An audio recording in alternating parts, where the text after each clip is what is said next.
great piece of fielding. Bowls. Yeah! Got him! Beauty.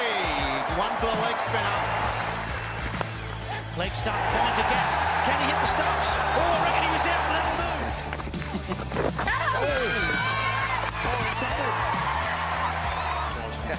Opportunity! Oh, that is an absolutely sensational piece of fielding from Claire Kosky at the back.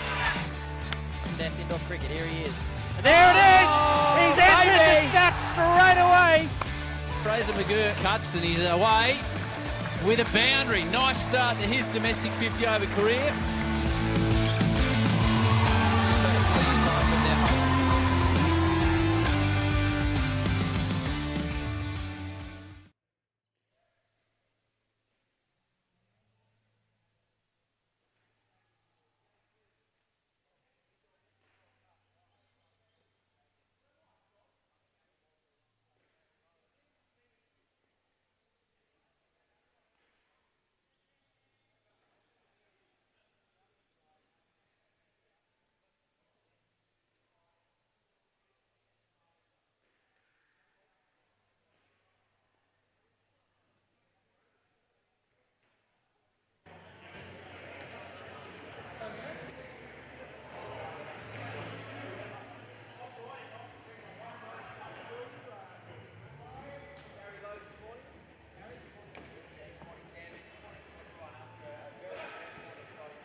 Just press record. Can you tell me when those bars are jumping?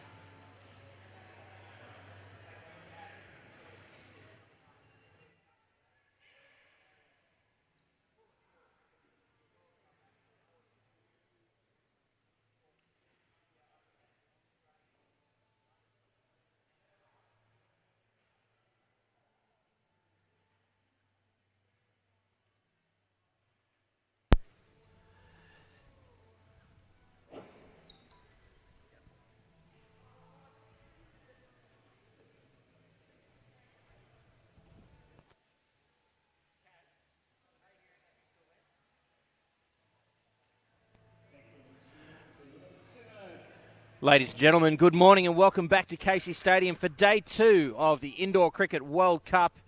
I'm Cameron Walter alongside Gary Lowe. It's great to have your company live on KO Freebies here in Australia and on YouTube right around the world. This morning's fixture, India up against the Australian under-22 men's side. Gary, good morning to you. Good morning, Cam. How are you, my friend? Yeah, very well.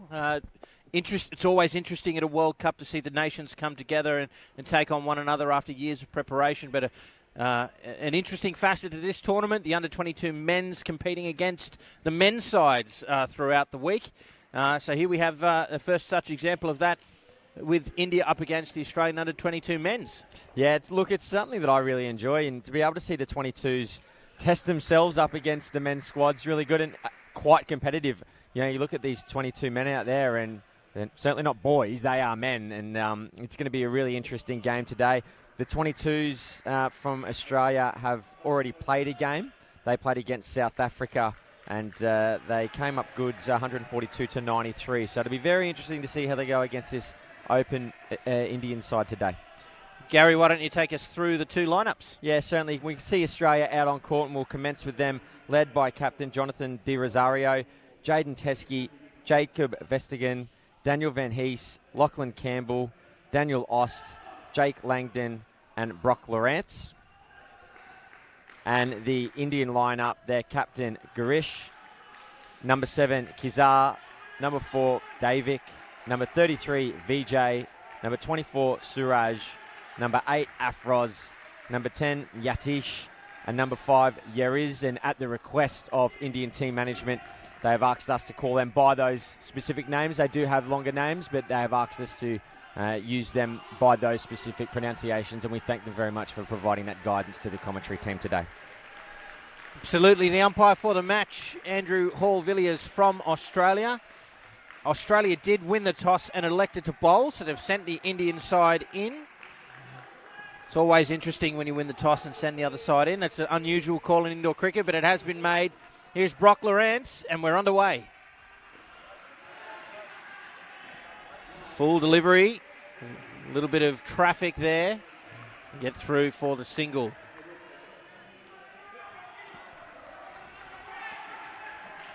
Girish and Kizar are the opening bats for India. Squeezed out well. India, of course, a developing nation as far as indoor cricket is concerned. It's great to have them back here at the World Cup. What a great opportunity it is for them to mix it with not only the other nations but also our underage groups. Wonderful shot there from Kizar. Yeah, in the indoor cricketing landscape, Australia certainly tend to have stronger pathways in place compared to other nations. Of course, being led by Cricket Australia certainly helps with that.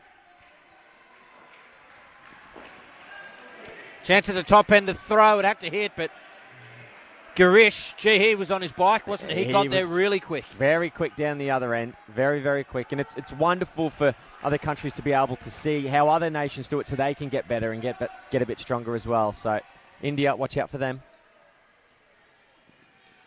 Left alone. It's a fair delivery. And one ball remains.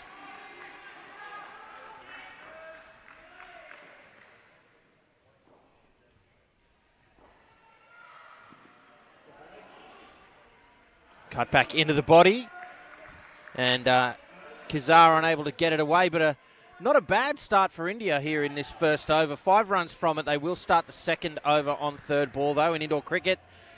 If you face 2 consecutive dot balls within a partnership, the third ball, hence the name, is the score has to change. So they've either got to score some runs here or Australia can affect a wicket. Yeah, I know that India are quite happy with that first start. I'm looking over at their coach, Sandeep Mayana.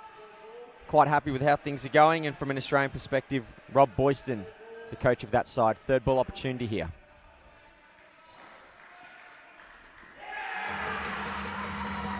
Well, that'll do it.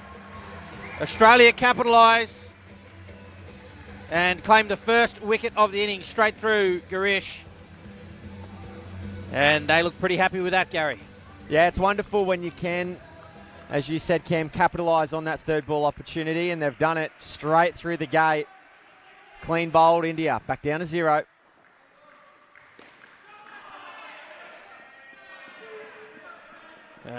And back live, we've just seen Girish respond really well with a excellent down up 2 on the offside. Here's Langdon. More good cricket there. Kizar this time. The down up pull shot for 2 through square leg.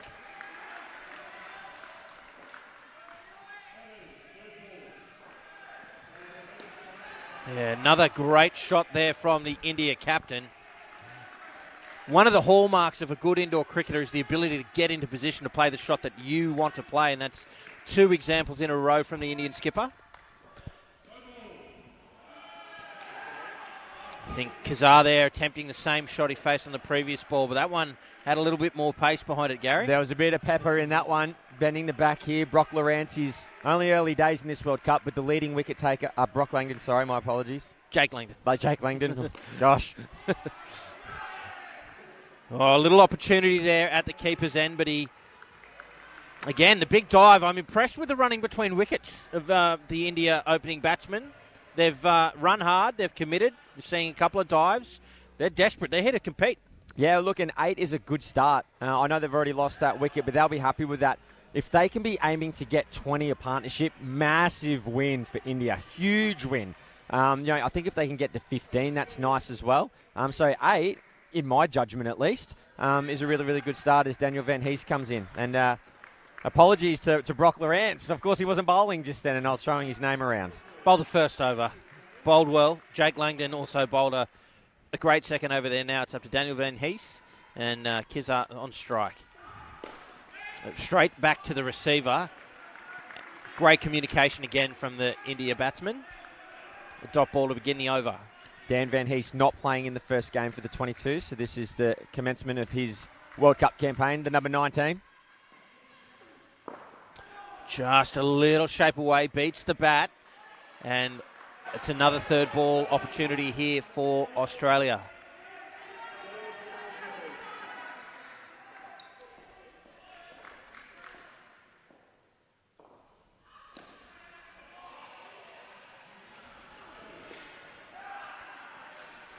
Kizar does well to squeeze that down backward square leg for a single. It's fair to say that there'd be an expectation that the Australian under-22 side would almost be favourites in this. That's unusual given, just see this ball. Oh, what a shot. Van Hees spills it into the net. Garish adds another 3 to his total. Australia, of course, a well-established indoor cricket nation. India a developing one. But I'm very impressed with the Indian batting so far. 2 to come.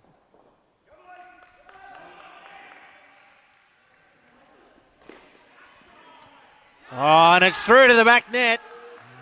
Catches some side net on the way, but 4 runs.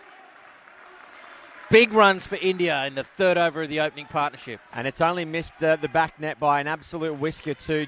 Jammed right into that corner. Wonderful stroke. 16 the total for India. On the move, doing well. Looking strong. Van Hees, full just outside of off stump, beats the bat of Garish to complete the over, but an effective one again for India. 8 runs from it. And as you said, Gary, they've made their way to 16. Looking good here early in this game. Again, tough to try and come up with a par score when we've got a men's side against a 22 men's side. But our default position, I think, is always that 20 a pair is a good score. Yeah. Right on track for that now.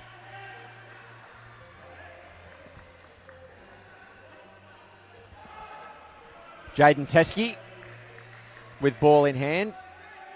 Calls Toowoomba home in Queensland, here in Australia. Mum Katrina Teskey in the stands watching on. Starts with a full toss that gets sent into the backcourt for 7 runs. They don't miss out, these India batsmen. Kizar, I think, has hurt himself. Oh, that's a shame. He's been batting well. And he's in some pain. We'll take a moment. I think he's done something to his knee, mate. Hopefully it's just a cramp. I'm not sure that if it's not a cramp, then messing around with his leg like that, I'm not sure is the best approach. Yeah, we'll wait for the sports trainer. He's making his way out. Here he comes. Sporting the South African kit, but looking after multiple nations. Well, that's good to see that the team's sharing a resource. He's taken the long way around. And it looks like we've got one of the Australian trainers out there now. Looks to be some trouble with his knee. I'm not sure, but hopefully he's okay. While we're waiting for him to get some attention, I'll just let you know, folks, what's coming up later today. We've got plenty of indoor cricket action live from Casey Stadium on KO Freebies here in Australia and YouTube around the world. Coming up next from 11 a.m. Australian Daylight Time, it's South Africa up against Australia in the men's division. Following that, 1 o'clock Australian Daylight Time. Again, Australia and South Africa, this time in the women's. From 3 p.m, it's South Africa up against the Australian 22s side.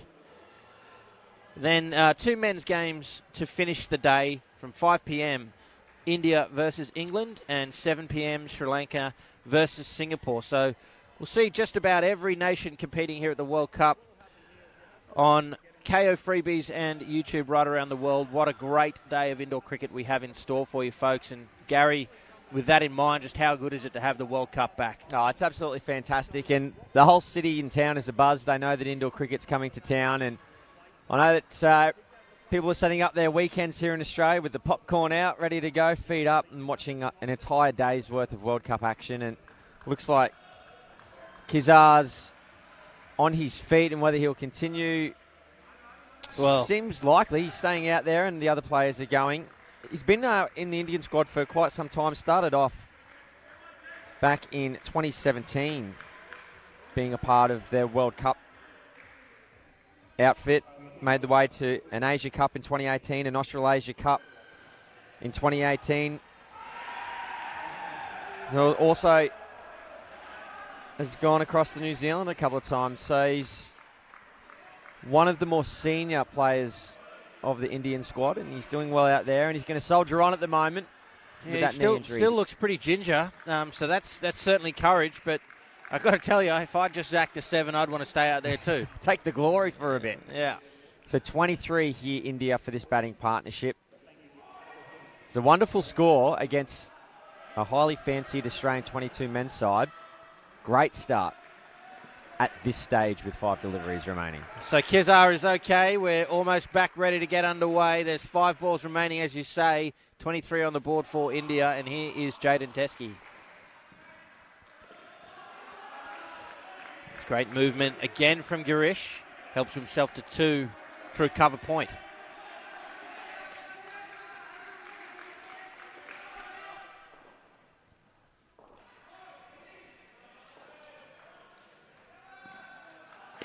Oh, he goes again this time. Straight back into the hands of Di Rosario, who affects the run out. And Kizar goes down again. That knee giving him plenty of trouble. Yeah, I think surely he'll be replaced here. He's had 2 minutes to recover, and he is certainly no good. He is out, so the Australians will select a batter to come out to bat for the next 3 deliveries, which will be pretty tricky because it's the first batting partnership. They're going to have no idea about who might be appropriate to select. But he is certainly in a little bit of trouble there. Just try and listen to the umpire here.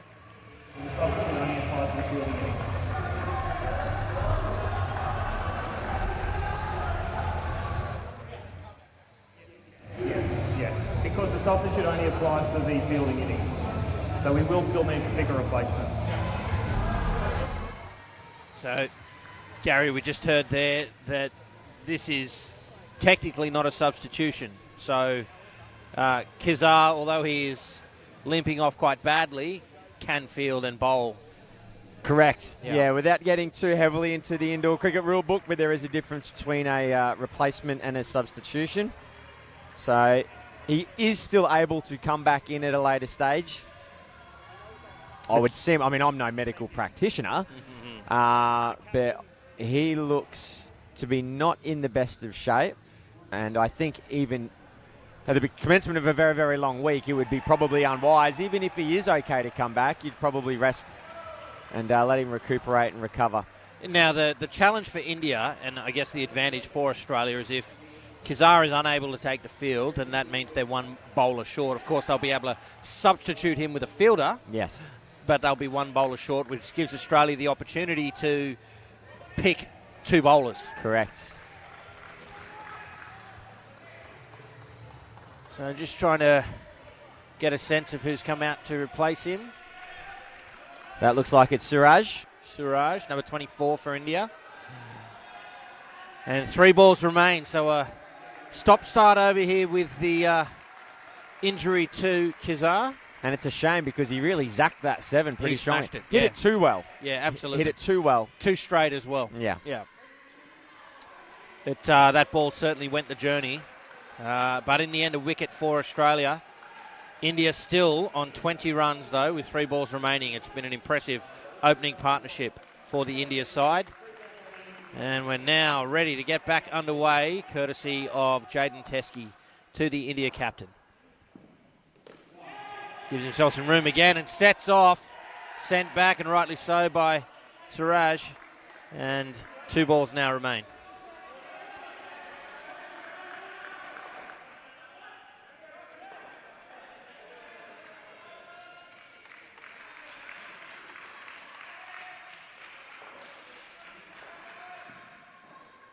left alone, but well inside the line. Girish looking at the umpire in vain, but I don't know, a good half a metre inside the crease. Yeah, well inside the line, and Suraj comes out for 3 deliveries and doesn't get to face a ball. He'll be back later, of course, for his 4 overs.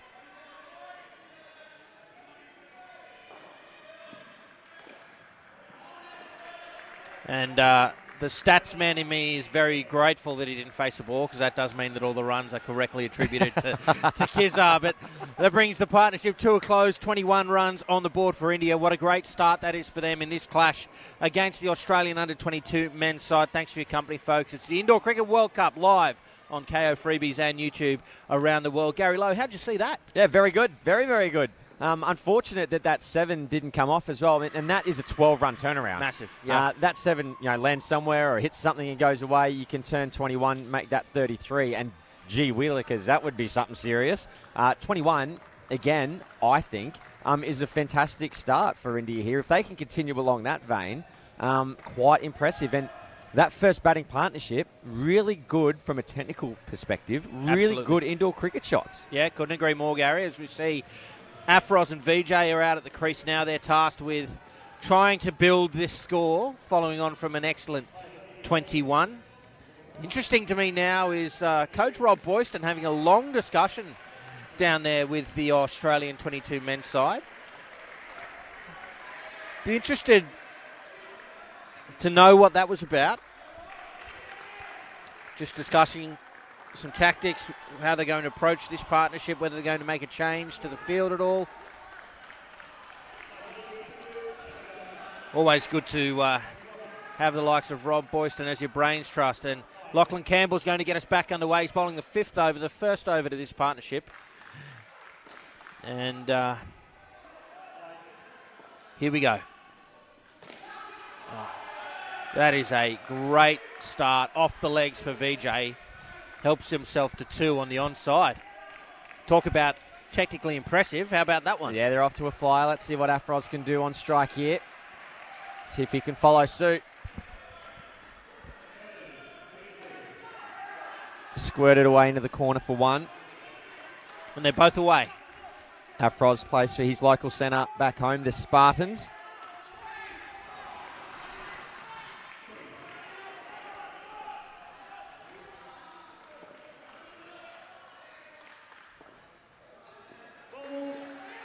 It's a no ball, sent back.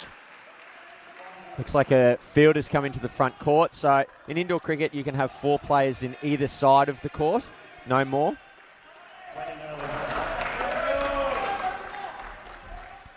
And they can come in once the ball's released. They can't come in prior to that. Oh, another great shot there from Vijay. And I know that we come to watch players play and not umpires umpire, but what I will say about the umpiring ability there, it talks about the peripheral vision that an umpire has to have in indoor cricket. He's watching the front foot of the bowler, of course, but also has eyes open for fielders moving into the front court. Have a single there for Afroz. And I tell you what, umpires love it when fielders give them that call as well. You don't get to call one of those that often, but Van Hees obliging Paul Villiers there. Final ball of the Campbell over. Oh, great indoor cricket. How about that over from Vijay? Yep, faced a no ball, but the other 3 shots, absolute rock solid. Yep, fantastic A couple start. of singles up the other end as well, and 10 runs from that first over. India are on their way. Let's take a look at some of those highlights. He just admired that after playing that shot, didn't he? And that's a very hard indoor cricket shot. I mean, that's come in just below his knee, and he's been able to get on top of it and hit it high into the netting. That's a great shot. And they're away here, India 10. After the first over, you'd certainly take that. Vijay and Afroz. And Daniel Ost is going to bowl over number 6 for Australia. India looking good. Vijay it is, who will face the first ball. He makes everybody wait.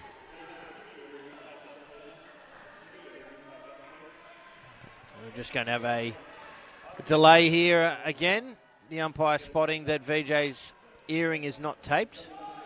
has to be taped in order for him to be out on the court. The reason being, if he dives and that gets caught in a net or something like that, that's not going to be a fun time for him.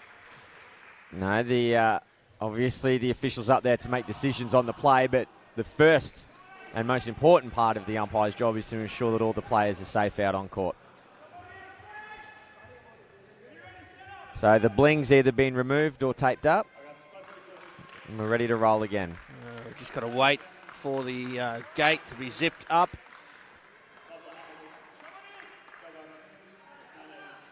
Not sure why Afros's gloves were off. And why he's delaying the game in the middle of the pitch. Yeah. Anyway, here we go. Here's Daniel Ost to VJ. Sharp. Short. No bat on it from VJ.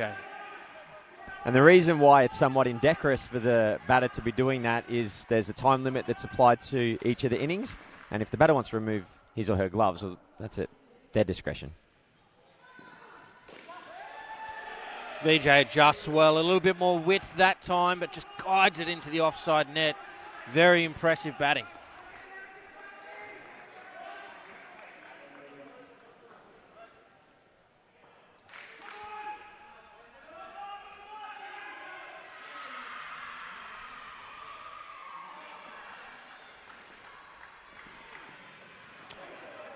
Fuller delivery from Ost this time, persisting with that line outside of off stump. Gets through Afros. Yeah, he didn't play the first game as Ost. He's in the second, and he's bowling some absolute heat. Again, that line outside off stump, put away by Afros for two.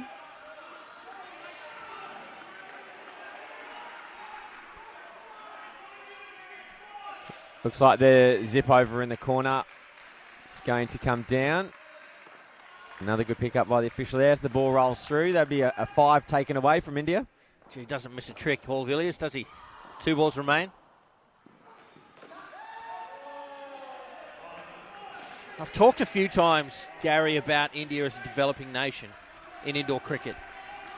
But you quite rightly point out, it may be developing, but they've been around for a while. Yeah. They've got some players here that have got some experience. They're up for this challenge. They're here at this World Cup to play. Final ball of the over. There it is, just another example. Good contact, eyes on the ball, eyes on the partner, a good early call of no. Excellent indoor cricket.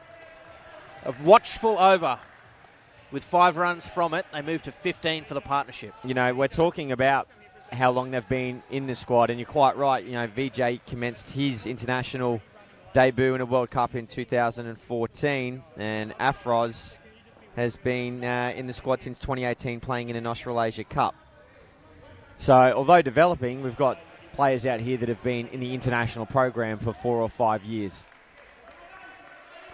Van Hees for his second over.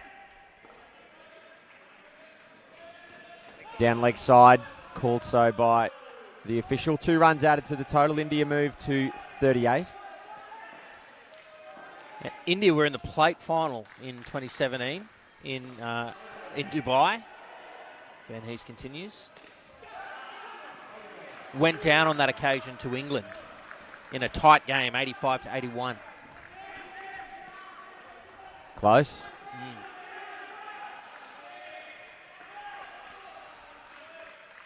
Those historical results, and of course all the results from this event, indoorcricketworldcup.com. You mean you didn't just remember that? I did remember that, but I looked it up to confirm. That's good. Yep. 3 balls remain in the 7th over. India looking strong. 21 on the board for this partnership. Impressive batting so far. Now, that's an excellent call. That really is an excellent call. They're tough. Often, if you hit it anywhere in the vicinity of the receiver, you're in danger. But I think VJ knew he didn't hit it too hard. He had enough room, and he got through for the single. Squeezed out a chance at the keeper's end. A big dive from VJ, and he's home. And likewise, when you've hit the ball and it's moving away from you, it's sometimes difficult to judge how quickly it's going to get to that fielder. Yeah. Much like what you've been saying, the trajectory of the ball and how far it's actually looping through. So, great call. Agreed. Very much so. An opportunity again at the keeper's end, but the ball's just falling out of the reach of the Australians. Whether that's good placement or good fortune for India, I cannot say. But the results speak for themselves. 26 on the board for this partnership, 11 off that over. This is unbelievable batting from India. Well, look, I'm surprised and pleasantly surprised. Yeah. Outstanding here from India. They just need to continue this momentum. And the Australian side is an underage side, under 22 men. So even though, okay, Australia are champions of the world in all of the divisions, it's that experience that the India side has that the under 22 men's side will not. So the guys you're talking about that have been playing for 5-6 years, it's coming to the fore now. Brock Lorenz will bowl his second over. Final over to the partnership. They move 2 onto the leg side. Expect the ball just short of a length up into that hip area. Oh, 2 batters at one end sent back. And it will be a third ball opportunity now. Oh, they got through. No, they Sorry, I'm scampered through. unsighted here, mate. Can't see through the bowler there. They got through for a single. Gee, they're quick. That's how quick they are. They're That's very how quick they are. I thought for sure he got sent back then, and bang, they're at the other end. That's why you can't blink when the Indians are out there batting. They're that fast. Yeah, 3 to come. Full driven. A deflection. I think that's caught some side net in the end. And they've come through for a second run. That's unbelievable running. So 4 runs to the total. What match awareness from these Indian batsmen. Very much so. The skin moves to 31. With 2 to come. Again, excellent running. That's a danger area there. It's sort of within the vicinity of the keeper's box. But a good confident call from VJ, and Afros gets down the other end for a single. 1 ball remains. Full, straight to the fielder. Spills it in the net, and 2 runs to finish, and a 34-run partnership for the India side. And they've moved to 55 runs after 2 batting partnerships and are well on their way to a fantastic total here. It's the India men's side up against the Australian under-22 men here at Indoor Cricket's World Cup. We're live from Casey Stadium. I'm Cameron Walter, and with me, Gary Lowe. What a start for India. Yeah, it's a fantastic start, and I think that the Australians will be a little bit nervous. Obviously, a 22s and an open men, so they're on different sides of the draw in that perspective, but points count. This matters. And Australia, you can see them over there in the huddle. They're nervous. They're having long discussions, taking their time. They're going to come out with a plan here, and I think that they're going to be a bit fired up. Expect some fireworks in this 4 overs. Well, you make a good point there, Gary. Although it is a cross-division fixture, the points that each side earn from this match go towards their own ladder. So it is important for both sides that they take maximum value out of this match to determine placings in their own competition.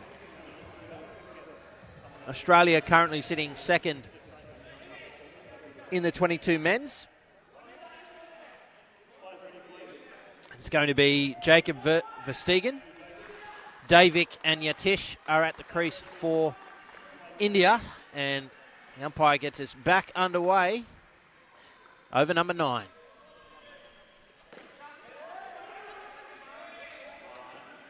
Straight to the fielder there, but they get through for a single.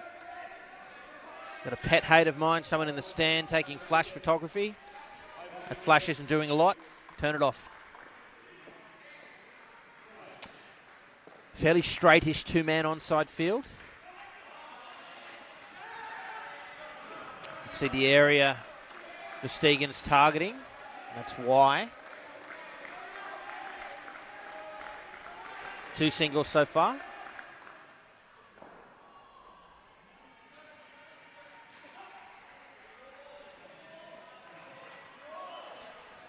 Fallen outside off. And Davik's eyes lit up there. He wanted a big piece of that one, but Didn't get the foot across to it. Yeah, he's thrown everything at it.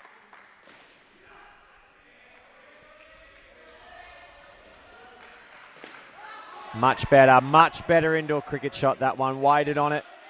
3 runs, and you can see the difference when you have a bit more patience and wait on it instead of trying to belt the cover off the ball. Brilliant shot. 2 to come.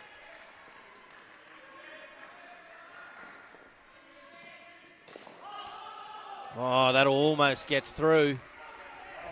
A little bit of good fortune for India there for your Tish.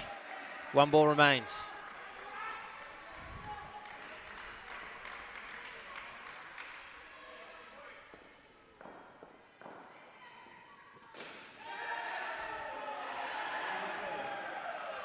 And a great start. There it is for India. Couple of dots in the over, but runs otherwise, and 6 of them from the over. I think they're building very nicely towards something like 80 or 90 runs. The challenge for India is going to be this batting lineup of the Australian 22 men's side. There's some aggressive bats out there, not the least of which includes Brock Lawrence. They'll be looking to touch that back net up. Yeah, they're not afraid to go large, the Australians. So that'll be something in the back of the mind of the Indian outfit. And at the moment, as you mentioned quite rightly, doing quite well and building. They just need to stay busy between the wickets. Just keep the strike ticking over, keep the runs coming through.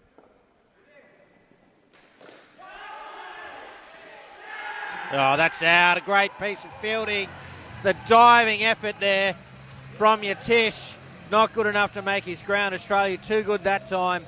And a much needed wicket just as India were forming a great deal of momentum. Here it is on the replay. There's the shot. Nothing wrong with that, but straight into the hands of Brock Lawrence, who comes up with a direct hit at the top end and an effective wicket. Langdon follows it up nicely. Sneaks it inside that leg side line, a dot ball.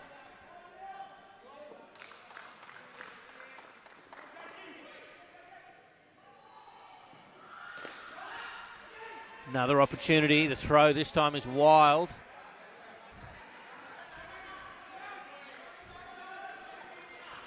Interesting reaction there from the umpires, just having a look at Andrew Hall-Villiers. He looked a little bit bemused at that play. 3 to come. Fallen outside off, moving across the batter. Another dot ball. And thank goodness we don't have overthrows in indoor cricket, because it would have been 7 of the finest. It was wild, indeed.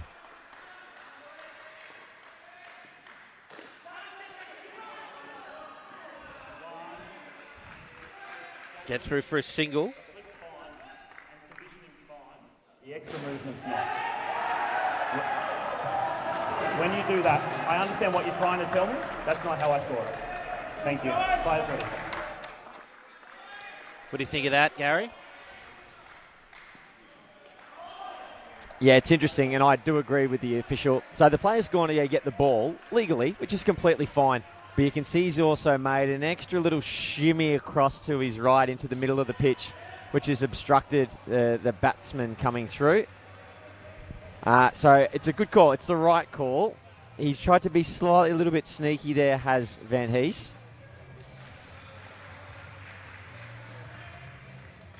And again, well done by the official. Nothing major, just a casual chat, just going, hey, appreciate what you're doing there, but we're not going to continue with that particular behaviour today.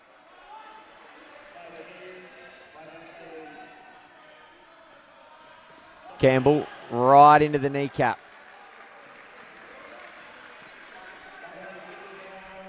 Third ball opportunity presents itself. Lachlan Campbell right on the money here. What can your Tish come up with? Just get something on it and they get through for a single. That's all you've got to do on third ball. Get up the other end. And the non-striker traditionally will be on their bike quite quickly.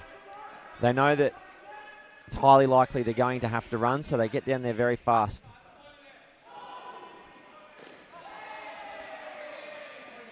What a great shot.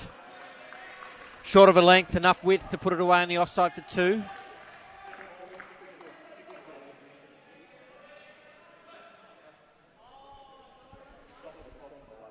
And good bit of sportsmanship here.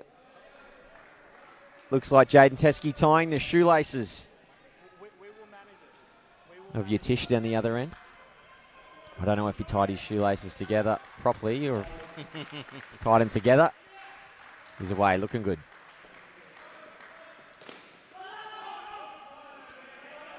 Good communication from India. There's a dot ball. Australia maintaining the pressure here. They'll know that India got away to a good start, making it difficult for them to score freely at the moment.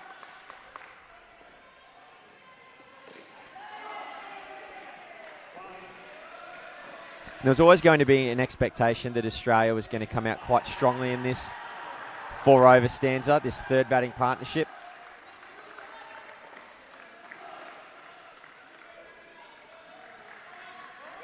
Campbell getting the radar slightly offline. A wide called. The score moves to 65. A skin of 10 in this last over. India will be looking maybe to get to that 15, I think would be pretty handy. Get a total to 70. Last batting partnership can come in. Maybe get 15, 20. Total score around 85, 90. That's good. Yeah, absolutely.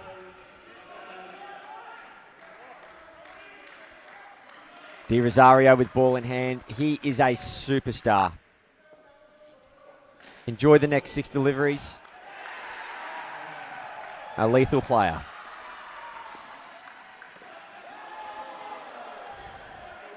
Put away nicely to start with for 2, the Australian captain. Can move it both ways. Can De Rosario.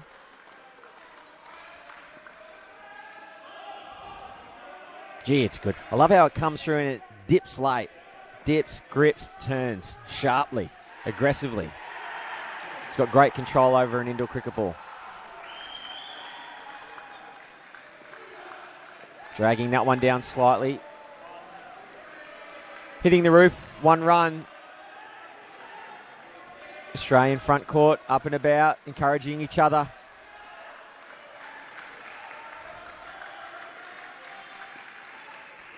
And that's the one that turns, or at least goes on a bit straight there. You can see it's come back in slightly.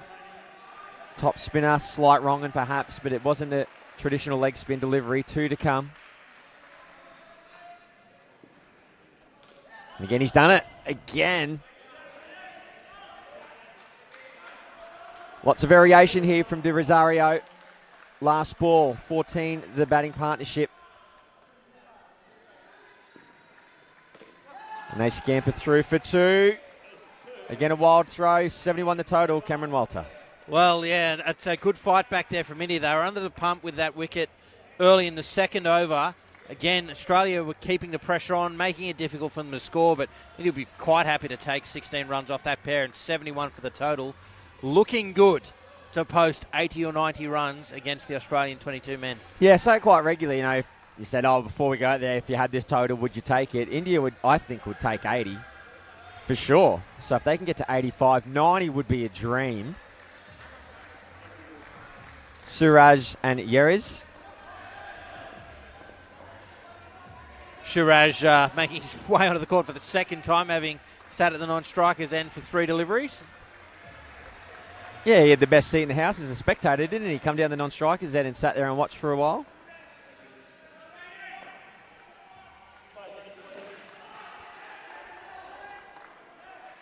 It's going to be Jaden Teskey to bowl the first over to the partnership.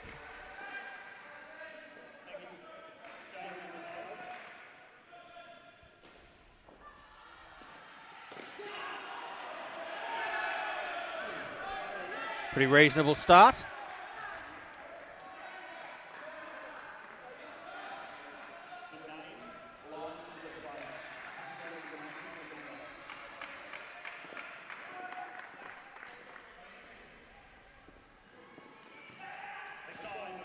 Teskey sprays one down behind the legs. Easy runs for India.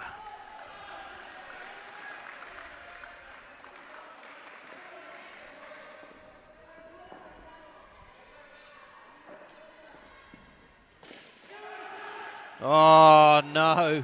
They get away with it, India. Uriz The hallmark of the India batters so far has been the communication. Yeah. It's a real example of when it goes wrong, Australia can't capitalise. They could have been out 2 or 3 times in one delivery then. Uriz puts it away for 2. Interesting, I saw Siraj there querying the umpire for something, and Andrew Villiers, I think I heard him say, what for? And I agree, I'm not sure what he could possibly be complaining about there. He's working hard at the top of the stand this game, is Villiers. Lovely shot there. It is just a single, but a safe one. One ball remains. It's been a funny old game, hasn't it? We've had injuries, we've had non-compliant zips, stops and starts, people adjusting their equipment. It's the early game. Full driven, a chance for Lawrence. Hits the stumps, but this time some good communication from India, and they stay in their crease. And it's an 8-run opening over for India. They've moved to 79.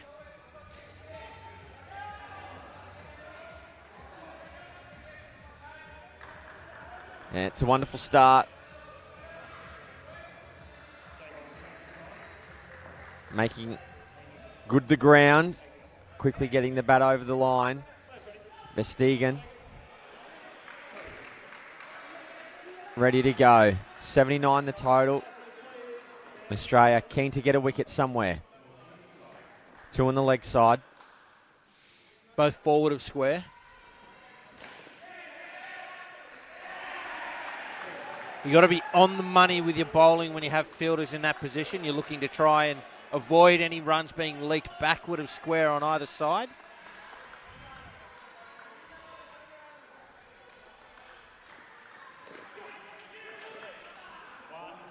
And gets through for the single, and can see there with straight field how difficult it can be to get through them. All 3 of those fielders well within their rights to be right on the pitch there trying to field that ball. My word.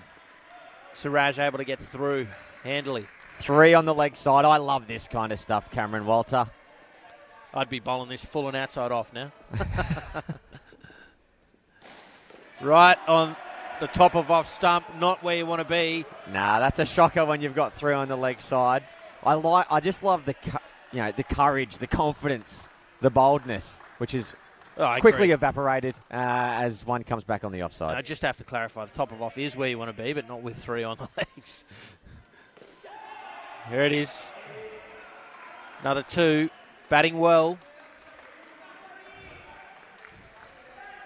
Now I'm going to say a number 100. I don't know if India can get to that number,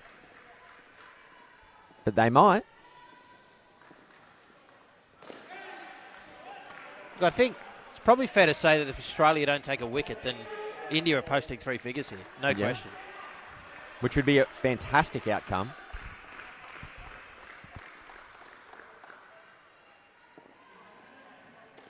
Oh, straight through this time. No? Yes?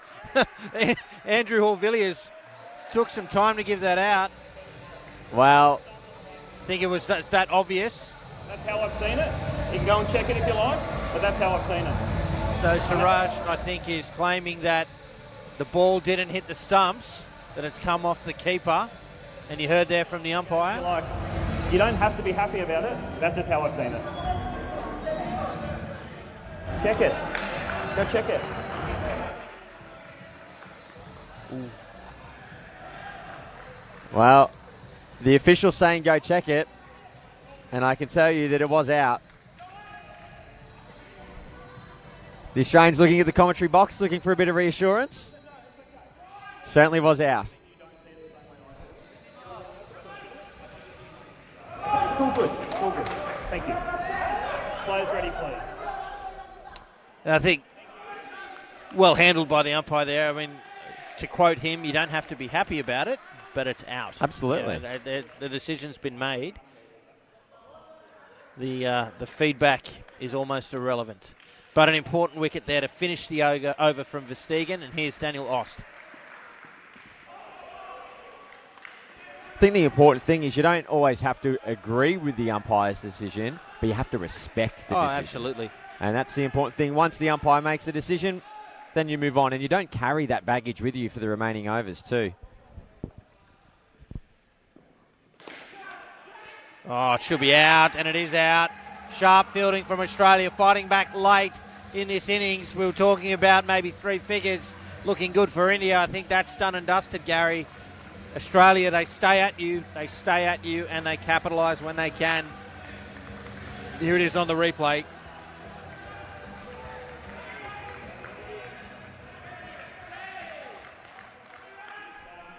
Tight call. Very tight. Be interesting to see that one again.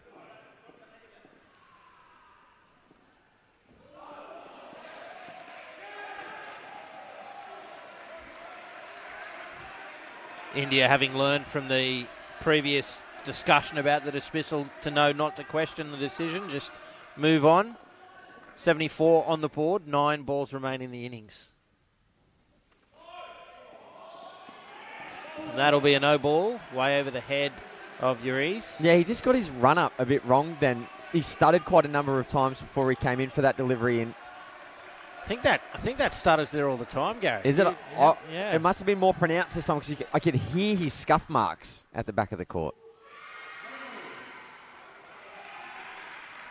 You're right. The stutter, the previous delivery, certainly a bit more than that time. That was a much cleaner run up.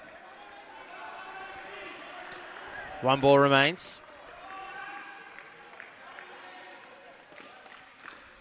Let's have a good look at the run up here of Ost. Little stutter there. Good runs there from India to finish the over. A good one though for Australia. -1 from it as they do the tidying up. 77 on the board with 1 over remaining. What can India do here? Can they press their case towards 90? Look, I think maybe 85 is where they're going to land. I'm expecting a couple of dot balls. 4 deliveries that go for 2-ish. 85, which is a good outcome. That's okay. India don't need to do anything that's excessively risky. They don't need to push for mass runs at this stage. 85 is certainly defendable. They'd love more. I mean, who wouldn't? But 85 is a good total. The Australian captain, De Rosario, to bowl the final over. Tucked away. Chance at the top. I tell you what, a direct hit. Uriz would have been short.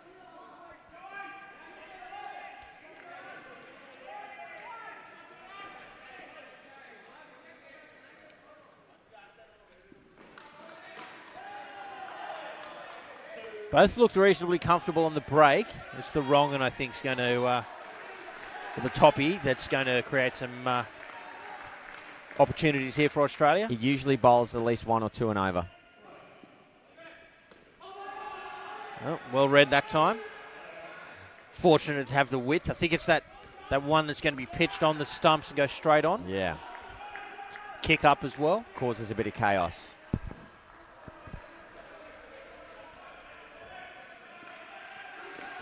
Full enough to negate the spin. An opportunity at the top. It's a direct hit. Siraj is home.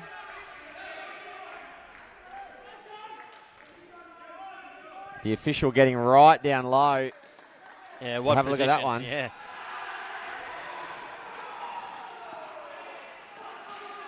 We're back live. Just seen Uriz hit one backward of point for his single. And 1 ball remains now in the innings. 86 on the board for India. It's full again. It's driven straight to Lawrence at the back. It will be a dot ball to finish. And India, batting first, have posted 86 against the Australian under-22 men's side here at the World Cup of Indoor Cricket. We're live from Casey. I'm Cameron Walter, with me, Gary Lowe. What do you think, Gary? 86? 86, certainly defendable, and it's going to be a very interesting second innings. And I know Australia can score many runs, but I think it's going to be a close contest. Why don't we take a look at some of the highlights from that first innings. You see here some wonderful batting from the Indian side. That's a quality indoor cricket shot, but even better fielding from Australia there. There's that controversial call. Yeah, look, I know that the Indian players will come back and look at it, and they'll see that it was out. And we are, of course, coming to you from the state of Victoria here in Australia. And plenty of places to visit in Victoria, not the least of which includes the Daylesford and Macedon Ranges. The idyllic Daylesford and Macedon Ranges region is home to Australia's largest concentration of natural mineral springs. If you do have the opportunity to come to this region of Australia, take the time out to invigorate body and mind and reignite your imagination amid the spectacular forests, natural mineral waters and historic villages of the Daylesford and Macedon Ranges region. World-class day spas and wellbeing centres, award-winning restaurants serving local food and wine, serene villages. It's the ideal place for indulgence, relaxation and rejuvenation. And take your taste buds on a wander around the kitchens of Knighton and Trentham, two of regional Victoria's top dining destinations. Just another great part of the world here in Victoria, Australia. Wonderful hosts of the Indoor Cricket World Cup, and our thanks as well to the Victorian State Government for their support of this and all cricket events here in Victoria. Thanks for your company, folks. Live on KO Freebies right around Australia and on YouTube around the world. I'm Cameron Walter, and with me, Gary Lowe. 86 on the board for India. Do you think this is in range for Australia to rein in? Yes, I do. It'll be interesting in terms of skins as well, particularly the second skin 34. India will be looking to really hold on to that. So it's going to be a bit of a mix here of let's keep themselves competitive in the game and really protect that second batting partnership. So you'd expect some of their stronger bowlers to be bowling overs 4 to 8 possibly. So it's going to be an interesting little battle here. And Australia, again, different sides of the draw, but the South African 22s will be watching this game with keen interest. Absolutely. Because India defeating Australia here would be doing them quite a strong favour. Now, I've had confirmation from the umpire that Kazar is injured and not taking part in the fielding innings. So he will be substituted. Australia will have the benefit of picking the two bowlers. That's correct. For overs 15 and 16. Australia will pick the two bowlers, but India will choose the order in which they bowl. And, of course, if Australia like the look of whoever bowled the 14th over to bowl the 16th, he can select that bowler to bowl again, and he has to bowl 16th because he can't bowl consecutive overs. And, look, the reason why that's all important is if Australia are under the pump at that point, they get to pick the bowlers that they like, the style. Maybe one of these Indian bowlers isn't having the best game. Yeah. And that gives them Australia the best opportunity to close out the innings and chase this total down. So Australia will be watching very closely to formulate a plan on who they're going to select. So Vijay is going to open the bowling for India. Campbell on strike. The run chase is underway. It's through for a singular start, and Langdon gets down the other end to face his first ball. I'll tell you what, Afros hasn't missed that by much, and a direct hit would have been awfully close. Gee, they've got good enthusiasm in the field, don't they, Team India? Lots of communication between players up and about. Plenty of width there. Bread and butter for Langdon, helps himself to 2. And you like those deliveries early on in your batting overs to be able to just get bat on ball, get a feel for the game.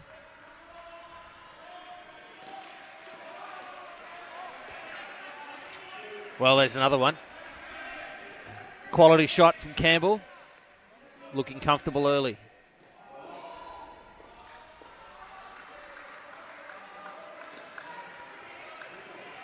Good presence there from the India captain in the front court. So he's a bit disappointed with himself. He didn't get that back to the stumps, but he got something on it, kept it to 1.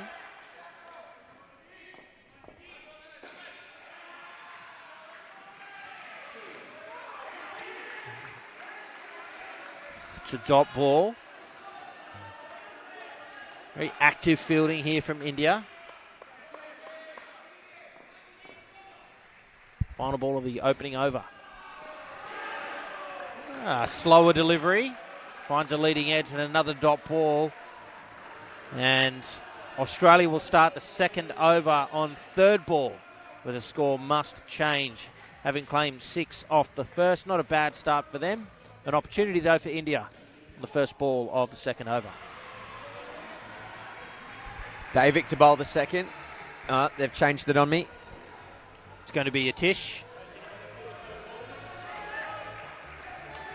And it will be third ball. Big opportunity here.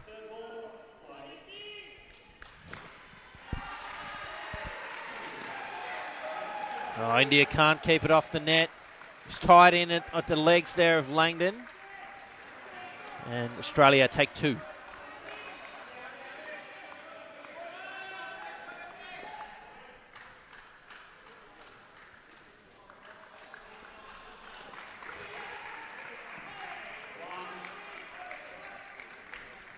I think this will be a hallmark of the Australian innings as well. The fact that they'll keep the scoreboard ticking over quite regularly. I'm not sure that we'll see a lot of third ball opportunities, although we've seen one already. Hit with some authority, that shot. Great position to play it. Another 2 to the total. Australia on their way early.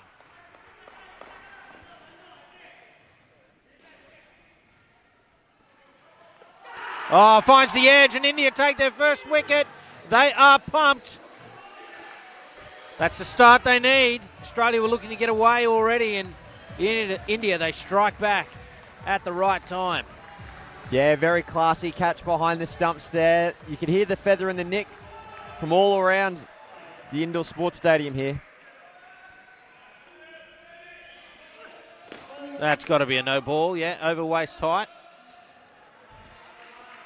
Should remind our viewers this is the Australian under-22 men's side up against the India men's side. 1 ball remains.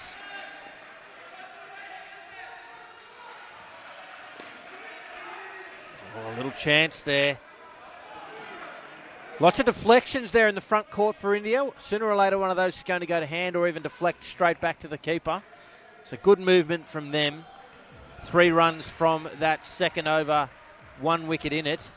India here to play. Yeah, certainly, and quite right. Although they're not affecting the run out or taking a wicket there, they're still also saving runs as well. So one of those little crumbs will go to ground and someone's going to get a foot or a hand towards the stumps, try and affect a run out. Uriz, the number 5 for India. Well down leg side and called as such by the umpire.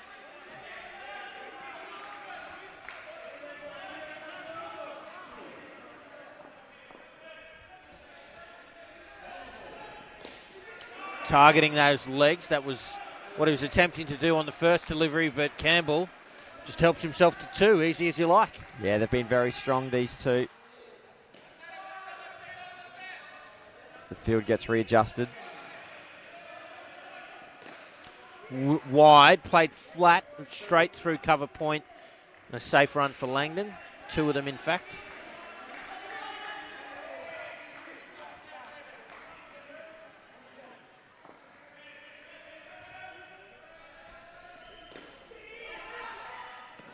We just saw that trajectory of the ball change quite radically off the top net as it came down. Again, a safe run.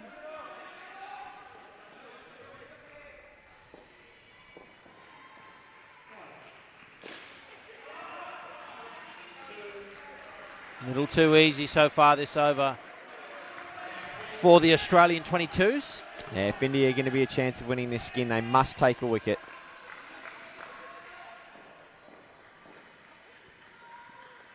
Oh, there's the edge. It falls safe. Oh, a little flick, but the 22s riding their luck a little there. But they'll bank another single and an excellent third over, 10 runs from it. They've moved to 19 now.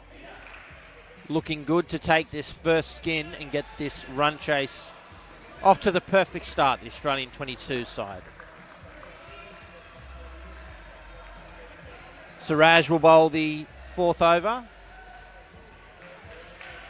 A job to do here.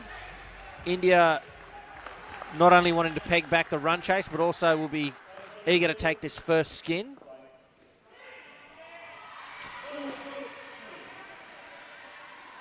Front foot no ball, called by the umpire.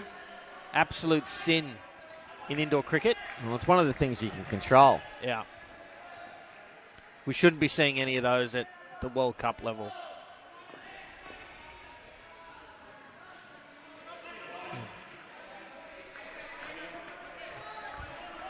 I think that one might have been a little bit harsh. Late movement there from Siraj. He's getting it to hoop, fair way. Called wide there by the umpire. An important aspect when the umpire's making that decision, it's not where the ball ends up, it's when the ball crosses the plane of that crease, wherever that is. So once it's gone across that crease, the ball can hoop wherever it likes afterwards. Catch. Oh, that'll be out. Finds the edge, Siraj, and a big wicket. They're back in the skin, India. Still 4 balls remaining, though, so plenty of time for Australia. If they can take regular wickets like this, the India side, they're still in this match. Yeah, they're hanging on to this skin just barely with their fingernails here. They must take another wicket. Driven, there's a chance. Needed clean hands there. Instead, it was a deflection and a single.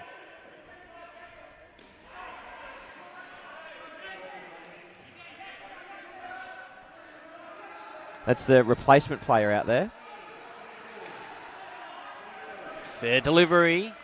Oh, it hits the stumps and spills away. Good match awareness from the Australian 22s. They get through and steal a run and move ahead in the skin.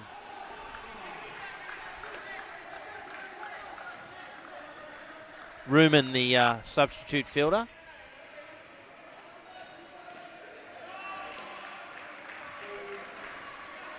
And another 2 runs there. They've had their opportunities in this partnership, India.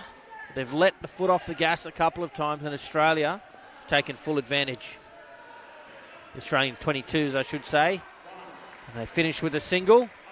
And 25 runs for the opening partnership in pursuit of India's 86. The Australian 22s are looking good. A great start from Campbell and Langdon. Yeah, most certainly. Job done in respect to the skin. They've picked that up, and in terms of the overall game, they're on the right path. They're on the right course, heading in the right direction. Then again, the Titanic was heading in the right direction too at one stage. We all know what happened to that. But things are looking good here for Australia. Van Hees, De Rosario out there now chasing. Doesn't surprise me to see these two chasing a skin of 34-35 to win it. Yeah, the Australian 22 side obviously will want to take max value from this game, so they'll be chasing this for yeah, sure. Absolutely. They'll want the 35. Afroz is going to bowl over number 5. Van Hees is on strike, his captain at the other end.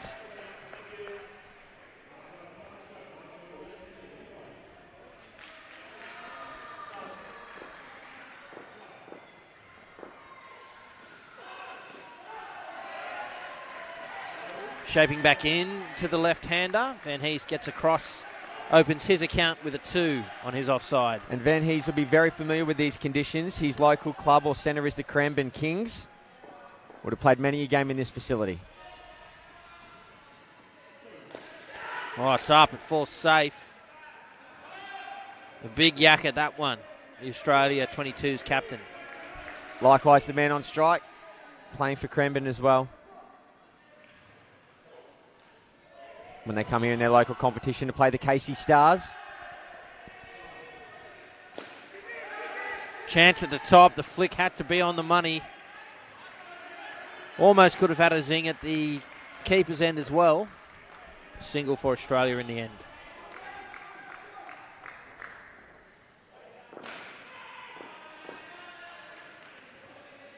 Oh, finds the edge. Hits the corner and drops dead. Oh, and a chance as well. Van Hees calling De Rosario through. And Afroz, he's not happy. He's animated. You can see him back at the court here. Bottom left of your screen. He feels robbed. He's been dudded. Yeah.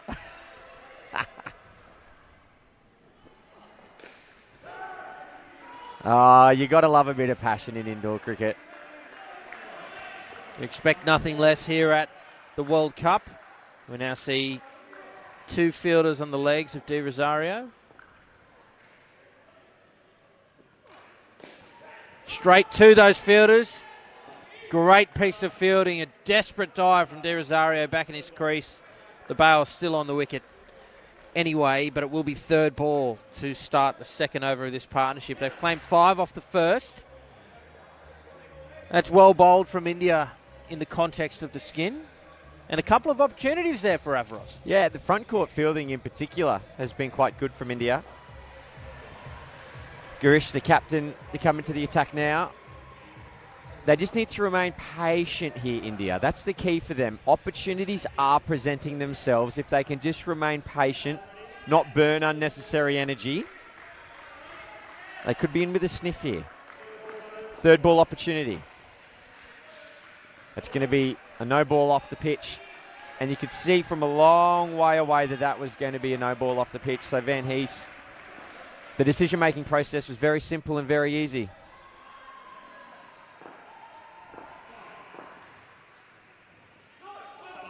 From behind the legs, more free runs for the Australian 22s.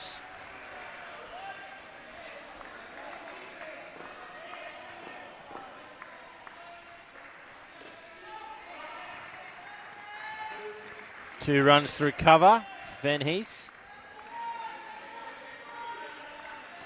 And 6 runs off the over already, courtesy of those extras.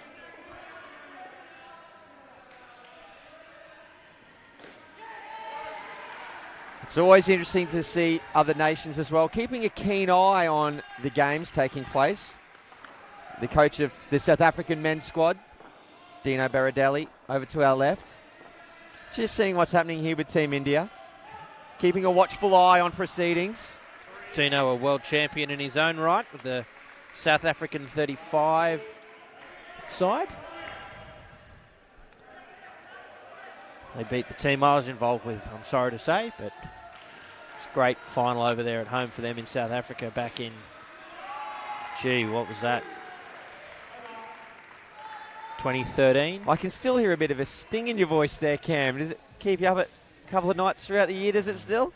No, it was Haven't let go. Great tournament, great tournament. And, they were deserved winners, the South African side, in that tournament, and a great team of blokes. We did have a joint fine session at one point, which was an experience.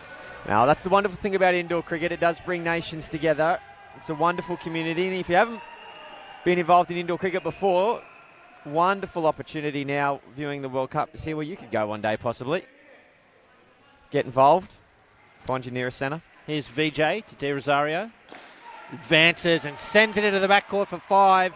You can see already there's that intent. They were sitting on 18 after 2. A great over number 6 has set them up nicely to take this skin. And that 5, well, that helps the cause. Yeah, that's why these two have been sent out. Follows up with a dot ball. And even that, you can see he's trying to push that along the carpet into the 3 net. Past Afros there at leg side sweep.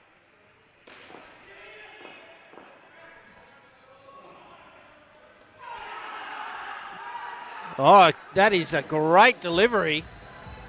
Well, it all just happened in a blink of an eye, and there was no noise. The bails were just whisked off within a fraction of a second. Watch this replay, ladies and gentlemen. Unbelievable keeping.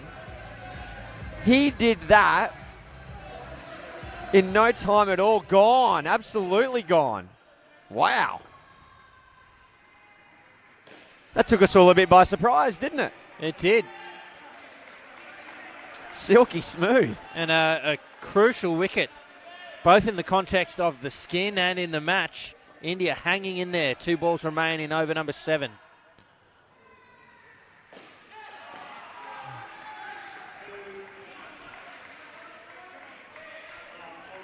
De Rosario tucking that away for 2 on the leg side. 1 ball remains now for VJ.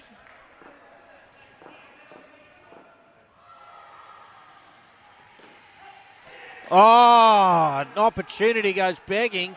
India still appealing. Paul Villiers not interested. See here on the replay. Oh, tell you what. He certainly juggled at the keeper. And it's probably a case to be made that he had it just as the ball. But, you know, you have to really be controlling it, don't you? I think as long as it's there. So if that ball's touching his gloves as his hands are taking the bails, that's out? Can I cogitate on that for a couple of You deliveries? certainly may. We're coming into the last over now. Afros, the bowler. Skin in play. De Rosario on strike. Fielding from India keeps it off the net, keeps it to a single. Australia will still be keen, the Australian 22 side I should say, still be keen to take this second partnership. The Skin, they need 34 plus. India getting in the way of the net. Again, keeping it to a single, protecting this Skin, staying in the game.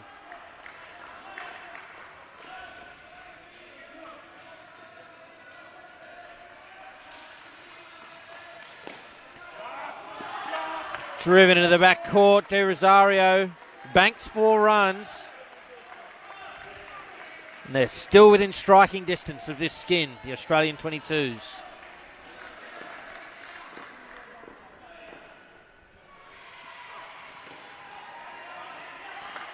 Down up 2. 2 balls remain. You would think Australia 22 would be happy to even tie this Skin. Yeah, well, they'll They know the next pick up partnership. the next. Yeah, For sure. it'll jackpot to the next partnership. So whoever wins the next Skin will get this Skin. 2 balls remaining. Driven. And they've given themselves every chance now of not only tying it, but winning it. 1 ball remains now. 33 on the board. 34 plus required for the Australian 22s. Well, you know, De Rosario is going to be making his way right down to the striker's end as quickly as he can. So field it and throw it to the receiver's end. That's the way to go. That's your chance for a run out. They get through for a single and tie the second Skin. A magnificent effort there from De Rosario and Van Hees, especially in light of that wicket in the 7th over. They've tied the Skin and put Australia in the box seat to chase down India's 86. Gary, let's look back to that not out, run out. I see you've consulted the laws of indoor cricket. Well, as you know, I always keep an indoor cricket rule book in my pocket. Always, even when I'm not commentating or broadcasting. Rule 17, dismissals. Part C, run-outs. Subsection 2. B. I know I've gone through a lot there. But a fielder can run out a batter with either their hands or the forearm of their hands, holding the ball, provided the ball is retained in the hand when they are completely removing the bails from the wickets. So in other words, Ball not even has close to be in being hand. out. Yeah. Yep. And looking at that replay just then, as we get back underway. Austin Verstegen at the crease for the Australian 22s. They're underway by way of a single off the bowling of Yatish. Yeah, looking at that. I was about to say, no, you go. No, I'll go. Okay, I'll go next. Oh, wait, hold on, folks. Wonderful shot for 1, unfortunately. We're very passionate about run-outs here at Casey Stadium because that means you can be able to just put your forearm through the wickets and then just touch the ball at any stage. And, That's right. And that would be chaos.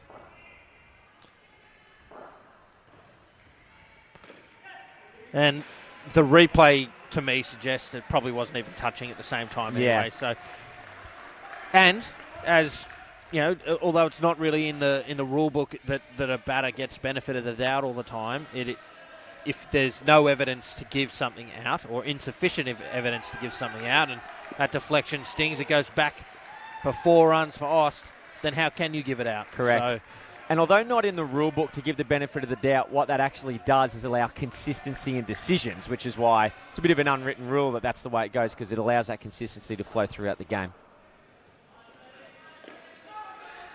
Oh, interesting if they would have caught that. Did that not come off the foot maybe? yeah, they're always tough. 1 ball remains.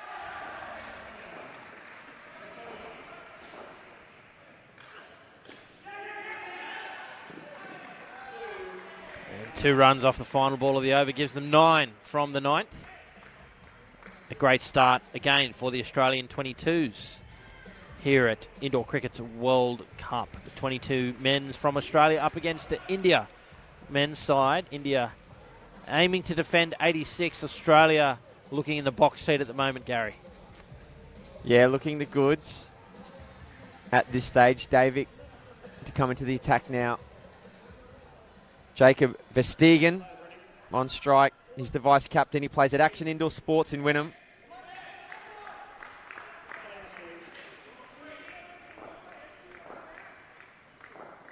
His home club watching the telly, cheering him on today. Pushed down leg side by Davic. 2 runs to the Australian 22s.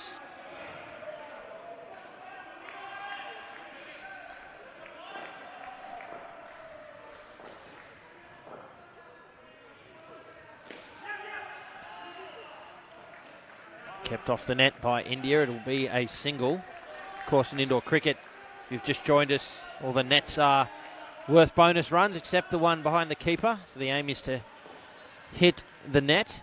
The straighter you hit it, the more runs you can get. Of course, you actually have to run in order to get those bonus runs.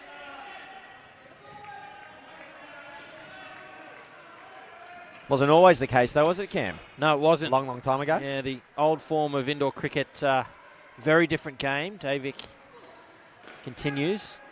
There was, not only did you not have to run for the bonus runs, but you could soak up as many dots as you liked. So it was a little bit more like our outdoor cricket counterpart, but not quite as interesting a game. It could get pretty boring. Real yawn fest. Yeah, that's right. So the need to run to score and the inability to just sit there and face a maiden is what makes indoor cricket one of the more dynamic forms of cricket.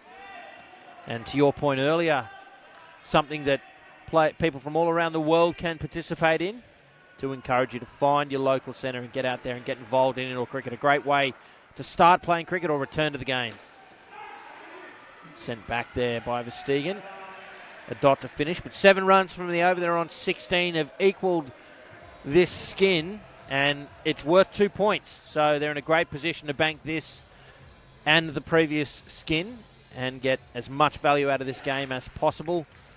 Again, although it is a cross-division fixture, the India men's side up against the Australian 22 side, the points count in their own competition. So the Australian 22 side looking to take a point for every skin and the 3 points for the win to take 7 out of this game. And it's almost criminal if India don't come away with something, but it's looking like that's going to be the case. They've played particularly well. Thought they batted really well in the field. They've had their chances, spilled a couple, but they haven't been that bad overall, really. They've just been outplayed.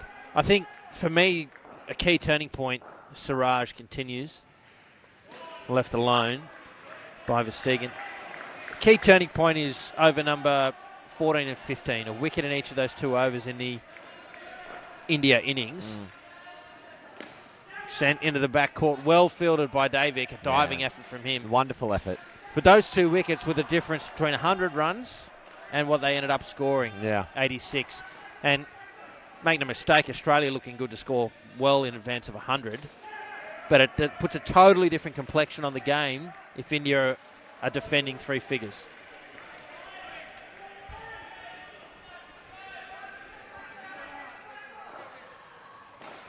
Two to come now. Advances, miss-hit, chance at the top. To me, Afroz fielding well, but just needs to get into that front court a little more. Starting reasonably deep. No, he's getting up there on the line, but you're not seeing enough movement. In fact, when the ball's played, in contrast to Australia, we even saw Australia getting no ball, getting in there too early. In contrast to Australia, he's behind that line, on the 3 line, to your left of screen there, when Australia's playing the shot. And that gives Australia more freedom. That ball felt safe then, when it may not have been.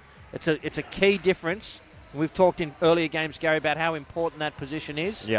you are not only protecting the back net, protecting the side net, but you need to be an extra front court fielder. Somebody who does that particularly well in the Australian squad is Rob Fitzgerald. He is in there like lightning, and it is a key difference, and it's a good opportunity for India to look at these other games, much like we saw the South African head coach over here watching this game, for them to watch other nations and see how they go about their business as well.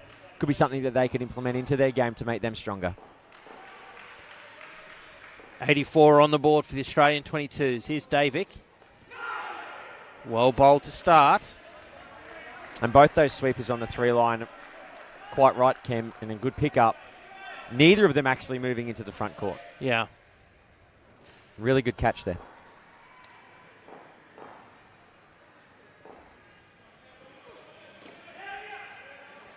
And just that ball right then, the difference between the India approach right now and the Australian approach is that an Australian 22s fielder would have been there half a second earlier. Yeah.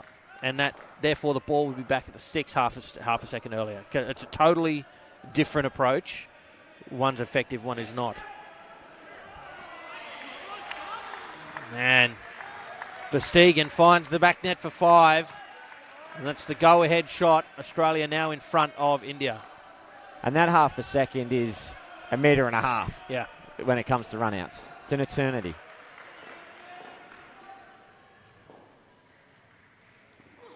I think there's something to be said for the momentum as well. One of the things that these two India fielders on the 3 line are doing is walking in and stopping.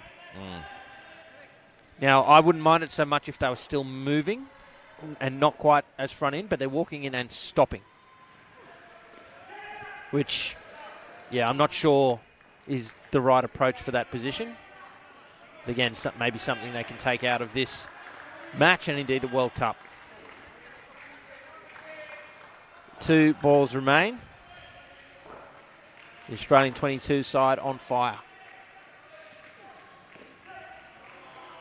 Comfortable for Verstegen. There's something so aesthetically pleasing about a down up 2 that just wedges into that corner. Between the wall and the roof. It just ding. It's like an angel singing. Just squeezed through, but sent back. It'll be a dot to finish, but what an impressive performance that was. Wicketless, almost faultless. And 36 runs, if you don't mind, batting third in this run chase. And they've more or less put the result beyond doubt. Not only that, but they backed up that second partnership by claiming those 2 skins. And Australia under 22 looking rock solid here against India. It's the World Cup of indoor cricket. We're live from Casey Stadium on KO Freebies here in Australia and YouTube around the world. Thanks so much for your company. I'm Cameron Walter. With me is Gary Lowe. And plenty more indoor cricket to come today. Do stay with us throughout the day from 11 a.m. Eastern. Coming up next, it's Australia up against South Africa in the men's, followed by the women's, the same 2 teams at 1 p.m. Eastern. 3 p.m. we've got South Africa up against the Australian 22s. And then 2 men's games to close out the day. 5 p.m. Australian Daylight Time, India up against England.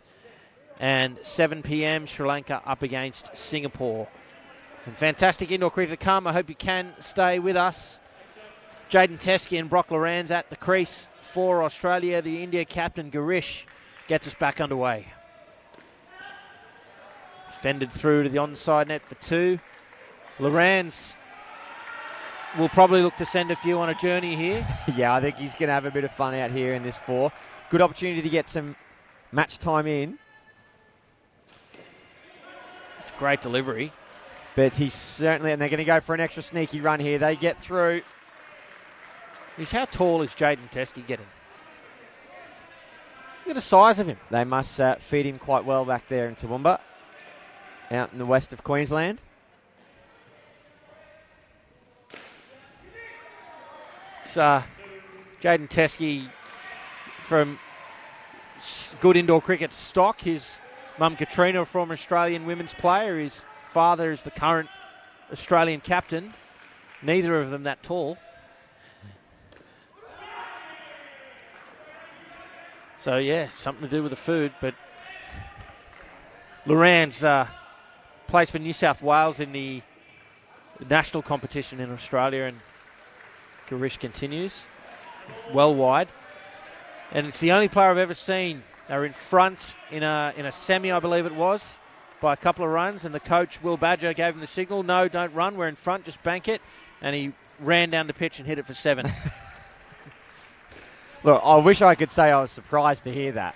I'm not shocked in the slightest. That brings the over to an end. Another good start for Australia. 9 runs from it. Looking good to go 7-zip here. In the first game of the day, the Australian 22 side up against India. Interesting, given the moment, India having a really long discussion here on the sideline. You can see there the side having a big chat with the brains trust from India. It's an unusual time to be doing that. Normally this would occur sort of between partnerships. Wonder what that chat was about, Gary?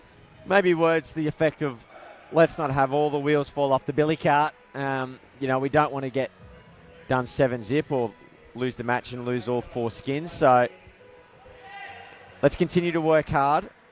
Obviously representing their nation. A lot of people back home will be tuning in. They'll be putting in their best efforts for the final few overs here. Full and wide.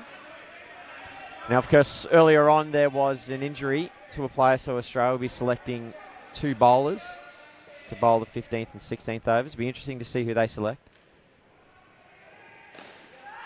Any ideas on who that might be? That's out. Giving him out. It's an interesting call. I'm not sure if the ball was in hand. Yeah, look, this is going to be an interesting replay here as India claim an all-important wicket and stay in this skin. Now, I'm not sure the keeper had it, but the ball may have done enough by itself. Yeah, so he's just knocked it onto the stumps. And that's all it needs to do. The base plate's in position. Yep. The ball has, at some stage, connected with the stump. Yep. Another good call from Horvilius. See a leg side. But that wicket just keeps India in the hunt for this final skin. The game might be gone, barring some sort of a miracle. But indoor cricket's always live. There's always something happening. This last skin worth a point for either side. And Loran's helps himself to 7. Just as I was talking about India being back in it. Australia take control. Once again, the Australian 22 men's with a 7. Yeah, it's a candle snuffing shot, that one, isn't it? Strong shot. We've talked about his aggression.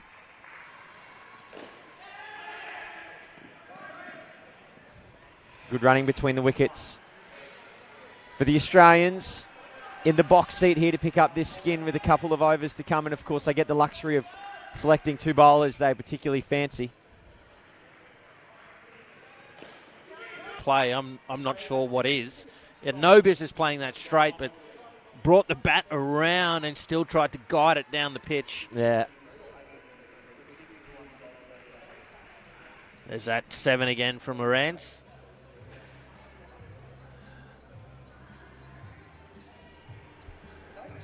Some discussion there of who's being selected to bowl again.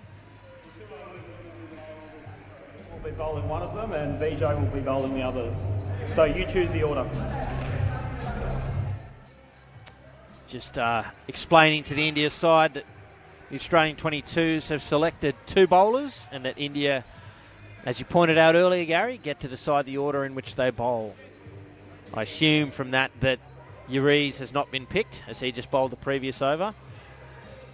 And it will be Vijay and Afroz.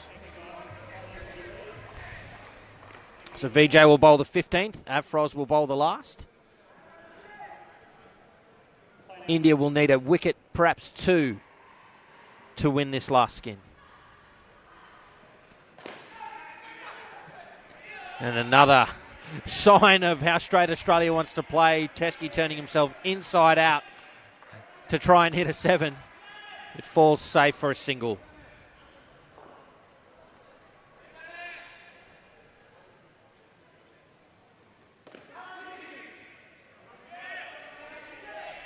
Top ball with the skins level.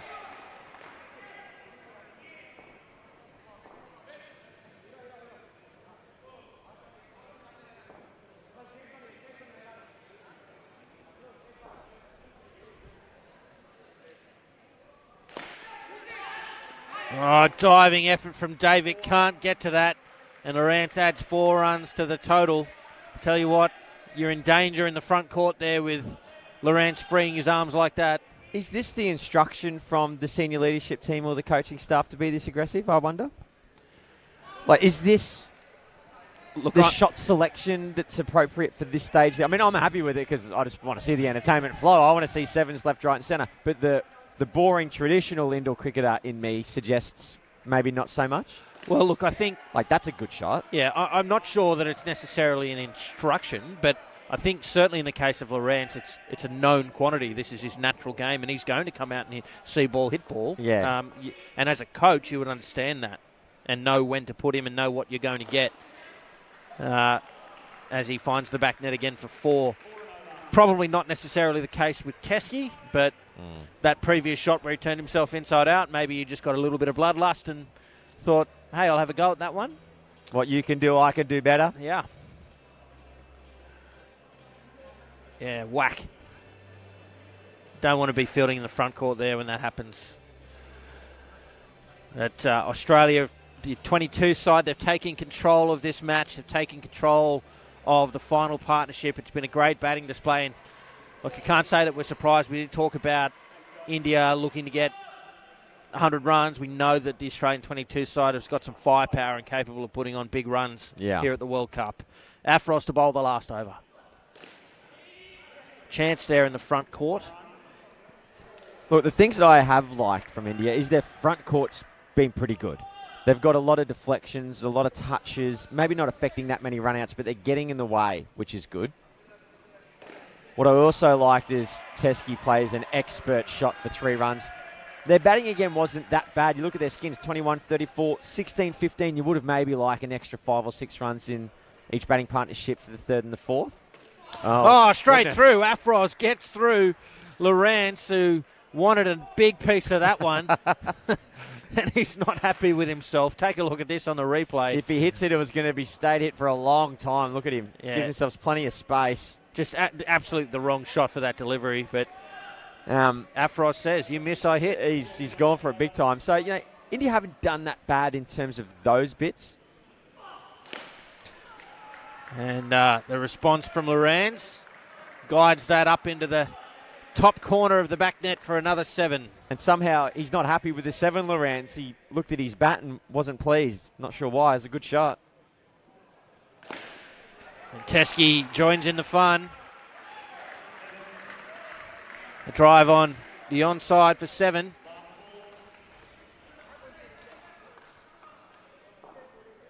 Final ball of the match. A little bit of a juggling into the net. 2 runs to finish, and Australia, the under-22 men's side, have posted 134 in pursuit of India's 86, and a comprehensive win for the young men against the India men's side, but still plenty to take out of the match for India. And it somehow just got away quickly, didn't it? You know, it was all kind of going along quite casually, and then within a fraction of a second, Australia came out and started scoring bulk runs, but a very good win from the 22s. So, ladies and gentlemen, there you have it, the Australian 22 men's side comprehensive victors in the first game of the day here on day 2 of Indoor Cricket's World Cup. Coming up next from 11 a.m. Australian Daylight Time, it is the Australian men up against the South African men. So we take a look at some of the highlights from this match. I do hope you can stay with us live on KO Freebies and on YouTube around the world for more Indoor Cricket World Cup action as day 2 continues live from Casey Stadium. But for now, for Gary Lowe and the rest of the broadcast team, I'm Cameron Walter. Thanks for watching.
Welcome back to Casey Stadium, ladies and gentlemen. The Indoor Cricket World Cup continuing.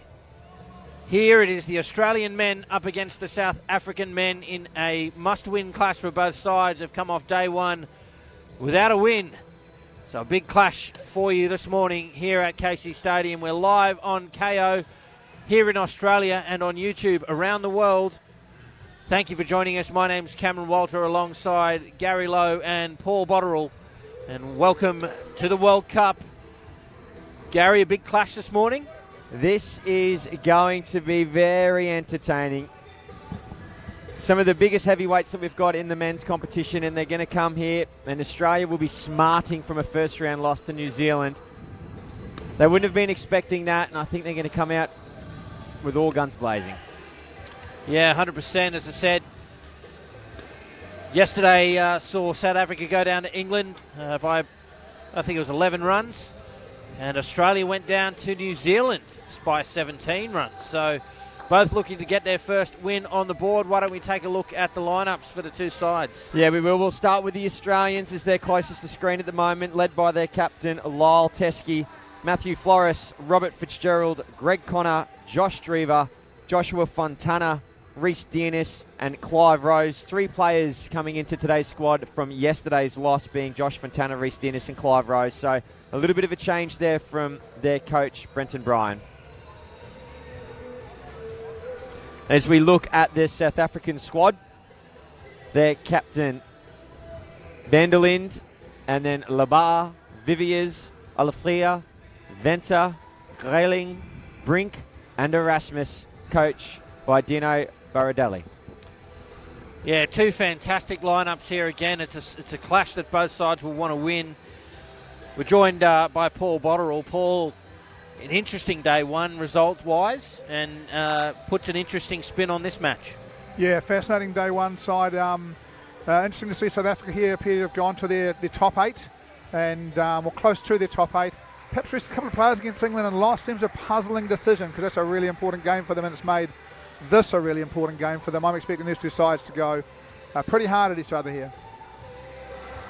Get set for some action-packed indoor cricket, folks. It is the World Cup of indoor cricket. We're back after a long pandemic-induced absence, and it's day two. Live and continuing coverage from Casey Stadium here in Victoria in Australia. Plenty of indoor cricket action to come. The women's Australia and South Africa coming up next, 1 p.m. Australian Eastern Daylight Time. So I hope you can stay with us throughout the day as we bring you this action from Casey Stadium. Gary, without seeing a ball bowled, who's your money on?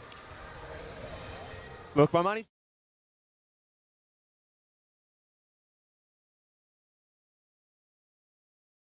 Van der Linde there unnecessarily, so that's fair enough. Yeah. You normally write the captain at the top of your sheet, don't you? Yeah. Look, Australia, I think that they'll be smarting and they'll be coming out as angry as a mule with a mouthful of bees after last night. And I would have loved to have been a fly on the wall with some of the discussions that were had last night. It's not within Australia's nature to drop the first round of a World Cup, and they're going to come out with all guns blazing. But I do like, and we spoke off camera, I do like that South Africa have put their strongest 8 on the court. And as we discussed again off mic, that's what you have to do when you're playing an Australian outfit like this. Put your best foot forward. How about you, Bots? Who's your money on? Money's on Australia, mate. Key interest for me will be to see how Reece Dearness goes, coming in off a ankle injury. He's certainly showing a little bit of just a bit ginger on it still. Be interesting to see if he can get through a full game at full pace. And he's a must-have player for Australia. They missed him yesterday. He's got that X factor that breaks games open, and he's a guy that on an average day looks average and on a big day looks amazing, and they'll be pleased to have him back in. Yeah, no question, and just as you say that, Bots, I certainly did a glance over at Dearness, and it is a pretty pronounced limp he's got there, so we'll be watching with great interest to see how he gets through this match. You can see there the long-time Australian captain, Lyle Teskey, giving some final instructions to his troops. The umpire, Michael Guess, from Australia, asked for the players to get ready. And as you can see on your screen, South Africa will be batting first. And it's Jason Olivier and Xander Erasmus at the crease for South Africa. It looks as if Greg Connor will be opening the bowling for Australia. It's day 2 here at Indoor Cricket's World Cup. Both of these sides without a win so far. All-important clash here in the men's division at Indoor Cricket's World Cup.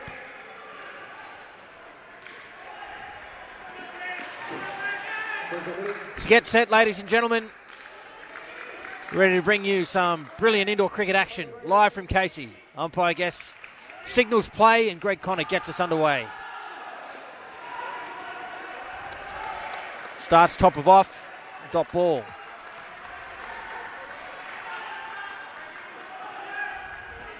Some new caps in this Australian squad. Josh Vantana, cap number 127 for Australia. Clive Rose, cap 128.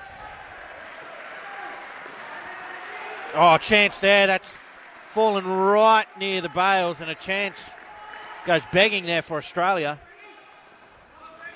South Africa through for their first runs.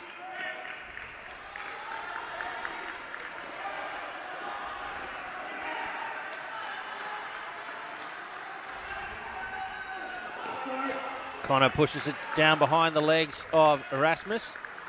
In indoor cricket, wides and no balls are worth 2 runs. You don't get the delivery again unless it is the last over of a batting partnership.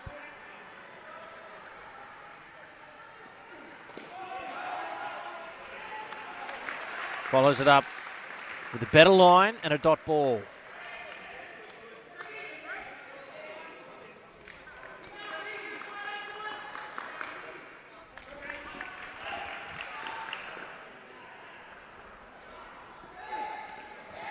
Enough width, they squeeze it backward of point for more runs. Move the score to 4.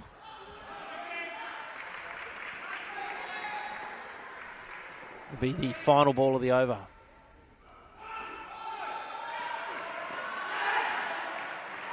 And dot ball to finish.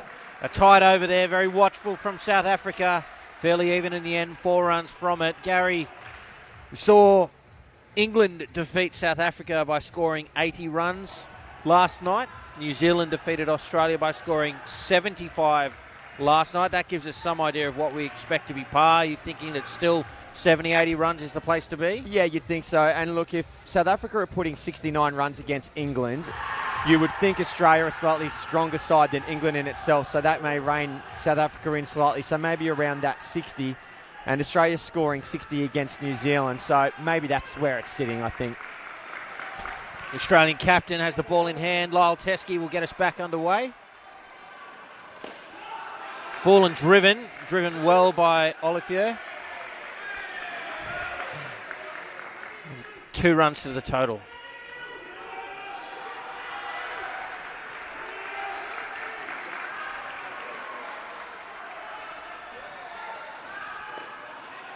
An opportunity there, a direct hit, but a desperate dive from Olivier it is. No, excuse me, that's Erasmus down there. He made good his ground.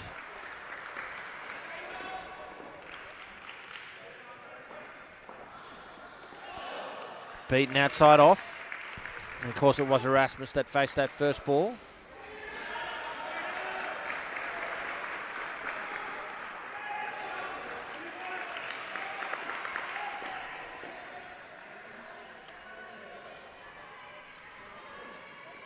Right in on the legs. The Australian side go up. There were 2 sounds. Very, very tough to give that out, Bots.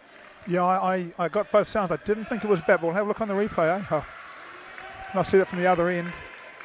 Batsman looked back. He did have a little look back. A little head shake of the head too. Yeah. I thought it was our leg.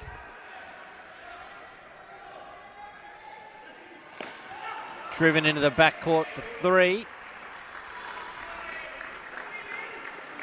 Handy runs for South Africa through the bat of Erasmus. Erasmus only new-ish to indoor cricket, been playing since 2018. So a very steep incline into the national squad. Oh, driven straight to the back net. for 5 runs. Huge runs for South Africa.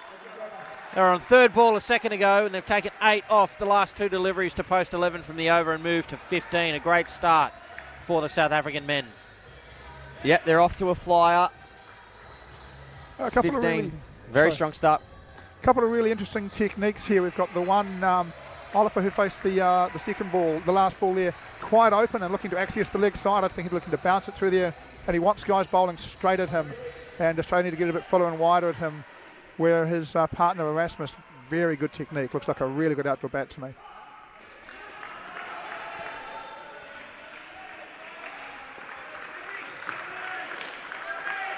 It's going to be Clive Rose to bowl his first over in international indoor cricket. Olivier on strike. Oh, what a start from Rose. This new ball is still doing a lot, isn't it, Cam? Early in the innings, we are seeing these things really go round. Batting looks tough.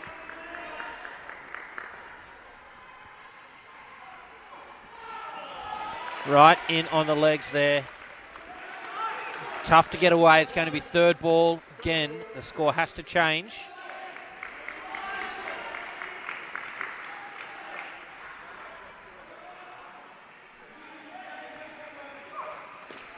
It's up. It falls safe.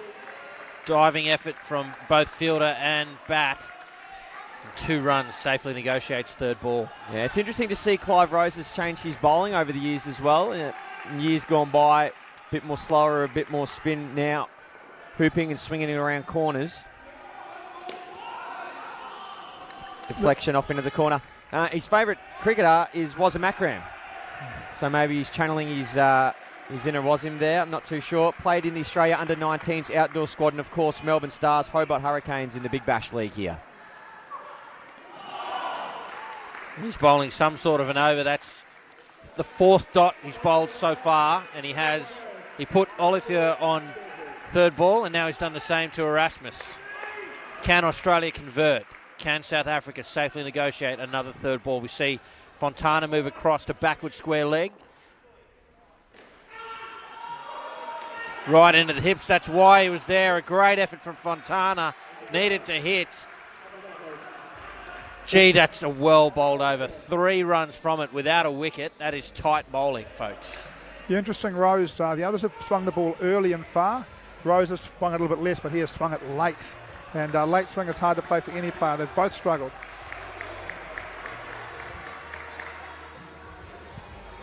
The Australian vice-captain will make his way over here now. Matt Floros to bowl the 4th over to the partnership. South Africa still looking good on 18. Had a particularly good first game, was the only player to concede negative runs in his 2 overs.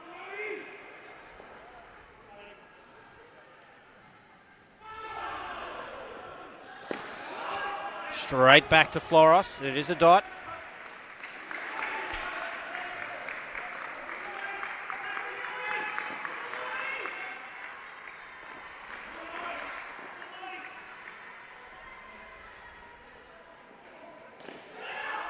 Scamper through for a single.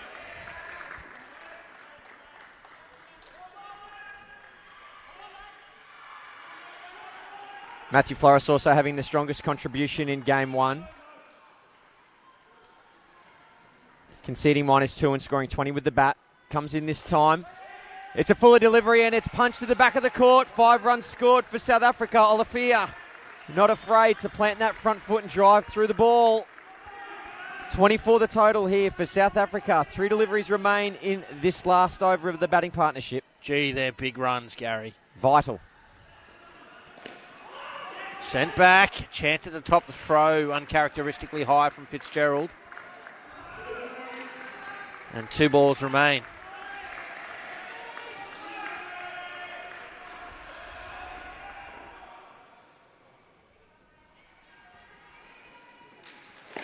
Driven again, and it finds the back net. Did it catch some side first? It did. 4 runs. Unbelievable batting from South Africa. They find their way to 28 with a ball to come.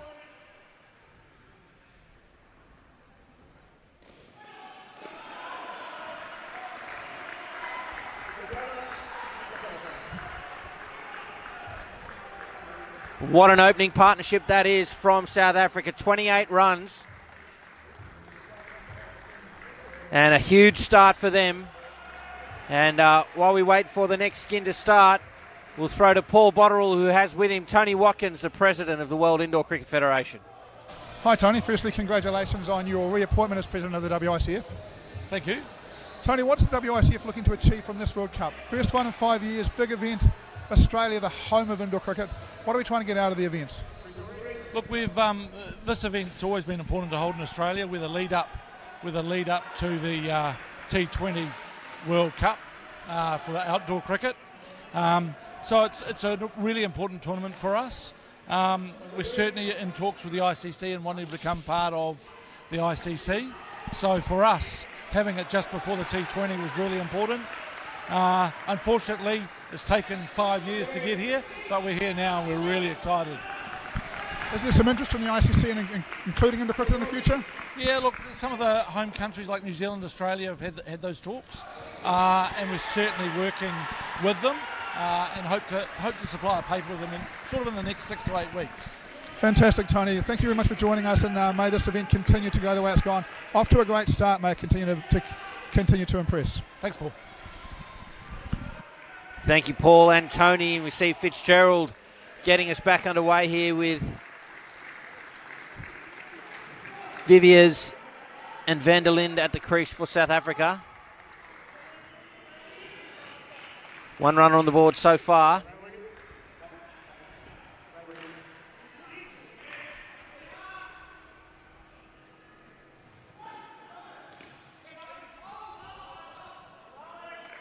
Tucked around the corner, no runs scored. What do you make of this so far, Cam? Well, that's a huge opening partnership for South Africa. We're talking about 80 being the sort of score you want to get to, and 28 on the board against Australia. They'll take heart from that, South Africa. Especially for mine, 3 back net shots. 1 off the Australian captain, 2 off the Australian vice captain. Just shows that South Africa, if they get the width, if they get the length they want, they will punish Australia. Third ball here, however, an opportunity for Fitzgerald.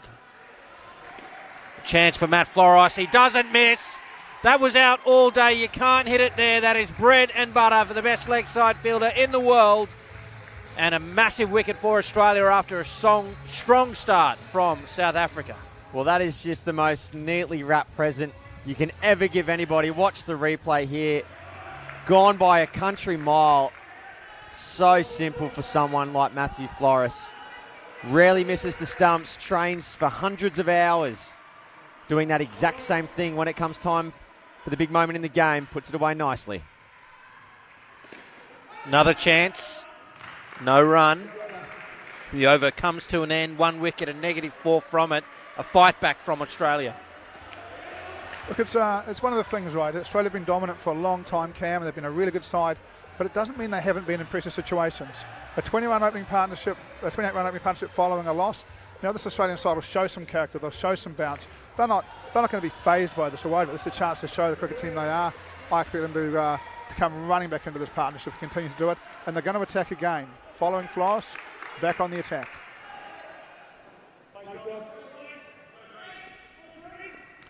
Josh Drever to bowl over number 6. Right in at the legs. Gee, they're tough to get away. It'll be third ball. Again, if you just joined us, 2 consecutive dots. The score has to change on the next delivery. And that'll be out. Great bowling from Drever. Cashing in on the dot ball from the last ball of the Fitzgerald over. Dots up Van der Linde and follows up by beating the bat.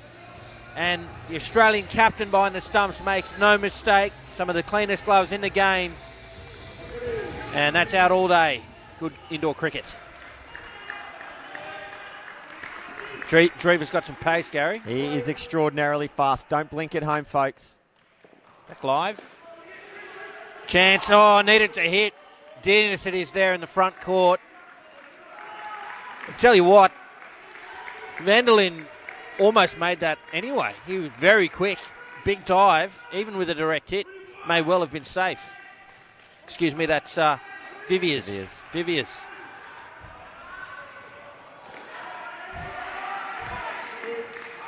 Viviers follows up with a comfortable 2. This partnership, however, in trouble. -6 on the board. Australia fighting back.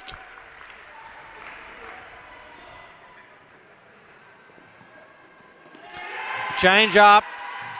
And another wicket. Wonderful bowling from Josh Drever. And once again, Lyle Teskey, the Australian skipper, unbelievable gloves and another stumping.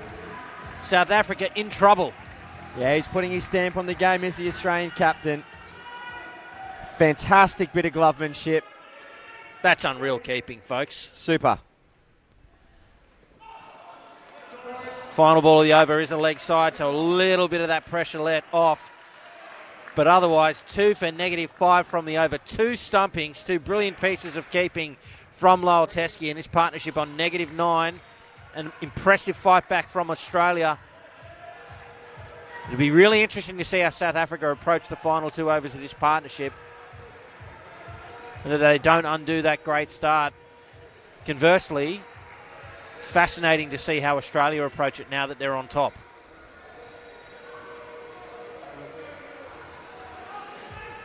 The skipper himself has come on to bowl the 7th.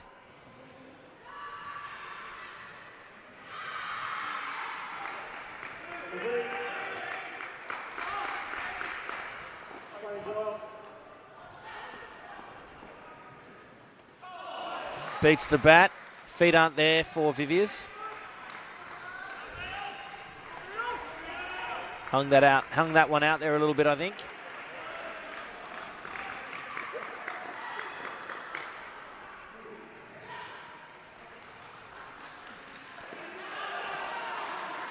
This time beaten behind the legs and third ball again.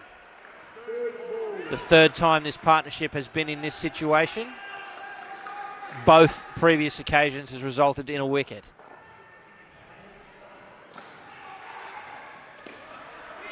Another chance, and that's going to be 5 runs.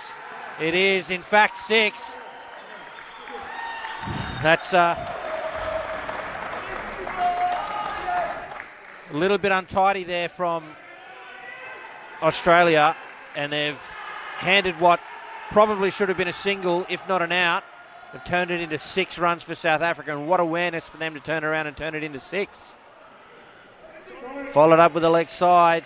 Yeah, the umpire explaining there to Lyle Teskey that he didn't have any control over the ball. Lyle suggesting that he's got a finger on it and pushed it along. The ball doesn't necessarily even have to deviate. It just needs to be controlled towards the stumps, and the umpire not agreeing.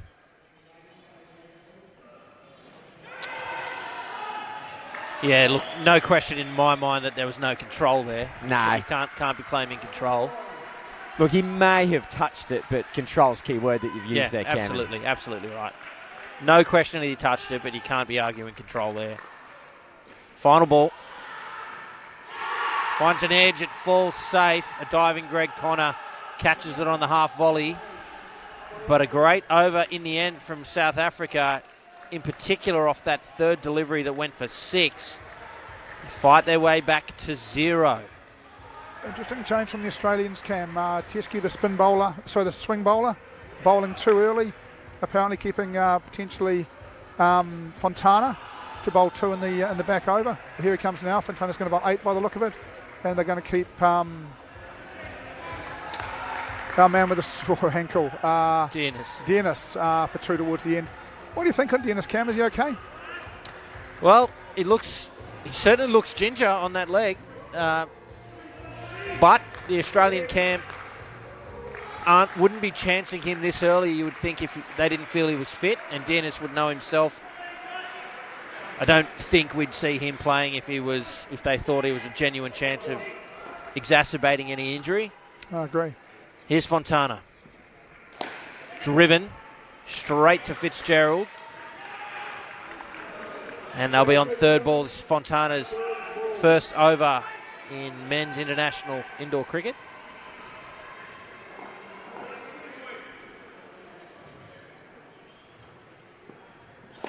Driven again, a chance at the top, the flick. On the money, Viviers is home. He has teed off at that, hasn't he? Absolutely. Plenty of width.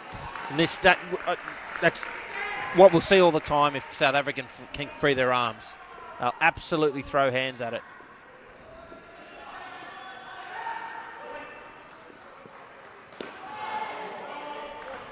Fontana, the Iceman, bowled the final over of the Under-22s World Cup final back in Dubai in 2017. Iced the game for Australia.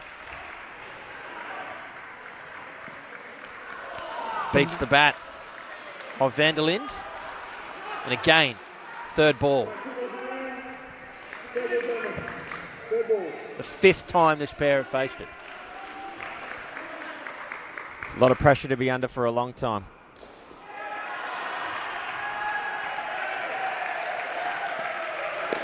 Driven to the backcourt for 4. They're thinking about another run, but Van der Linde had run through too far.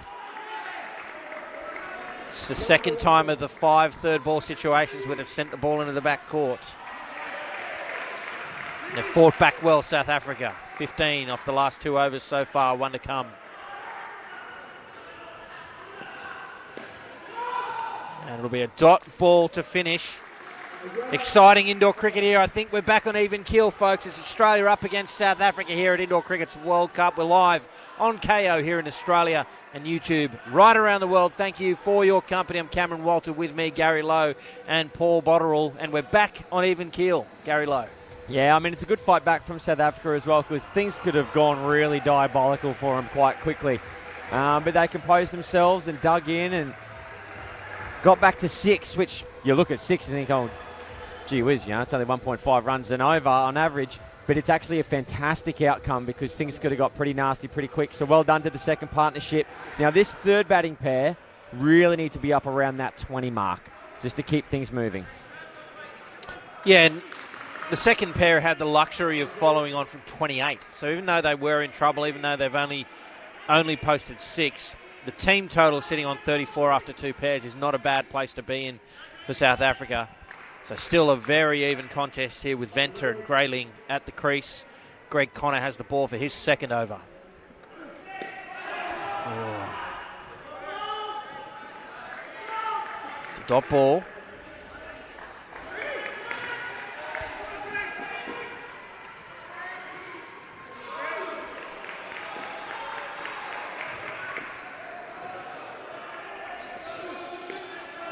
And another dot ball. Hard to get away, Connor. Now Ventus had 2 siders. And another third ball situation. It's the 9th for the match.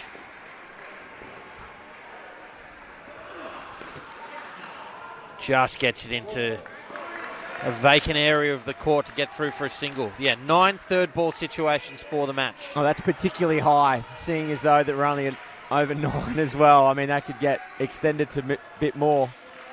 So South Africa doing well to navigate some pretty turbulent conditions.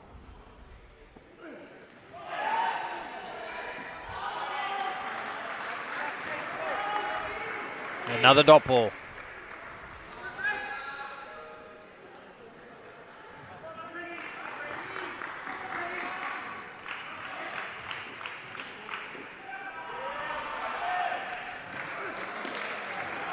Out of the reach of Floros. Fitzgerald it is doing the backing up. If you've been with our coverage throughout the morning, you would have heard Gary Lowe and I discussing the Indian fielding and how their 3-line fielders weren't getting into the front court. Keep your eye on Drever and Fitzgerald and see just how far into that front court they get as the ball is played. There's a no ball, and that'll be out. The no ball undone by a run out. The Australians just too sharp in the field. They close out another excellent over. That was third ball. They close it out with a wicket. Yeah, and slightly difficult because they know that it's third ball and they've got to run. Otherwise, they may not have gone or been in that mindset. So a 7-run turnaround there, because if they just took the no ball and didn't move, obviously they get the 2 runs and they don't get the -5. That's the the 10th third ball opportunity created. Last game against New Zealand, Australia created 6 of them. So that gives you some kind of context as to how they're performing today. As Reece Dearness comes in with 1 pink shoe and 1 fluorescent green. Yeah, Dearness, as Paul Botterill was saying earlier, carrying a little bit of an injury. Here he is to Venter. Oh, that's out. Great fielding there for Greg Connor in the front court. Caught Venter wandering out of his crease, and Australia strike again. You can't keep this Australian field out of the game. No, and you just can't dawdle out of your crease like that because you will get cooked, and you can see well out of his ground. Yeah, there's never a run there, was there? -9 this batting partnership. Driven straight back to Dearness. So we saw the second partnership in trouble early and they fought back well. South Africa, this third pair, they need to take their lead from that second pair. Through the gap, a chance for Fitzgerald. South Africa home, 2 runs.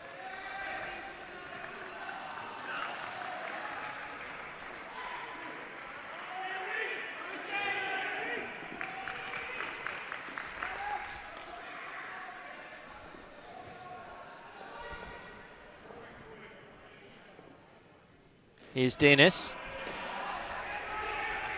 A direct hit from Fitzgerald, and that is out. How about that, Gary Lowe, from Rob Fitzgerald? That's outstanding stuff. He's a long-time veteran of the Australian squad, is Rob Fitzgerald. He knows exactly what to do in the big moments.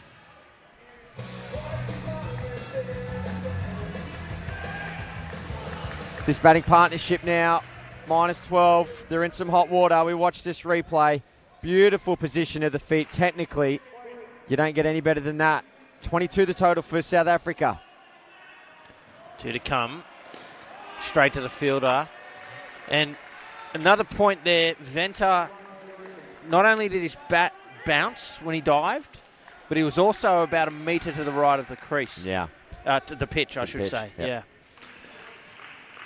Which meant he was travelling a greater distance. 1 ball to come. Oh, driven to the back net for 7. What a response that is from Grayling. They were in trouble and he smacked a 7 off the last ball to finish with -1 from the over. Let's go now to Paul Botterill, who is with Gareth Rawle from South Africa. Thanks for joining us. You're one of the South African squad. Can you tell us a little bit about the South African approach to batting? Yeah, thanks very much for having me. So I think we've started the tournament a little bit tentatively. It's not our sort of style of cricket. We generally, if the ball's up there, we like to hit it. Try to target the 3 lines and hopefully, get it to run along the nets towards the back, the boundaries as well. We've certainly seen you guys play with a lot of aggression when the ball's up, a bit more tentative when it's on a length.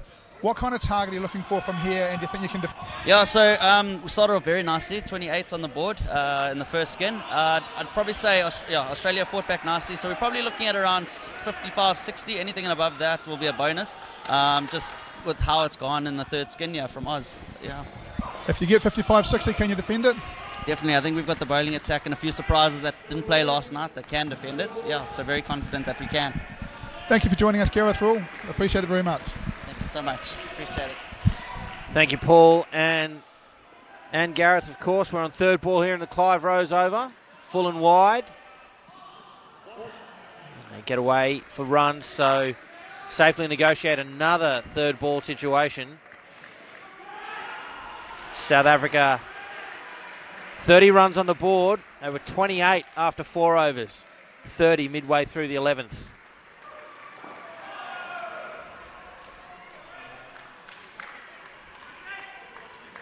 Another dot ball. Plenty of dots throughout the innings, as well as third ball situations.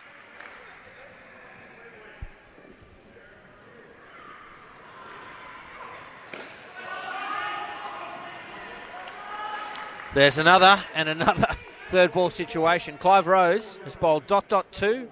1, ... 1, ... 1 to come. Fantastic display of bowling here. Brilliant. 2 to finish Clive Rose finishes wicketless, but has only given up 6 runs. That's impressive bowling. He's been brilliant, hasn't he?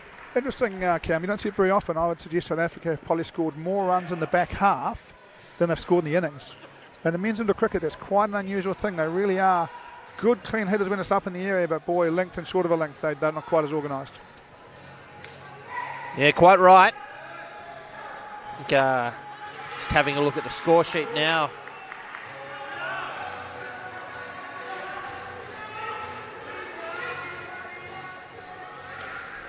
...34 runs from the back half of the court there.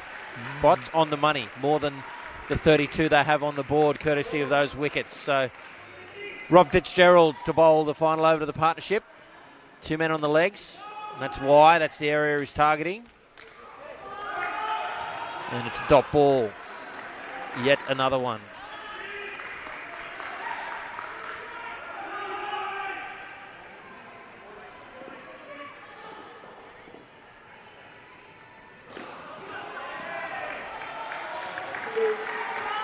As that goes for 2, there have been 35 dot balls in the innings. That's incredible, isn't it? That's an astounding number, isn't it? Yeah. It's all length, isn't it? When as soon as you bowl full, they look $1 million. As soon as you just pull it back to stumps and above for the length, they look to struggle a bit. Not always $1 million. Maybe a couple 100,000.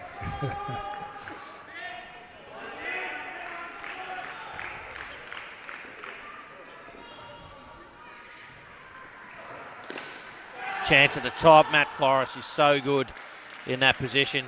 The throw on that occasion, a little wide, but for me, that play, what that does is that's going to put doubt in every South Africa batter's mind about whether or not they're going to get runs if they make good contact on it there in that position.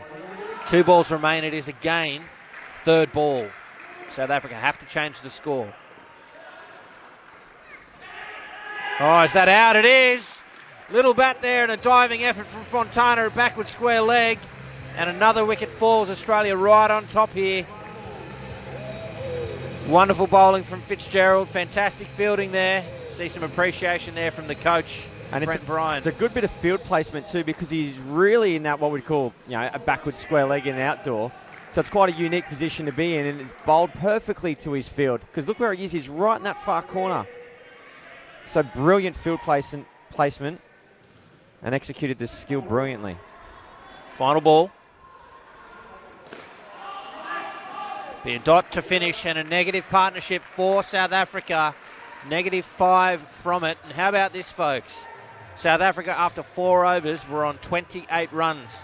After 12, they are on 29 here in this must-win clash at the World Cup of Indoor Cricket. Thanks so much for your company on KO here in Australia and in YouTube right around the world. It's great to be back here at Indoor Cricket's World Cup. An important 4-over period now coming up for South Africa. Despite the fact that they've had 2 average pairs in the middle here, they're still in a position where they can post, with a good partnership here, something around about 60. And that's below par, no question, but at least that's competitive. They don't want to be leaving it at 30 or 40 runs. And here comes the experience for them, right, Cam? 2 players here that have been around a long time, will know how to deal with the situation. Yeah, Willie Brink and Egbert Luba on the court. Here's Dearness. Straight to Connor. Brink it is on strike. What could only be described in the classics as a big unit. Yeah, not much cardio for Willie Brink, I wouldn't have thought. And another dot ball. That's 39 dot balls for this innings against New Zealand. There was 36 for the entire innings. So just goes to show how much pressure Australia is building. And then South Africa need to try and score runs off limited deliveries. Tucked away nicely by Brink there. Positively for Australia, Dearness is looking okay out there. He's pushing through after bowling the ball quite well. So perhaps no issues with the injury. He does look good. Does look good, doesn't he, Cam? Another dot ball, 2 balls remain.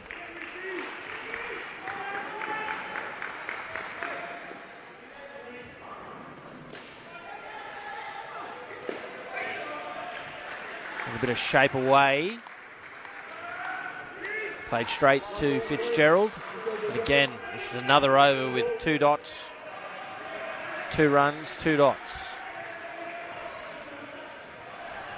Third ball.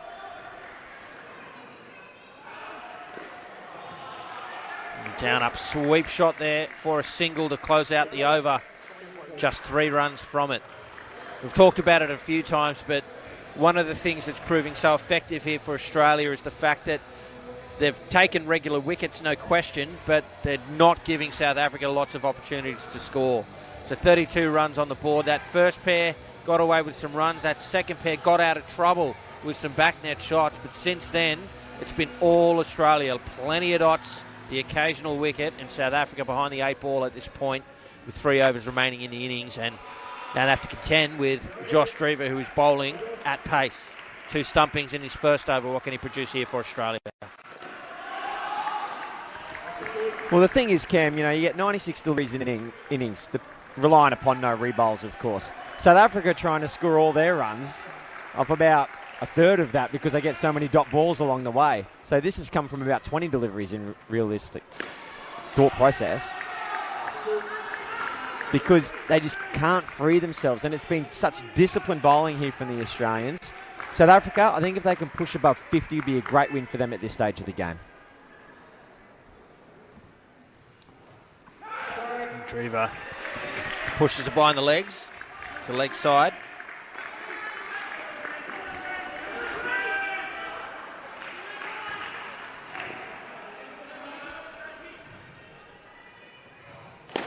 Oh, driven into the back court. Just enough width. They consider running again. Brink not interested. 4 runs. Handy runs for South Africa, who've been in trouble. This pair doing well. 2 balls remain. Short. Pull shot. It's through for 2. Oh, Given out. He just took so long, I thought he wasn't going to do it. I actually don't mind the call. But it'll be an interesting replay. Let's take a look, folks. I thought he was well home, Cam, too, so I'm interested to have a look at the replay. Clearly, he won't be well home, but... So he's got to gather this, Clive Rose. Oh, it's pretty tight, but probably a fair call. Final ball of the over. Driven flat, a chance at the top, a great piece of fielding off his own bowling from Drever. The flick back is just wide of the stumps, and Lubber gets home for 2. And 6 runs off the over despite the loss of that wicket. So 9 runs on the board for the partnership. They fought their way back to 38. South Africa still in a position here to get perhaps 50 or 60. Things are going to get difficult for them. Matthew Flores bowling now. He's not the easiest player to score runs from, but Willie Brink, the 38-year-old, he's played over 100 provincial games since 2006. And in the Dubai World Cup in 2017, he was player of the tournament. So he knows how to hit some runs. I think he'll do well here in the next 2 overs. Here comes Flores. Yeah, it's a sign of the calibre of Willie Brink. You don't always see a player of the series come from a team that doesn't feature in the final. Very rarely. And, the fact that he did that in Dubai speaks to his class. It's Flores.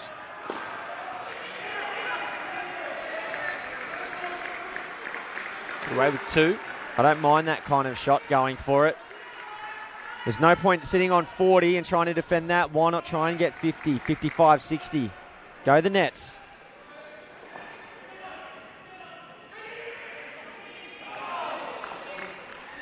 Single. We talked a little bit in yesterday's games about how these early round games, as much as each team wants to win them and they're going to compete for each skin, it's as much an information gathering exercise as it is anything else. So, ball, another 2. So even if South Africa aren't going to win this game or they aren't going to post 80 runs, they'll want to know, hey, if we're up against Australia and we're under the pump, we've got 2 overs left, can we get to 60? Can we do that? Can we get away with some back net shots? What can we do? 2 balls remain. Guided backward of square for 1.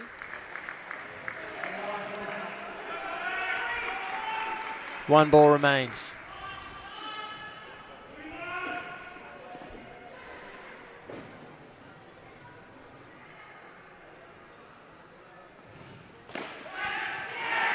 That is an excellent catch from Rob Fitzgerald. I tell you what, it was coming hard and flat, difficult to judge.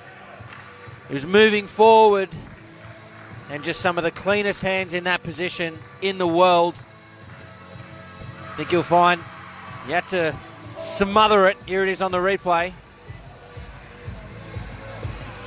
Just gathered it in and made sure it didn't spill out. A wonderfully judged catch there from Robert Fitzgerald there on the 3 line. And Flores strikes late, keeps them to 1 off the penultimate over. South Africa on 39 with 6 balls to come. And Josh Fontana to bowl the final over of the innings.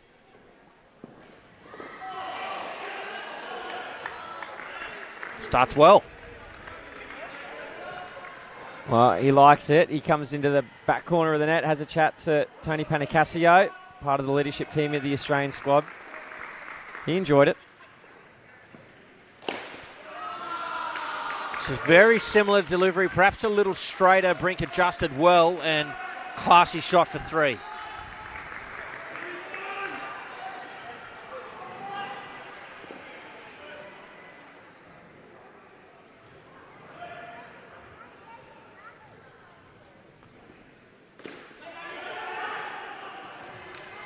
Flores keeps it off the net. It is a single for South Africa.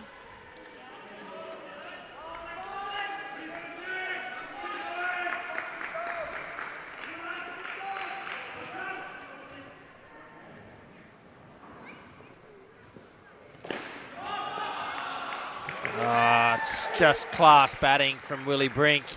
He finds another 4 runs. It was safe as houses. Just got past Rose. Collected an extra run by way of the back net. 2 balls remain. South Africa fighting hard. Oh, Fontana beats the bat of Luba.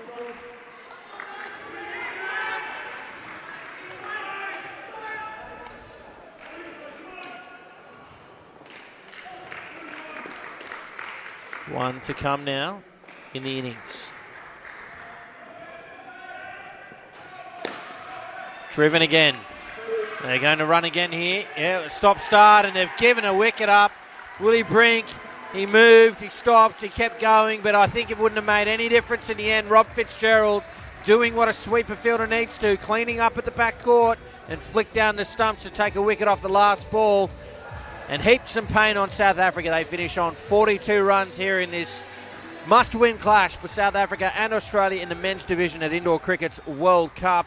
We might take a look at some of the highlights from that innings, and plenty of them for Australia with lots of dots and plenty of wickets as well. Yeah, it was an entertaining first innings, no doubt about it. And that last delivery, they just couldn't help themselves. They had to go and bite off a little bit more than they could chew. But South Africa had some really expensive shots. Paul Bottrell talked about it during the broadcast as well. A lot of the scoring came from the backcourt. And again, Lyle Teskey put on an absolute clinic today with the gloves. It's interesting, in outdoor cricket, you can go back 10 to 15 paces if you want, but not here. You can't hide. Everyone has to be good at everything, and Lyle Teskey was fantastic, as was Joshua Fontana with the ball today. Yeah, key feature of the innings, obviously, all of the dot balls, and Australia capitalising. Again, folks, we are coming to you from Victoria in Australia's southeast, and Melbourne has long been synonymous with style, proudly holding the mantle of the fashion capital of Australia, and don't I know nothing about that. Along with a city that fosters young creatives in all fields of fashion and design, Melbourne's also a magnet for major international brands, including luxury labels and high street fashion chains, many choosing to open their flagship stores in Melbourne. So whether you're searching for locally made threads, European designer wears, or high street fashion, the city's most fashionable strips are conveniently connected through grand historic arcades, lanes and walkways, and many of Melbourne's best fashion finds can be found in the numerous neighbourhoods that surround the city centre, each boasting its own distinct style. So do come on down if you're into fashion. I know that I could use some fashion advice myself, but Melbourne's the place to get it, the fashion capital of Australia. Again, a wonderful part of this country, and we hope that our viewers from overseas can find their way to this part of the world at some time in the future. And our thanks once again to the Victorian State Government for their support of this event and all cricket events here in Victoria. 42 on the board. That's going to be tough to defend for South Africa. Be interesting to see whether they can produce a similar performance with the ball and in the field as Australia did, and they certainly need to. Fontana and Fitzgerald will open the batting for Australia. Key for me here as well, folks, is there's two skins here that South Africa can defend. This one, certainly 28 runs on the board. They'll be desperate to defend that and take a point out of that.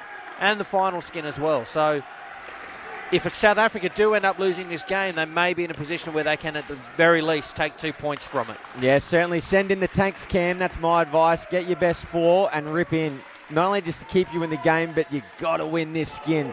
You let this skin go, obviously the game's pretty close to being gone by that stage as well, because you've given up 29 plus and you've lost that point. So send in a barrage of bombs.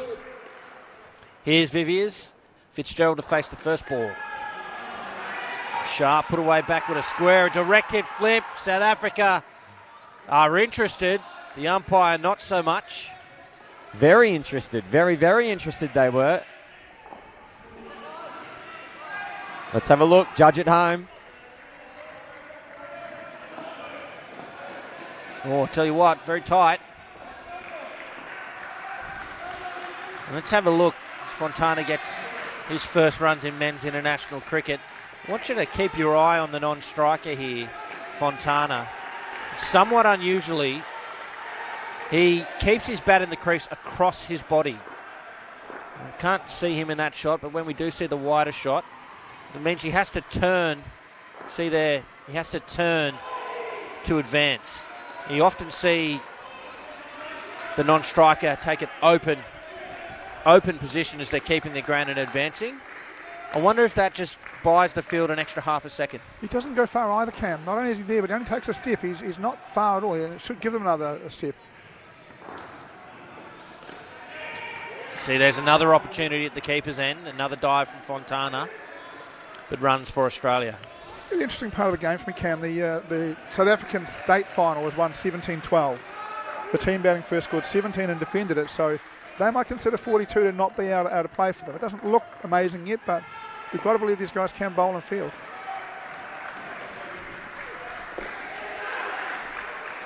A dot ball. And I think we were talking about it yesterday. Some of the tightest indoor cricket games have been 40 to 30-ish, where there's just been two brilliant bowling and fielding performances. So do we have one of those in store this morning? Final ball of the over. Full and wide, driven, and a chance. Two runs. I agree with what Gary said as well. This skin is crucial, not only because of the skin, but because of the game. If they really need to win this and win it by sort of 10 to keep the game alive. If the Australian Opening Partnership even got 25, 26, they'd lose the skin, but really the game's well in hand. So that's going to make a play here, and they are going to go to one of the better bowlers in the game. Well, would that be, you've coached at this level, Paul, would your approach defending 42 to just be all-out attack, all guns blazing early? All of my best bowlers would be go on twice before they go past my score. No point in having a world-class strike bowler left when they're on 50. Yep. So expect to see Erasmus possibly bowl the third or the fourth, if that's the case.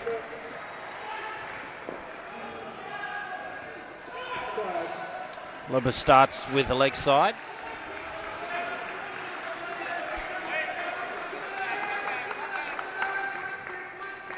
Took 1 wicket in the first game, did Libba. Conceded just 5 runs from his 2 overs.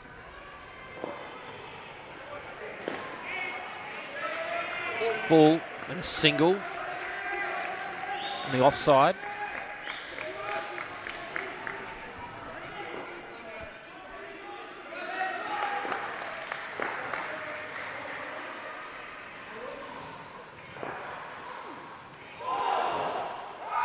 Don't see Rob Fitzgerald beaten too often.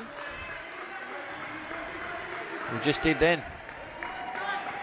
Nodding back down the pitch afterwards as well. It was goody. Bit of movement away. 3 balls remain.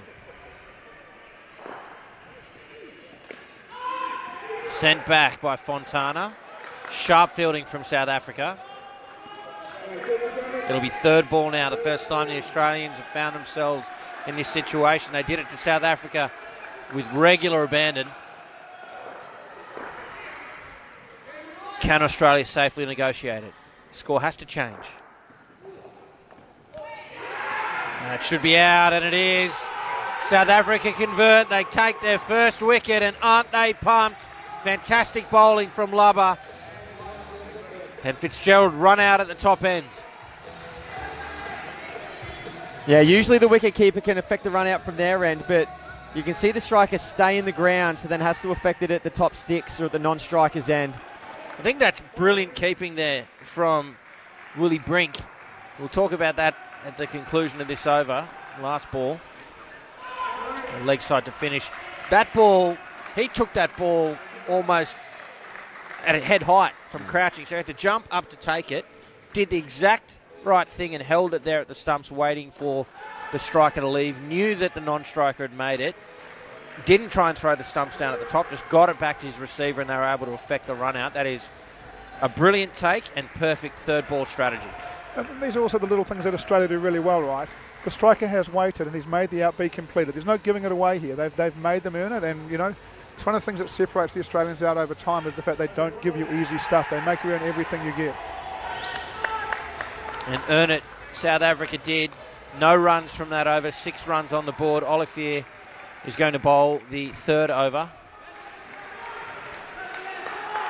South Africa looking strong to bank this first point.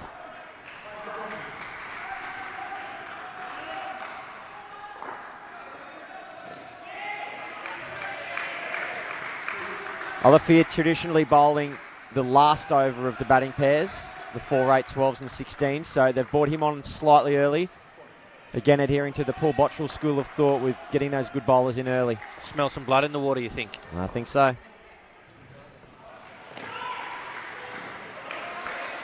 Little fend on the onside there for Fontana through the front court, but well backed up there by Erasmus and no run.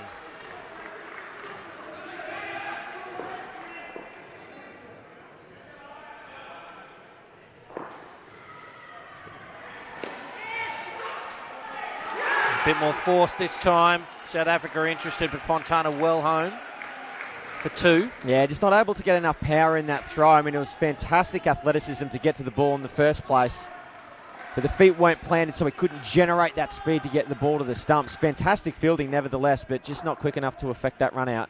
Brilliant fielding.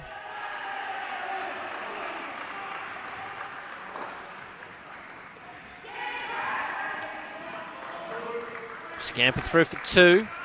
1, excuse me, with 2 balls remaining. Want to stay in the hunt for this first skin to Australia. 8 balls to get, 18 runs.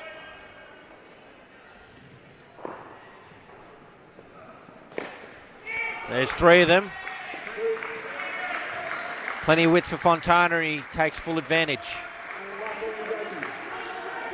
1 ball remains.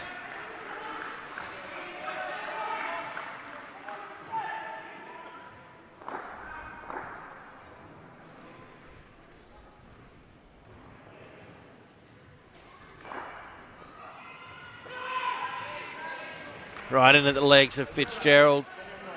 And it is a dot ball to finish, but a better over for Australia, 8 runs from it. They're going to need a big over here if they want to bank this first point, the Australians. Yeah, it has to be Erasmus to come on for mine. We'll see who it is.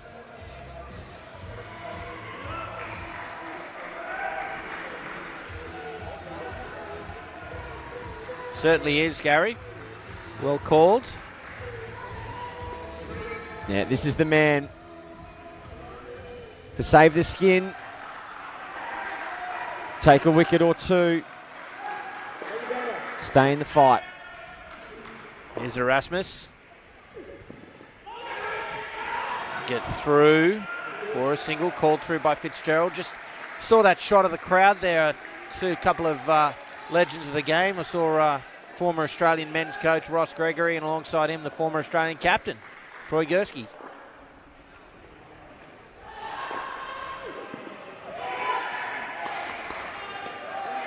Couple of legends there, Cam. For sure. We don't have a corporate box facility up here, you know, behind glass, air conditioning. Throw rose petals as they come through so they don't walk on the concrete. None of that. Just see Erasmus bowl this delivery, but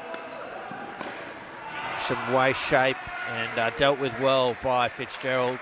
Grabs 3, but one of my favourite ever innings that I've ever seen in indoor cricket was Troy Gursky closing out the 2009 World Cup final against, was it New Zealand? It was New Zealand? Yeah.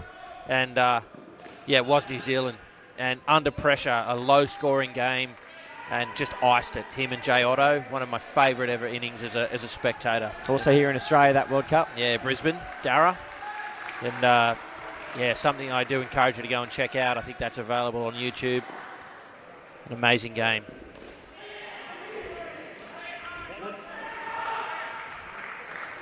So Australia look to have conceded this first skin. They'll be more concerned at this point with getting a win. Final ball now.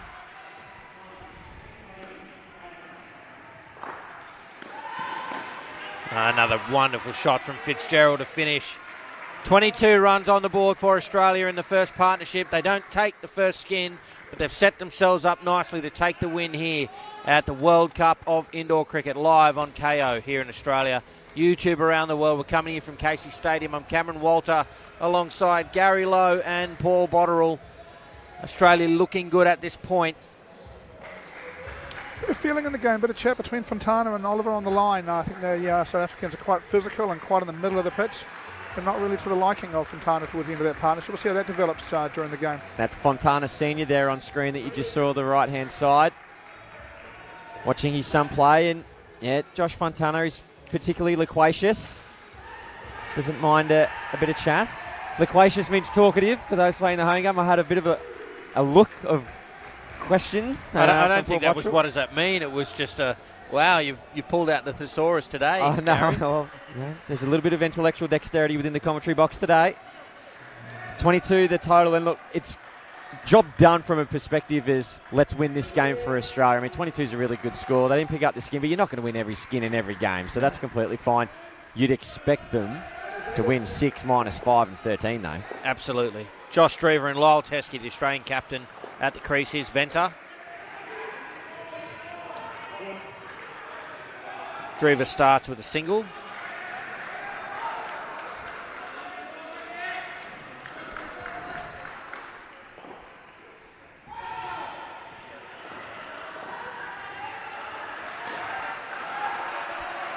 Down up, pull shot forward of square for 2 from Teskey.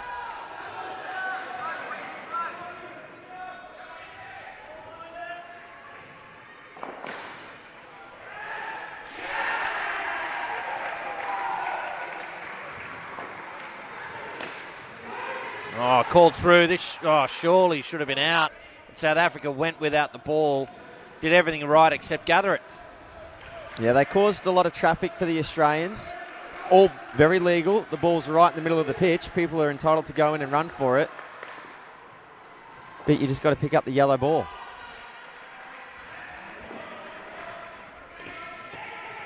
So it's a bit of a feature of the innings for me so far. South Africa actually have hit the body a fair bit. They've had Australia hit the ball low quite a lot, but they don't have the agility to finish it off. So we're seeing the ball go close to fielders on the ground in great areas, but they're not really doing enough when it's there.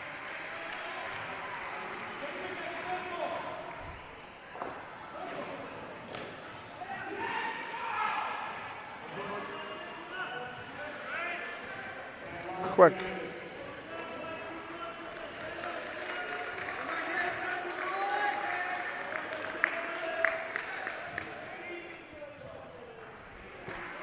Final ball in the Venter over. Safely negotiated so far by Drever and Teskey. They finish with 2 And a good start for this partnership as they move Australia to 30 runs. Yeah, that inability to sort of finish off, Paul, that's going to cost South Africa here. You can't do that if you're trying to defend 42. Yeah, look, it's one of the things. If you're going to bring a really good bowling attack, you need some guys in the field that can finish the outs. And look, they're quite big, broad men, and it's hard to be quite as agile and fast on your feet. And they don't seem to have a Matt Floss arm to finish stuff off, So let's see how they can develop that, how they can bring these guys in and give them a few more opportunities to finish stuff. They look actually okay to me, about waist high. They're pretty good there, but low down, it doesn't look quite so sharp.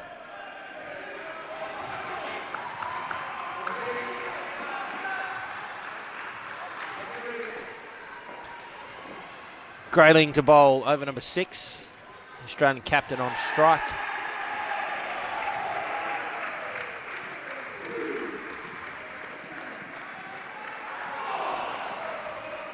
Whoa. That did a little bit, Cam. Yeah. Let's take a look at this. Wow. That is gone. And flat too. That's gone from flat to ridiculous. It's hard to do.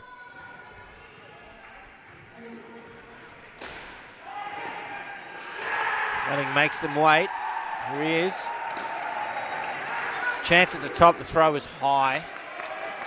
Another one, Cam, on the ground. They've got that needs to be out. Yeah, he's effectively hit that straight to the fielder and run, and they've got a single from it. Comfortably. Yeah.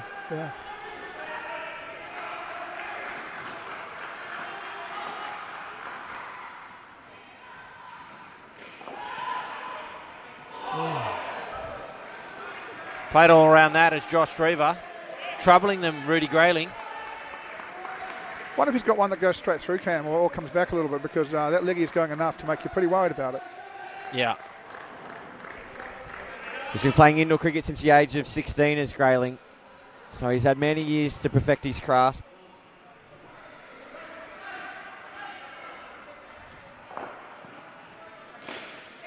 Oh, that should be out. That's a suicidal run from Drever. We're talking about hitting it straight to the fielder and South Africa being unable to execute, but he's hit that right back to the receiver, millimetres from the stump. All he had to do was get it in hand and whip off the bails, and that is a gift wicket if I've ever seen one. Well, short of him stopping and picking up the ball and throwing his own self out, that's the only way he could have made it easier. A real gift. South Africa will take it. And that's a desire to get off strike. That really is. That's effective bowling. 2 balls remain. Certainly does have, I don't know if it's quite a wrong one or a toppy there, but that does go straight on or come back. Chesky seeing the signal down that came back a little bit. Yeah. I really like this bowling change, Cam. If you bowl him second in the partnership and he bowls well, you can get him back. I'll be interested to see whether they bring him back in the 4th over of this partnership and have another look at it.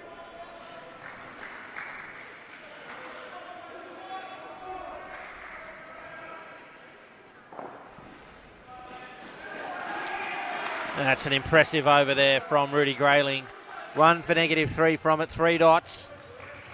And South Africa will need more of that if they are to stay in the game. They're certainly staying in this skin at the moment. It's what we want to see, folks. Yeah, it's a wonderful over, and I've just heard in my ear that when Grayling represented South Africa at the Tri-Nation Series against England and the UAE, he was known as the Magician. That's what they called him. He certainly performed today, at least in that first over. The Magician. We'll see some more magic. Here it is on the replay. There's that run out straight back. And it even curved, spun. Yeah. Well, look, maybe that's what undid him. As it came off the bat, he might have thought he had more room there to move, but it just curved straight back to the receiver. Nice bit of lawn bowls. Here's Van der Lind. Single there for Lyle Teskey.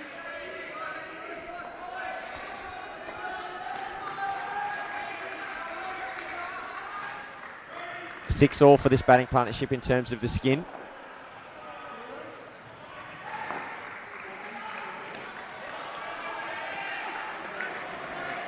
Good movement there from Drever. 2 runs through the offside.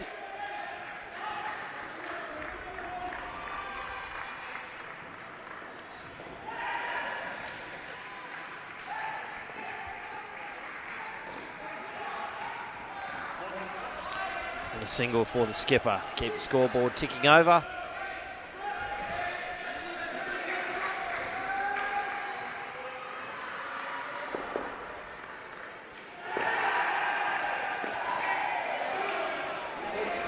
Well kept off the net there by South Africa. A little deflection in the front court and just tidying up done there on the 3 line by Olivier.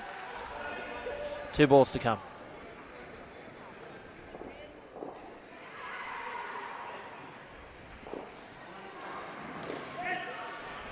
Oh, chance at the top. The flick had to be on the money.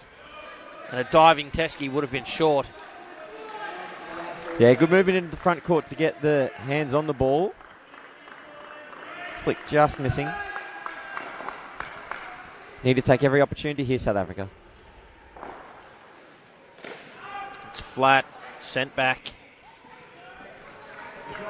Brings the over to an end. 6 runs from it, a better one for Australia. They move in front of the skin and keep Australia on the charge in pursuit of South Africa's 42.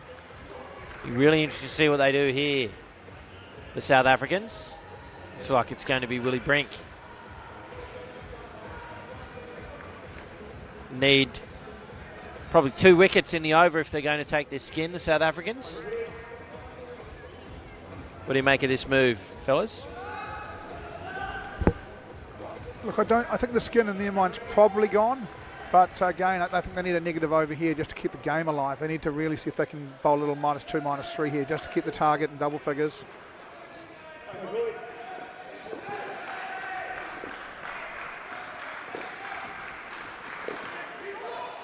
Oh, directed slap. What an amazing piece of fielding that is. I don't think he realised it was out. He slapped the stumps down and then just stopped. But Vivier's down there in the front court. They needed that wicket and all of a sudden the skin's back in play. Take a look at this on the replay. It's come straight down off the top net. Bang, and that is out. The reach around behind you slap. That is some skill. Maybe the skin's back in play. Oh, they've gone up for an LBW appeal.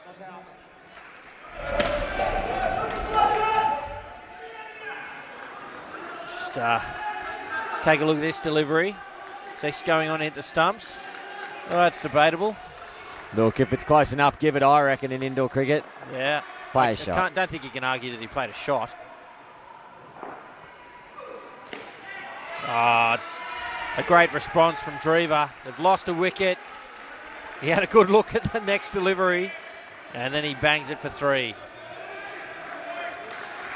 Again, Australia in front in the skin. Can Brink produce? Oh, the misfield into the net. That's a little sloppy. It's an important one too. Although it's only 2 runs, but now they need to get 2 wickets to win this skin. That's right, yeah. And it's just a little less pressure off the 2 batters. 2 to come. Driven well through the gap by Drever, and Australia will take this second skin with 1 ball remaining.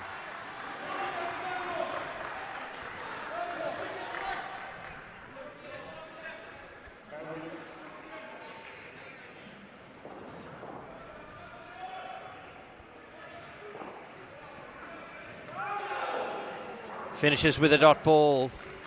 A competitive partnership, a couple of wickets there for South Africa, but in their defensive, a low skin of 6. They've given a point to Australia, who are now 8 runs away from victory with 8 overs remaining. Going to need to see some brilliant indoor cricket here from South Africa to stay in this game and perhaps defend that 3rd partnership of -5. It's going to be Clive Rose and Greg Connor at the crease for Australia. It's Australia up against South Africa in the men's division here at Indoor Cricket's World Cup. Thanks for your company live on KO and on YouTube around the world. There's the Brains Trust there for the South Africans. Stay in the game, I imagine those instructions are.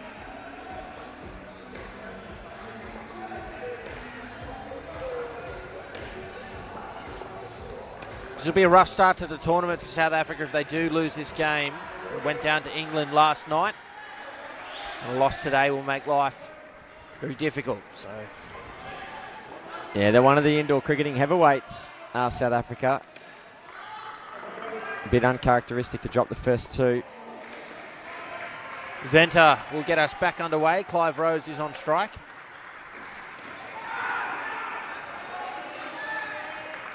Stop ball to start. Yeah, there'll be very good support for Clive. Local lad, Victorian. I know that his dad's here in the centre supporting his son today.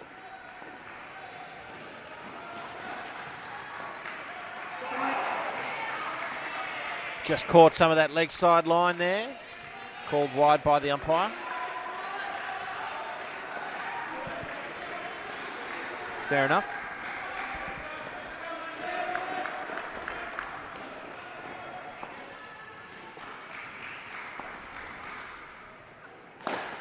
Straight to the fielder, sent back. Sharp from South Africa. Disinterest from the umpire. Well, everything there was good from every aspect of indoor cricket. Handy shot, sharp fielding, good appeal, great umpiring decision.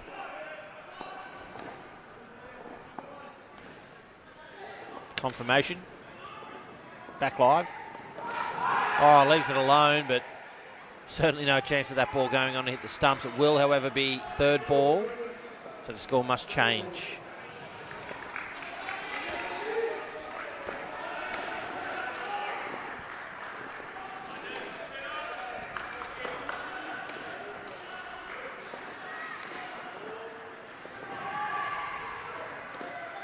Short and wide, guided into the net by Rose for two. We'll bring Greg Connor on strike for his first ball.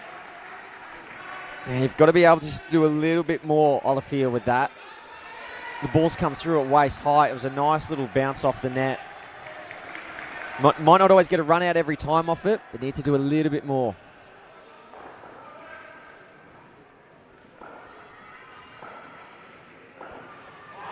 Beats Greg Connor on the first ball, so 4 runs from the over. A good one for South Africa. And in defence of 42, perhaps not enough.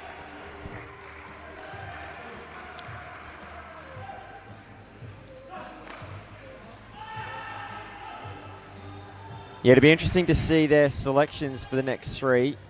You wouldn't imagine they're going to defend a -5 skin. They could defend a 13. Yeah, look, if I'm... Well, I hate to say this, but if I were the South African side at the moment, I'd probably be conceding the match and trying to get that last point. Yeah. That said... They've bowled one of their guns. Yeah.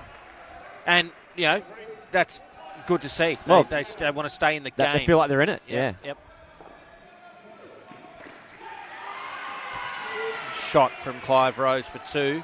Yeah, none of this concession stuff. No, they don't do that. They don't take a backward step, South Africa. Love it. They're a very proud indoor cricketing nation. They play very fair, but they play very hard. That's why they're adored by so many nations within our community.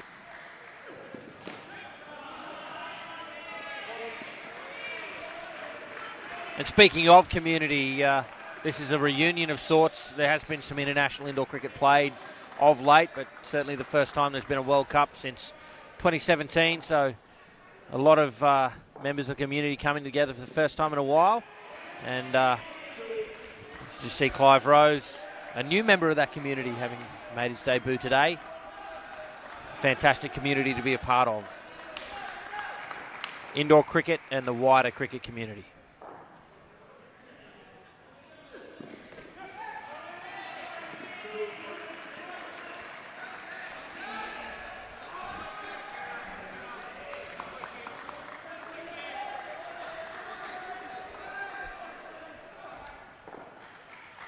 Two balls remain. Well, beaten. They're going to run again here. Well, not again. They're going to sneak one. And they get away with that, Australia. Look at the replay. Some movement. Beats Clive Rose. Hits the stumps. Unfortunate for South Africa. Allowed them to get through for the extra.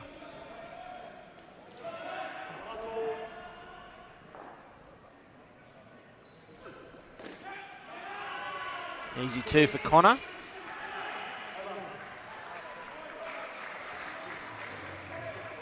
Closes out the over, 10 runs from it. I think now, with Australia well ahead, they'd probably have to concede. And South Africa would have to concede, that is.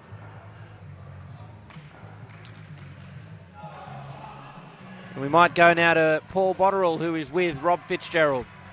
Rob, thank you very much for joining us. A determined effort from the Australians this morning. They look really intent on putting in a good performance. Yeah, no, after last night's performance, we had that loss against the Kiwis. So we've had to really bounce back today to, really just get that flow back up. The South Africans fighting hard, staying in the game. Do they have some threats with the ball? Yeah, they actually bowled really well in the first 4 overs too, as they bowled with a little bit of heat, and the ball kind of, bounced a little bit more than usual. You look like you're enjoying being back opening. Are you enjoying being back opening? Yeah, so I've been opening for a number of years now, so it's always quite good to get out there to open the innings. It was really good fun today. Cheers, mate, and great catch that was. Thank you very much for joining us. Much appreciated. No worries, thank you. Yeah, thank you, Paul. And, of course, Rob Fitzgerald. Vanderlyn for South Africa on the first ball of that over has managed to bowl Greg Connor. So a big wicket there for South Africa.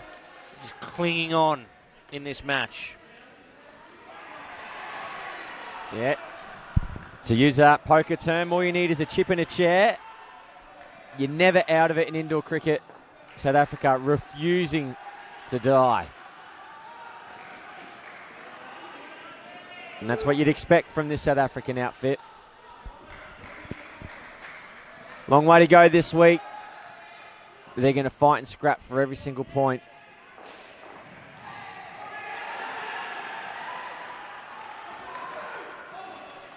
Beaten again. That did a little bit as well, Cam. Good use of the ball for South Africa. Fortunately, just don't have enough runs on the board. Adjustment there from Connor. Down up 2 on the onside.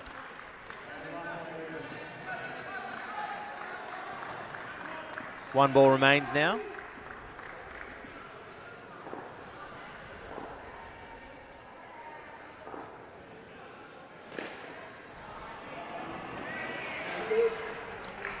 It's interesting on this court, there's some wire that runs, splits the top net into thirds. Ordinarily some batting lanes, I think, follow those wires, and I think we might see a couple more occasions where the ball hits that wire and obviously just changes direction. And I just hope it's not going to be a game where it's a catch. You see a ball get hit up into the air, hit that wire and deflect in a different direction and cost someone a wicket. Well, the good news is that both teams play on the same court throughout absolutely. the game, which is great. It's an indoor cricket court. It lives and breathes. Every court's got its own little nuances. It's a good shot there from Rose. Didn't he have all the time in the world for that one? Yeah. Olivier, the bowler. Skin in the bag for Australia, and at this point it looks as if the same is true of the match.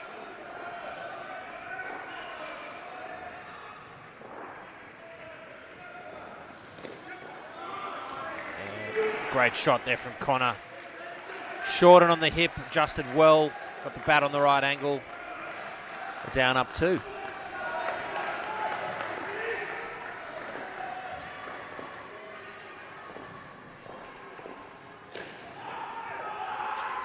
Outside off and left alone by Rose.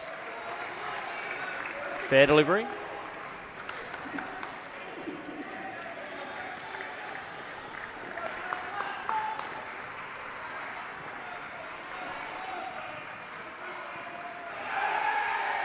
Two sounds, but it must have been bat on the ground. It's third ball now. With 2 balls remaining. Another opportunity here for South Africa.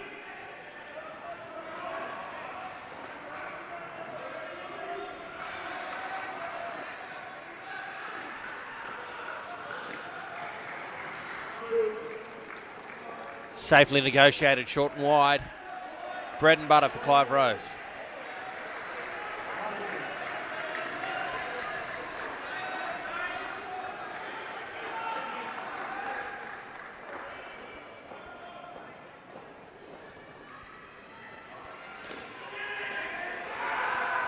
Great placement again from Connor to close out their innings.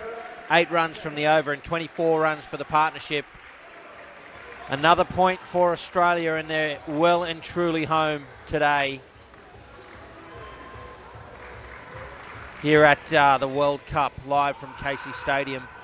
Still lots for South Africa to play for here, really. I know that the game's gone, but they can try and get their skin and perhaps keeps Australia into 70-75, and they might feel that, if they can keep Australia to 70-75 later in the tournament, they'll feel like, well, maybe if that third partnership scores 10 and we get 60, maybe we're in the contest. So still lots for them to play for.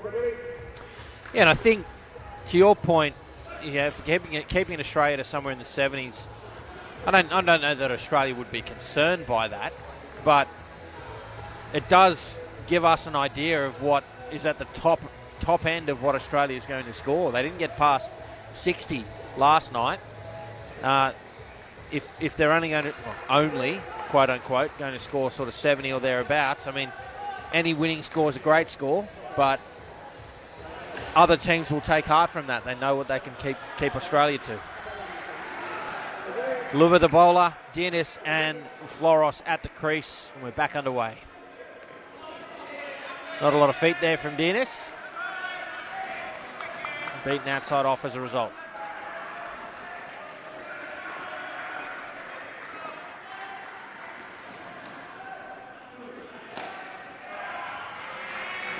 Better adjustment.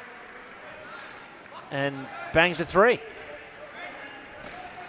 Take that, wouldn't you? Yeah, it was an identical delivery, and Reece Dennis had learnt very quickly from the first one.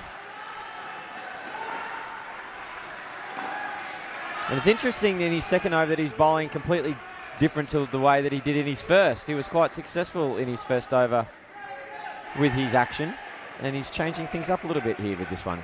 Gee, that was a great shot from Floros. That was right in at his legs, and sometimes I just don't know how he can hit that where he hit it. Followed up with the leg side. Now 2 balls remain.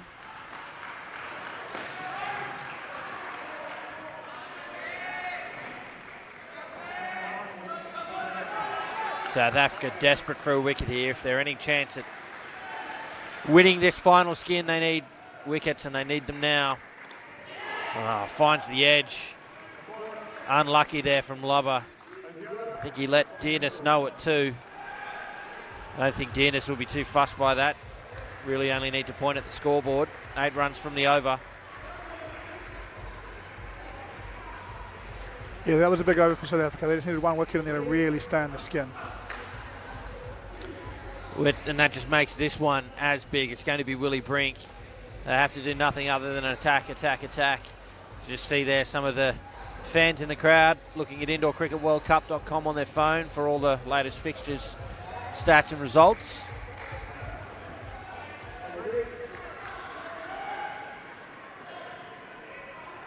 What can Willie Brink produce here for South Africa?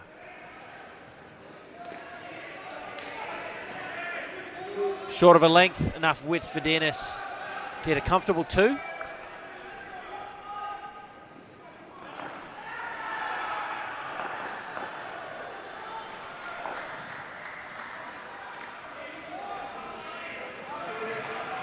Floris can't find the net, but it is a safe single.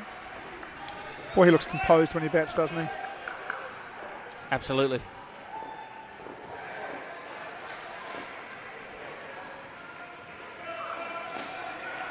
Oh, that's an unbelievable indoor cricket shot. Just getting into position to play that and then hitting it with power, down up 2. Yeah, it's wonderful bat speed that can generate that. Straight through it. An opportunity there in the front. Australia get away with it. Single. Dennis is a guy who sometimes doesn't look great when he's batting, but he's a guy that gets his head still and has great hands, and he scores a truckload of runs. He's the technique at times looks a bit brutal at times, but he's got really good hands.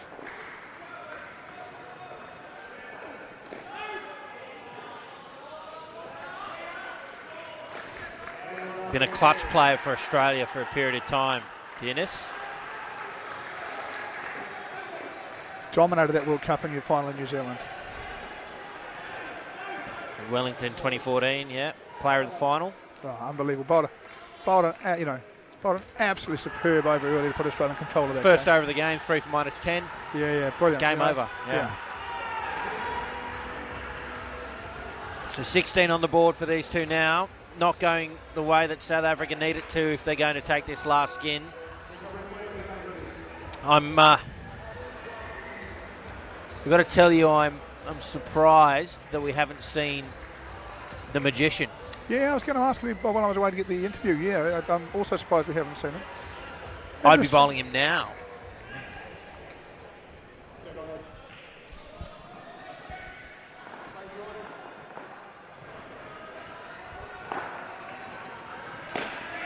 Driven to the back court, well kept nice off. bit of work. That's really tough to judge.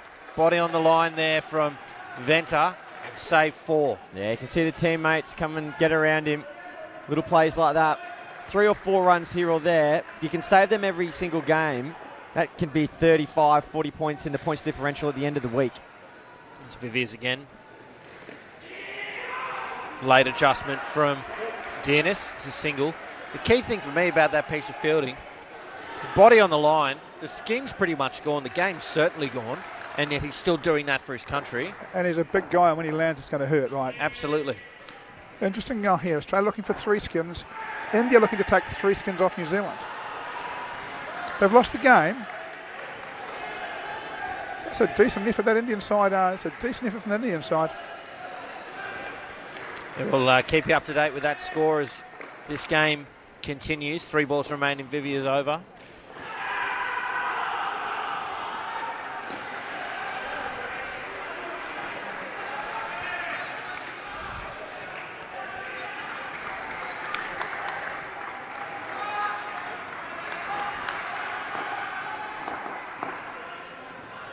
Australia have progressed to 80.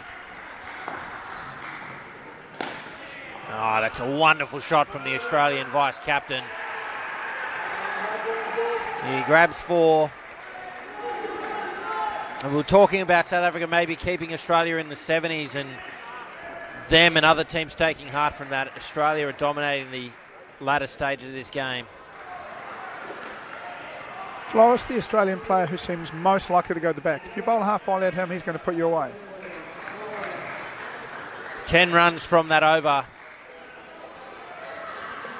And Australia well and truly home here. And we're just now seeing the Magician come in for his second over, Rudy Grayling. But what impact is the having at this stage of the game? 0. Yeah, this is a bit technically naive from South Africa for mine. This guy's got to be out well before this. You know, early in the 4th skin. I agree. If not the first or second over, then certainly that 3rd one. And yeah, be interesting to see how this over goes. It was tough to pick in his first. 1 for -3 off that over. Here he is. Advance, finds an edge and an out. Where have you been, the Magician? Big wicket there for South Africa. But see, for him to have any bearing on this game, he needs to take another 2 more wickets. Yeah. Whereas that 1 wicket there could have had a much bigger influence earlier on. Yeah. We can tell you, folks, Sri Lanka have taken 3 skins off New Zealand, 96 to 55. Big result there for Sri Lanka.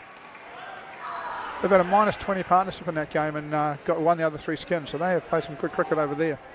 But we're still over here and watching the Magician wield the word as one. This man is pretty special, and again, would have been great to see him with a bit more on the game. I'm sure he will as the tournament goes on.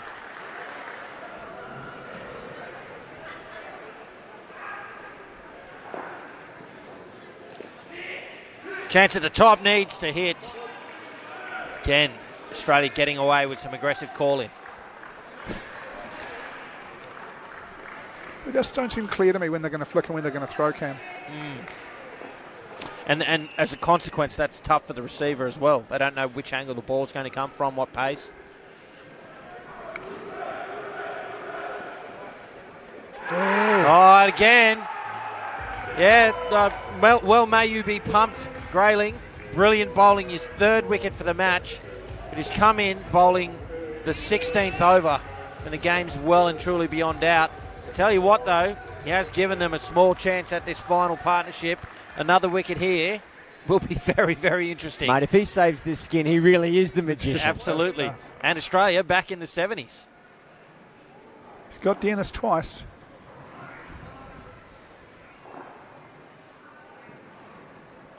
He leaves it alone. And I think he'll do the same for this next one too.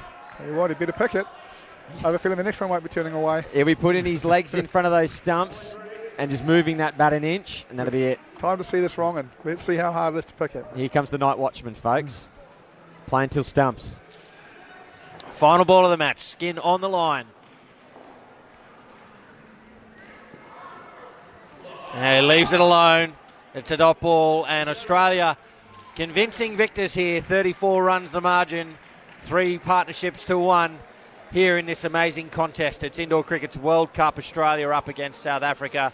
A big win in the end for Australia, Gary. Yeah, quite a convincing win in the end. You know, South Africa, they came out pretty well, didn't they, with 28 in their first batting partnership, and then 6 minus 5, 13, getting the total to 42, just not enough. But some good takeaways for South Africa into the next games in the tournament. We might take a look at some highlights here, and as we get your thoughts, Paul, on the match. Yeah, man, I think that, it's Australia put on some pressure early, and they've come back and bounced hard, and they'll be really pleased with that. You go void 28 in the first skin.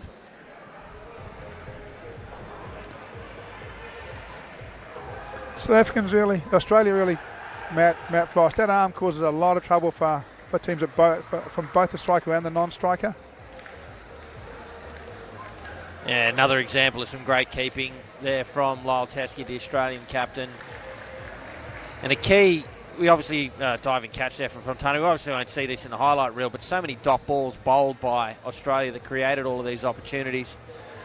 And what was a shame for South Africa is when they did score, they scored well, as we saw there. You talked earlier, Bots, about how they managed plenty of runs in the back half. Just couldn't get enough runs on the board from their other scoring shots. And here's some of the highlights here. Some great fielding as well. That was a great touch, that one. Yeah. So they gave themselves every chance here, South Africa, but where they lost the game was those dots, those third ball situations, and some easy wickets for South Africa, for Australia against the South Africans. Yeah, some great bowling there. The magician, just too late in the game. But, folks, there it is. Australia convincing victors, 76-42. Do hope you have enjoyed this match. Stick with us. Coming up next, it's the women, Australia and South Africa from 1 p.m. Australian Daylight Time.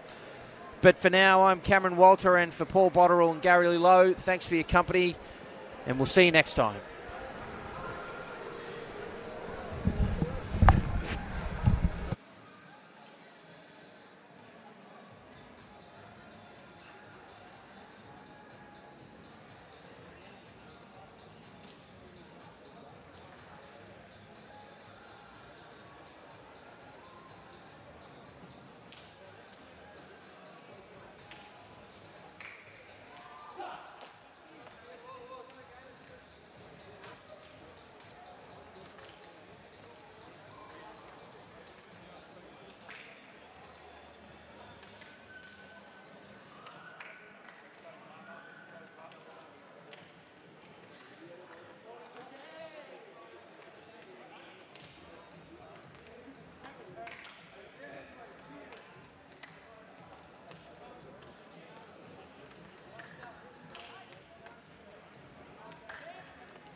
Well, ladies and gentlemen, welcome back to Casey Stadium. It's the Indoor Cricket World Cup live on KO here in Australia and on YouTube around the world. I'm Cameron Walter, with me Gary Lowe and Jude Coleman, and it is the women's division now. It's Australia up against South Africa on day 2 here at the World Cup.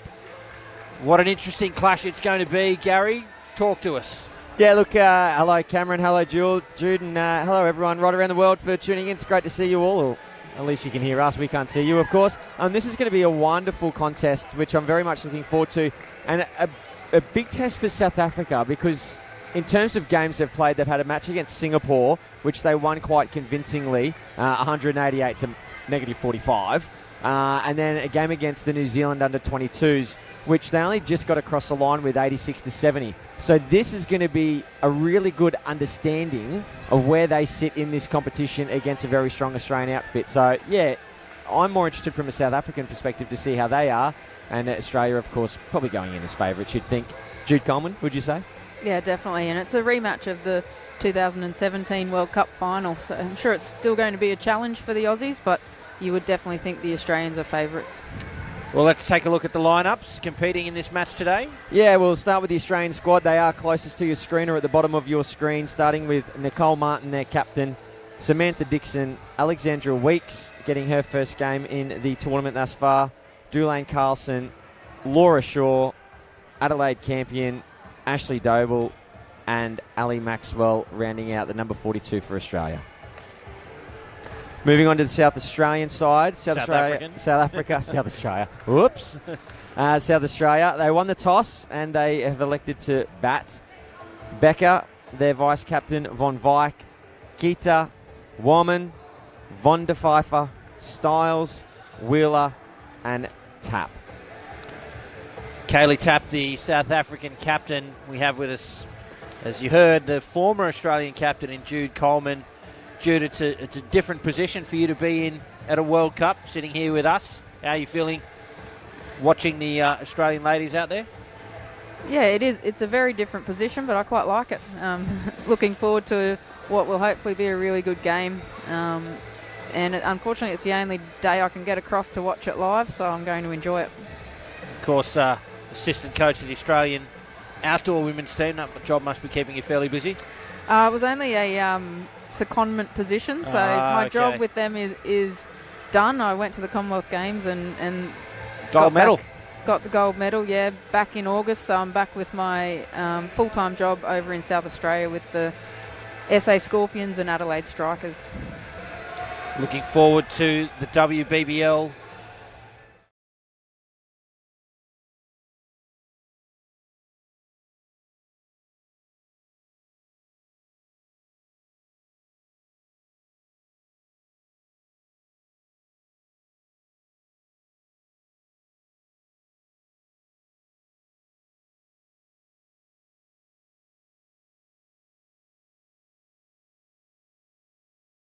Go to Jude Coleman first. I mean, she's the expert when it comes to these kind of things. I'll go first, and please, Jude, it's okay to disagree with me, and I'm sure that you're happy to do so. I think Australia's going to put on a total of about 130. I think that's where they're going to be. They're high run scorers, and South Africa, maybe a bit of their discipline will go away, and particularly as Australia begin to put those runs on, some of the motivation may begin to wane from South Africa. So I'd see, around 130 in Australia to keep South Africa maybe down to about a 40 or a 50. Oh, wow. Yeah. Yeah, Jude? I was going to say around 120. I think, obviously, I haven't seen a lot of the South African bowlers, but the ones who were at the 2017 World Cup, I feel like their bowling attack probably suits the Australian batters a little bit more. A lot of outswing, which feeds the Australian strength. And we saw a really disciplined batting effort from the Aussies yesterday. So I think, again, 120. I would like to say a similar score to Gary, but I think South Africa might go more around the 60-70 mark. I think the Aussies were bowled a little bit full yesterday, which you have to be on these Casey Stadium courts, but they bowled 20 full tosses in the game against New Zealand yesterday, and the South African side is a side who will punish that kind of bowling. Why do you say they need to be a bit full on these courts? I'm curious. Because the courts are quite thick and they're really slow off a length. So anything what we would consider a good length in outdoor, it just sits up and it's so slow that it's quite easy to put up to the top net. So yeah, you have to be that little bit fuller. But South Africa are a driving side, so it's risky. South Africa will be batting first, so it'll be interesting to see whether they do send some on the journey if Australia do overpitch. It's going to be Becker and Von Wyk opening the batting for the South Africans. Alexandra Weeks will opening the bowling for Australia. We're just about ready to get set here. World Cup indoor cricket action live on KO and YouTube. Thanks for joining us. Get ready for a blockbuster game here between the Australian women and the South Africa women.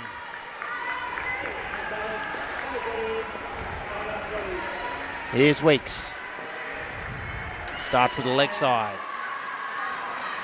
I like this decision from Nick Martin. This is Alex Weeks' first game for the Australian Open Women's. She was touring in 2019 over to New Zealand but didn't play a game. So this is her first ever game for Australia Open Women. And I like the idea of getting her into the game early. 2 runs to Becker. First runs off the bat. Yeah, it's tough going on a tour and not getting some court time, but certainly lots to learn. Yeah, definitely. The tour probably didn't pan out. It's a great delivery from Weeksy. Again, that fuller length we spoke about. And a really good line. Unlucky not to take the stumps. Yeah, it probably didn't pan out the way we wanted it to, that tour. Obviously, first 4 games we ended up 2-all. And so when we would have liked to have wrapped up the series and got Alex a game, we couldn't, unfortunately. But she was brilliant and took it really well. And reaping the rewards now. Here she is playing for the Australian women's side and has Von Wyk on third ball. The score has to change. Just out of the reach of the front court there. They get through for a single and safely negotiate the third ball situation. 1 ball remains now with 5 on the board.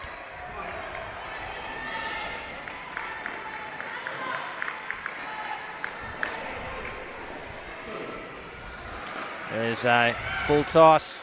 Ooh. Should have been a run out. They get away with it, South Africa.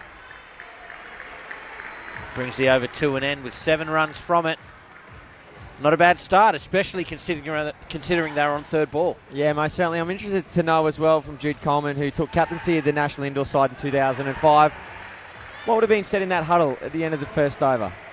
Oh, it'd be pretty short and sharp, I think, from Nick. Just a good start. Opportunities are there. We just got to take them and yeah, just talk about their lines. I think a big focus for the group will be around the lines they're bowling. They didn't attack the stumps as much as they would have liked yesterday, so I think that's all they'll focus on today. Sam Dixon has the ball in hand for over number 2. We're back underway.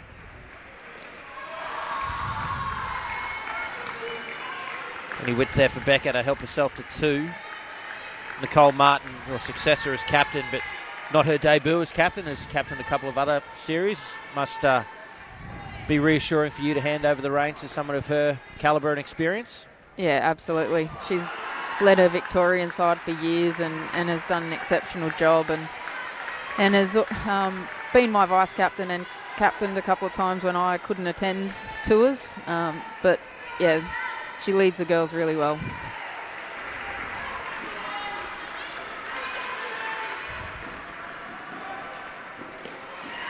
Again, outside off stump. Enough room for Von Wyk to find the offside net, grab 2. And what I particularly like, I'm a bit of an old school cricketer and love the front court being particularly chirpy and quite animated. And Nicole Martin, she is a vessel of enthusiasm. She certainly is one of the best at that. Finds the edge and the first wicket falls. Feet didn't get across. You see the shot being practiced, but instead gave up an edge and an easy catch there in the front court for Australia. They claim their first wicket. And fix your eyes on Nicole Martin here and you can see her celebration. She doesn't take the catch, but then watch her come around here. Finger up. Come on, girls. Let's go. I mean, how good is it? 2 to come. throws that one right up there.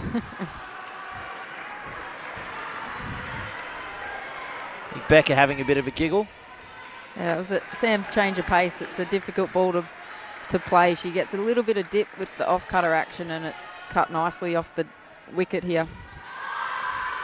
Back to the stock ball, down up a 1. The over comes to an end. A wicket and 2 runs from it. South Africa are 9 runs after 2. Important they get away to a good start here. We're talking about the Australian side being capable of 3 figures and then some. If South Africa are going to be competitive and Australia do indeed end up scoring that sort of total, we need a big start here from South Africa. They're going to have to contend now with the Australian captain, Nicole Martin. I saw her get a wicket with her first ball yesterday with a Nick Martin special, full toss. I'm sure she'll be after that again today. Well, it isn't the full toss, but gee, there's an opportunity there. It was played in the air, fell safe outside of the reach of Shaw there in the front court.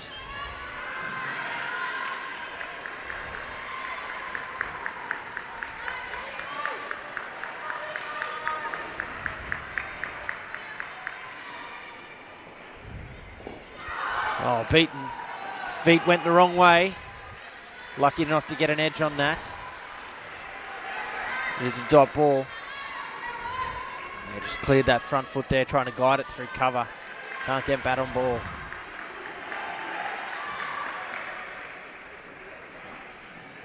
Yeah, same again. Just struggling with the footwork here, Von Wyk. It'll be 3rd ball. Nick actually swings the ball a lot later than you think she's going to, so it does become a little bit difficult, even though she's not an express pace bowler. It's that late swing. You're saying the batter's getting a foot in position prior to that late swing occurring? Yeah. Yep. Full and driven into the back net. It's a great response to being on 3rd ball and 5 runs. Yeah, Nick will be disappointed with that. I know they spoke yesterday around the number of 3rd ball opportunities they had and only converted 1, so it's 2 already today and haven't converted. Short and at the body, tucked away well by Becker for 2.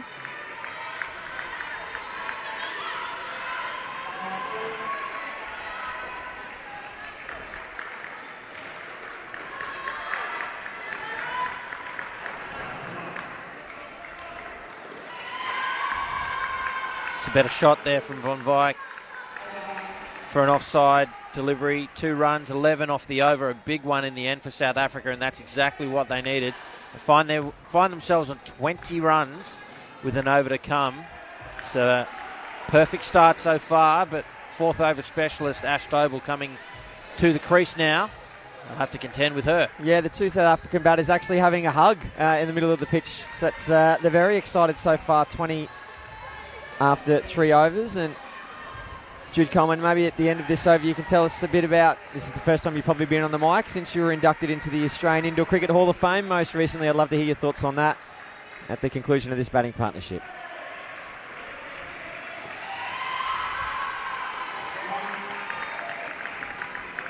A single to start. 25 plus here is manna from heaven for the South Africans. That'd be wonderful.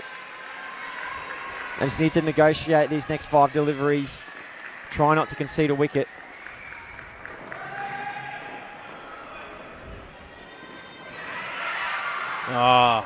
Opportunity goes begging. There's hesitation there from Von Wyk at the non-strikers end. Wasn't great contact on the delivery, so I can understand the hesitation. Called through, and well, Australia had an eternity to affect that wicket. And the ball actually rolled along, hit the wire and bobbled up quite nicely for sure to be able to get that right hand to the ball. So, small chance, didn't get taken. And just over Adelaide Campion at the back, and it's 7, but Von Wyk has gone down. I hope she hasn't hurt herself there.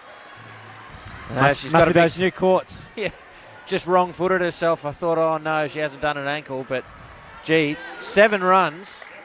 That's huge. That puts South Africa on 30 with 3 balls to come. What an opening partnership this is proving to be. Yeah, it's unlucky for Doble. I think she bowled a really good ball, got the top edge. I'm a little surprised Addie didn't go for that at the back net. Yeah, didn't get in the air. It's, not sure if she misjudged it. Just out of reach. Yeah, only half-heartedly went with her arms as well. Didn't even throw her arms up completely. Yeah, you often see a receiver with that sort of shot even bounce into the back net to try and grab it. So, 2 to come. Cat caught that back net, so it is a single. They're always looking for the additional run too, I've noticed, the South African batters out there. Yeah, very South African trait, that is. Very alert, very aware. It also means that they're ball watching a little bit though, so if Australia can get some clean ball and hit the stumps, there's a chance.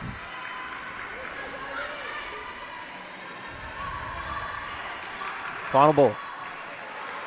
Oof.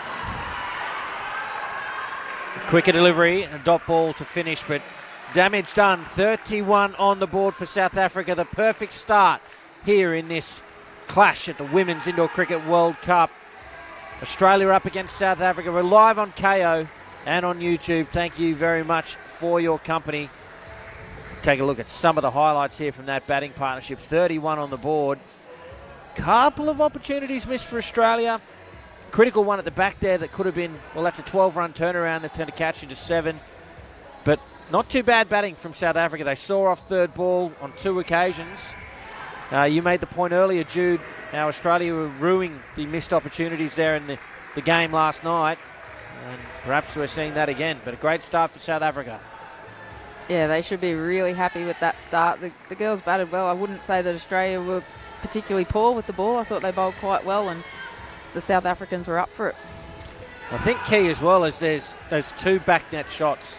So one came off the third ball opportunity. The other wasn't exactly the most authoritative 7 you've ever seen, but it went to the back net, and there's max value there, 12 runs. Yeah, so important with 6 ball overs. Sam Dixon will bowl her second over. It's Keita and Werman at the crease for South Africa. Start with a dot ball.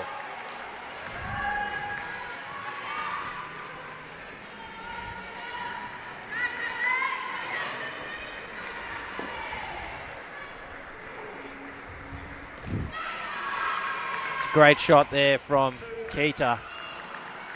Excuse me, that's Werman. I'm looking at the score sheet. The umpire has the 2 bats around the wrong way at the moment. I'm sure we'll fix that up later. Keita on strike now. A little punch, almost a bunt. It's straight into the fielder. I thought for a moment that was in the gap and going into the back court. Nice bit of footwork from Alex Weeks. That's one thing the Australians do really well, is the deflection off each fielder. The reflexes of the opposite side's usually pretty good.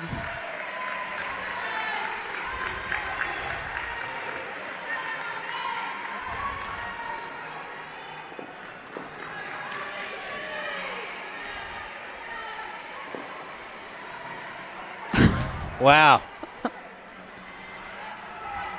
Well, I'm interested in the umpire, Andrew Hall-Villiers, hasn't called dead ball. Yeah. No, it hasn't been delivered. The ball hasn't been delivered. So it's not a delivery.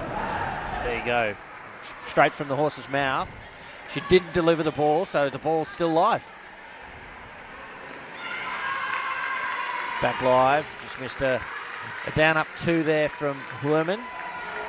Looked like one of those deliveries you'd do in the backyard to the young kids that you're bowling to. You let go before you... And then you do your action afterwards. Just slipped out of the hand. Driven through cover for 2. Good piece of fielding there from Maxwell. But Keita was home. They close out the over with 2 runs and grab 7. South Africa continuing on their way. They're building a good total here. Yeah, well, they're certainly overachieving from what I thought was going to be happening. That first skin of 31 is quite significant as well, because even when they were playing teams like the New Zealand 22s, that was around the scores that they were getting. They also had a skin of -4 against the New Zealand 22s. And against Singapore, where they really put on a lot of runs, that's 31's very, very competitive against those teams that aren't as strong as Australia. So that's an incredible start. 7 so far, 38 the total. Looking the good so far. Ali Maxwell going to change things up a bit here.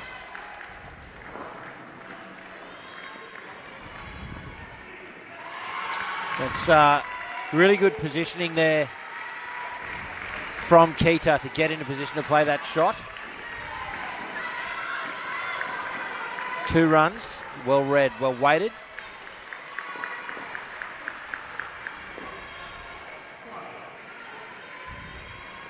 And good flight. Well adjusted from Herman. Flight so important for finger spinners. Yeah, you can see the amount of revs that Ali gets on the ball just by the amount of drift she gets and dip on the ball with that flight. Yeah, a little bit of width there. It was well bowled. It's South Africa. Well, they're awake. A little bit of untidiness from the Australians, and they sneak a single. It wasn't a great throw from Dools, but a little bit of inexperience from Campion. You've got to let that go to the back net and get there as quickly as possible to try and stop that.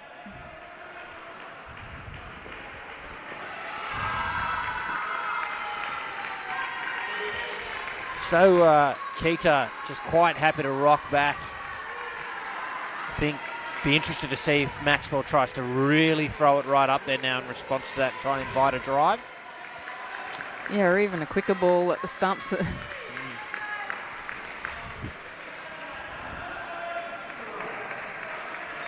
Oh, good contact in the front court there. Has to be a chance at the top, but South Africa come up with the goods. We had 2 of them at one end, and Australia can't claim the wicket. 2 balls remain in the Maxwell over.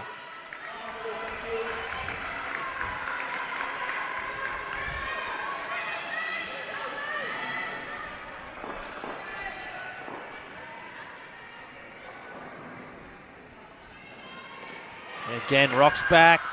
Good contact in the front court again, but rinse and repeat. South Africa get away with it. Another single. 7 runs from the over. South Africa batting well. Riding their luck and good fortune, but that's all you need. The exact words I was just about to say. Riding their luck indeed, but you need that sometimes in indoor cricket. What do you make of those 2 deliveries, Jude? Good hands from the front court there. Got hands on it. The ball coming back into the keeper's box a little bit, but Australia unable to affect the run out. Yeah, Jules is just a little bit fumbly, those 2. She's normally fantastic to the field and has such clean hands, but a little bit fumbly this morning. Or this afternoon, sorry. Just after 1 p.m. daylight time here in Australia. How good is it to see Delane Carson still out there? She's pretty impressive. Unbelievable. Good feet. Chance at the keeper's end. Ooh. Needed a direct hit. It was a gather and the bails were taken off, but that extra half a second allowed Furman to make her ground.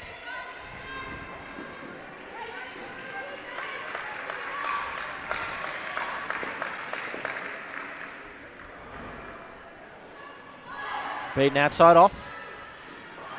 Angle across the batter.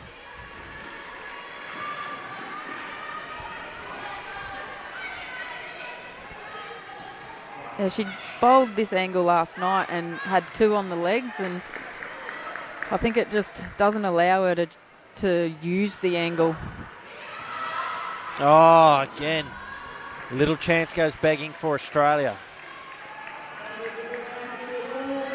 Makes her worry too much about bowling leg side of the batter when she's got 2 on legs. I much prefer 2 on the off and bowling with that angle. She's created a 3rd ball. An opportunity here for Australia.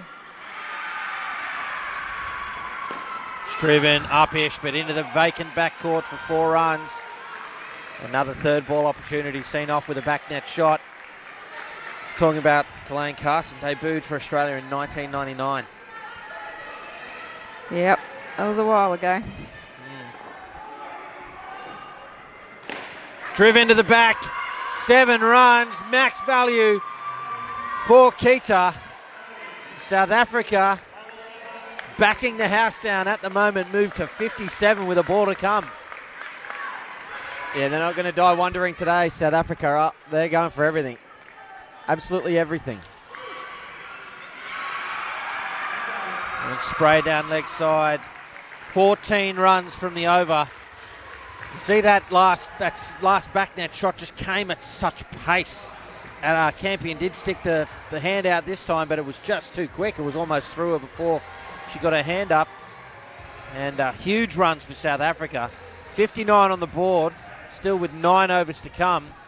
Can they keep this up?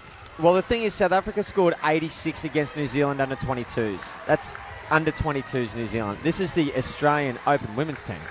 And they're looking like they're going to be going well past 86 at this rate. So this is an outstanding batting performance thus far. Well, one of the things they have to contend with is the fact that Australia will keep coming. They're not going to put the heads down. They're not going to go, oh, woe is me. They'll keep coming. So the challenge is for South Africa to maintain that. Here's Laura Shaw. Again, well weighted there. Been impressed with Keita for basically anything that you see that's just short of that full length. He's been patient, rocked back and played the front court.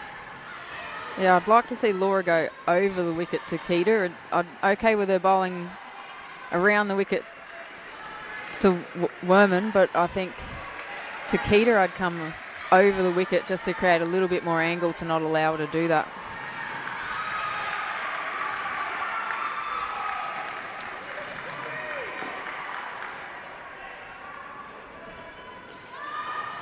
Two good deliveries there. It's created a third ball opportunity. You talk about, maybe a change of approach to the two different batters here, Jude. Is that something that should come from the bowler or the captain or coach to sort of make that decision about a bowler's attack?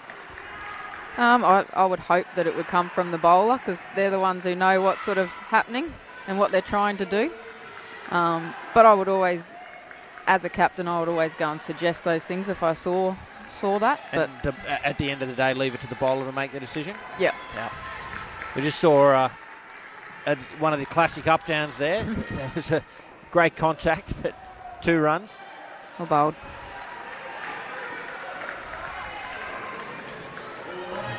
One ball remains. It is a great start from South Africa, but that's what is the best thing about this game, is you can have a start like this and it only takes one pair where you just get on a bit of a roll. Australia haven't been clean, but might only be one ball to get them going, and who knows what can happen. Absolutely. That brings the partnership to an end. Another 30-plus skin for South Africa. They find themselves on 63. Australia, by contrast, have claimed just the single wicket throughout the first half of this innings. The challenge for South Africa, as we see Styles and Von der Pfeiffer striding to the crease. One of the advantages of a great start like that for South Africa here at the World Cup in this clash between Australia and South Africa is these two could come out with a lot of confidence, a little bit less pressure. A wicket early isn't as big a deal as it would be if South Africa were on 30 or 40. So a great start from the opening 2 pairs for South Africa. Very interested to see whether they can maintain it. At the same time, I'm interested to see how Australia responds. What do you think that chat would have been over there in the sideline, Jude? Yeah, pretty different, I think, from the first 4 overs. I think this next chat would have been a little bit more about pumping the girls up. They're just a little bit flat. Nick will probably say that we're creating opportunities. We just need to support in the field. So let's really switch on for this 4. Here's Alex Weeks.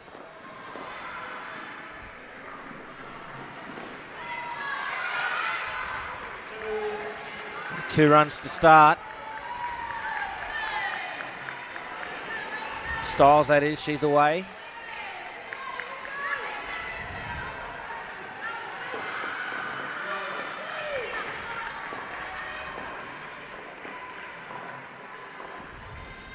Right on the legs, nice and tight. Von der Pfeiffer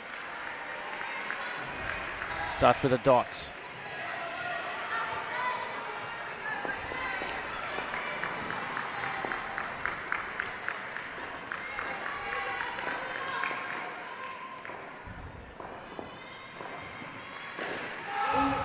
that one off the pitch. It is a no ball, so extra runs for South Africa. They don't get the delivery again unless it is the last ball of a batting partnership.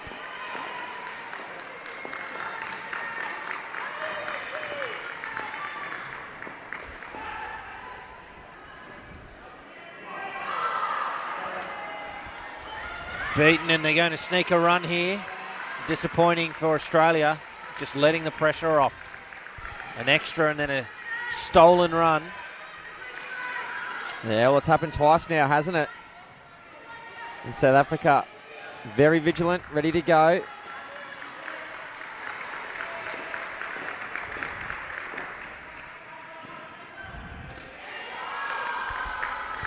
Comfortable 2. Again for Styles. Von der Weifer having a wonderful time in her first game, having a contribution of 37. Yikes. Yeah, 24 with the ball, 24 with the bat, minus 13 with the ball. Full well weighted there. And out at the keeper's end.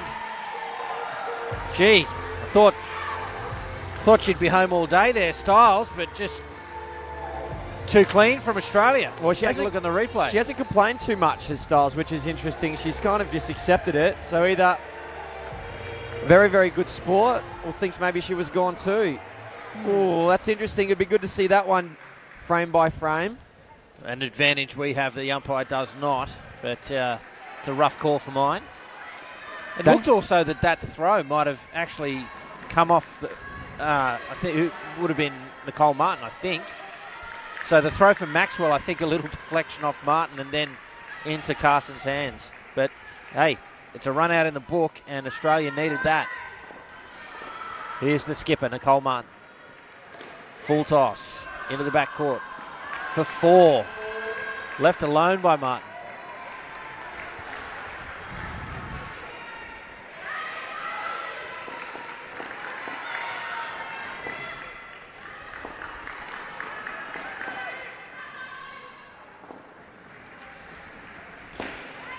Straight back, no run. It's a great opportunity for South Africa here in this 4, because the Aussies look a little bit shell-shocked, as if they don't really know what to do to get out of the flat spot they're in at the moment.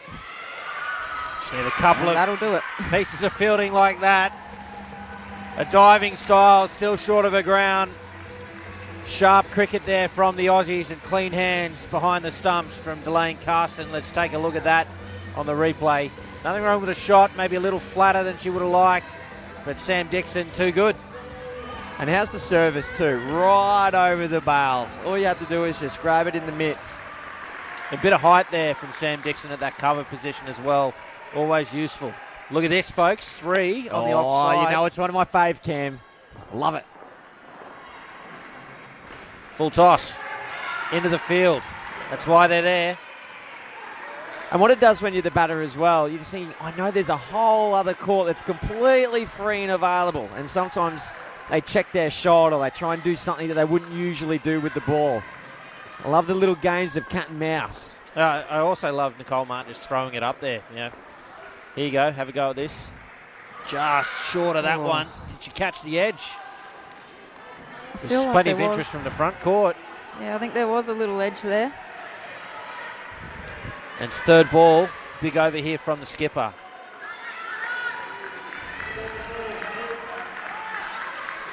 Third ball, the score has to change. It's also the final ball of the over. Martin sends Shaw back onto the onside. A more traditional field now, although she is straight.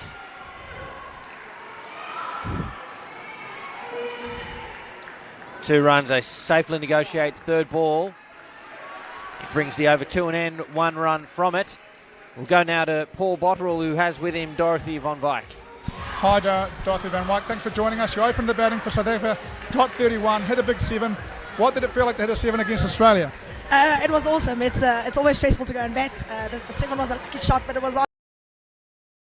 Part of the approach for South Africa to hit the ball when it's up. Are you looking to hit the ball into the back half? Or are you looking to really dominate in the back half or the front half? No, we're definitely working the front half. The duck chooses our play, but if it's there, we're going to go for it. We're definitely not going to miss out on that. Nice. So, what are you looking for in this game, or what do you think is enough? What are you looking for in this game? What's the target you're looking for here? Our target is 90. If we can get, that's our game. Definitely. Brilliant. And no, 90 for this game. Fantastic. Thank you very much for joining us. Good luck. Thank you so much. Thank you, Paul and Dorothy. And, well, what a start for Styles off that over. Straight to the backcourt for 4. Putting some pressure back on the Australian South Africa. Little miss-hit there with a dot ball.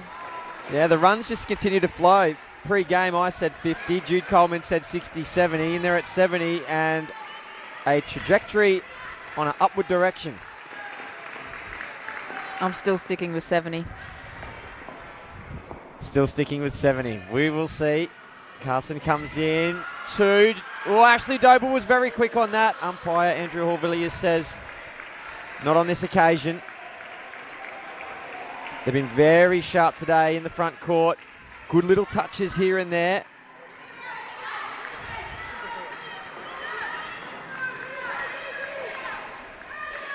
Three deliveries remaining in this over. Leg side called. They haven't bowled too many of them, Australia. The bowling has been pretty well on the money. I think, maybe 4 or 5 extras. I mean, any extras more than you want, but the thing for me is they've come at times that just release pressure, either following a dot or after a big shot. Squeezes that through into the net, but no run. 1 ball remains. Yeah, they've just lacked a little bit of consistency, unable to put 2 balls in the same area or change their deliveries but still be executing accurately.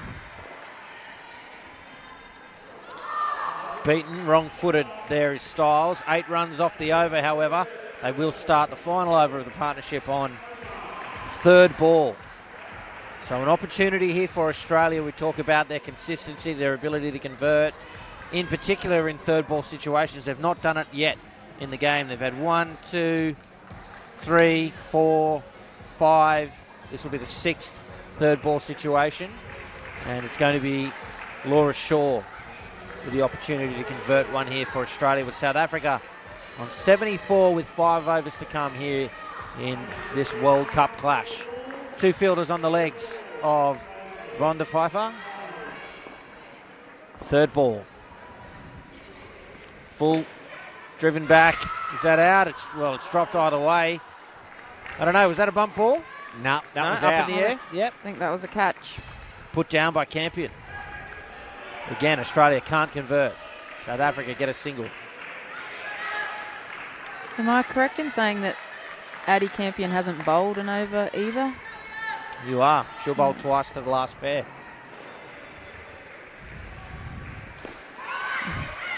Just a little chip shot to the back net for 5.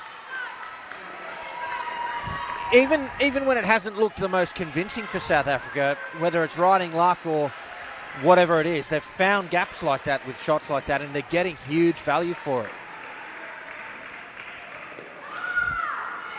I mean, 5 runs off a shot like that, straight out of the Cameron Walter playbook, I've got to tell you. It's so hard for a fielder to ever get yourself in position for a ball that comes off an edge. Yeah.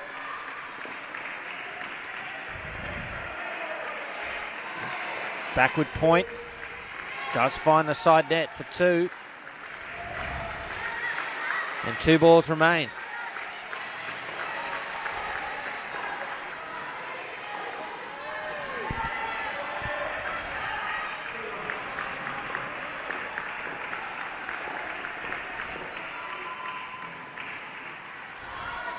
A bit of movement.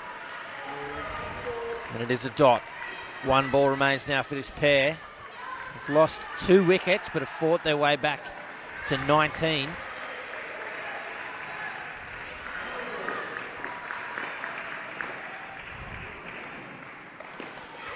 Oh, it's just well placed in the end. Straight through for 3. And a great finish for South Africa. They're on 3 runs after 2 overs, this pair. They've collected 19 off the next 2, 22 for the partnership, and South Africa continue to build nicely here in this World Cup clash. One of many games we have live from Casey Stadium here today on KO and on YouTube around the world. Hope you can stick with us throughout the day. Coming up next, it's a cross-division game. Just trying to find the right date on my little calendar here. Today's the 9th, isn't it, Jude? Yes. Coming up next from 3 p.m. Australian Daylight Time, it's South Africa up against the Australian under-22. That's the South African men against the Australian under-22 men's side. Then from 5 p.m. Eastern, India up against England in the men's. And 7 p.m. Eastern, Sri Lanka up against Singapore again in the men's division. So plenty of action still to come live from Casey Stadium. We hope you are enjoying the coverage. You can stay with us throughout the day. I'm Cameron Walter with me, Gary Lowe and Jude Coleman. Wheeler and Tap at the crease, and here's Addie Campion for Australia. Now the thing is, for South Africa, these two ladies can play. Tap scoring 39 runs from her 2 games. Wheeler 42 runs from her 2 games, so averaging well over 20, the pair of them. Tap the skipper.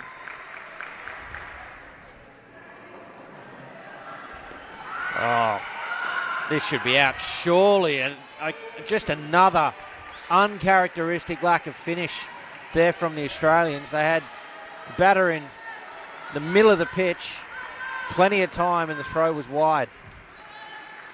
2 runs to Tap. Yeah, I don't think the Aussies have quite figured out how to field on these wider courts yet. Even though the Nationals were here in June, July, I think a lot of these girls probably played the big games on court 1, which is a little bit different, not quite as wide. But they just seem to be struggling with the distance between where they normally field and where the net is.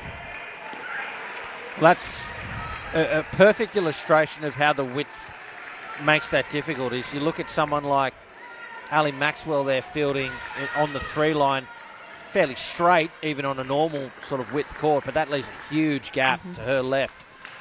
Advances, finds the edge, and it falls into the hands of Sam Dixon, who takes a much needed wicket for the Australians. That's a prime example of it right there. Like the distance that Sam actually had to move to catch that ball on most courts, which aren't quite as wide as this, she could pretty much just turn on the spot and that ball would come back to her, but she's had to move a long way to get to that. It's a well-judged catch too, not only distance-wise, but kept her eye on the ball the whole way and read it well off the net. Campion continues behind the legs. They're always spinning so much, those kind of deliveries too. Yeah. So good over to start with for Adelaide Campion. Australia will be happy with that, given she will have to bowl 2 overs to this pair. We saw the third pair under the pump early, only 3 runs from the first 2 overs, but they fought back well. Interesting to see if this partnership can replicate it. As you said earlier, Gary, certainly the statistics illustrate that they're capable of it. See there on your screen the Australian Brains Trust in Wendy Kemp and Bryony Polkinghorn, coach and assistant coach. Former Australian players in their own right. Here's Ali Maxwell. Starts well wide. Both exceptional players, weren't they? Weapons of mass destruction. Some may argue Bryony Polkinghorn still is. Absolutely. Wendy Kemp probably is as well. Yeah, that's right. Chance at the top. Flicks a good one. The hands are good from Campion, and another wicket for the Australians. They're fighting back here. South Africa was starting to get away from them after those first 3 partnerships, but finally creating an opportunity that they're converting on. Here's the shot. Not too much wrong with it, but just quick work from Maxwell of her own bowling and tidy from Campion at the back sticks.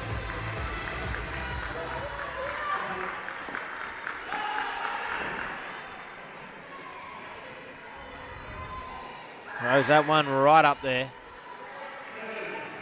Tap trying to sweep it around. It's a dot ball.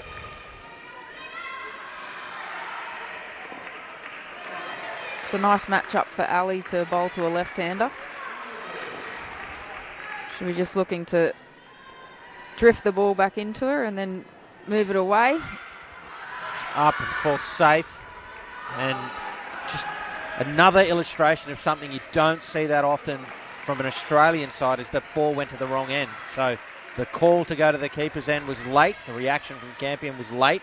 The opportunity to run out the non-striker at the keeper's end was missed. Yeah, we've seen it twice already today, and I think it happened twice in yesterday's game as well, so they'll be looking to tidy that up.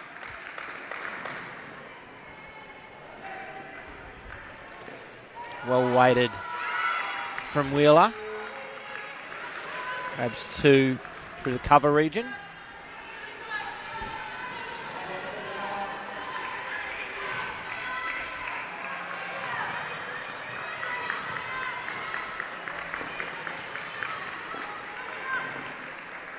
Final ball of the over. Left alone. A shout from the Australians. No shot offered, so well be in play, but I think missing leg by some way and going over the stumps by even further. Brings the over to an end. With courtesy of that wicket, no runs from it. Should give a special hello to everyone watching in South Africa. I know it's just shy of 5 a.m. in the morning there, so we appreciate your commitment to supporting the South African ladies. Hope you are enjoying the coverage here from Casey Stadium in Australia's southeast here in Victoria. And I apologise for being a little bit Australian biased, but I am owing after Gary was so anti-Australian yesterday. Not anti-Australian, just pro-Kiwi. Okay. Campion's second over. It's a single to start. And look, I think, Jude Coleman, that people will forgive you for being pro-Australian. A 5-time World Cup winning captain, 13-time National Indoor Cricket champion, and of course Australian Indoor Cricket Hall of Fame inductee. I think you've got every right to be particularly biased towards Australia. Bit hard for you to come in and be neutral there, isn't it? It's driven just over the fingertips of Shaw. Big runs there for Tap, the South African skipper. I tell you what, are we going to see it again? This partnership under the pump in the first 2 overs, fighting back hard in the latter 2. Got a fingertip to that, Shaw did. Yeah, she did. I think Australians are missing the height of Em Valance at the back. So there's been a few opportunities that I think her wingspan would be quite easily taken, but Shaw has got probably a foot to catch up to Em. And Wheeler and Tap are big shot players. They're not afraid to go for the run. So in answer to your question, Cam, I think we're going to see more come towards the back. Touch. Yeah, that was a well-guided shot, but as you say, Jude, you talked about it earlier, about that's something the Australians can do, even if it's not to hand, they'll get a touch on it, a deflection or something, not only protect the net, but create an opportunity. Yeah, they train it a lot. Not just ball to hand, but ball off the body to hand. So, yeah, it's an important part of the indoor game. 1 ball remains in the penultimate over of the innings.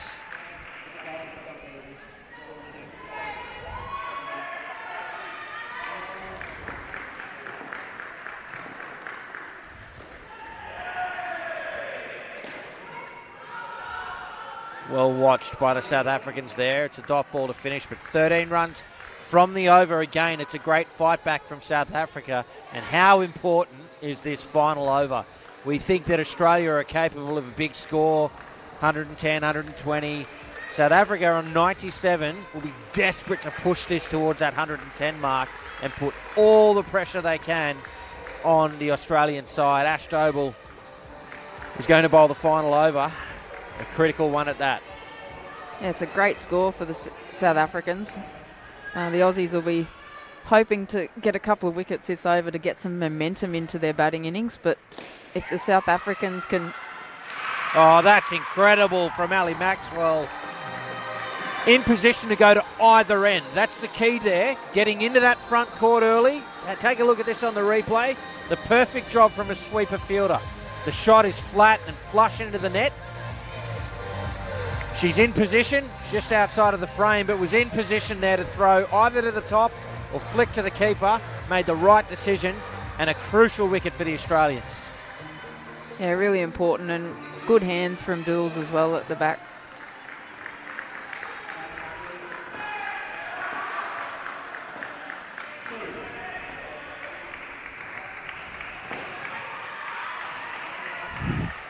Maxwell in the game at the moment. Covering a lot of ground there in that all-important three-line position. Yeah, as I was saying, the Aussies will be keen to get a couple of wickets in this over, not just the one, because it's so important to take momentum into your batting innings. And South Africa have already lost one, but these next 4 balls will be important for them. Driven. Campion stops the ball from hitting the back net, can't throw down the sticks, taps home for a single. 3 balls remaining.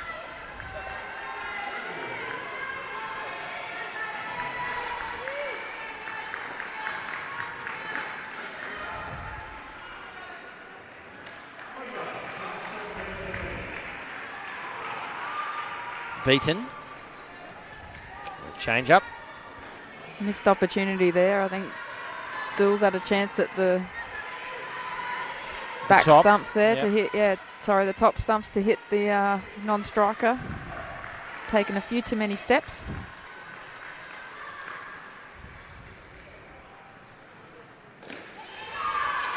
Great shot there from Wheeler.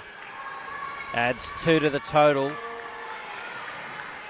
Still, -2 for the over. A good one so far for the Australians. 1 ball remains in the innings. That's what I'm talking about with this pitch. Just thought that wasn't a horrible length from Doble then, but it's just so slow off the bounce that it's easy to just sit back and wait and punch it for 2. And it's a dot ball to finish. 95 on the board for South Africa. A great total for them. Is it enough for them to defeat the Australians? Stay with us as we find out. But we might take a look at some of the highlights from that innings and gather your thoughts. Gary and Jude, how do you see it? Yeah, well, look, they've certainly outscored what most commentators would have suggested would have been their average, which is going to make a really interesting dynamic for the second innings. And is it enough? Well, we know that Australia can score big runs, and I guess we'll find out together. And there were some interesting shots, wasn't there? A lot of back net material, a lot of 7s, a lot of 5s. And as we watch some of the replays here, the Australians, Jude, would you say that they were on their game? No, they were a little bit flat in the field. Just looked a little bit behind the ball. But as I said in the coverage, I think it's difficult to field off batting when they're not hitting the middle of the bat sometimes. And that wasn't that wasn't all the time by any means. But those top edges or inside edges, they're difficult to field off if you're someone who tries to read the bat. Now we're coming to you live from Casey Stadium, which is of course in the state of Victoria and Gippsland. Part of Victoria. It's home to beautiful national parks, rustic seaside villages and rolling green hills. So some visit for the collection of wineries, that would certainly be me, or culinary gems, while others visit to take advantage of the swimming, fishing, boating and sailing offered by the extensive network of rivers, lakes and beaches. Get a taste for Victoria's top drops on a journey through Gippsland, and you can discover cool climate Pinot Noir along the coastal region. We invite you to stretch your legs in some of Victoria's most spectacular national parks. Be charmed by tiny towns and indulge in gourmet fresh produce here in Gippsland.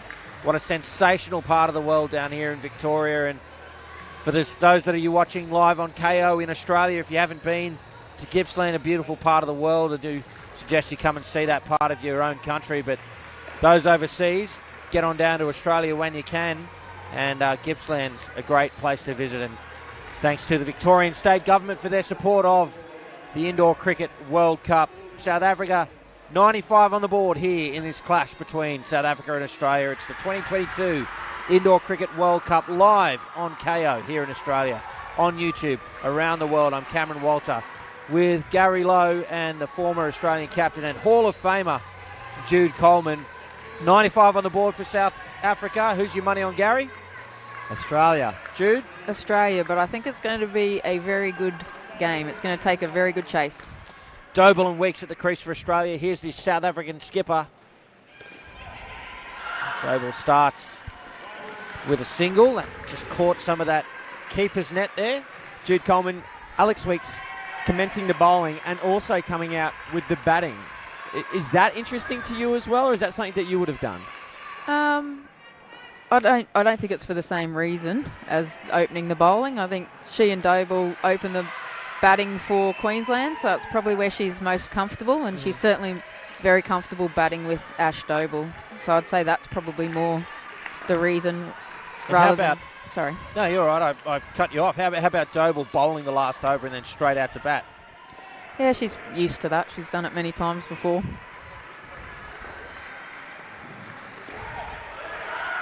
Now, interesting to me as Doble gets 2 through square leg.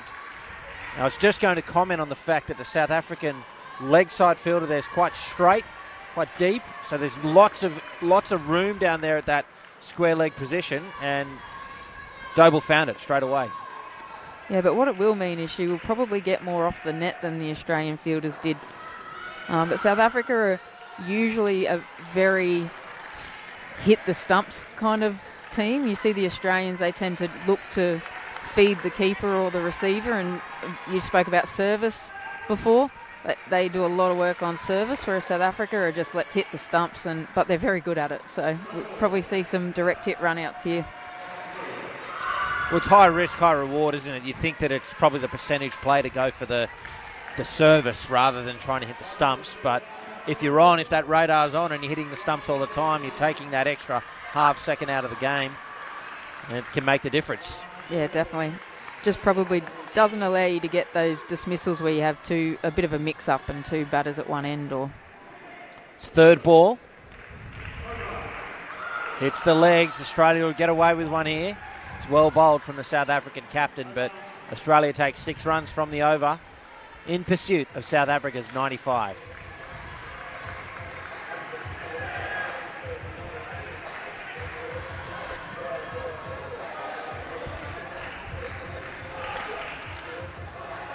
Plenty of people in the stands here at Casey Stadium. If you're in the area, come on down for some World Cup cricket action. It's not every day a World Cup's in town. It's a wonderful atmosphere here. The DJ's over there with the tunes at the fall of the wicket and in between overs. Big grandstand set up. Fantastic atmosphere, Casey Stadium. Styles to bowl.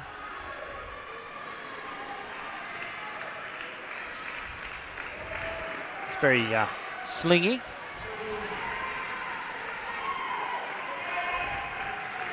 Yeah, sometimes the most difficult bowlers to bat against are the slingy bowlers, because you tend to lose the ball for quite an amount of time, and then it just reappears all of a sudden. Yeah, you look for that rhythm from a bowler, and if it's late like this, it's a bit of a wind up. That one was a little bit more, well, a little less slingy than that first delivery. Possibly something to do with the variety of deliveries that Styles has in the arsenal.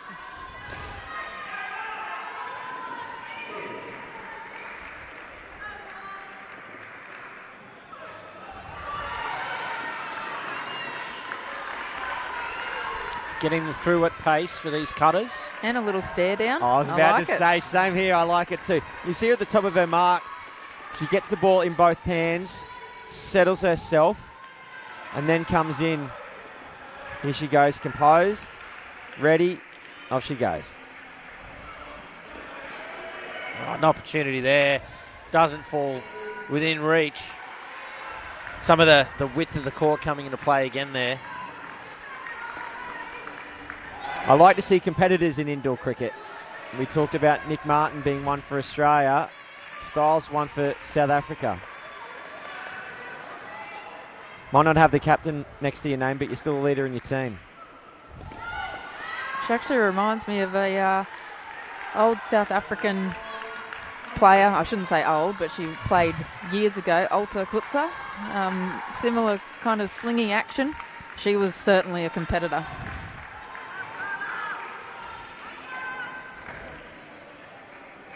Final ball of the Styles over. Straight to the fielder, it'll be no, and 2 dots to finish the over. Tell you who's not a competitor for South Africa, their team mascot, Impey, left behind at the airport. Oh. Can you believe it? What a sin. Cardinal sin. Where is said mascot now? Well, I did mean to ask which airport. Is it at the South African end or the Australian end? It's the Australian end. We need to send someone on a rescue mission, retrieve Impey. It's going to be Keita to bowl over number 3. It's third ball. Weeks will be on strike. An opportunity here for the South Africans. I want to take this game as deep as they can.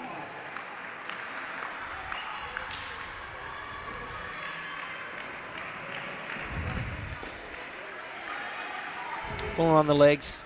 Leg glance from Weeks. Again, plenty of room over there. 2 runs.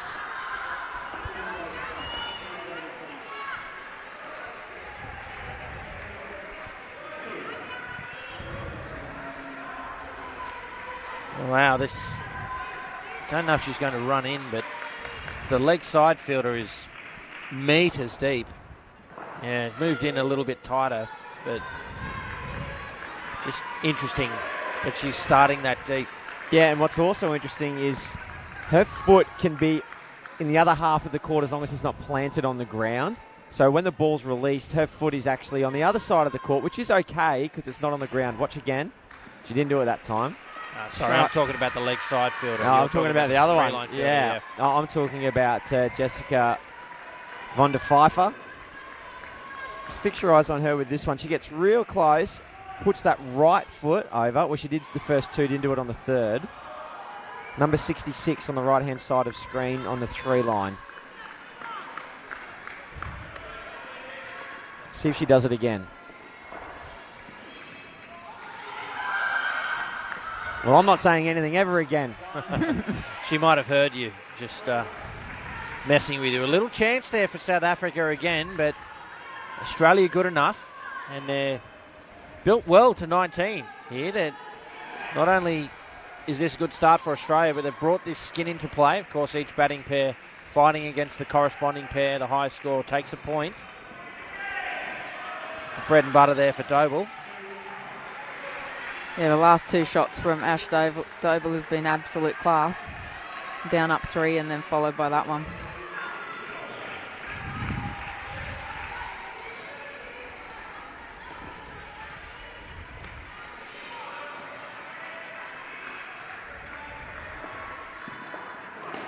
Shot. There's an opportunity there if the flick had hit. It does not. Brings the over to an end. Another good one for Australia. 12 runs from it. And gee, all of a sudden, they've found their way to 23. Haven't they done that quietly? Typical Australian side. No bells and whistles, just get the job done. Gee, Ash Doble. You described it as absolute class. That's fair enough. Can you believe she debuted in 2008? Some 14 years ago. She must have debuted when she was 6 years old, did she?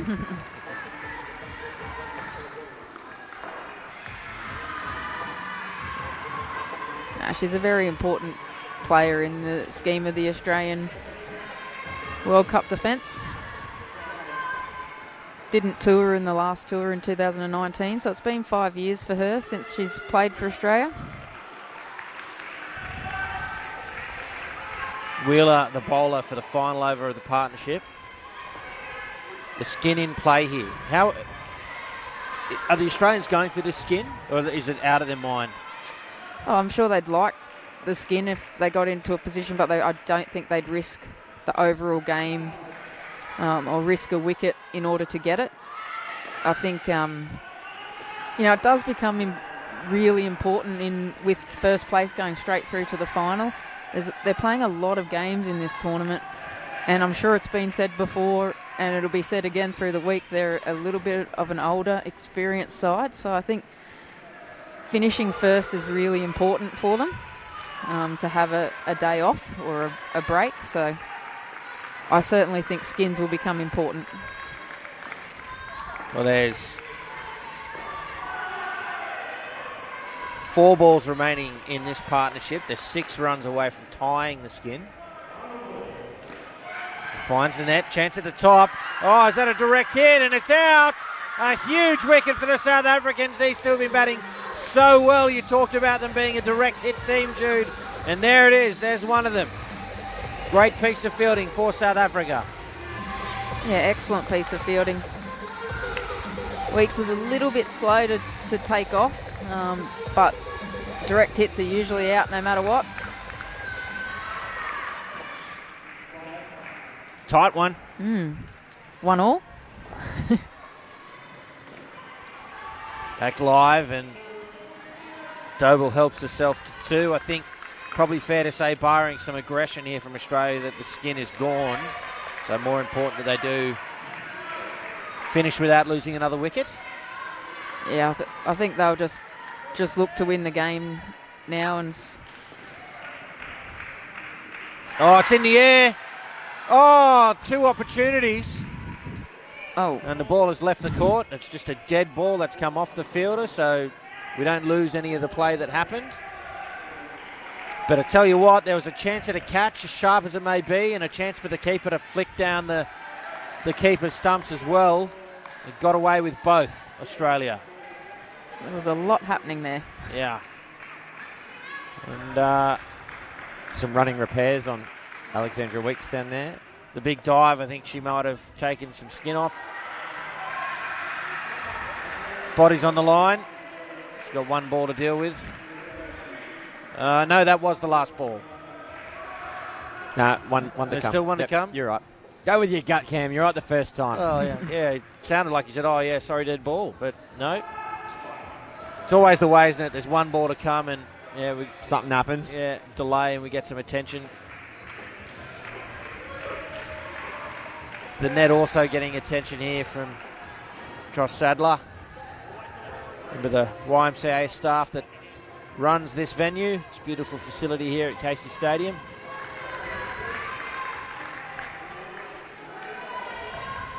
Final ball of the partnership now. Weeks to face.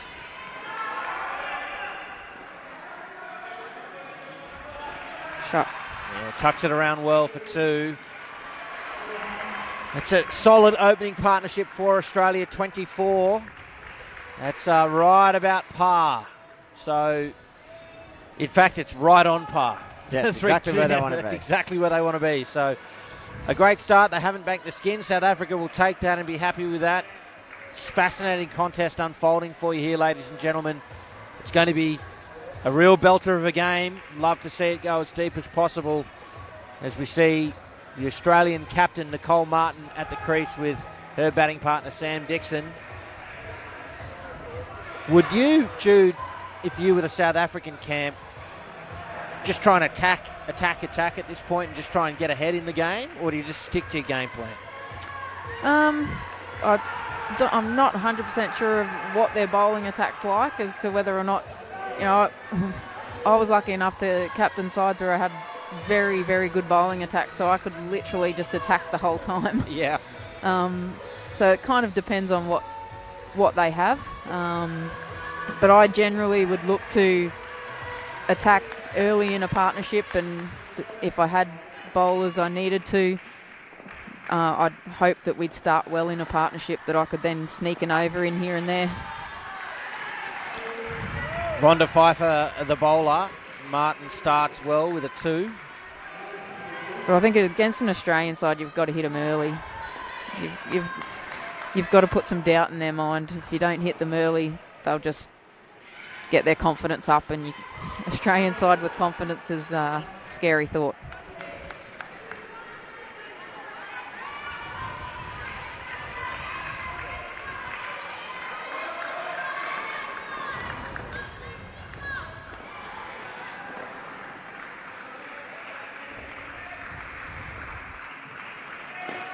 Driven.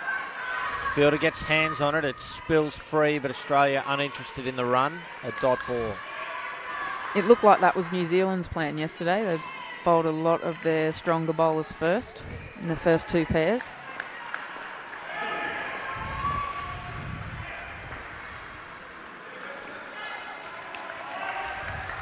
Shot on the offside there from the Australian captain.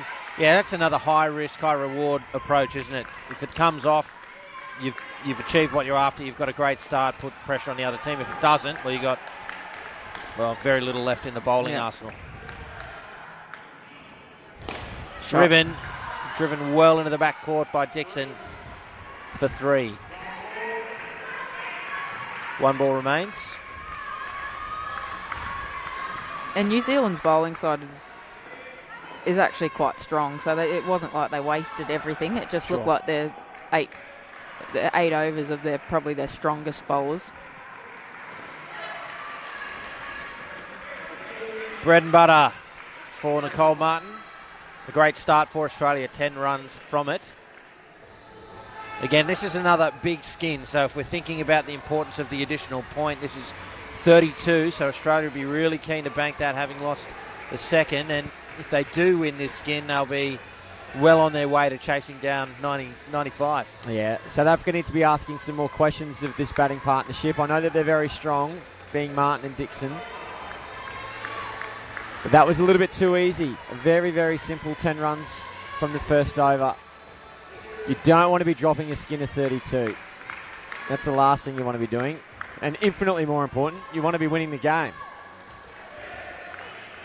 Some last-minute instructions there from the South African captain, Kaylee Tapp, to the bowler, Michelle Werman. Here she is to Nicole Martin. Bit of a way shape. Driven back down the pitch, straight to the receiver, a dot ball.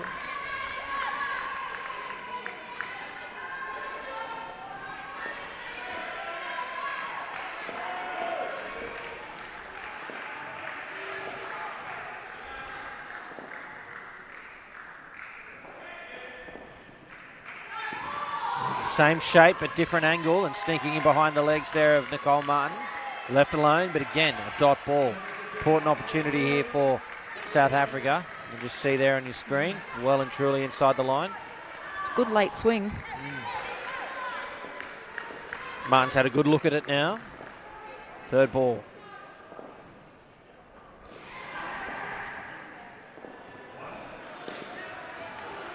A bit straighter, or just didn't move, but well watched and dealt with by Martin. Flat but safe shot, 2 runs. Yeah, it did look like she just changed her wrist position a little bit there, maybe to try for an in-swinger, but you're right, did go straighter. I always find that interesting that your third ball option, you get one that goes back into the body. Yeah. I always find that easier. You would think a knock off the leg or whatever. Yeah, just kick it and run. Get something in front of it. Yep. Yeah, certainly in Australia, I'm not sure about the rest of the world, but in our national competitions, I know that full and wide option has been quite popular as a third ball option for that reason. Yeah. That one was a no ball above waist height. And drag short of a length, put away.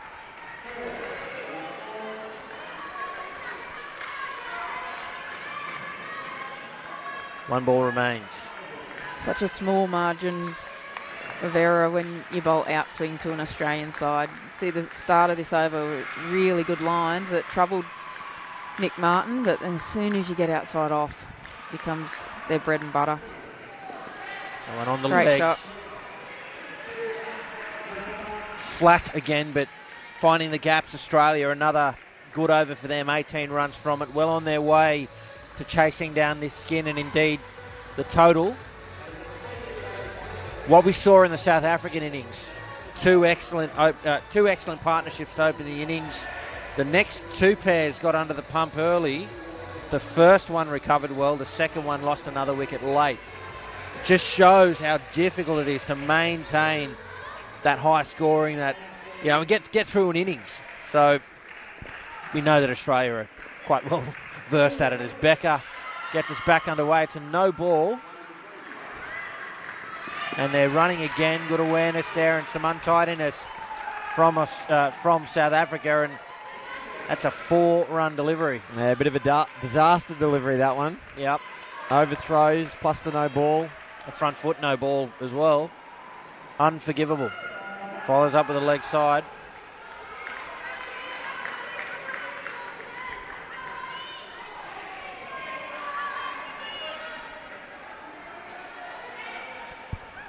tap there at offside sweeper. Regularly coming back to the bowler and offering advice. He's done it for the last couple of bowlers, in fact. As again, the radar slightly off. If you want to beat an Australian side, you have to have a very high level of discipline. You cannot invite these ladies into the game like that. That's better. But, I mean, what it does is you just gift them, the Australians, this second skin. And in doing so, put them in the box seat to take the match. So crucial that Becca, as she did on that occasion, gets her line right here. 2 balls remain.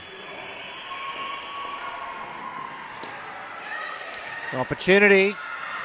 Needed a direct hit. Big appeal from the South Africans, but no wicket.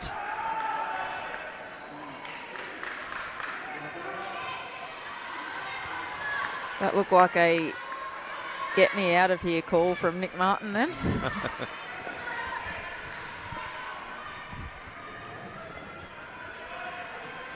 Driven. That's 7 inches off the ground. That's all that matters. And a huge shot from Sam Dixon. And Australia go ahead in this second skin. And it's advantage Australia with 1 over to come in the partnership. How about that shot?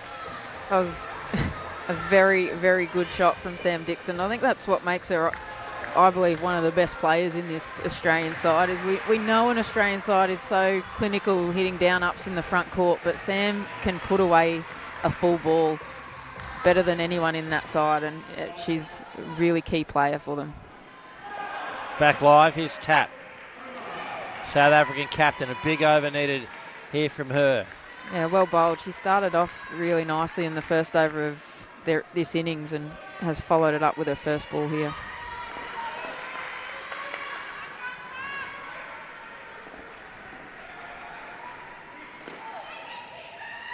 Called through. Rightly so. Single. South Africa need a wicket. Yeah, it's just hard to see where that wicket's going to come from. They need a stroke of luck or a flash of brilliance. At the moment, it's been easy sailing for this batting partnership.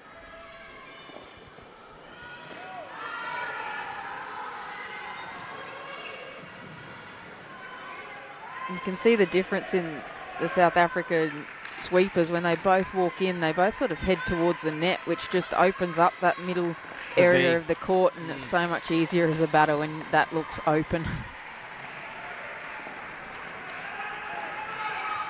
Was the conventional advice is to head in towards the batter, yeah?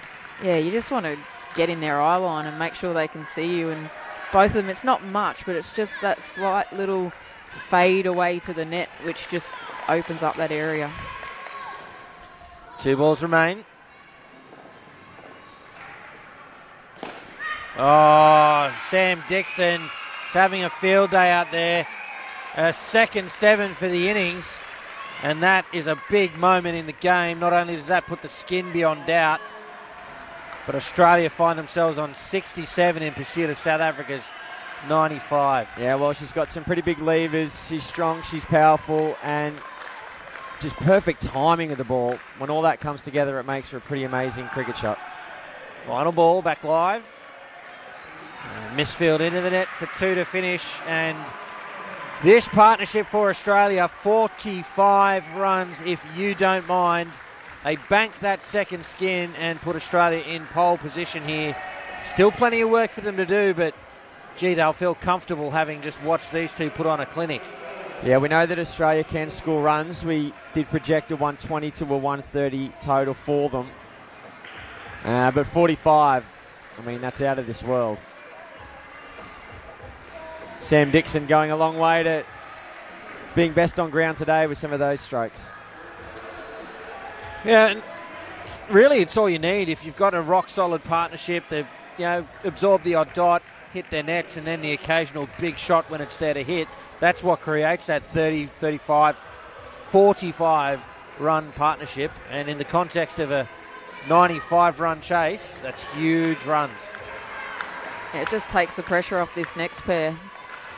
And you've got Laura Shaw batting out of position, usually an opener, so and Addie Campion in her first game for the week. So to take that pressure off them is valuable in a team sense. What a start from Von Wyk. Not sure if I just got a little movement or if that was shape. I was a bit unsighted by the bowler, but it certainly passed the outside edge of the bat. I think we'll see South Africa lift here in this set of 4. They got a bit of a rocket from their coaching staff. Yeah, just off the deck there, pulling down, yeah. Yeah, little leg cutters. Yep. And tough to get away. Yeah, bowling a good line too. Dorothy was one of South Africa's best bowlers back in the 2017 World Cup. It's continuing here. An opportunity, but Australia are home.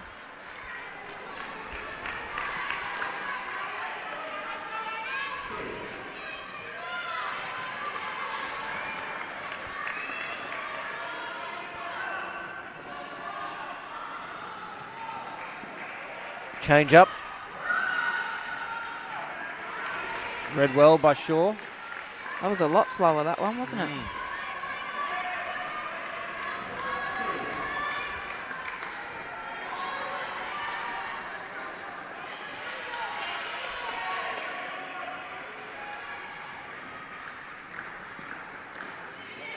Chance at the top, needs a hit. It's got to be very quick to run Laura Shaw out. Yes. One ball remains now. Von Wyk's over. It's been a great over so far. The Aussie girls are struggling. It's some good variation.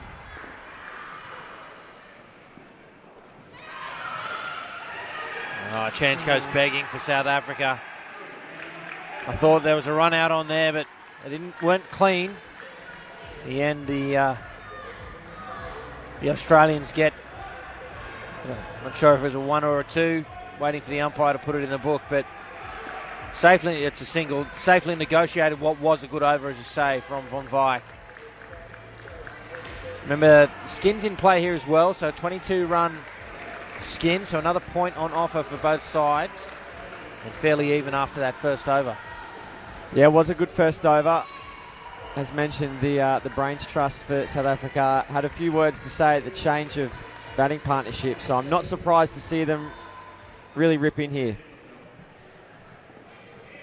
Here's Styles. Well read by Campion. Going to chase a little bit harder there in the front court there. Yeah, I don't think Styles was too happy with that effort in the front court. No, Wheeler didn't look particularly interested in that one, and it's those little effort plays that make a big difference in a World Cup.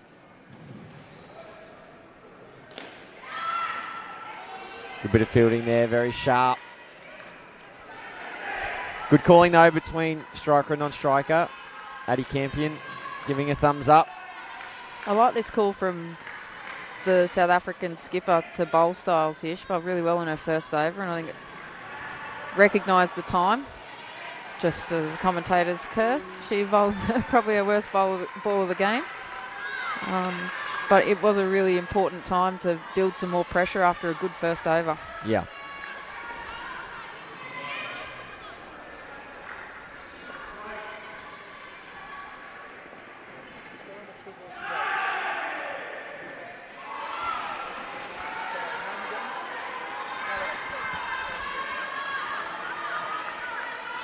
.77 the Australian total, chasing 96 for victory. And this batting pair not making as fast a progress as the first two batting partnerships. South Africa doing well, working hard.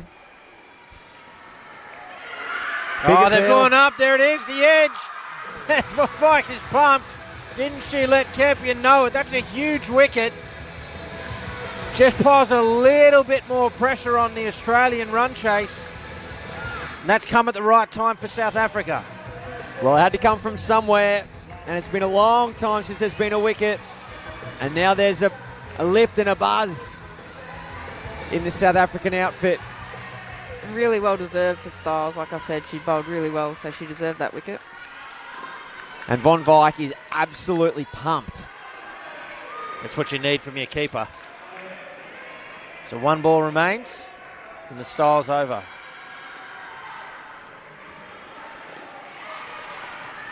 And a single to finish. No runs from the over. It's a good one for South Africa. Game in the balance here, folks. We'll cross now to Paul Botterill, who has with him Alex Weeks. Hey Alex, thanks for joining us. The South Africans started really strong with about 2 really good partnerships to put you under some pressure. What was the key to coming back into the game for Australia? Just staying calm, cool and collected, just making sure that we're just doing all the basics, watching each other, just trusting in our ability to just get us over the line, I think. Braden, you opened the batting for Australia, a really good solid 24. How was it out there? It was really tough. The South African team really put up a good bowling attack in their first 4. But yeah, I really felt like we just needed to trust ourselves and get through. And you're going to win it? Yeah, I think so. We've got the answers, so let's just finish it off. Cheers, thanks for joining us. Thank you, Paul, and thank you, Alex. Becker bowling for South Africa. You saw the leg side off that first delivery. Follows up with one that was right near that line. Watched very carefully by Hall-Villiers. Yeah, doesn't get much closer than that. Yep. Important distinction. This game's going to go deep. South Africa are hanging in there. Runs crucial.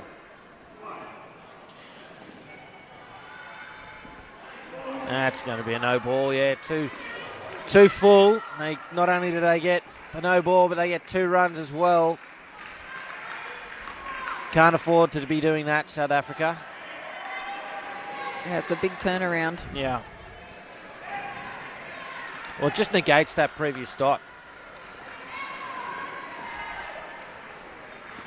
And another leg side. I said South Africa are hanging in there, but Australia are in a position where they can get the runs they need off a single over at this point. And they've got 5.2 of them left. So you just can't afford to be leaking any runs. You've got to be creating opportunities. Here's one now. Doesn't go to hand. I commended Tap the over before. I think here they needed to go with another strike bowler and really try and put pressure on this pair, because they really need to keep this pair to probably 10 or less. Yeah. And Becker didn't have the greatest first over either, so I think, yeah, just missed a trick there after good captaincy in the first 2.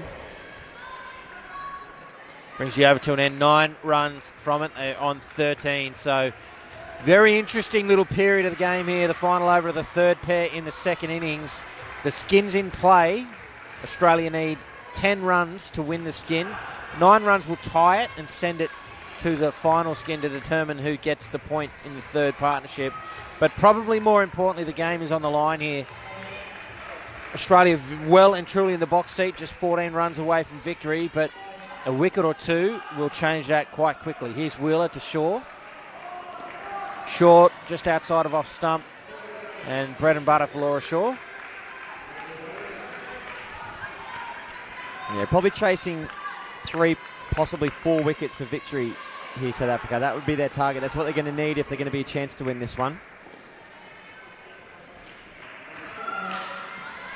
Just can't afford any of those, especially not in the last over to a partnership. Not while a point's on the line. 5 balls remain. 6 runs for the skin for Australia. Opportunity here. Just on the back foot. The front court field there. Not attacking the ball. It always used to take a couple of days to get used to how low the nets are here. Left alone by Shaw, but called through by Campion. Very smart cricket. They know that there's lots of room there backward of square. So wider courts, shorter height, a couple of wires that run along the middle of the top, or breaks it into thirds. Yeah, every shot. Everything, all those little things make a difference, and it does take a couple of days or a few games to get used to it, and I'm sure we'll see all the teams adapt as we come through the week. 2 balls remain. The skin is on the line. And there, the go-ahead run there for Shaw. you'll find these two will shut up shop.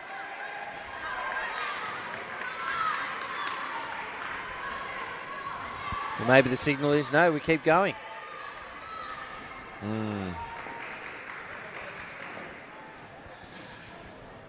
Well, it makes life easier. They're happy to not have the ball re-bowled. So Australia, well, they claim the third partnership, and more importantly, they're just 2 runs away from victory now. South Africa really let the foot off the gas there in those last 2 overs, I thought. They were in a good position, a good strong position. And what we saw, 1, 2, 3, 4, 5 extras bowled, 10 runs, and just let Australia get away without any pressure. And they're on 94 now, chasing 95 with Maxwell and Carson at the crease. It's going to take some sort of a minor miracle here from South Africa. Yeah, they came out of the gates really well. Very well, in fact, those first 2 overs I thought were exemplary, but as articulated by Cameron Walter, they just took their foot off the gas and they've allowed Australia now a comfortable path to victory. Carson and Maxwell, I'd imagine, have at least 2 runs in them over 4 overs. Yeah, we'll see how they negate this over from Von Wyk. I think she might trouble both Dools and Ali, who both like to get on that front foot and drive, and her little leg cutters could be quite difficult to do that. But if they get through this over, I think, Gary, your 130 is on the cards with these two. Well, I hope something's right, because I was well out of the first innings with a 95 when I predicted a 50. I think it might have even been 40, Gary. No. I didn't actually even write down my prediction. You said 40 to Did 50, I say yeah. 40 to 50, yeah. A couple of leg sides to start. Well, sorry, runs to start, and then the leg side to follow up. Yeah, I feel like the Aussies let us down a little bit. They were pretty flat in the field. Yeah, that's exactly right. There's a few more wickets they've left on the court. It's just sneaking inside the line. Well, they probably heard you commentate yesterday about them, and they decided they didn't want you to be right. I reckon you might be on the money there. I promise that's my last dig. No, that's okay. You're more than welcome to have many digs. It's good to have you in the commentary box. Shot. Too good. Nothing wrong with that delivery. No. That's a great shot. 2 balls remain.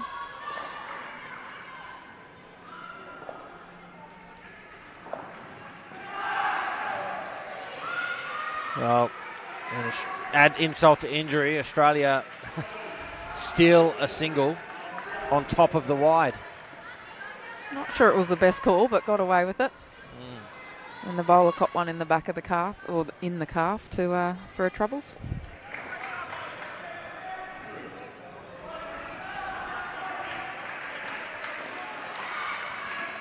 Yeah, Von Wyk struggled with a line and length in that over. The first one was rock solid.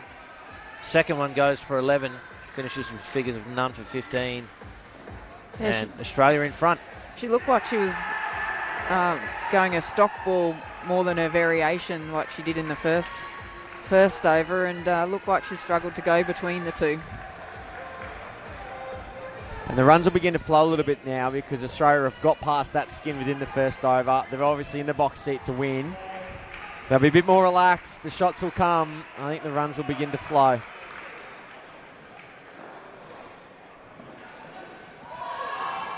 Just caught some of the leg, I think. And I guess there's a couple of things about that. One, it's about Australia seeing how many runs they can score.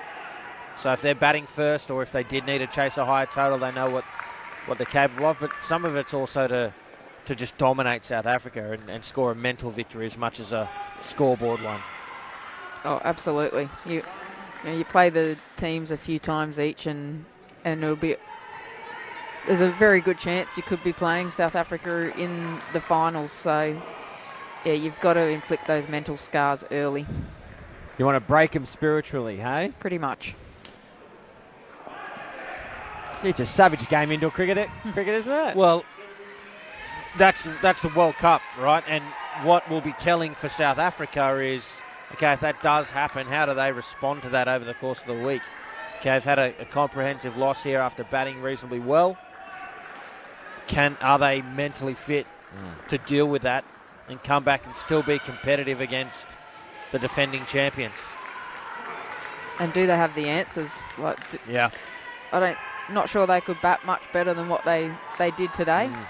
But haven't quite had the answers with the ball, so they'll be searching for them through the week. The question to be answered is, do they have them? Driven well into the back court for 4. The thing with this competition is the 4 teams in the actual women's division, but the under-22 women playing in and amongst these teams, so there's plenty of variety they'll play, and the points from those games count. As you pointed out earlier, Jude, first will go straight through to the grand final. Second and third will play off for the second spot. So for South Africa, okay, let's assume that Australia continue on their merry way and finish first. You'd think it'd be South Africa up against New Zealand in a prelim. South Africa, okay, they want to get through that as they did in 2017. Then they've just got to win one game, right? And it's about building to that moment. If they're going to find the answers, it's a collective, okay, they might not fire on all pistons throughout the week. If they build towards that last game and everything clicks, you never know what can happen. That's right. I've played a couple of semi-finals on a Friday night of a World Cup and have said to my coach at the time, I hope that wasn't our final because we've played so well. But yeah, you definitely don't want to be playing your best game on Friday night. What do you think about, as Werman starts with a wide, I'm interested in both your views on the fact that first place does go straight through. So first place don't play any finals cricket until the World Cup final. Is that a disadvantage? Well, normally I'd say yes, but the number of games they're playing this week, I think it's an advantage for a team because to have a rest and not play an extra game will be huge for the players who play, or you play the majority of games. It's a massive week to play 12 round games and then potentially 2 finals. So I think it is actually an advantage to have a game off. But normally I would say it's a disadvantage. And do you think, and that I assume is the you miss the opportunity to play that sudden, well, it wouldn't be sudden death, but finals cricket? Yeah, I guess, you get the opportunity to see who you might be playing in the final again, which is good. As that's bunted back down for 1 run. But also, by the same time, I think having that time off helps. And it is a lot of cricket. You get to have the rest. You get to have the recovery. You get to see the other teams, and hopefully they belt the living daylights out of each other. That's what you want to see. And they come into the game a little bit more fatigued.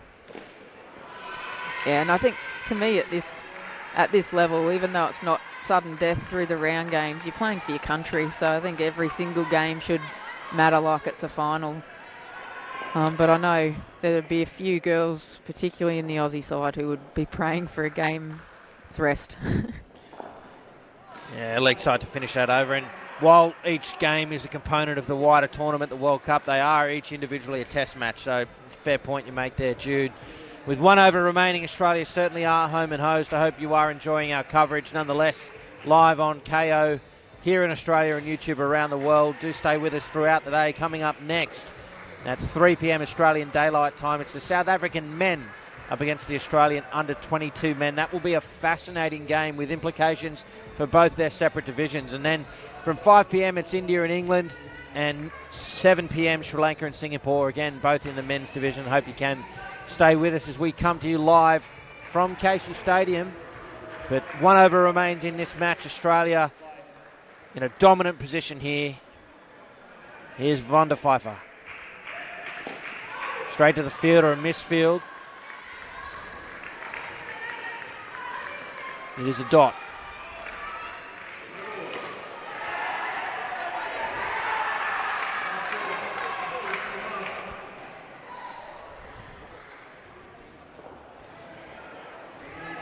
And a leg side. And Ali Maxwell wants it again. You've got to get full value. She's paid her $15 a game. I was about to say, very, very in-house thing to do. Yep.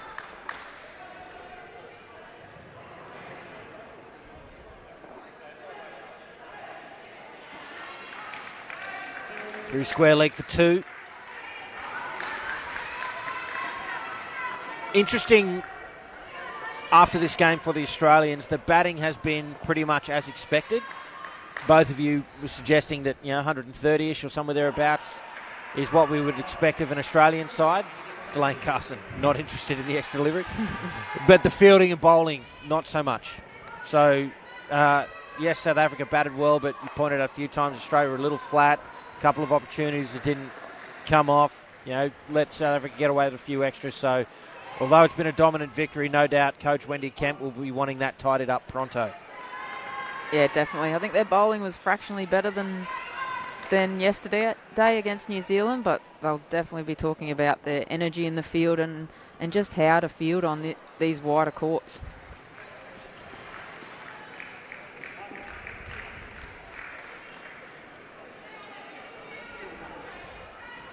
It looks like Delane Carson did have that delivery again. There's still 2 to come. I could have sworn she said no. Me too.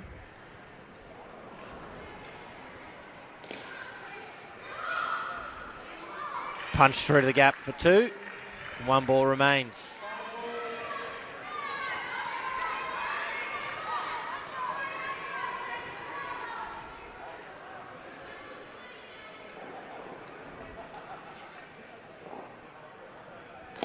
Driven straight back to the receiver, and that'll be out, surely. A wicket to finish. A little bit of greed there from Maxwell to finish the game, but the damage well and truly already done. Australia run out victors, 128 to 95. South Africa did, however, pick up one skin. I'm sure we'll catch some highlights shortly.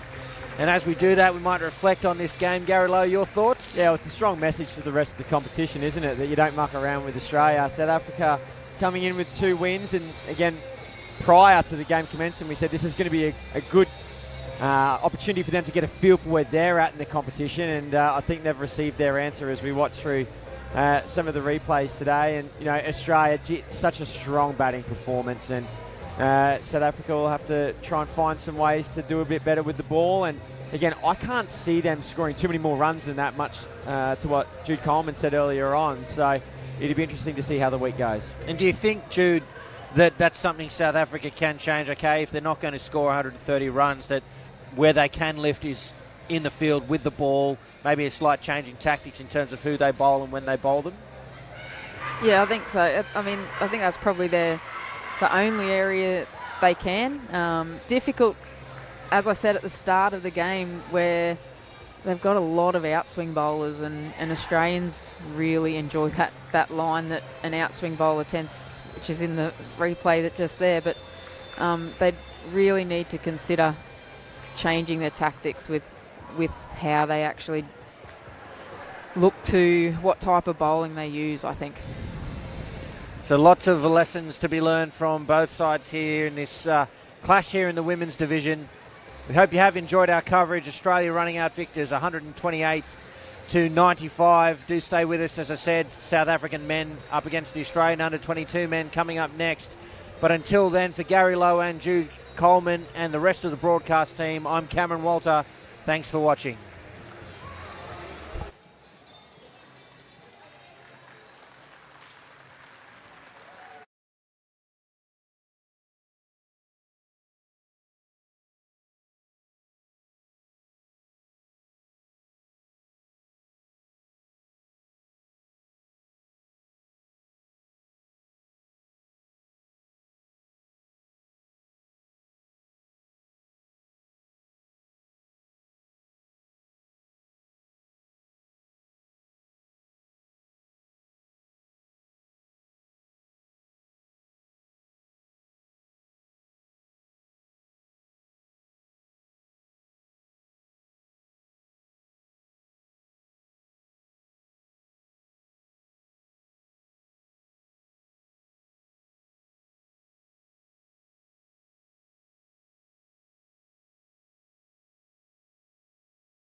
Well, ladies and gentlemen, welcome back to Casey Stadium where the 2022 Indoor Cricket World Cup continues.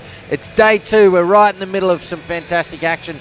I'm Cameron Walter alongside Gary Lowe, and coming up now it's the South African men's side against the Australian under-22 men's side. Of course, the men's division and the 22 men's division separate, but they're playing against one another throughout the week. The points count. And more than anything, they're just fascinating matchups, aren't they, Gary? Yeah, absolutely. Hello, Cameron, and hello to you all wherever you're tuning in right around the world. And I'm very excited about this one. South Africa are yet to win a game yet on their side of the draw. They're currently sitting in 6th. So by South African standards, not good enough. They're one of the giants in world indoor cricket, and they will be in a bit of hot water if they don't get across the line here against the Australian 22s. The Australian 22s, a big crowd in, obviously a home World Cup for these guys, so they'll be looking to cause a bit of a boil over and an upset and show a bit of pride in their Australian jersey. So very fascinating game ahead. Yeah, can't wait to see it, ladies and gentlemen, live on KO here in Australia, on YouTube if you're watching elsewhere around the world. And thank you, as Gary said, for tuning in wherever you are. It's early in the morning in South Africa. Hello to you and happy Sunday. I hope you enjoy this matchup. Why don't we take a look at the two sides? Yeah, we'll start off with South Africa. They're on your screen at the moment in a huddle, getting together, talking about what's coming up next, led by their captain, Venter. We've got Lauber, Roll, Viviers, Oliver, Grayling and Erasmus. And they won the toss, might add, as well, and they have elected to bat first, which is what you tend to do. And from an Australian perspective, their captain, almost said coach, Di Rosario, Cameron, Tesk, Stiles, Langdon, Lawrence, Overton and Todd. It's been a long time since I've seen a captain coach play in an Australian side. I can't actually recall the last time that was. It'd be unusual in the under-22s as well, I think. It would be. The umpire for the match is Ben Ridgway from Australia. And, difficult. It's really difficult to sort of project a result when you've got a cross-divisional match like this, Gary. Yeah. You talked about how important a fixture this is for South Africa. So they've dropped the 2 games against men's opponents. Yeah. So England and Australia. They need to be getting max value against the aged matches. They have to cash in on those ones. They're just must-wins. When they get towards the end of the week, of course, there's going to be semi-finals and things to be dealing with. They can find themselves outside a top 4 finish here if they don't pick up maximum points with this. And this Australian 22 side is very strong. They've had a fair bit of success. They've beaten the South African 22s and they've also beaten the Indian Open men's side in pretty convincing fashion as well, 134 to 86. So they'll be coming out here with a point to prove. As mentioned, the grandstand's full, plenty of green and gold of the Australian variety. And it's going to be interesting to see what happens. Australia, of course, across all ages, are a very strong indoor cricketing nation, but the difference between the 22 men and the South African men is experience. And it has to be said, in some cases, height. So that's the asset that the South African men's side can draw on, is the experience that they've had. They've been playing at a higher level for a longer period of time, and hopefully that's something they can draw on if you're a South African fan in this match today. As we've talked about, a crucial matchup it is. As you mentioned, South Africa won the toss and elected to bat. What do you make of that move? It's pretty standard in indoor cricket, or cricket for that matter. Yeah, most certainly. You win the toss, you think about bowling, then you bat anyway. You never bowl. You do bowl sometimes, but batting's always the way to go. You can set that total and then you can defend it. You know exactly what you need to do. Brock Lawrence will be opening the bowling here for Australia. From a batting perspective, we've got bowling. Go on. We've got Erasmus and Oliver out there for South Africa. 2 Venters playing for South Africa today, Andre and Mandis. It's the Indoor Cricket World Cup. 22 men from Australia up against South Africa are underway. A watchful start for South Africa. Stop ball to begin with. Fascinating clash. Driven in the air, it falls safe. 2 runs for South Africa, they're away. It was up in the air for a little while there, Gary. It was. I thought that you were going to be calling a wicket, but it's just died as it's hit the net.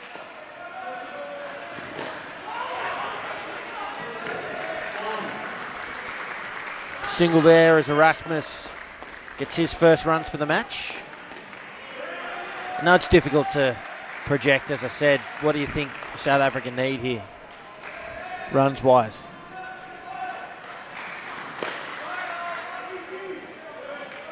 Look, the run scoring's been a little bit higher than usual. We had Jude Coleman here as a part of the commentary team last game, and we're talking about how wide these courts are. For the men, they're obviously pretty big units, so they'll cover a lot of that ground. I think we'll be looking at something around a 90. That's what they'll need to win, I think. Australia's... That's called leg side. Good call there by the official Ridgeway from Australia. It's a very good batting lineup for Australia. I think Australia 22s. The 22s, yep. They're capable of 90 against this South African side, so I think it's going to be a high total, which is, again, goes against everything that usually I would think about, I'll say an open men's game, even though, of course, 22s and open men together. But, it's going to be on the higher end, I think, today. Langdon will bowl the second over for the Australian 22s. Starts with a wide. So important to be on the money early. It's a second extra in a row for the Australians. An opportunity there. The batsman was nowhere due to the traffic. The ball didn't get to the sticks. Yeah, Jaden Teskey got to the ball very quickly.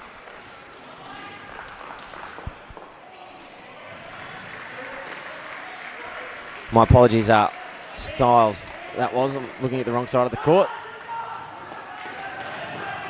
A dot ball to follow up.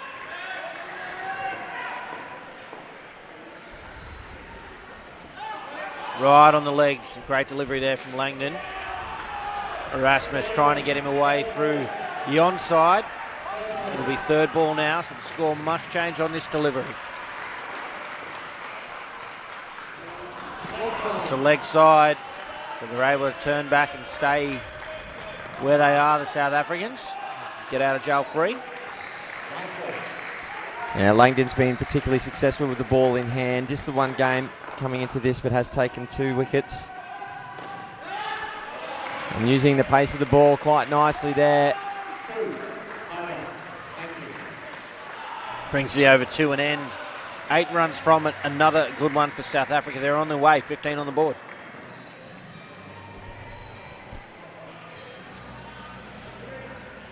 Long team huddle here at the moment. Jonathan Di Rosario talking to his troops.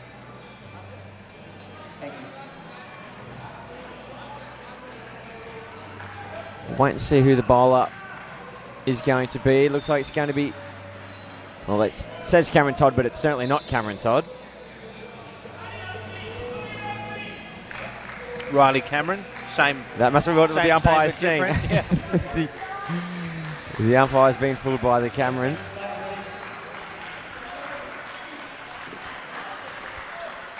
So it will be Riley Cameron bowling the third over. Erasmus on strike. And well down, wide on the leg side. Again, Riley Cameron taking 2 wickets in his first game.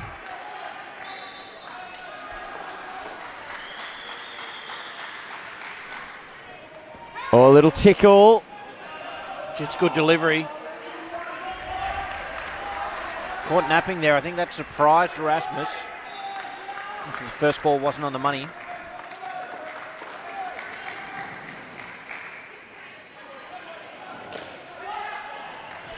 Two runs scored, flashing the bat away. 19 the total here for South Africa, building nicely. Riley Cameron looking for a breakthrough, looking for that first. Oh, and it's going to be out. There it is, right away. Blair Overton with a great catch to the receiver's end. just didn't get the elevation on it that he was after there, Olivier. It was probably there to hit, but just straight to the receiver in the end. But although it was straight to him, that's a tough grab. Here it is travelling at pace. He reacted well and 2 hands on it and a big wicket there for the Australian 22s. Yeah, it was in the slot. It was the right stroke to play. Just didn't get enough on it. And a little bit of self-preservation there almost from Blair Overton. Wanted to save his life and also got a -5. I think it's well spotted, Gary, and the important part about that is, the instinct to get his body and head out of the way of the ball quite right, but he kept his eyes open and still got his hands to the ball, effected a great catch. Yeah, 2 hands to the ball. So a better over there for the Australian 22s. 17 runs on the board, though, for South Africa. Looking good at the moment. And Oliver Styles is going to bowl the final over to the pair. It's a bit even at the moment. Be interesting to see how this unfolds. Yeah, Oliver Styles in his 2 overs has gone the -3. Pretty handy, 2 wickets. Scored 16 runs in his first game as well. Solid contribution of a +19.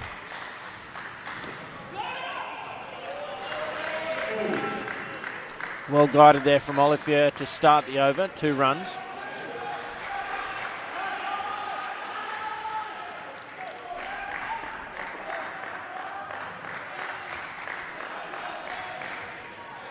Bit of traffic, 2 on the leg side. Olivier doesn't know which side to go, the non-striker. He's found a home.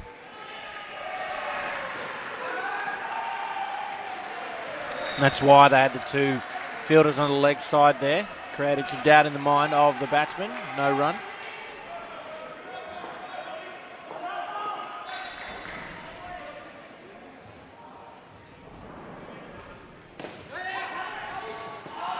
Through for a single and move now to 20 with 3 balls remaining.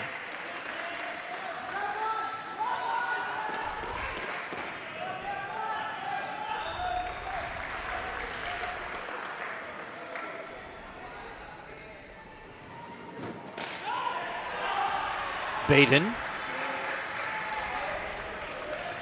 Critical little period here, 2 balls to come.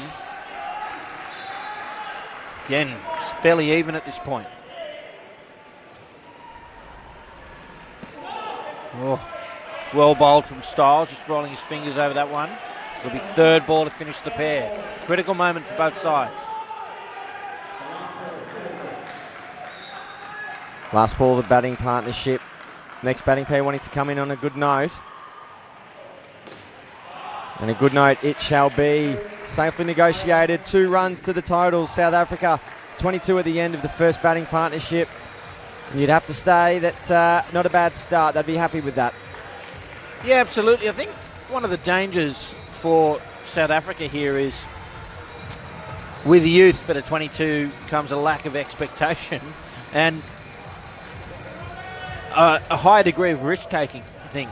And this Australian 22 side, I think when they bat, we're going to see some aggression.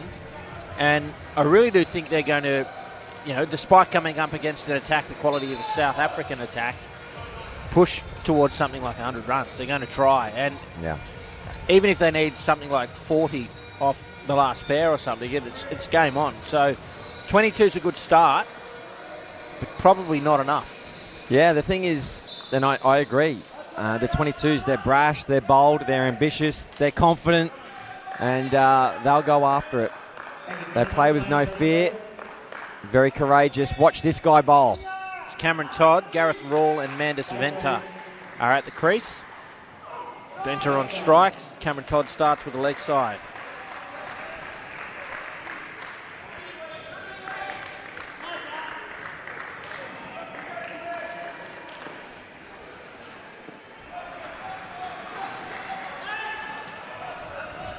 Got his line right that time, right in there on the legs.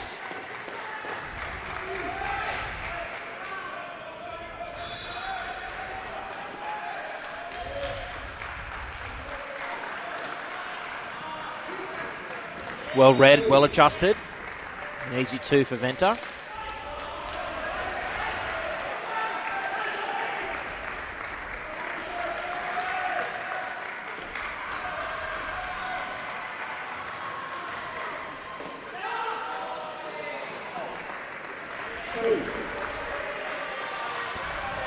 Similar for Raw. Grabs 2 to open his innings. And 2 balls remain.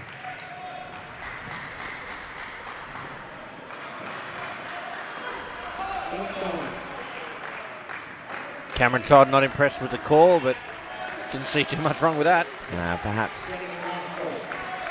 Maybe not too impressed with his own self. Bit of self-chat as he comes back to his mark. He'll be better this ball. And just over the jumping Lorenz on the 3 line and 3 runs to Venter. A good over for South Africa. 11 runs from it off the bowling of Cameron Todd. Yeah, it's a good start. Cameron Todd bowls very, very quick. To be able to negotiate through that, you'd be happy. Not conceding a wicket, getting through. Todd had an over against the South African 22s, I think it was, where they really put him to the back net. That batting partnership from the 22s ended up getting 60 in the last batting partnership. 60. 60. I'm going to check the scorecard on that because it was as I was perusing other games and other courts. Just excuse moments of silence while I assist you with that inquiry. Blair Overton's going to bowl over number 6. Venter is on strike for the South African men. Overton again at pace. An opportunity there for Australia. Gee, that was tight. Not out, says the umpire. There was a Cameron Todd over that went for 27. Or none for 27, I should say. From his total 2 overs. He was 17.77. No, so that was none for 27 from the over. Yeah. Amazing. And I think that would have to be so far. I haven't seen a larger skin, but a skin of 60 from the South African 22s, Schwartz and Fury. But here we are with Australia versus the South African men, open men's, Australian 22s. You can see on the scoreboard, top left of screen, Australia under 22 designated next to them.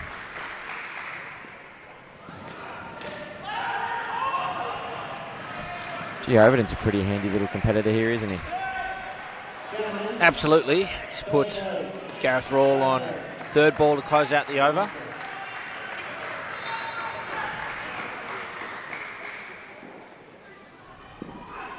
Yeah, that's the perfect delivery on 3rd ball. They're appealing. Yeah, let's listen in. We just missed the end there of Ridgeway explaining why it wasn't out. So what's happened? It was 3rd ball to squash to change.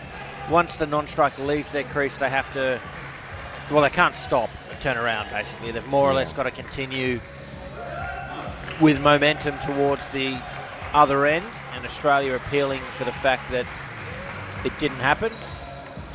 I must admit I didn't have eyes on the non-striker, but that was the perfect delivery there from Blair Overton, full and wide on 3rd ball and at pace. Yeah, it was the way to go. And again, that momentum towards the strikers end on a 3rd ball, they can slow down. It doesn't have to be the same speed. They can trot and then sprint, and sometimes that little pause, the fielding team like to appeal for a 3rd ball dismissal, but the umpire got it right then. De Rosario to come in now.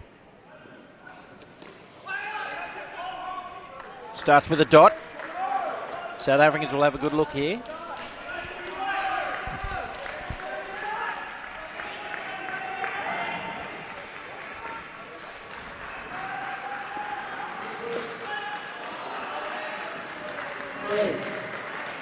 Well watched and guided into the offside 3 net by Raw.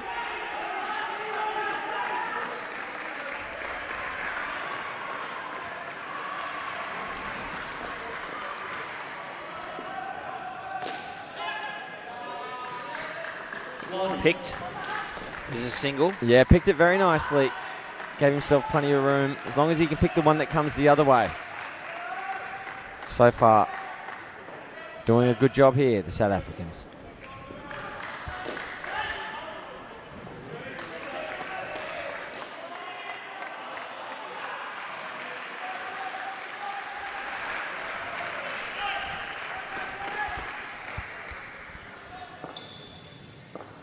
Two balls remain for De Rosario. It's a chance. The throw went to the right end in the end, but high and wide, and I think Wall fast enough anyway. One to come.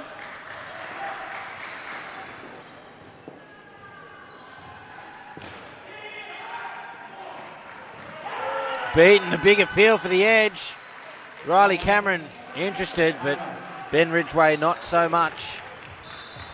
Another look here. Oh, tough to tell, isn't it? But 6 runs from the over for South Africa. They've moved to 23 from the partnership. And 1 over to come. Thank you.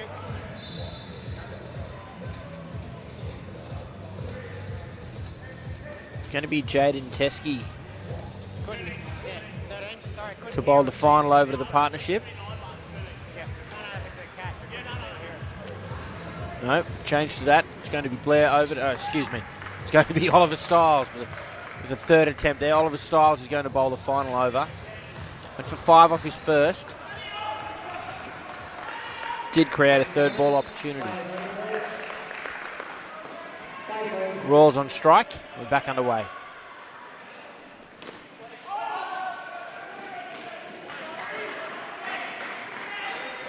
Straight away, third ball opportunity here for the Australian 22s.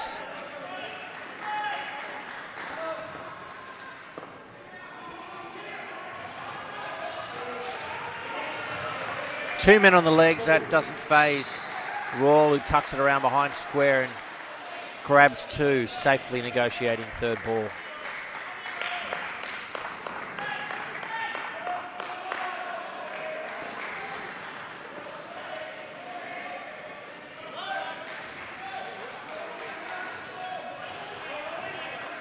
Another dot. 25 on the board so far for this partnership. South Africa batting well, building nicely towards 3 figures. There to drive, and it was driven, and a great piece of fielding from Styles. A flick there would have been out. A direct hit flick, rather. In the end, though, 2 runs for South Africa, 2 balls remain.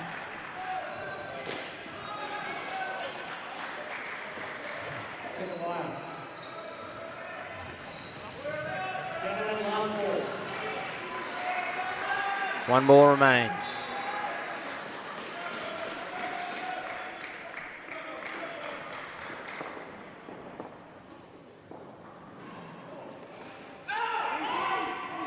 It will be a dot ball, so a tidy over from Styles. 4 runs from it, but a well-constructed partnership there for South Africa. So 27 runs from those 4 overs, and they find themselves on 49 at the halfway stage of the innings, right where they want to be, Gary. Yeah, they're exactly where they want to be. That's a very handy total there at the moment, 49. Sitting strong, game in the balance. Good to see. Good contest here between bat and ball. Instructions given over by the under-22s coaching staff.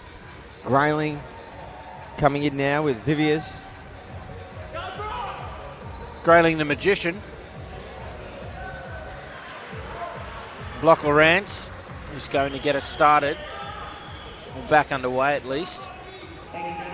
Thanks for joining us right around Australia and the world for the Indoor Cricket World Cup, live on KO and on YouTube overseas. Chance at the keeper's end and the top end. Todd just held on to it a little longer. Tried to throw it on the top, but the throw was wide. Yeah, had good movement to his right and threw himself around the court. Yeah, that's the operative part of it, isn't it? The option was to go to the keeper's end, but in order to create the angle he needed, he just actually threw his body into position to throw it. Yep, exactly. Driven well into the offside net for 2. Yeah, Jaden Teskey trying to get a glove on that, but hit too hard, hit too fast. Good stroke.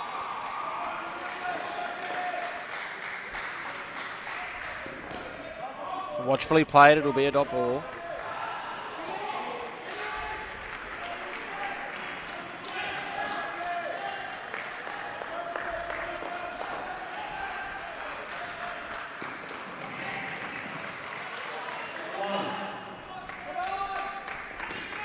Single with 1 ball remaining. South Africa haven't necessarily done anything too flashy. Only a few shots going into the back court. They're building a nice total here. 6 runs off that over. They've moved to 55. Just having a look, Gary. It's 2 scoring shots into the back court.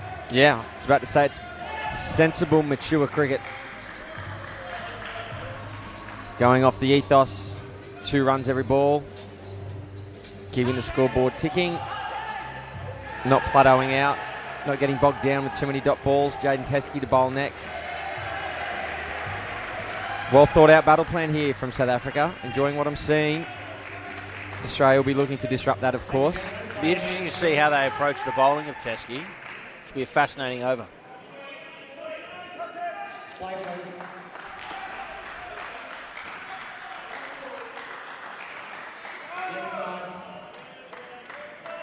Starts with a wide.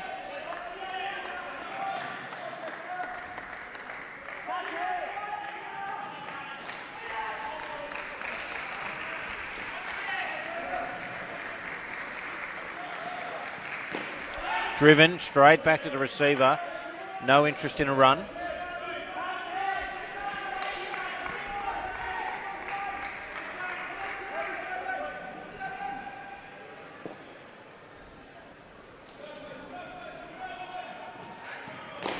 Driven again, straight back, and a wild and large and unnecessary throw from Teskey. Third ball opportunity presents itself here. Australia looking to convert. Teskey in. Oh, it's called leg side. It's a tight call. The right call. Grayling there had to make sure it was right, because if that wasn't called a leg side, it would have been very difficult, because the score had to change. Gets away with it. Leg side call, 59 the total.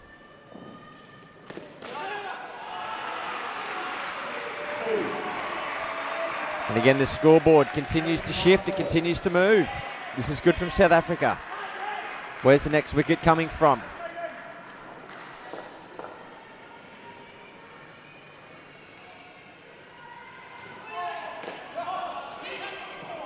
Half a chance there. The ball not falling where it needed to for the Australian 22s. Another good over for South Africa. 7 runs from it, despite being on third ball at one point, Gary. Yeah, they're doing well here. And I'm sure within that huddle, they'll be geeing each other up, asking each other to dig deep for their country. Langdon to bowl. They'll have a real point to prove here, the Australian 22s. It's a dangerous game for South Africa. The South African Open side, I should say, expected to win against the 22s. If they're going to be a chance of winning this World Cup, they must win these kind of games. Here's Jake Langdon. Full and wide at pace. Angle away from the batter. It's a single.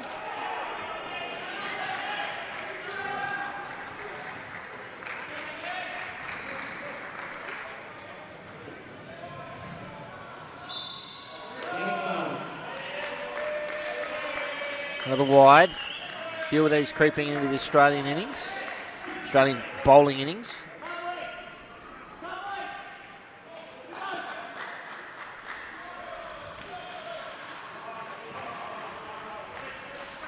better ball, a dot ball.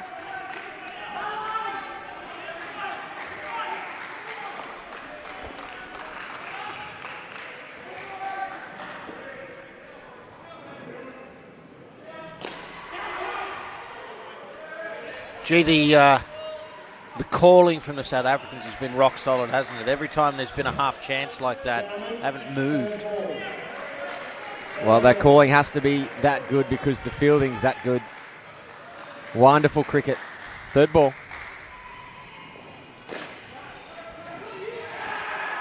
Bit of traffic, chance at the top. The throw doesn't hit and get away with a single.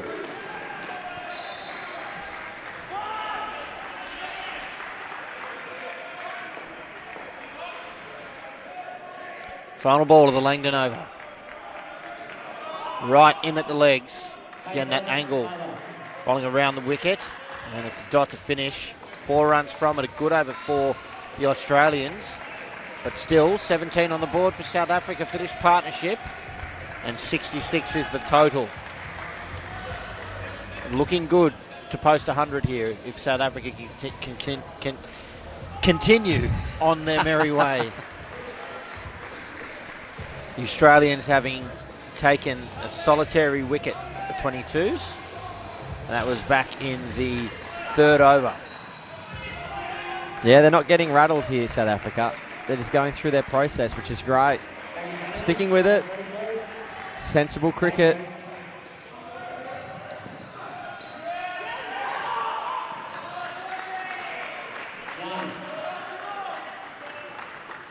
They aren't presenting too many opportunities for Australia to capitalise on. Just removing Australia from the game at this stage. Sometimes feel you're a bit pedestrian out there when you're in the field and you haven't got a wicket and the batting team are just batting you out. Obviously this is the first innings, so Australia's going to have an opportunity to come out and bat themselves. But a total of 100 would be very competitive.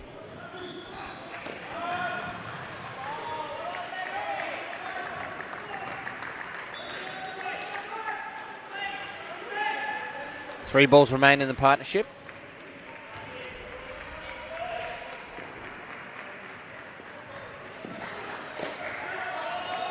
It's a great shot there from Grayling. Comfortable 2, and 2 balls remain.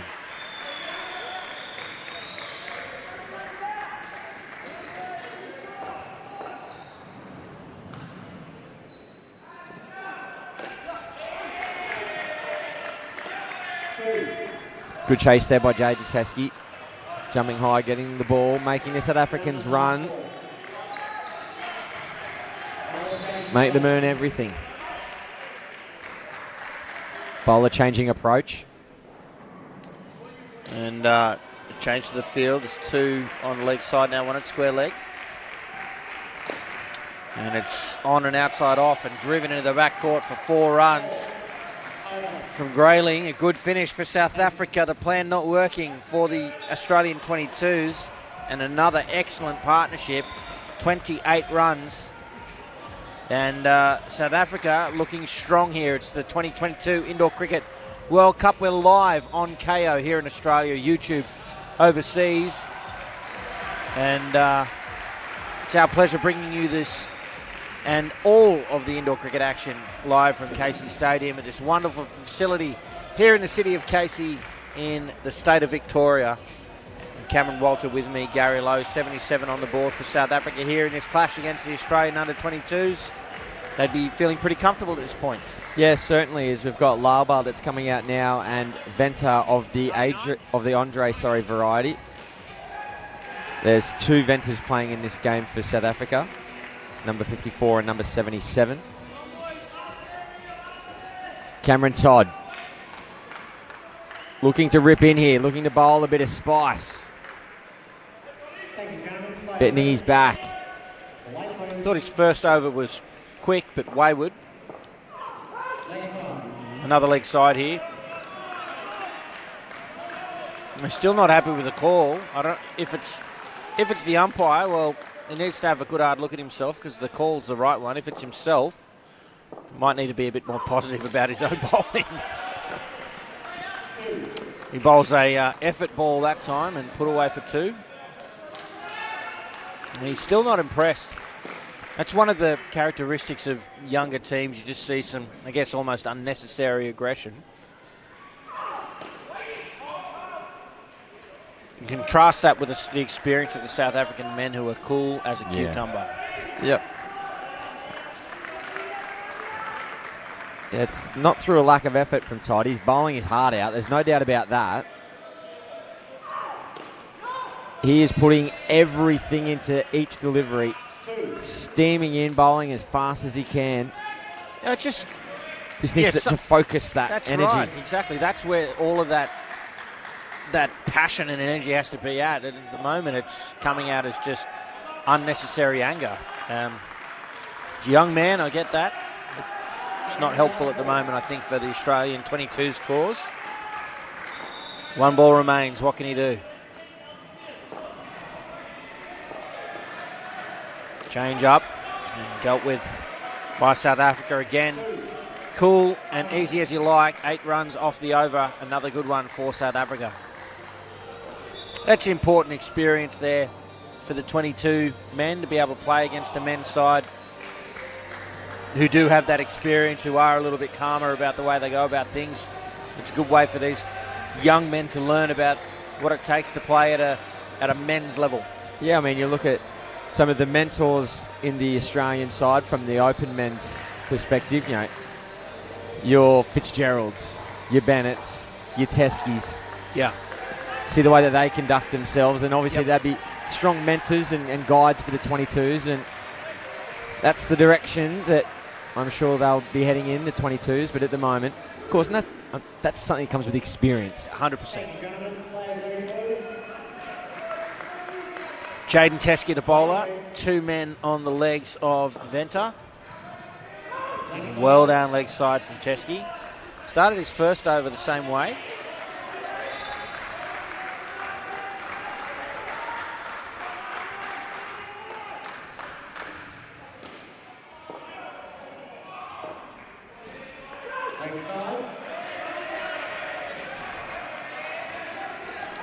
The discipline or lack thereof becoming costly for Australia here. Wickets hard to come by. Extras starting to flow. South Africa looking comfortable.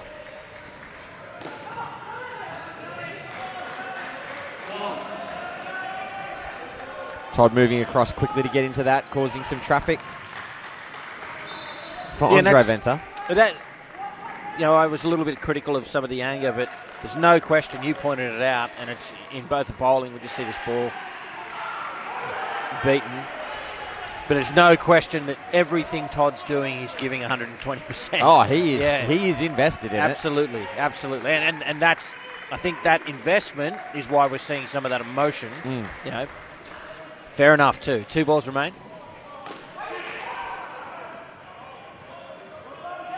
He's an everywhere man today. A lot of pep in his step. He's up and about. He's vocal. He's playing hard for his country. 3rd ball opportunity here.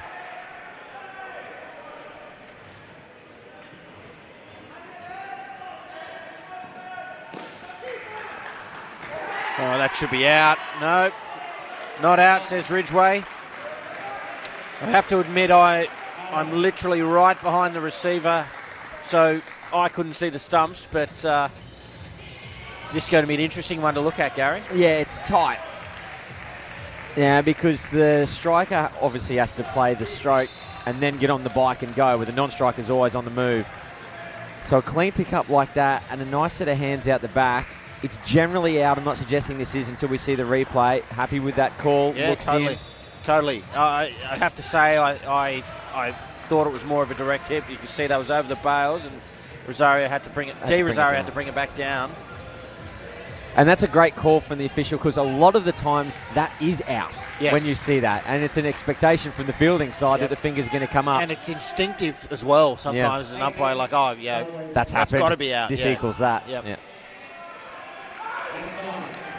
Another leg side here for the Australians, the 22s. The standard of umpiring so far during this World Cup, as you would expect, has been nothing but fantastic. There's a little bit of a hit off the leg and no run scored. Yeah, all the umpires have done a fantastic job. I know they're going to continue to do a great job. But it has been of the highest standard.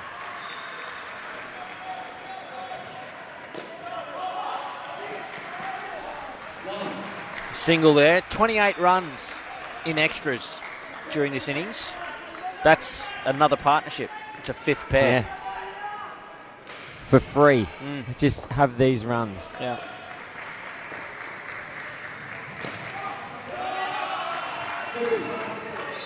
And that'll be something that'll be analysed. They go through the scorecard and look at everything. Now look at that.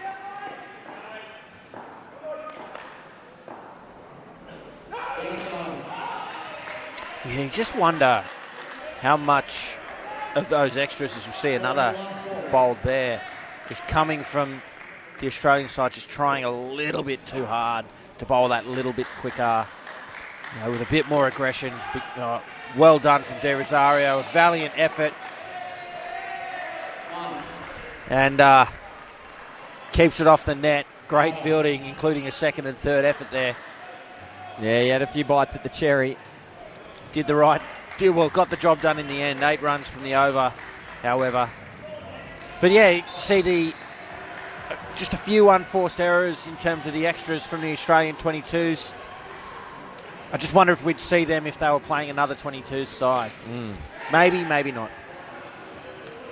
Something for us all to consider.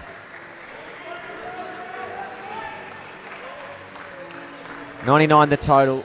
Australia would love to keep them in the 2-digit journey.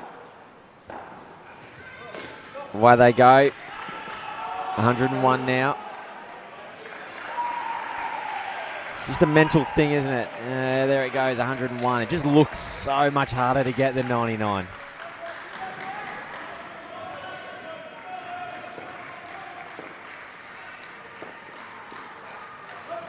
Oh, I don't think he picked that at all. I wouldn't be leaving too many of them. If he has picked that, that is one of the greatest leaves you'll ever see. Let's have a look. Oh, my word. Wow. And they've appealed for an LBW as well. Wow. Don't think that Definition was the thing. of optimism.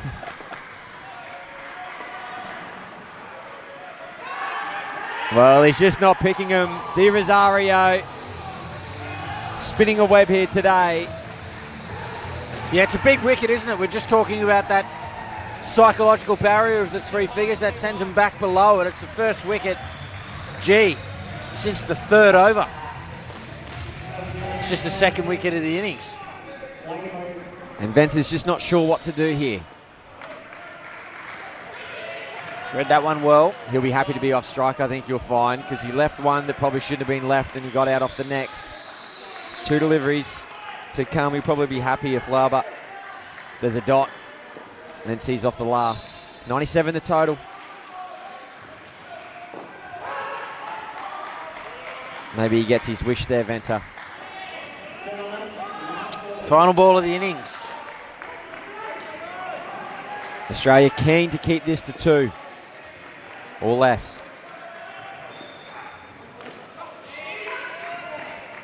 Yet 2. And while South Africa haven't crossed that 3-figure barrier, in order to win, the Australian 22s side will. It's the Australian 22 men up against South Africa here at the Indoor Cricket World Cup for 2022. I'm Cameron Walter, with me, Gary Lowe. What do you make of that South African innings, Gary? Yeah, we might good. look at some highlights while we hear your thoughts. I think that Australia will back themselves to run this total down. I think it is a good total, though. Who's winning? Gee, it's pretty close. I would say South Africa are winning, but only by the barest of margins. It's going to be so competitive. And we talked about some of the discipline, during the Australian bowling performance. And not many wickets. How many wickets did we say? 2, 3? 2, I think it was. 2. Yeah. There was the second one. So a comfortable performance there from South Africa with the bat. Let's just check in one of the other great regions here in the state of Victoria, the Great Ocean Road. See the towering 12 apostles get up close to native wildlife and take in iconic surf breaks, pristine rainforests and misty waterfalls along the spectacular Great Ocean Road. It's 150 miles or 250 kilometres along the winding coastline overlooking the dramatic beaches of the Southern Ocean and Bass Strait.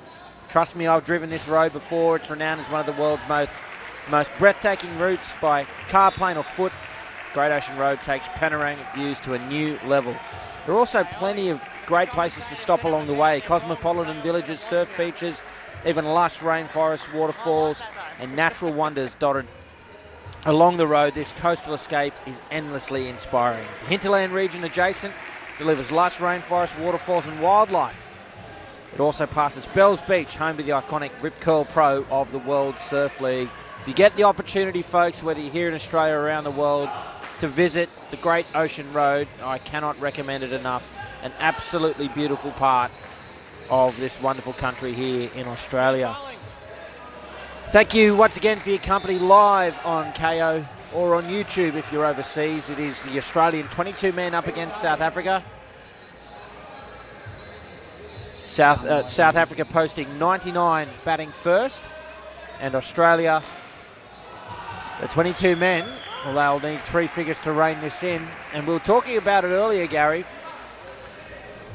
The South African men, definitely favourites, the experienced world-class side, but this young Australian side will absolutely throw everything at chasing this down. Yeah, it's going to be very exciting, no doubt about it. Styles and Todd at the crease, and here's Viviers for South Africa. Starts with a wide. Makes life a little easier. Maybe it's just the day for extras. Maybe both sides are going to be a bit ill-disciplined today.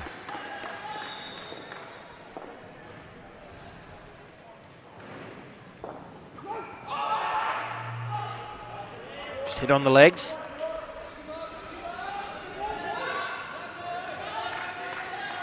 A nice hard indoor cricket ball into the shins.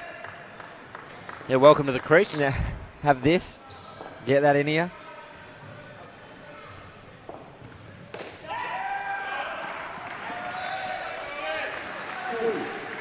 Enough room there to play that shot. Grabs two and gets his first runs off the bat in this run chase.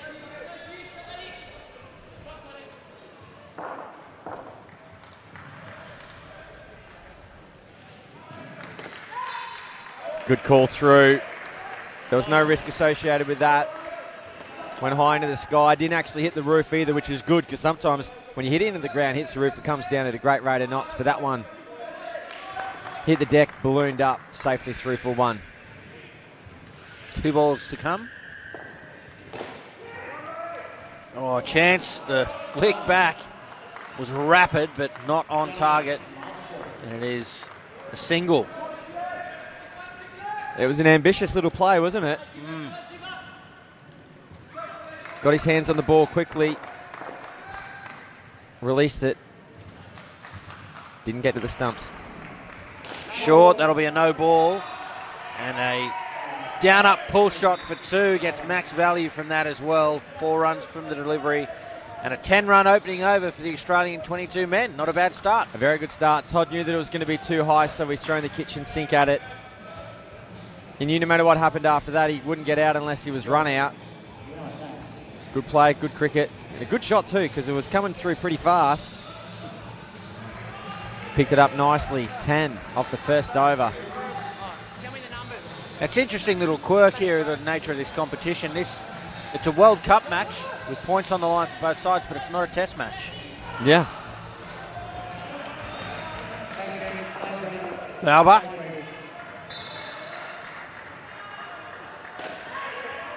Great position from Cameron Todd.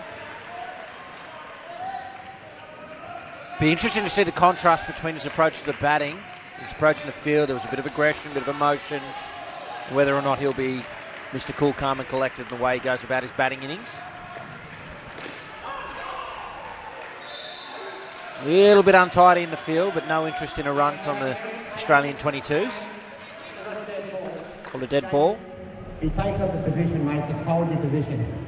There's no need to keep moving both of you. Thank you. What do you make of that, Gary? Yeah, it's exactly the call. There's a little bit of gamesmanship here between Jason Olafia from South Africa. Thank you, gentlemen.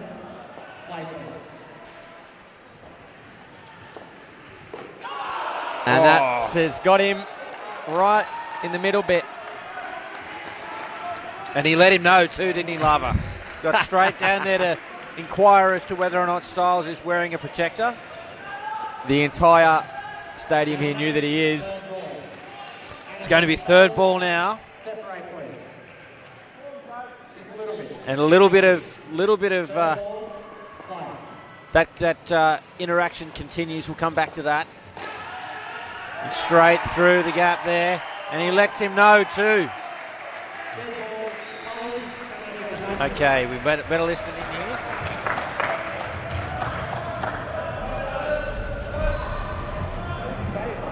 Doesn't matter.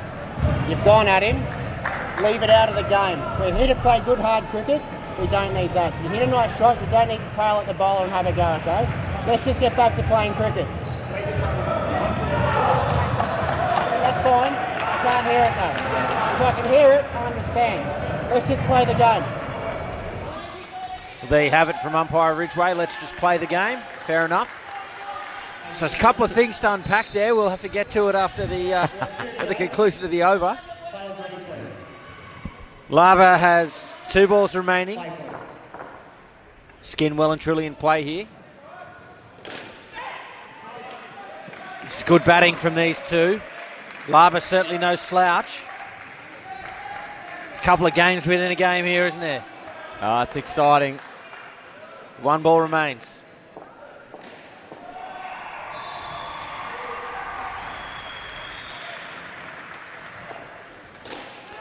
And a great shot there from Styles. He follows the advice of the umpire and just plays the game this time. A great over there for the Australian 22s. 9 runs from it. Now, firstly, Olivier at the 3 line. Yeah. Todd was taking his position as the non-striker. Olivier was moving right next to him. Yeah. So Todd would move. Olivier was following him. Yeah. The instruction from the umpire, when he takes a position, just stay there, stop it. That's it. Fair enough. Absolutely. Second thing that occurred, Styles, having copped a box check, drove Lava into the back court, and as you heard from the umpire, arced back to the bowler and let him know about it. Yeah. Umpire, that's not necessary, just play the game. Absolutely. Your thoughts? Tick, tick. Excellent. Grayling the Magician have gone to him with the skin on the line here. This will be very interesting. He bowled brilliantly in the earlier game for South Africa.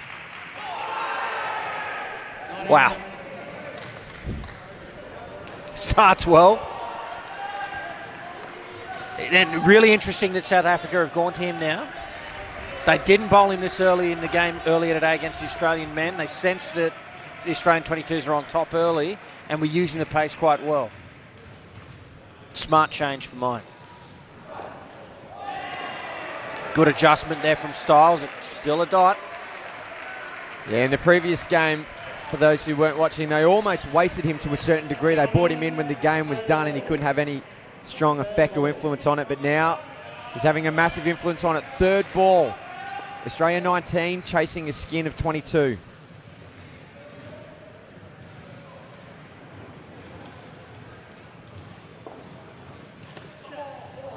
Oh, and that's a misfield there from South Africa. They absolutely got out of jail there, the Australian 22s. 2 runs, negotiating 3rd ball. And crucially on 21 runs in pursuit of a 22-run skin and a total of 99. Australia still have to cross one more time, though, with 3 deliveries to come. It's an important aspect.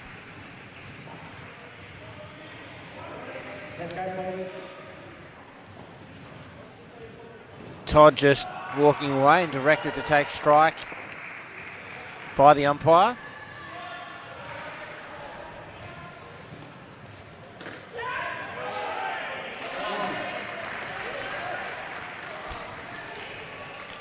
And I am seeing and I am liking a lot more focus from Todd.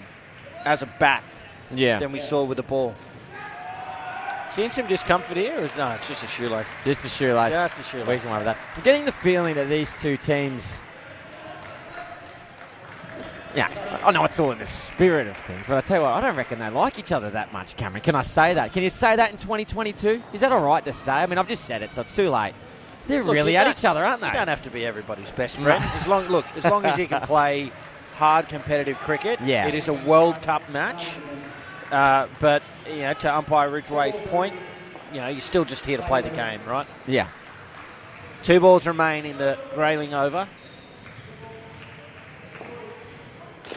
Driven into the backcourt for 4. This time Styles just has a look and a smile. And look, this is exactly what we were talking about. This Australian 22 side, They're going to chance their arm here. They're going to have a go at this. And they're on top at the moment, the young men.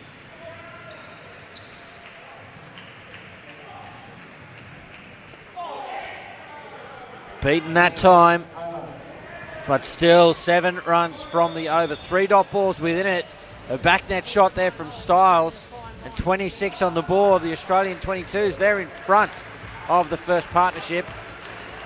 And above par as well, Gary. Yep, they're flying along here. Absolutely flying. There's that shot into the backcourt. Valuable runs. And you just see a little look and a nod there from Styles as he looked at Grayling. Interesting to see how South Africa were calm in their batting approach, how they respond to this aggression from the Australian 22s. Gareth Rawle has the ball. It's over number 4. Australia 22s in front for the skin.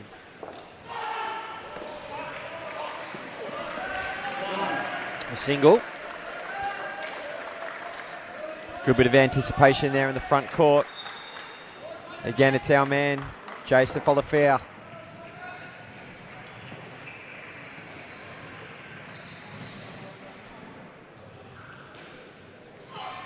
Drags it short and still beats Todd. Got away with that, I was about to say, not one of his best deliveries, but it doesn't matter. And he knows it too. He has a wry little smile over to Venter here, the captain, receiving for South Africa.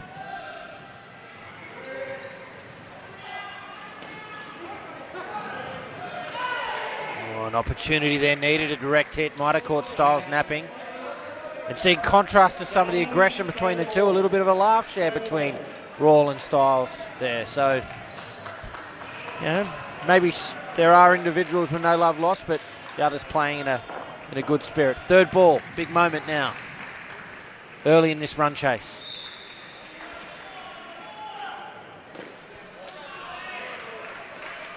Well, as easy as you like for Todd. He's been batting well. Another 2 to his tally.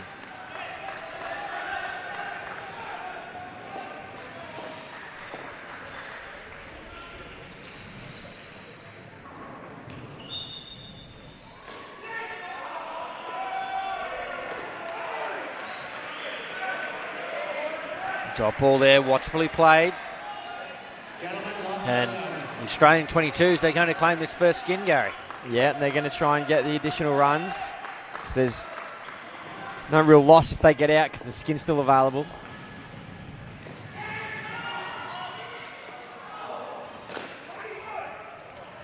And it's a dot ball to finish. A fantastic performance from the opening partnership for Australia, Oliver Styles and Cameron Todd.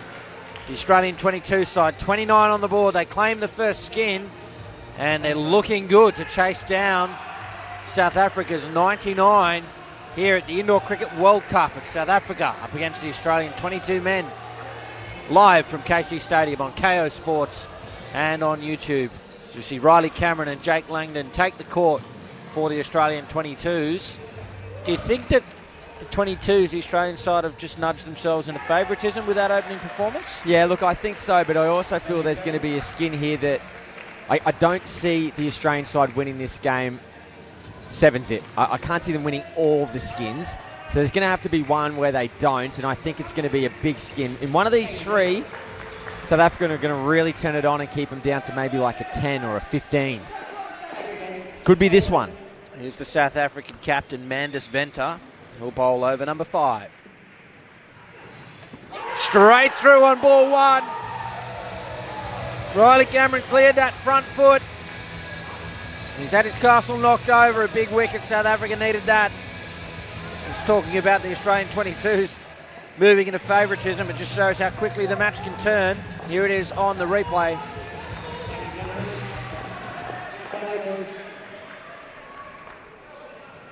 Back live.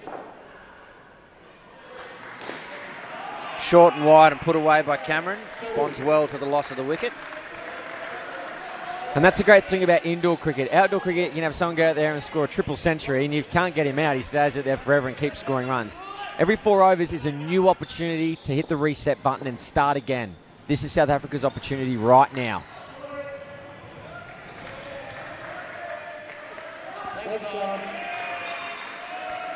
Well watched there and left by Langdon.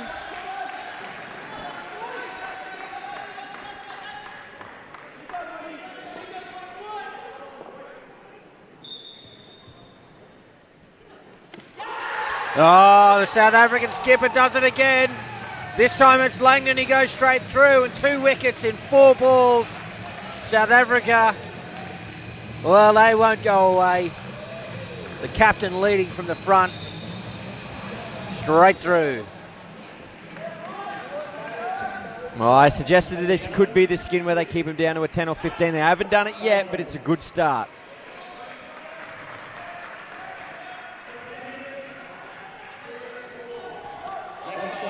Again, well watched and well left by Langdon. Olivier not happy with the call. I don't know what the point is of questioning a call like that one when it's a case of millimetres, you know. 1 ball remains. Or actually, now that I've looked, I can see that this is about Cameron going back into the non-striker. Can you come out too, please? And Mandus, come here, please. Yeah, interesting. We'll listen into the umpire here. He's called over the 2 captains. Oh, no. Let me finish. This is the last warning. Okay, it's going both ways. You've gone back and then you've leaned with the shoulder. If you do it again, it's 5. And just tell Jason if he's coming back and Jason's moved in off the bowling, he has to get out of his way. So as soon as Jason walks in, it means he's on live. If the batter's going back, he's not right away. Okay? Let's just go back to playing cricket. This is the final warning. You do that again, it's 5 straight away for touching him, alright? Both teams. Thank you. Yeah, I think. I just said that. Let me umpire the game. Yeah, I think again well handled by umpire Ridgway. So I initially thought that Olivier was complaining about the wide. He was actually complaining about the fact that Riley Cameron, in making good his ground, was effectively dropping the shoulder in. Yeah, so what Olivier is doing is he's ghosting the non-striker. He's following behind him. So then as soon as the non-striker turns around to make his ground good, obviously there's a fielder in the way and he's obstructing him. Yes. He's not meant to be there. He shouldn't be there. It's what you would accurately describe as pest behaviour. I mean, it's high upper echelon pest behaviour, of the highest order, in fact. Yeah. And I get why he's doing it. I do. And the official's done the right thing and caught him down. And now both teams know this is final warning. This is it. Yep. If you do this, you will get that. No complaints, please. Yep. And that's fair enough. Here's Erasmus over number 6.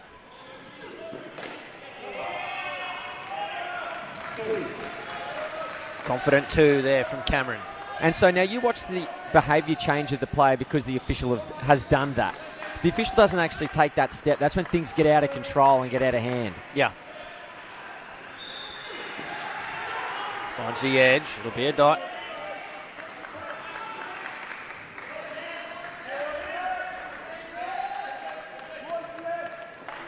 A little bit of fielding in the game. Nothing wrong with that. And again, well reined in by the umpire. That's with the down up 2 through the cover region for the left-handed Langdon. Well, that's why we love sport. That's why we love indoor cricket, don't we? The theatre, the drama. It's your Dawson's Creek, your Melrose Place, all your reality TV rolled into one. Drama aplenty.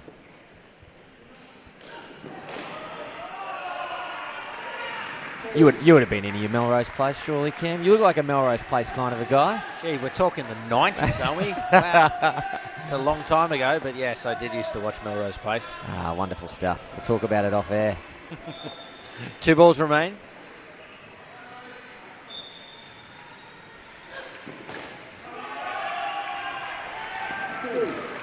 Good shot, strong shot, confident shot, sends a good message. Langdon there. Fist pump as he gets back to the non-striker's end.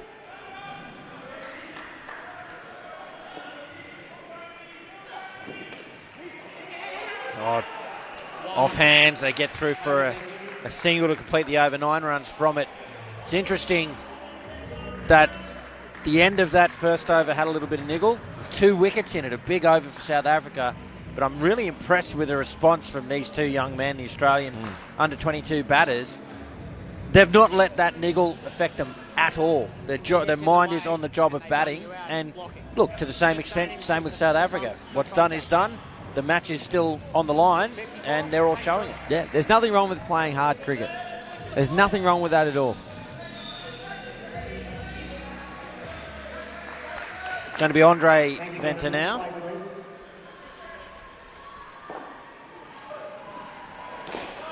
Away shape. Tricky bit of fielding there. Almost looked as if we turned his shape up for the throw, but flicked back to the keeper. One person in the Sports Centre thought it was out. That was Gareth Rawle. Oh, someone's got to have a shout, don't they?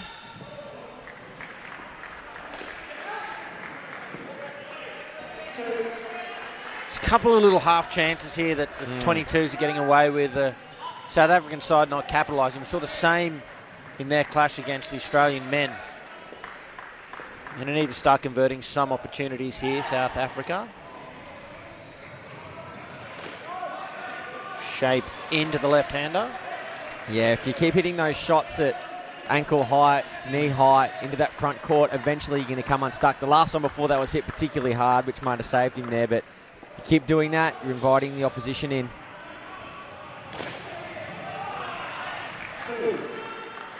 Flat through the gap, 2 runs, 2 to come. Still putting themselves in a position where they can attack this skin, the Australian 22s. Building about halfway towards the total.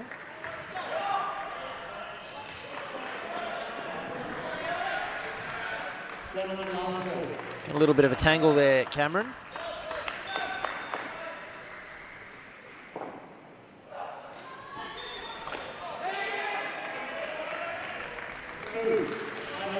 Squeezed that out in the end for a 2 to finish. Another good over for the Australian 22s.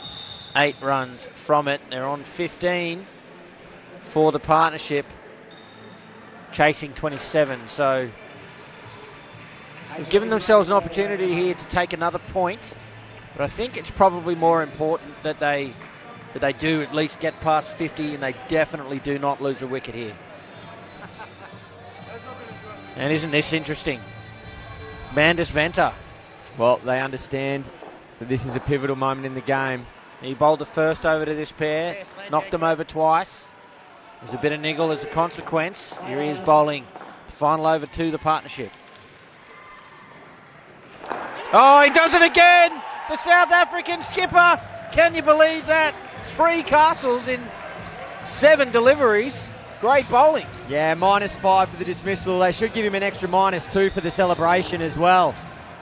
He loved it, and he should. Have a look at this, straight through him. He yells to the heavens. Huge wicket for South Africa.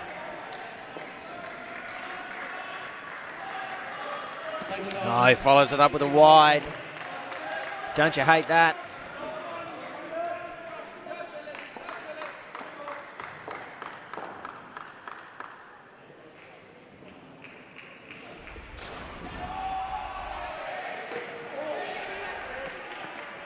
Well, unlucky there not to take another scalp. He is bowling some fantastic deliveries today. Beware, there's 4 to come. Maybe another wicket in it. Venter on fire.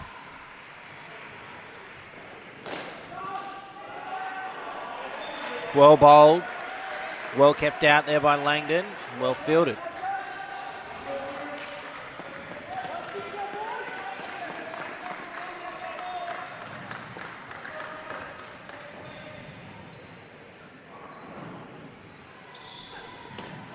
Full and wide. Langdon not getting across. It's another dot ball, and now be third ball. Another big opportunity here for South Africa.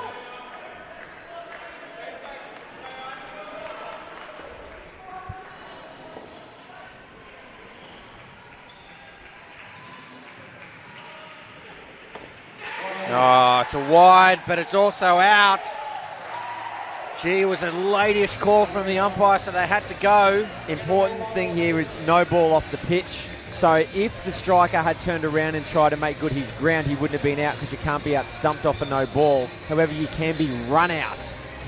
Was it a no ball or a wide? No ball off the pitch. Look, we need the shot just before that, just to see where the ball landed. But I'm very confident it was a no ball off the pitch. Well, importantly, they get the ball again, even though they did lose the wicket. Final ball of the partnership now. Hasn't Mandis Venter stood up for his side and led from the front. Brilliant bowling.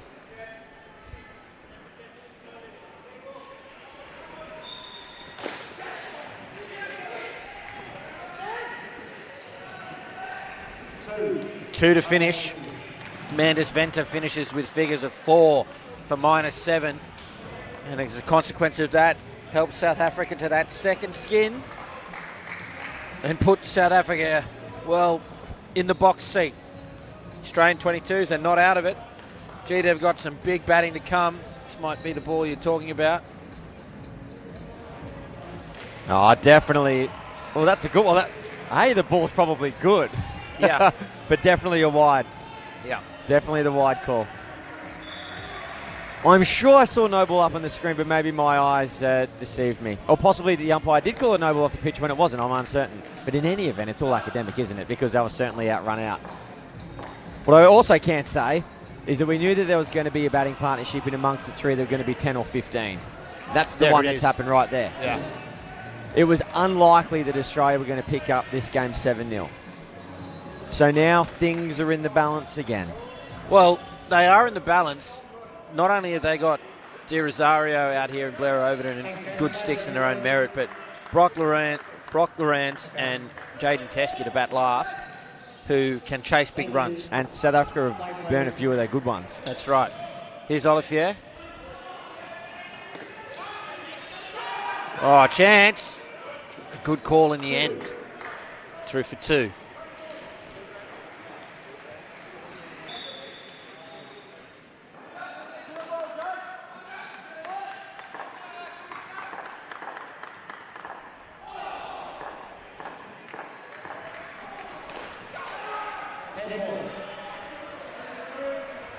It's left the court through the zip. And as it did so off the bat, we'll have that ball re-bowled.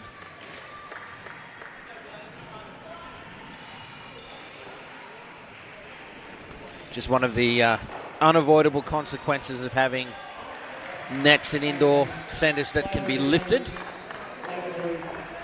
Is you have zips, and the zips can't possibly go all the way to the ground.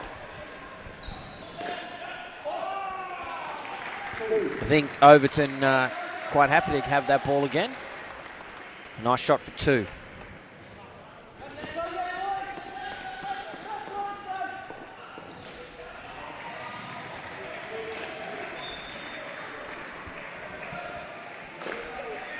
Short and wide for De Rosario, the Australian 22 skipper. Yeah, that's shelling peanuts for him. You can bowl as fast as you like, but if it's short and it's that wide outside off, you put that away every time.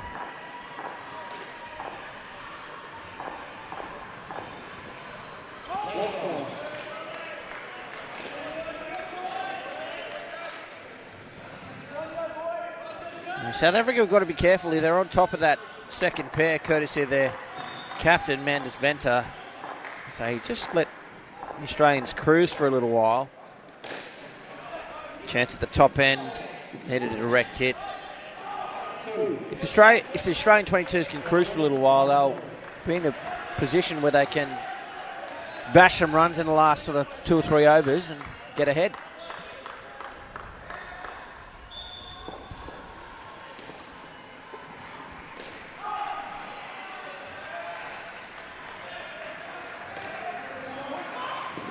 Oh, direct hit. Gee, that would have been tight. Brings the over to an end. 12 runs from it. A great start for the Australian 22s in this third partnership. Well, just as we were talking about how the change of a batting partnership, you can hit that reset button and go again. Well, Australia can also do the same from their perspective as well. They've had a batting partnership go out there and get 10 in the second one, and now all of a sudden they're 12 in the third after one over. So it's a wonderful right of reply by the Australian 22s. Currently on 51, chasing 100 for victory.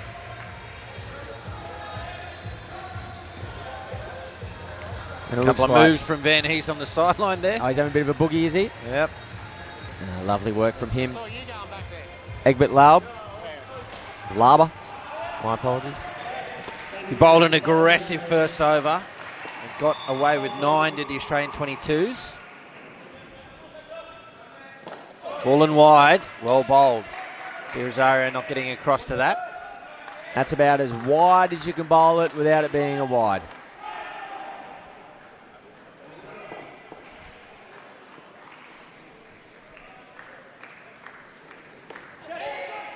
Leading edge goes through for one.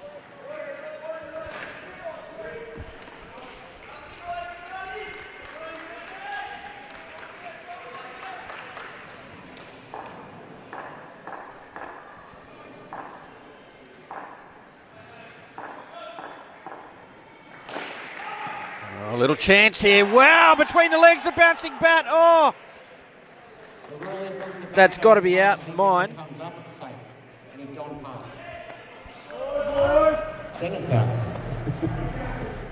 Didn't quite catch the explanation there from the umpire, but for mine, that bat was bouncing.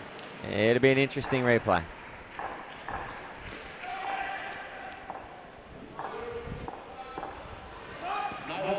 Well wide, a no ball. Do you know, Gary, I'm pretty sure the rule in outdoor these days is if once the bat is grounded, it doesn't matter if it then bounces. Yeah. Do you know if that's come across to indoor? To my knowledge, no. So if you're not grounded behind the line, bad luck. Yeah. Yep.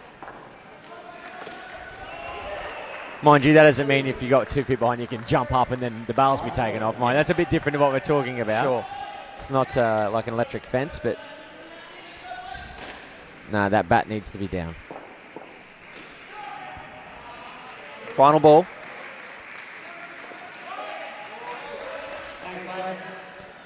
Stop ball to finish. 5 runs from the over, respected there by the Australian 22s. And that's smart from them. They'll just soak up some of that more aggressive bowling and score when they can.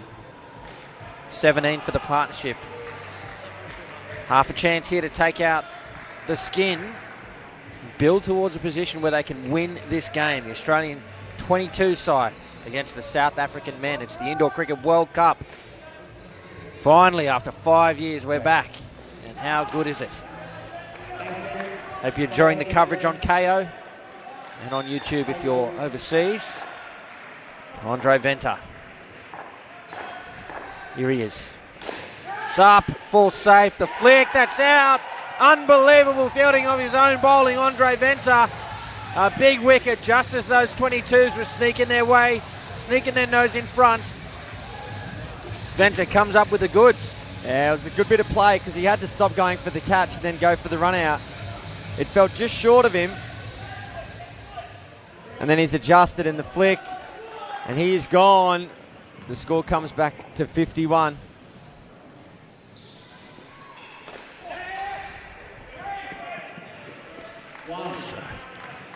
Loose disposal there. It's a single either way.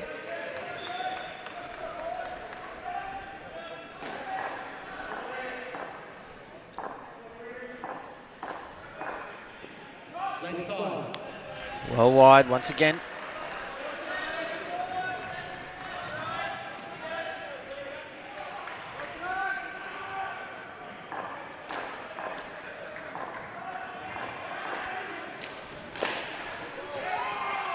Oh, it's a direct hit, but 7. Overton chancing his arm and undoing that earlier wicket. That's a big risk to take, but it was there to hit, and he hit it well. The skipper out the back, Venter, did well to try and catch him short of his ground. Too fast. Flat bit in the gap, 2 runs. Skin becoming increasingly in danger now. Yeah, that 7 got them right back in it, the Australian 22s, didn't it?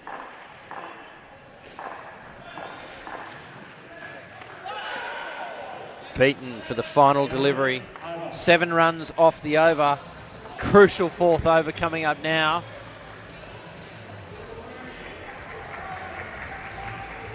Fascinating indoor cricket here at the World Cup.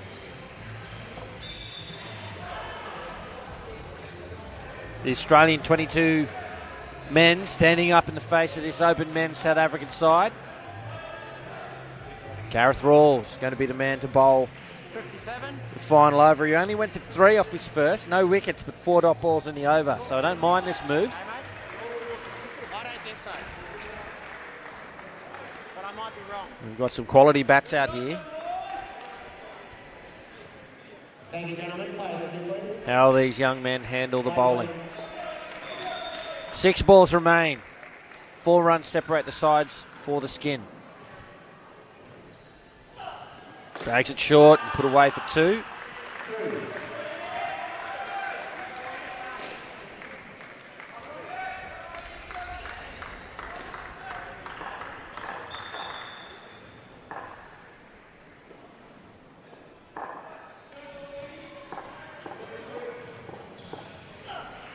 Advances, hits it straight to the receiver. Little juggle there from Mandis Venter. I think it would have been interesting if he'd taken that on the first grab. De Rosario came back. I don't know that he was back that quick.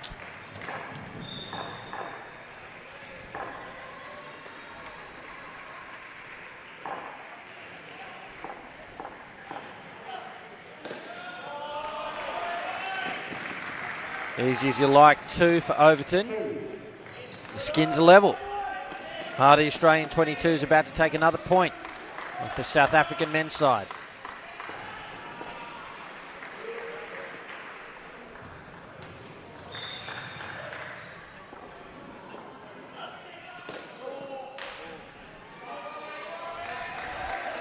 Blocked there from De Rosario. 2 balls remain. They're going to have to score 1 more time at least.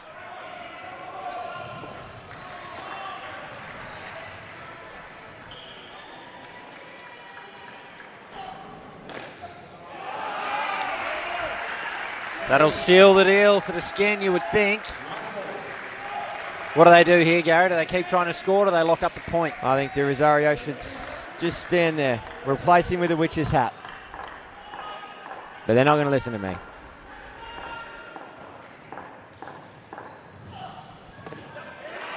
And they grab another 2. Post an incredibly solid partnership of 33 to move to 72. And the final partnership will need 28 to win the game. The Australian 22 men up against the South African men's side. Hope you are enjoying the coverage live on KO here in Australia, on YouTube around the world.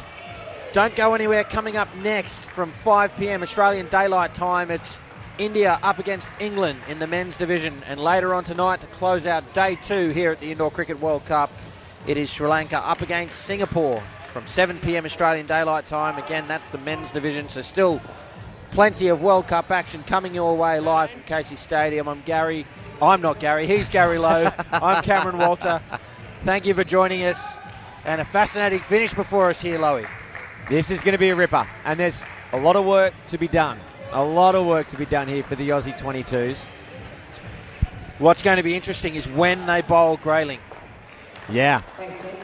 So we've got an aggressive pair out here. He's going to throw it up there. When do they bowl him? It's Erasmus now. And I think it all comes down to how this first or even the second over of this batting partnership pans out. Obviously, if Australia got a bit of a roll on, you'd expect to get him in early. But they didn't do that in the last game. So hopefully they've learned a lesson.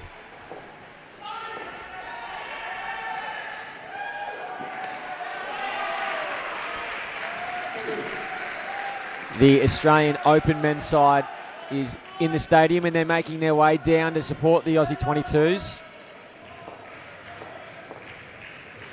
An extra 14 or 15 more voices to spur them on. Well, even more vested interest.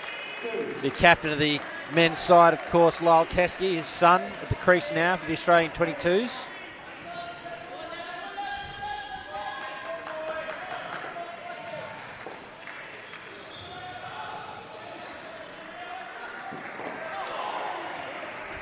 Beaten. Fairly fortunate there, Jaden Teskey.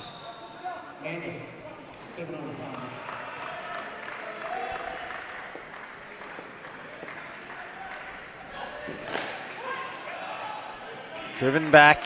Erasmus gets a hand on it and keeps it to a dot.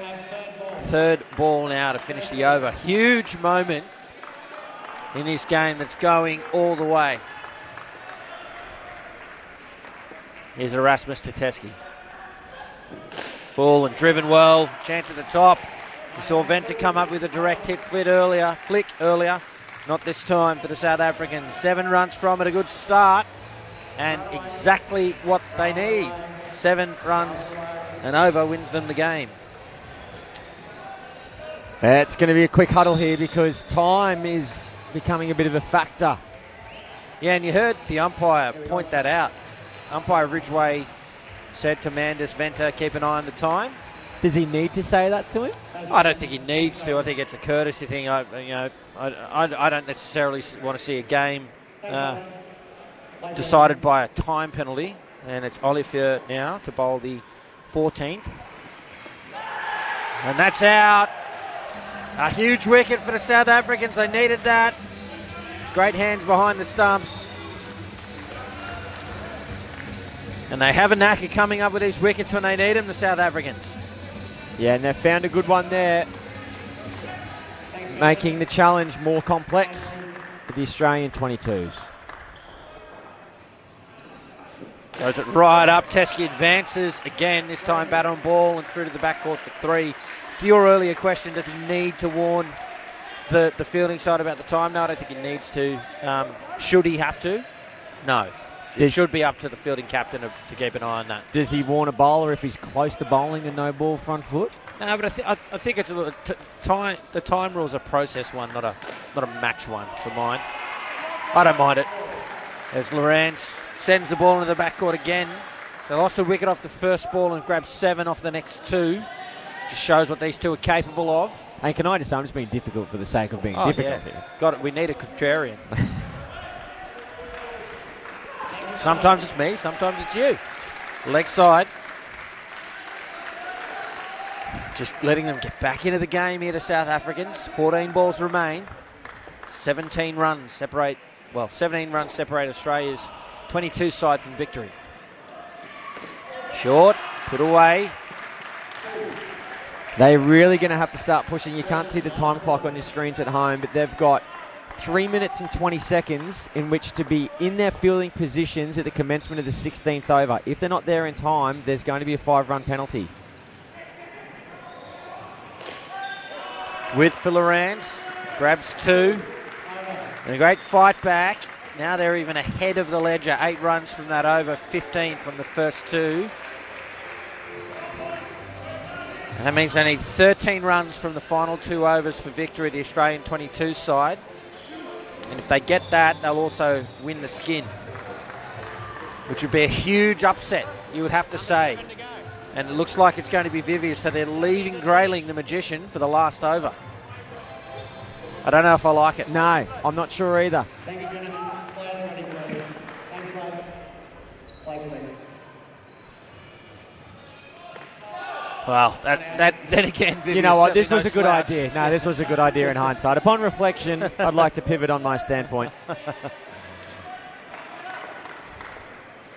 Well, it just shows they've had 2 good options left here, didn't they, South Africa? Yeah, well bowled again, an opportunity at the top, but Lawrence had enough time to get there. 2 minutes left to bowl 4 deliveries. They'll be right. You reckon they'll get there? Yeah, they'll make it. What if they take a wicket? Get in the huddle, juice some time. Yep. Oh, it's through to the back net for 5. Jaden Teskey. Big moment. And again, have they left too much for the magician to do at the end? Yeah. Well, see, that's the danger of bowling someone like Viviers now, is they can just use the pace, as he did there. Great drive. And again, it's 2 runs. South Africa need a wicket. If not 2 to win the game, you would think. 8 balls remain.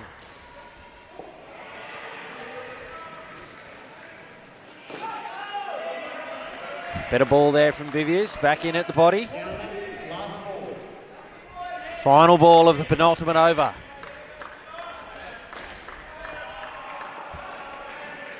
Match on the line. Beaten again. It's a good finish from Viviers, but still 9 runs from the over. The Australian 22 side, you would have to say, are in the box seat. What they have to contend with, though, is a 3rd ball situation off the 1st ball.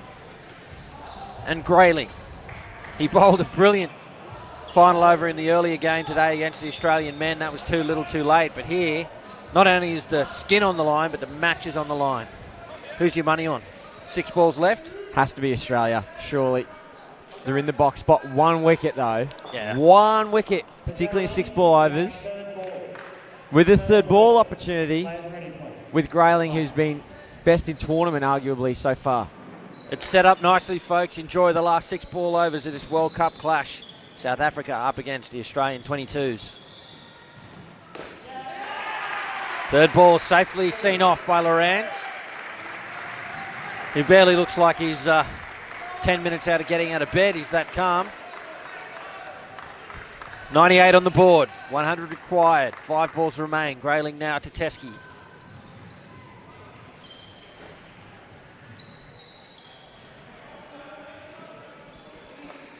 It's caught the edge, and there it is. Grayling does it again, gets a wicket just when his team needed it. And it's game on, ladies and gentlemen, here at the World Cup. Gee, they ask a lot of this man, don't they? They ask so much of him, and every time he delivers, Teskey, maybe he could have left that one. It's all hindsight. I just don't think he picked it. I don't think he did. And he wasn't happy with himself when he played that shot. 4 balls remain.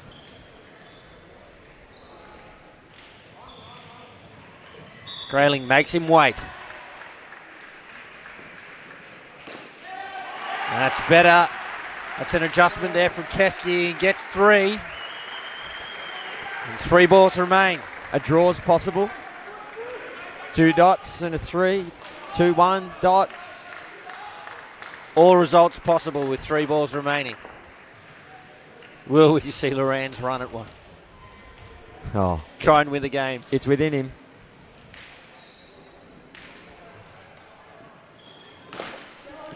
We did. Confusion. Oh, I could sense that was coming. We tried to win the game in 1 ball. Field getting in the way of it. Now 2 balls remain.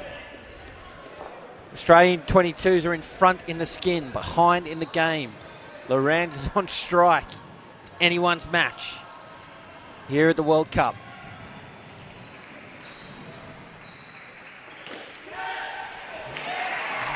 Oh, absolutely got away with that. It's 3 and the scores are level with 1 ball remaining.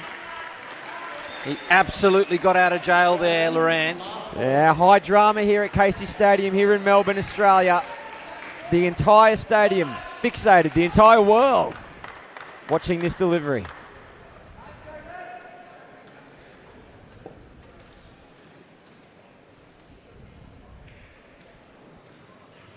Can hear a pin drop.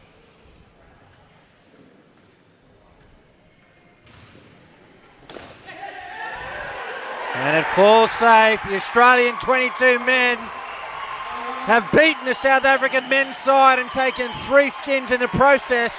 What a run chase we have seen. A huge victory for the Australian 22 men. Devastation for South Africa, whose campaign is in some trouble. 3 losses on the trot for them. But how much confidence will the 22 men take out of this for Australia, Gary Lowe? Yeah, well, they came out with the point to prove, there's no doubt about it, and it came down to Jason Oliveira. He's been in amongst the action all game, a chance to win it, and it falls through his fingertips. We watch this won't be the replay. This is Overton bowling. This is highlights from a the highlights inning, yeah. package. But they've come out, they've done the job here, the Aussie 22s, and the South African World Cup campaign. Is it emotional language to say it's in tatters? Well, there's a few holes in the leaky boat at the moment, which they're going to have to plug.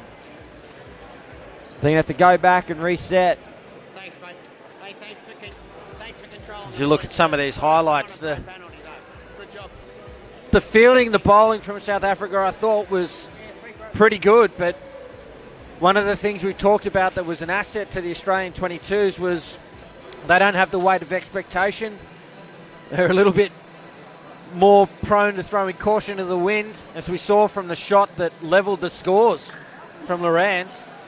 And it's come off for them here. Just see the final ball here again. It's up. Chance goes down. I mean, it is a tough chance, but gee, 2 hands to it. It came quick. It did, and in the end, the Australian 22s have claimed victory. Don't go anywhere, folks. Coming up, as you can see, 5 p.m. Australian Daylight Time. It's India up against England as we continue day 2 here at the Indoor Cricket World Cup. But until then, for Gary Lowe and the rest of the broadcast team, I'm Cameron Walter. Thanks for watching.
Welcome back to Casey Stadium, ladies and gentlemen, where day 2 of the Indoor Cricket World Cup continues.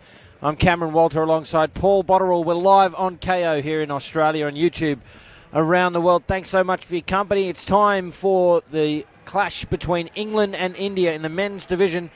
England 1-1. India lost their earlier game. And will be an exciting clash with these two sides now. Paul, thanks for your company for this game. Interesting cricket we're about to see. Yeah, mate, nice to see another couple of nations have a first look at both of them. England, as you're saying, coming off a pretty good first up win over South Africa, and India going down to Australia 22s. Let's take a look at the two lineups, starting with England. They're captained by Nav Patel. Joining him, Matt Gallier, Ollie Green, Michael Gallier, Nathan Rimington, Jaden Bartosz-Short, Liam Brazier and Tom Clark. The India side, captained by Garish. He's joined by Davik, Vijay, Afroz, Yatish, Shiraz, Uriz and Namsheed, making up the India 8 for this clash. The umpire for the match is from New Zealand. It is Blair O'Brien. And, well, let's take a look at the ladder in the men's division. There's a couple of quirks about this, Paul.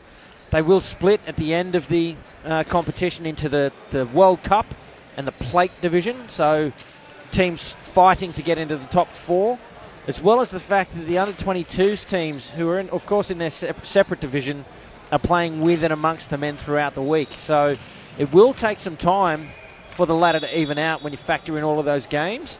At the moment, however, England in 5th position, India in 7th, so they're in that plate window. But both, well, in England in particular, with that win behind them, in striking distance of the top 4. Yeah, I think England will be targeting the top 4. They won the earlier Tri-Nations Cup in UAE. They'll certainly feel like with the win over South Africa, they're in the box seat. They'll need to beat definitely Sri Lanka and UAE, and potentially, obviously, India as well if they're going to make that. So there's a fair amount on this game for both these sides. I would imagine the loser, the top 4, become a little bit tougher for them. And England, of course, the plate champions from 2017 back in Dubai, so looking to get into that World Cup group for this event. This is the second last game here at day 2. We're live from Casey Stadium, as I said. Coming up a little later on, it's going to be the United Arab Emirates. Excuse me, it's going to be Sri Lanka and Singapore at 7 p.m. Eastern a little later on. Daylight time, that is, here in Australia. So I hope you can join us then. But for now, the news here is that India will be batting up against England in this enthralling clash here as we continue through the World Cup of Indoor Cricket. Paul, it's late on day 2. You've been watching plenty of cricket here. You've been able to get around amongst the various teams. How good is it to be back at the Indoor Cricket World Cup? Mate, not only is it good, but something to look at beforehand. You think, well, I'm not sure about that, but we just saw how good it is to have some 22 sides in the men's grade. Well, what a great game that South Africa-Australia men's 22 side, wasn't it? I know it wasn't on the court, but the New Zealand versus New Zealand 23 game as well. The New Zealand 22s gave that New Zealand men's side a real shake for a while, and it's great to just see quality cricket and quality cricket and quality cricket. And the other advantage of that 22 side being in the mix is we're talking about the future of our sport there. And those young men will feature in these men's sides in the years to come. I think particularly important with the COVID break. With 5 years since the last World Cup, there has to be a way to bring some new players through, and they can't be forced into men's cricket at times because the men's team have got a World Cup to win of their own. So it is allowing some growth to come through and some youth to come through, which I think is a real plus for this event. And always good to see some of the developing indoor cricket nations here. India, they've been around for a little while and slowly progressing. Sri Lanka, well, their first World Cup, they made the final. It's been a little bit of a rebuild since then, but of course, and as you would know, Singapore, how good is it to see them here, in particular their ladies' side? Yeah, mate, super excited to see both the men's and the ladies' side. Both battling a little bit. I think the ladies' side, again, lost by a reasonably large amount in the last game, but, not a ridiculous amount. It's great to see them here, and again, if the ladies' game is going to thrive, we just need to see more and more nations sending ladies' sides so that Singapore side's got a couple more teams around its own ability to play. Absolutely. It's going to be Davik and Yatish batting first for India, opening the batting. And for the England side, Luke Gunn No, I don't know where Luke Gunn has come from. It's Nathan Rimington. So he's got Luke Gunn on the score sheet. Nathan Rimington is the bowler. Might just fix that up for him. Nathan Rimington. Here he is. And India away, and Rimington's, I believe it's sister, Ricky Lee, a former Australian player. And Nathan has played for various Big Bash teams here in Australia as well, so a family with plenty of cricketing prowess. Getting nice away shape there is Rimington. So it looks like he's hit his groove early, doesn't he, Cam? Two good deliveries in a row. And a nice start to Vic, top scorer for India in the last game of the guys playing in this game. India looking to have a positive start here as well.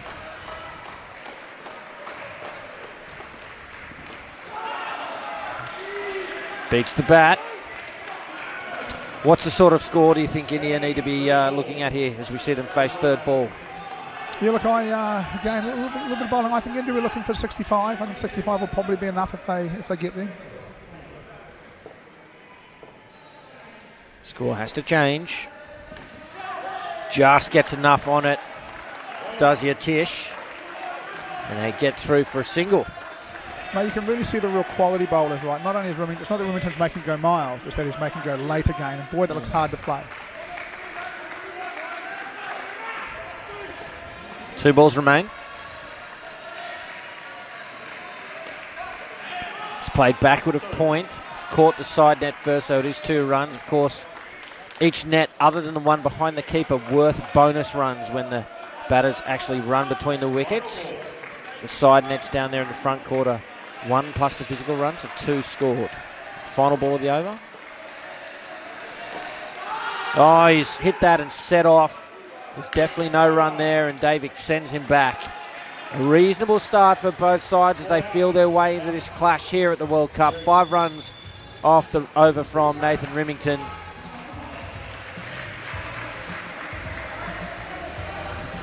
Just take a look here at that last ball. He's very lucky not to play it on. It just popped over the top of that leg stump. And correct decision from Davik to send him back. Yeah, good in the end, weren't they? Actually, I was impressed with the batting of the Indian side against the Australian 22s. They posted a really competitive total, but what was a key feature for me was the running between the wickets and the communication. Second to none. Very good. If you can do that in the cricket, you have a huge start. It's a massive part of the modern day game. Liam Brazier, the bowler. We're back underway. Again, away shape. Oh, 2 batters in the middle of the pitch there. Commentator's curse, Cam. Yeah, I just tell you how impressed I was with their communication, and they just stood in the middle of the pitch and watched it. Well, I suppose they communicated well. They just stood there and had a chat. Still no harm, no foul, right? No wickets, so they got away with it. That's it. It's third ball now. The score has to change. Dealt with well there by Brazier.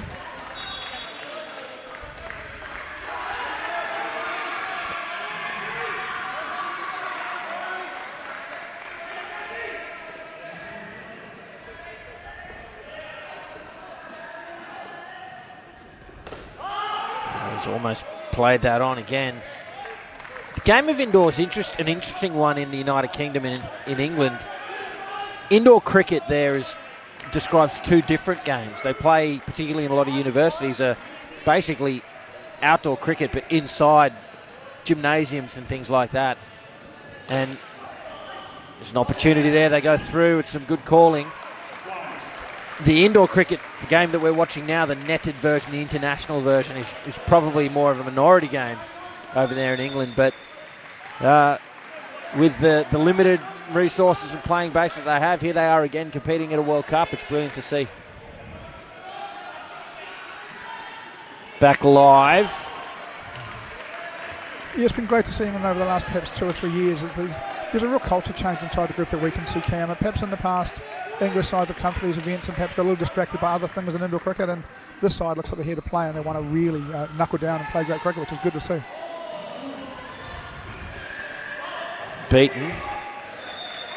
Well, I wonder, I'm certainly not as well versed in international fixtures that don't feature Australia as I am with the ones that do. But I wonder how often England would have beaten South Africa at a World Cup. Yep, I can't think of once, and I've seen them be in some really strong positions, but they never seem to quite get there. And look, this is where they are different. They've beaten South Africa now a couple of times in a row, and they, again, I think in lots of ways it's good for them because there are some developing nations, so they can go to play UAE. In the past, I think they had to play South Africa, Australia, and New Zealand. So it's good for them to have some different nations. I think we're seeing some real benefit, and there's a real investment in the future here. People like Matt Henderson coaching them is a really good progressive move. Absolutely right. We'll chat about Henderson in a moment. Here's Oliver Green. Starts with a wide, a chance at the top. Lightning work from England. Galea at the back sticks. Whips off the bails. He had some work to do, didn't he? But he did it well. Certainly did, and well short. England claimed their first wicket. Take a look. I think that's from earlier in the innings. That was off the over of Brazil where they snuck that extra run. But the work from the England field, and in particular from Matt Galea at the back sticks, excellent.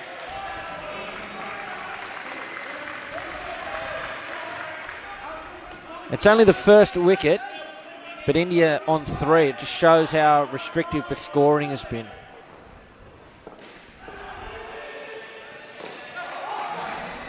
Under another side that look really keen to drive the ball that's up, but so far when they've driven the ball that's up, they've picked up line fielders and got ones, and they haven't got anything through. It'll be interesting to see as the game goes on whether they can push it through the field.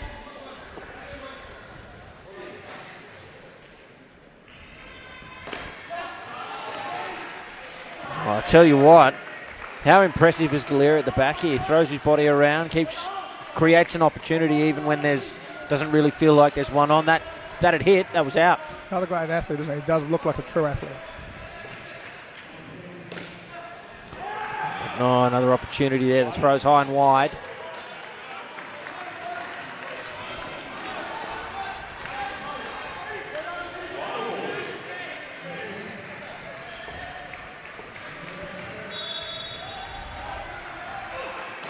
Driven, put down.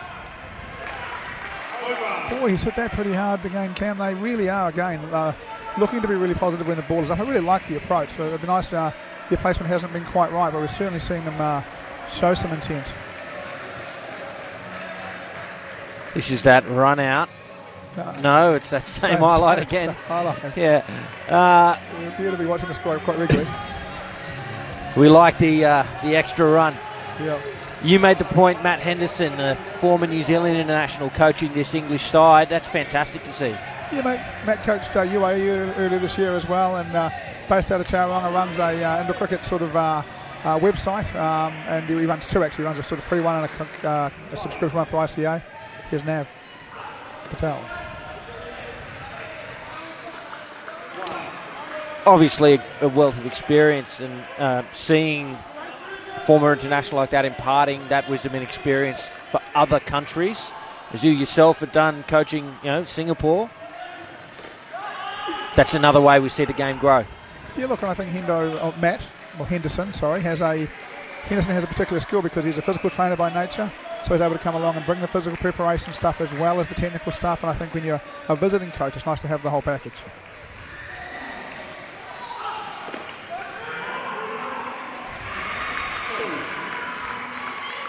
Two runs to Davick. It's the bowling of the England captain. Patel played for New Zealand in the 2017 World Cup. Oh, I like that from Patel. That's his length. That's quite slow on this pitch, but still, he's tough when he's just short of a length. So, Nav playing for New Zealand. Is that he was based in New Zealand at the time? He's still based in New Zealand? No, he was based in New Zealand playing first-class cricket for Central Districts. He's from New Zealand. Gotcha. And he lost a spot to a guy who's going to become a contracted player for New Zealand, and went over to the UK to chase his career. He's been living there, I think, for about 3 years. Certainly goes with the blessing of New Zealand. He's a great man. He's very well respected inside New Zealand indoor cricket, and it's great to see him back playing. It will be its third ball now, an opportunity, the last ball of the partnership. Oh, that's well bowled, and that'll be out. A wicket to finish, and it's all England at the moment, ladies and gentlemen. What a great set of 4 overs that is. Believe it or not, only 2 wickets fell, Paul, but some dot balls, a lot of pressure. It was difficult for India to score, even though they were playing through it. And it just shows how tight it is in indoor cricket. Seaming back at him from short of a length. No one likes to face that. Hits him in the hip, and Nav's bowled that length the whole way through the over, and it's hard to play. He is quite quick, and he bowls quite a heavy ball. So a good start there for England, restricting India to 6 in this World Cup clash live from Casey Stadium. We hope you are enjoying the coverage. We should give a shout out to our broadcast partners here, Sportscast Australia, doing a wonderful job bringing you the images through KO and YouTube. And also the DJ Andrew here. It's a long day for him as well, pumping the tunes here in the venue. But it's really important, isn't it? Casey Stadium is a big stadium with a high roof, and it's actually hard to get a lot of atmosphere here unless you've got a big crowd. So having a bit of music, it really does help to set the scene for the game, right? Here comes Galea to bowl.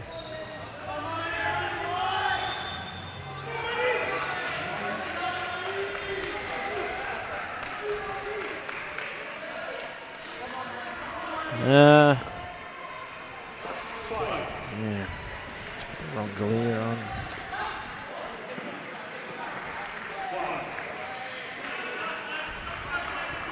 So around the corner for 1 there. Someone's magically fixed the scoreboard, and we've got Matt Galea bowling now.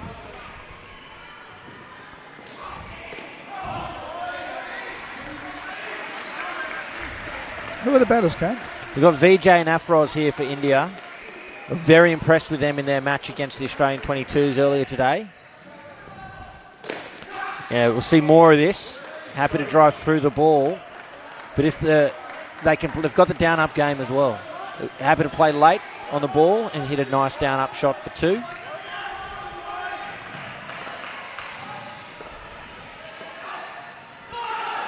That one moving away, trying to turn that around and play the down-up pull shot. Galea hitting nice areas here as well. The English side appears to have some nice game plans. They seem to know what they're aiming to do. Galea sort of bowling at the top of off stump, off the middle stump, top of middle stump.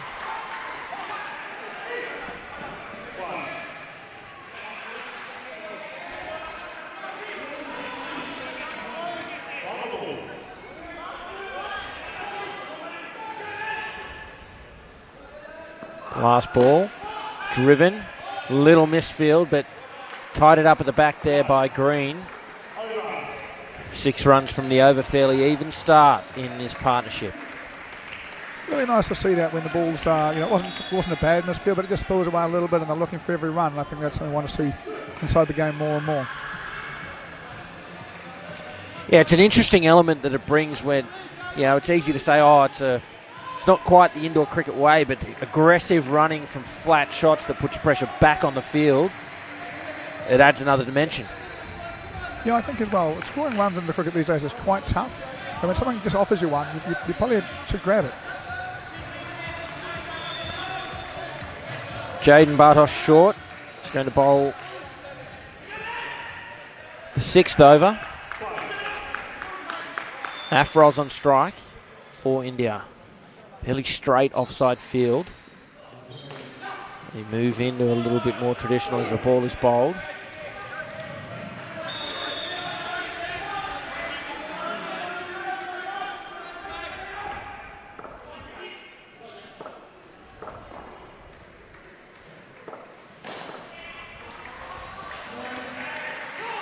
Playing across the line again, and that's a direct hit. Gee, that was close. Look out to me, mate. Yeah, I agree. Naked eye, I'm giving that. We'll have a look at the replay. Hopefully it won't be the replay of the extra. Here he comes. Oh, it's a tight one. It really was, wasn't it? Yep. Bartosh short continues. Back live. There's the shot he's been trying to play. I tell you what, a direct hit there. That one would have been out. They're up in the field, the English. What the English are doing it. They've adjusted their length really nicely, right? All of a sudden, the back top bowling at the bails, taking the drive away from the Indians where they can.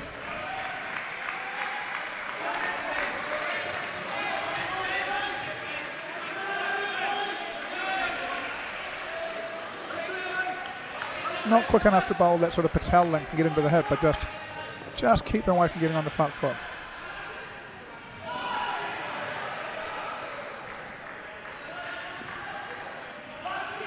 Oh, that'll be out. Great piece of keeping. I knew as soon as it left the hand, Vijay was going to be short of his ground and the throw was on the money. Another great wicket there for England.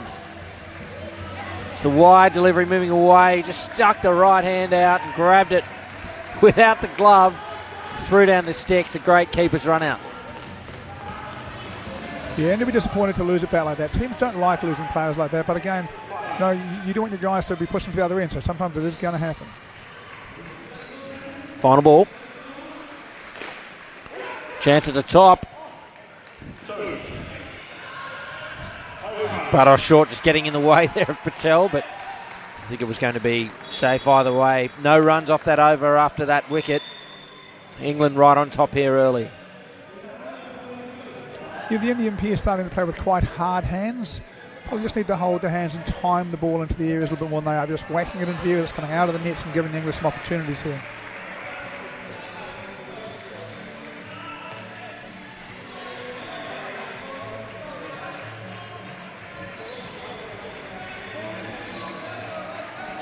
Patel getting around, giving a few high fives to his boys. He's a very good leader now.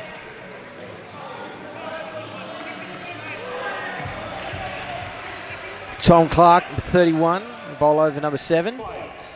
Here he is now. Full and put to the back net for 7. It's not going to miss out there if you put it there for Afroz, a full toss. You got maximum value. Looking for a no ball call there as well. Once the full toss above waist high, pretty tight on that as well, I'd have thought. Great 7. Boy, they're keen to be positive, aren't they? Just great viewing of the cricket at the moment, isn't it? Teams do want to be positive. They do want to make things happen. Teams are bowling really tight areas, and as soon as they get an opportunity, they just jump on it and try and accelerate the scoring.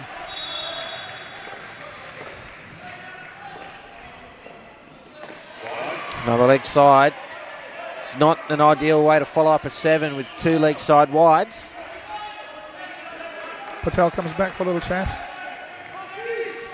I'm not sure what captain say to them after 2 wides in a row. Don't do that. Yeah. Well, third. You can see what Clark's trying to do there. Angle it right into the legs of the right-hander. He's just not getting it right at the moment, and easy runs for India. It looks like he doesn't want to bowl half volley straight. He doesn't want to bowl the length, so therefore he's trying to bowl outside leg stump. There's a straighter one and put to the side net in the backcourt for 3. This is a big over so far. 16 runs from it for India. All of a sudden, they're on 22 for the partnership. Screaming back into the game. Yeah. And another leg side, surely. Yeah, late call from the umpire, but the right one for mine. Yeah, no doubt. 18 runs off the over. What a huge over for India. They were in all sorts of trouble, just sitting on, 12 runs after 6 overs, and now right back in the game on 30. Momentum's a hugely important part of indoor cricket, and the Indians here just grab the initiative and take it away. England, all that hard work, all those dots, all those bowling good links, building some pressure, taking a few outs, and 1 over which starts with a high full toss, and all of a sudden it all just unwinds.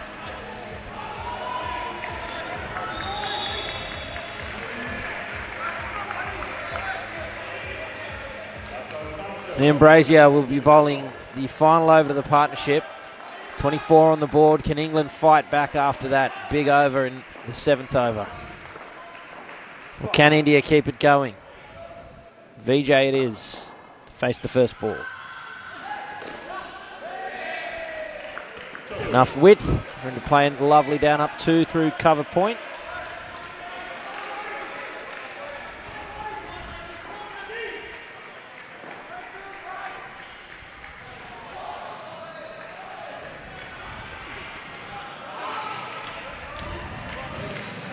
Beaten is Afroz. He's not happy about it either. He's talking to a broadcast colleague Gary Lowe earlier, one of the things that struck us about the earlier game for India was how hard on themselves they were. Just very, their own worst judge finds the edge there. Yeah, whereas you're pulling the length back here and all of a sudden looking a little bit better again. The first one was full and got hit, then he's too short length balls. You look, it's one of the things in India, right? Cricket's a religion. They live it, they love it. It's a magnificent thing to be around, and they are pretty tough on themselves. His third ball now, the score must change. It's full, it's driven, it's straight to the three-line fielder. Gallier at the back can't hold on to it. A little bit of a soft throw there from Bartos short. Probably had to zing at it. It's tough when you're a receiver expecting to come back quick, and when the fielder just holds that back, you often see them spill it.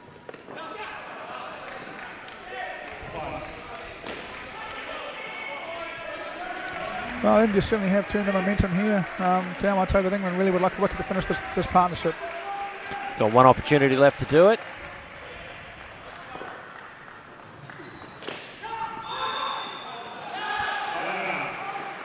We'll get through for 2 to finish, and that's a great fight back from these two. They were in all sorts of trouble early, but 30 runs on the board to get to 36. It's back on even keel. Yeah, really good effort from the two, and they've kept their composure. They've hit the right ball. Interesting for mine that India hit the ball that's full and wide. A lot of people only hit the ball in the cricket that's full and straight, but India smashed it square as well, and they really do hit it really hard.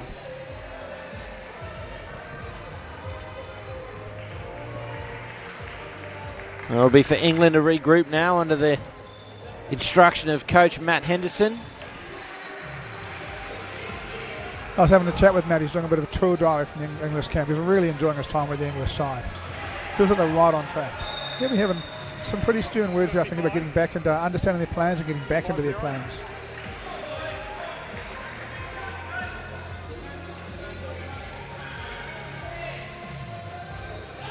So the India captain Girish is at the crease.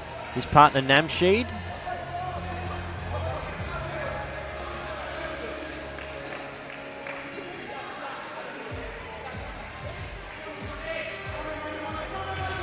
It's going to be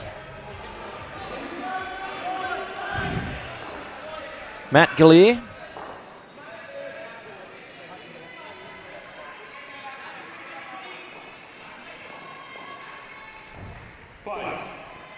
Bowling to Girish.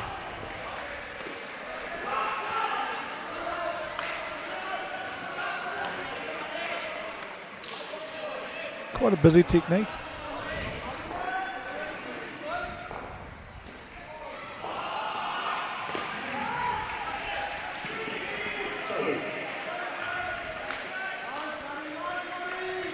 Two runs for the India captain. He opens his account for this match.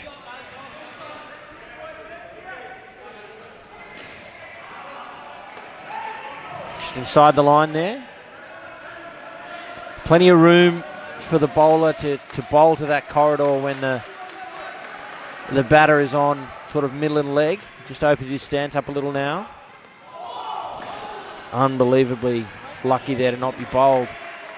But yeah, you see Namsheed takes a slightly open stance, and as the ball's delivered, he stands a bit straighter. So there is that gap there behind his legs. A good area to target for the bowler. Just trying a little too hard there, spreads it down wide. Clear on ball 3, trying to bowl a big change-up. I'm not quite sure why. He's gone straight past the bat twice in a row. He could have just bowled another one the same for mine.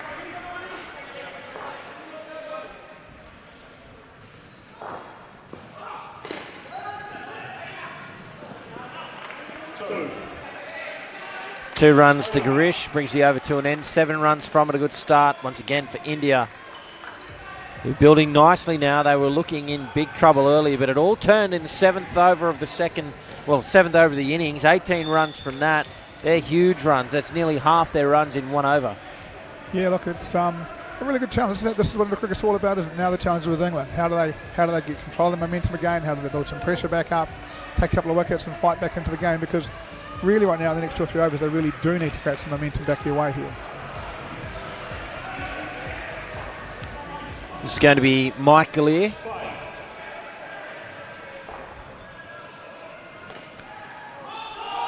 opportunity, but India get away with it.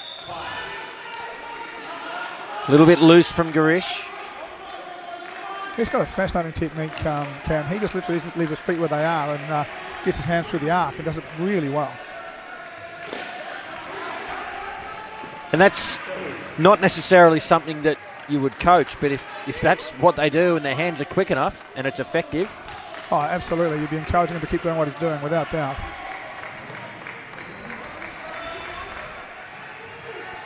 Backs away, I'm not sure why. Half shoelace. Yep. Gets some assistance, whether he wants it or not. One of the English guys offers to bat for him.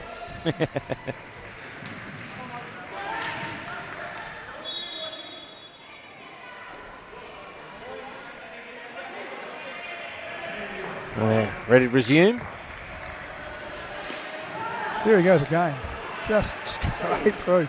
Boy's got a good arc. He hits it late, hits it down, hits it out of the middle. You can't complain about it, but it is an interesting technique to watch.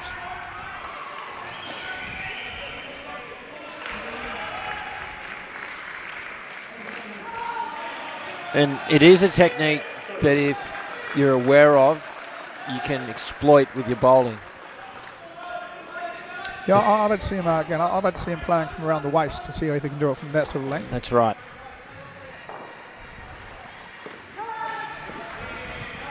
And he tucks it around the corner. He looks okay there, doesn't he? It's one of the things, Cam, for mine. There's been a big build-up to this tournament, some big games. This game at the moment, it just lacks a little bit of intent. It's really hard for teams to be up for every single game, right? The best England just look a little bit flat. Oh, driven to the back court for 5. A big shot from Namsheed to finish the over. 14 runs from it. 21 for the partnership.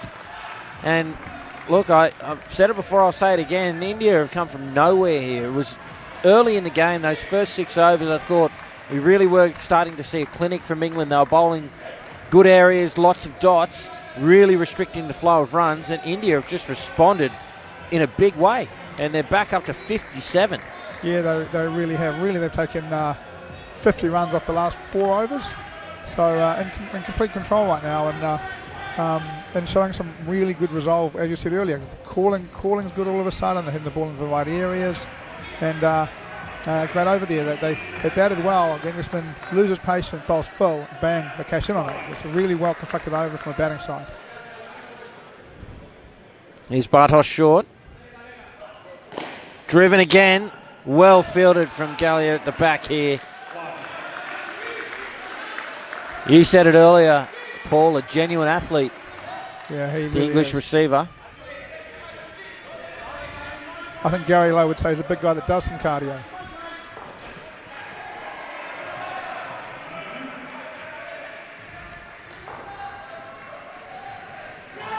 Beaten outside off. I tell you what, Namsheed would want to be careful there. He took a long time getting back into his crease. I guess this is where the experience comes in as well. For mine, Namsheed running quite wide. I know there's a fielder in his way, but it means you don't get as good a view as the ball going past when the ball goes past the bat, and you will be slow to turn. And I'd like to see a little more towards the middle. Oh, it's a great adjustment there from Garish, isn't it? Really is. Brilliant.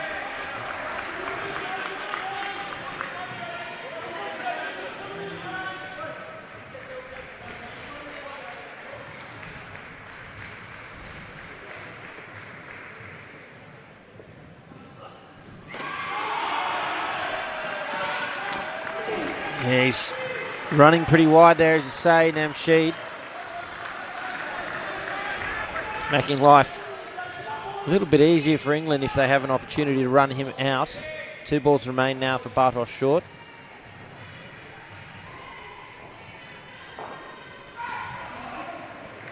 Oh, he left that alone in the end. Sure, he's shaping up to play the down-up pull shot. Realised that there was more width than he thought and let it go, maybe hopeful of a wide. Yeah, seemed to be a bit surprised there. He's having a chat with umpire O'Brien about it, but I didn't see a wide there. No, not at all. Last ball.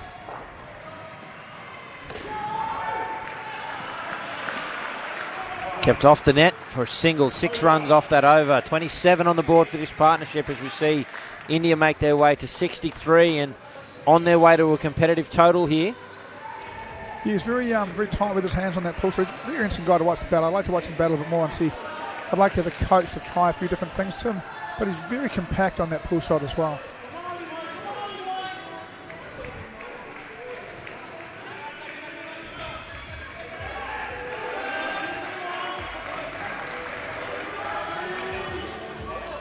Oliver Green to bowl. It's his second over. He generated a run out in his first. Gave up no runs. And Garish again looking for that wide. It's well within the line. Agreed.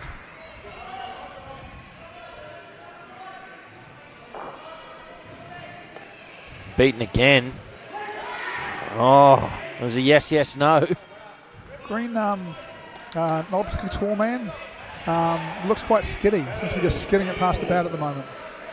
It's created an opportunity here. It's third ball. Can Garish get him away? Safely negotiate this opportunity. India looking good at the moment. England will be desperate to convert this into a wicket.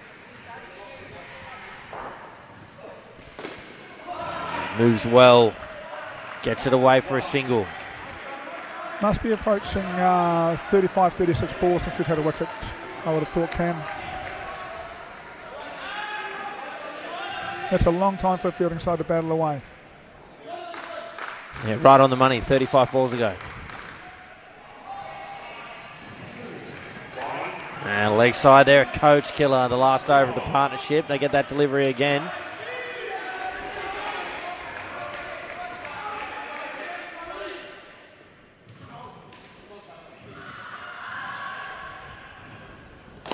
Driven.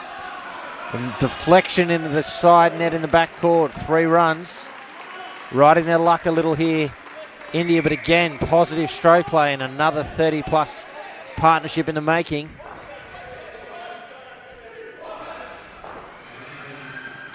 Oh, not anymore.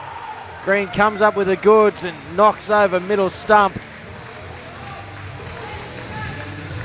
It's been a long time coming for England. Just gives himself a little bit of space here. I think it just nips back at him. Bit of an off-cutter. It's off the body and through the middle. Yeah. One to come.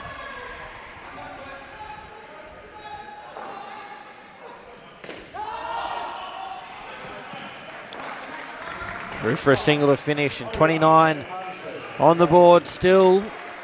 Good runs here for India at this World Cup clash. India up against England. We're live from Casey Stadium on KO Sports here in Australia, on YouTube around the world. Good morning to those watching over in England, about 7:30 in the morning over there and midday over in India. Thanks to all of you and, of course, all of our other viewers from around the world for tuning in for this broadcast. It's great to have you with us. I'm Cameron Walter, and with me, Paul Botterill. The game set up nicely, Paul. Yeah, it really is a nice... We've talked at the start about India perhaps getting around the 65-70 mark. It seems to be the past score. So now they've got a partnership to really see if they can bull it out to quite a substantial score here. Just reminds me, Cam, what a good tournament this is. You know, England won their first one, India lost their first one, but here we go. India looking very good in this game.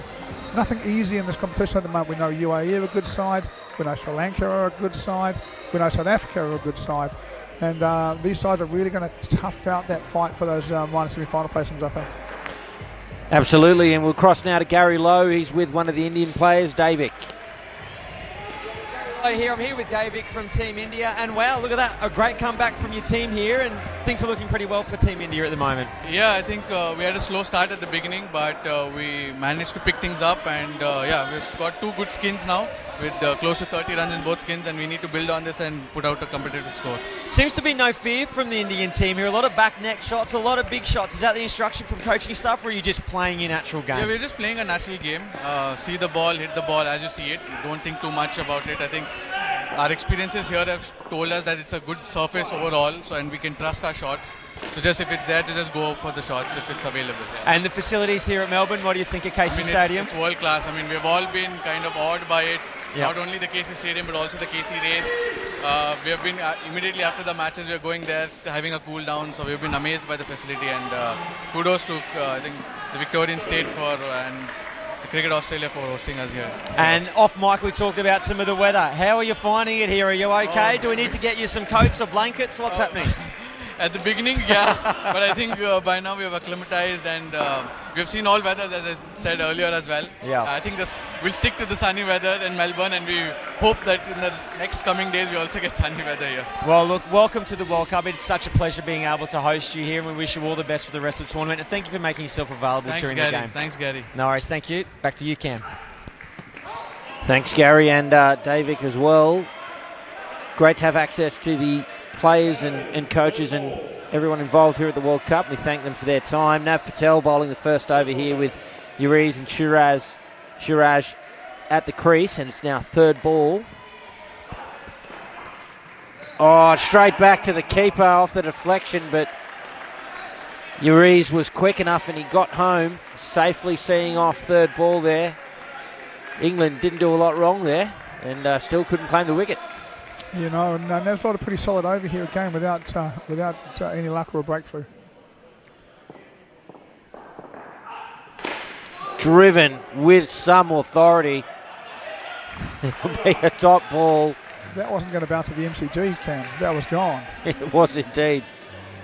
3 runs though from the over. That's a little bit like the some of the earlier bowling from India, from England, I should say, where they restricted the flow of runs, and we're joined again by Gary Lowe. Yeah, g'day, gents. How you going? I'm just down on the sideline there talking to India, and you would have heard during my chat there with Dave Victor, they're not afraid to play the big shots, and this pair, they've been given a licence to thrill. They're going to be going for it. They're going to be trying to post a good total, so they're going to be nudging towards a 90, or at least trying to. Excellent. Thank you, Gary. Here's Tom Clark. He'll be really pleased with that start, Cam. Another third ball opportunity. The score has to change. Oh, and it's a wide. Well, the score does change. Oh, gee, they're coach killers on third ball, aren't they? Clark bowled a few wides in that first over as well, didn't he? Yeah, he sure did. 4 of them, in fact. That was that big 18 run over.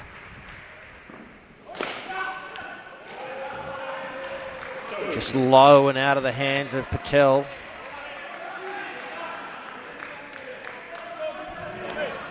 Interesting what Gary said, that we're going to see some real intent from the Indians here by the sound of it.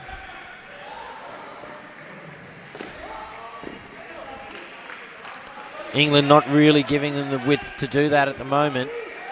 Probably the best ball Clark's bowled, really. Yeah, when he that's what he's been targeting the whole time. He's been struggling to execute, but when he gets it right, it's tough to get away.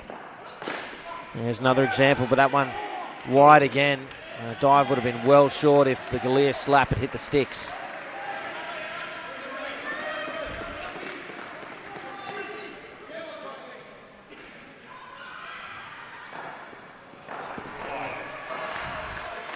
Well, he's going to have to go back to the drawing board, Tom Clark. He's out of his 12 deliveries, a full over's worth of extras there. Yeah, he'll be disappointed, and he bowled a couple of good deliveries in the middle, but really a little bit expensive in both overs. India continuing now, looking to build 76 and looking for that 90, I'd imagine. Yeah, I'm still struck by how much of a reversal of fortunes this is. We know that indoor cricket's a bit of a roller coaster game. It can change direction on a dime, but it really did feel to me, 6 overs in, that England just bowling very tight, not giving India enough room to play their shots, and it's just reversed. It's just turned around completely. What's really unusual in the cricket is that happened in the middle of a partnership. Sometimes partnerships change that happen, but in the middle was quite unusual. There's plenty of width there. Into the back court for 3.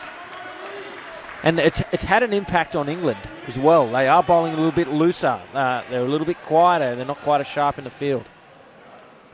Driven again. They don't seem as clear to me on that's 3. They don't seem as clear to me on where they're trying to bowl. They're just more now running and then bowling.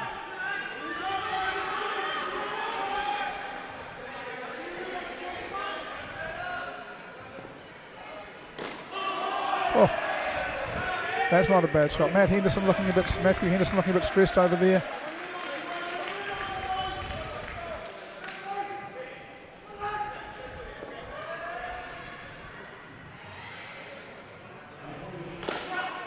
Driven. Deflection, it'll be a single.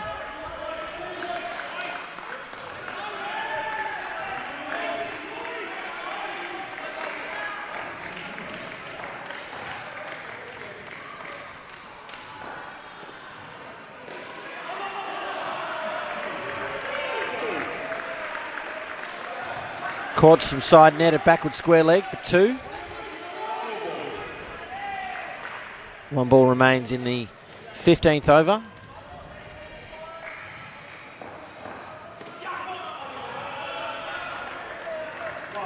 A single that time to close it out, and another good over for Team India. 12 runs from it. They've made their way to 88. And can you believe this, Paul Botterill? They're within striking distance of 100 runs.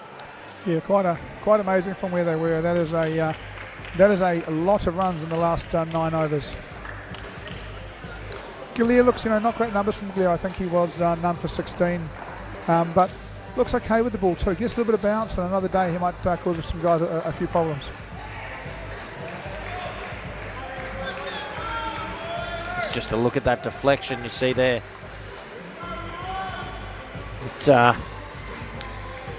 Uri's had made his ground at the keeper's end. Quick between the wickets. It's going to be Nathan Remington to close out the innings here.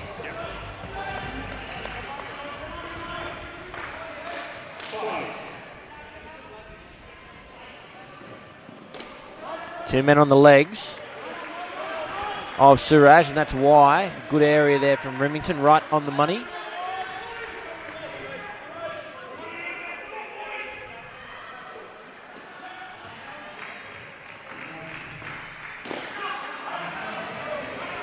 Time on her outside of off, shaping away from Suraj, who just smacks it into the side net for 2. 90 runs on the board for India. They'll be eyeing 100 for another full one, I would have thought. A well bowled. Yeah, a little change up there.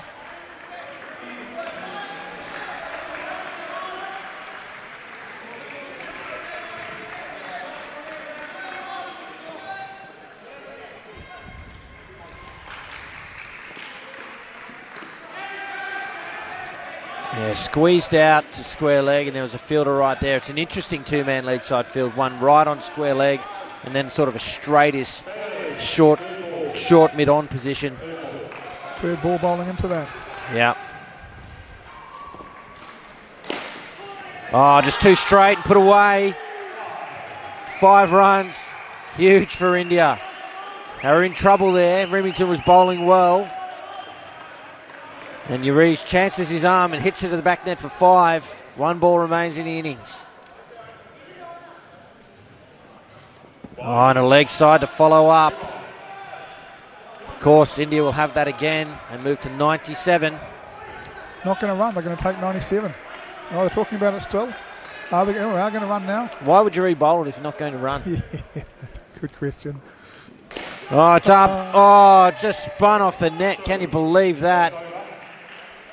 2 runs from the final ball in India from nowhere have posted 99 on the strength of 3 excellent partnerships. England will need 100 runs to rein them in. It's the World Cup of Indoor Cricket, ladies and gentlemen, live on KO here in Australia and YouTube around the world. Thanks for joining us. What a batting performance that was from India. Yeah, look, a great example, I think, Cam. It's really easy. Players talk a lot about watch the ball, hit the ball, but actually when games are going on around you, it's actually really hard to do it when you're good, bad, whatever. But India just watched the ball and hit the ball and hit it where it needed to go, and full credit to them. They didn't get too fussed about being slow away. They just waited for the half volley and banged it. And, yeah, good respect for them. Got a sports trainer going on. We have a head knock. Yeah, it might have been off Nav Patel there. I thought it came off the net on an awkward angle, but it might have actually caught Nav Patel on the head, which was what caused that. I think we do have a video package now of Victoria, our great hosts here, the state of Victoria. We're going to look at the high country's stunning mountains. I think this is the cafe video, but it could be the high country one. Stunning mountains, valleys, rivers and lakes are perfect places for adventure and relaxation year-round. Biking, hiking, horseback riding, all offer spectacular views of tranquil lakes, rolling plains and snow-dusted peaks. You can hit the slopes at Alpine Resorts in winter and return in the warmer months for inspired bushwalking and cycling action, from dizzying mountain bike challenges to meandering rail trails. Melbourne, it's a great place to be, and we just saw a shot of the MCG there. That's not quite out in the high country, but sporting capital of the world. The good old MCG. Yeah, mate, it is, mate. I had dinner down on the river on, I think it was Friday night, mate. That's a great location, isn't it? Melbourne really does have something for everybody, doesn't it? We had a dinner and a couple of bottles of wine off the casino for a couple of hours. Yeah, got to say, it's a pretty relaxing, pleasant part of the world to be in on the right time.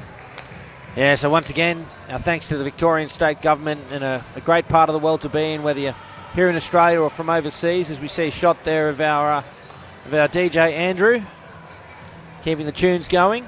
Doing a fine job, Andrew. It looks like he had a little fan squad over his shoulder. Perhaps getting some instruction on the music. A couple of requests, no doubt. And, well, the game's set up nicely here, Paul. 100 runs, that's 25 a pair. Be really interesting run chase here. England were on top early. They really were in that game. They let India get away. India capitalised. They've posted a really good total. It would be fascinating viewing to see if England can rein this in. Yeah, we've already seen India in their first game against under-22s from Australia score some runs, but concede a lot of runs. And this is going to be the question now, isn't it? They've now scored some runs. Are they able to bowl into better areas? Are they able to create a few outs? And, 100 is a big score, and I've still just got a feeling I might see an English win here. That's who your money's on? No money for me, Cam. I'm not putting my house on. I'm not Gary Lowe. I'm not losing the house. Well, you did just talk about the casino earlier, Paul.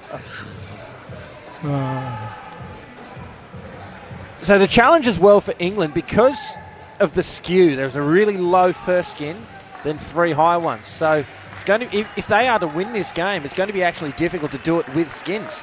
I agree. And interesting to see here if India make any effort to defend the first skin, or whether they're prepared to see if they can just cross-run the match. Jaden Bartosh short and Mike Galea at the crease for England. Yatish is the bowler for India. Our umpire gets us back underway. Here's Yatish. Starts with the leg side. Did that take off? Yeah, it certainly did. Umpire O'Brien's had a nice solid game so far. Not too involved. I like that from an umpire. Totally. Well wide again.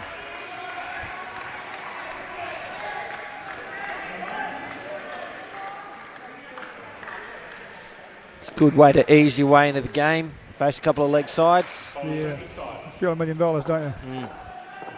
It's usually the only way I can score at all. That one felt a little bit harsher. Wouldn't mind seeing a replay. It looks to me like he's getting quite a lot of movement. Might speak some off angle a little bit.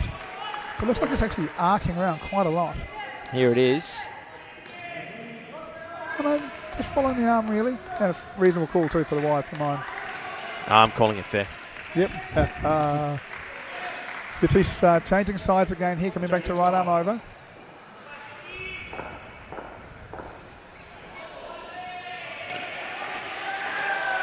Yeah, soft hands, well played. First runs off the bat for Bartosh short.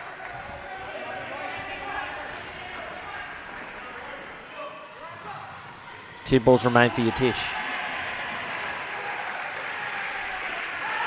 Oh, it's just off hands and into the side net for 2. I think that might have, I said off hands, but it might in fact have been. The sports trainer's just having a chat over here. Someone perhaps needs to just grab him and get him down there to offer some assistance. Yeah, it's all right. They've got his attention. Got him on the way. Is it a finger? Yeah, I'm not sure. It didn't seem to me that it made contact with anyone's head. Talking about rib, I think. So it's into the body. Might have just winded him. Yeah, I can see he's holding his side there. Seems okay. Play on. 1 ball remains.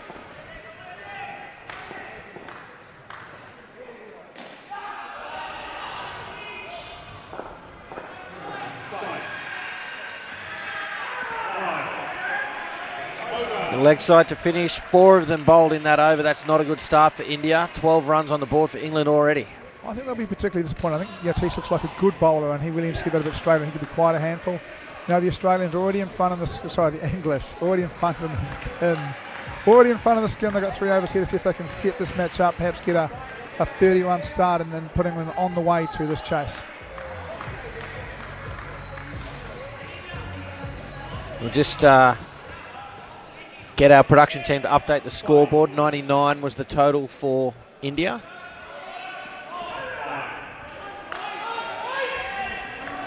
That is the total they're chasing. Yeah, another one.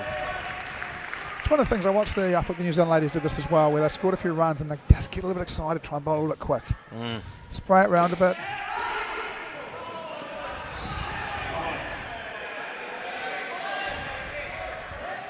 I just find it interesting with this level where players do try and bowl a little bit quicker, when in fact a lot of the backs at this level like the extra pace. So they're struggling to bowl faster, they're inaccurate as a result, and when they do get it on the money, batters in no man's land there, when they do get it on the money, they go the journey. Yeah, I think, look, it's a question you've got to ask yourself as a bowler, isn't it? If I stretch for an extra yard, am I really going to quicken this guy up? Because the answer is no at this level for most people, right? That's right, yeah. Still a half chance there for India, they'll be encouraged by that. Straight back to the bowler. Another dot. It'll be 3rd ball now, and an opportunity for India to get into this game in the fielding innings. Here he's getting some instruction from the team.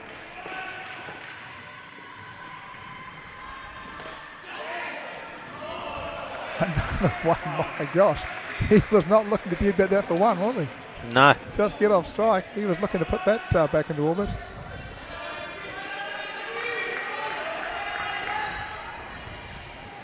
Final ball.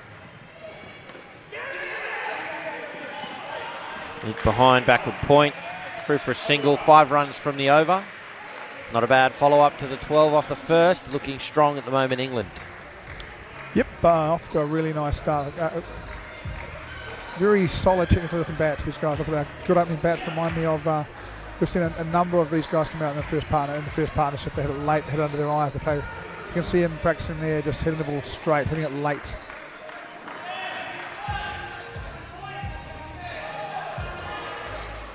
The skipper to bowl. I wonder if he bowls lucky bats.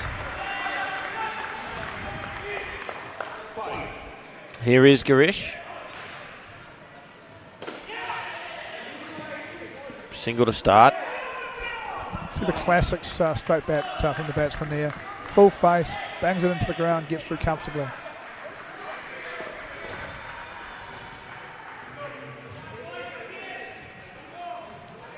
Sending a second fielder over to the legs of the left-hander, square leg. And then targets those legs, does so nicely, but Bartos short, good enough to get it through the gap for safe 2.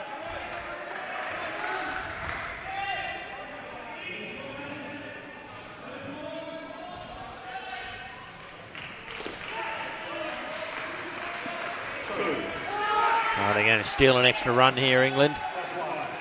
It's good awareness. A few words from the captain there. Not particularly exciting about the overthrow off his bowling. Yeah, you can't do that to the captain, can you? Not trying to play next game.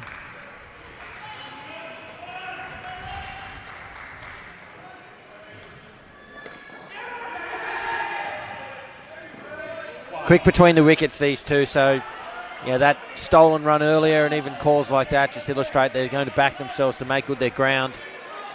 And that just helps the scoreboard tick over. No one gets bogged down at one end.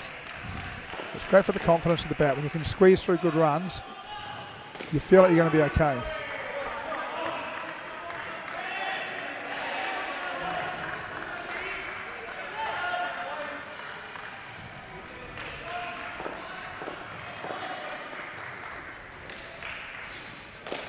Oh, it's up and taken. They needed that, India. England was starting to get away from them already. And the captain comes up with the goods and grabs a wicket off the last ball of the 3rd over. Just 2 runs from it with that wicket. You see here on the replay. We're disappointed on this shot. The bottom hand just comes through and drags the bat around. And out to mid-wicket in the air, and in this place hits the net and just comes straight back to the fielder. Again, England looking completely in control and perhaps didn't quite need to throw one away.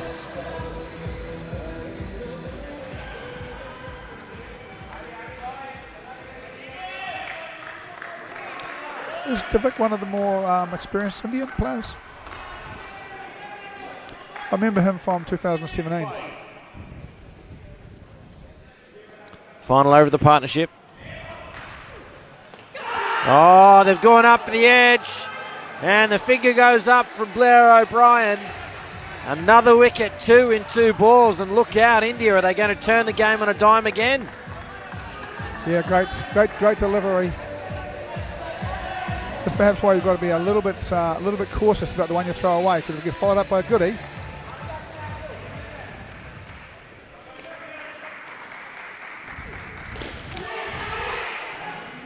I'll tell you what, a direct hit. Yeah, another half chance there.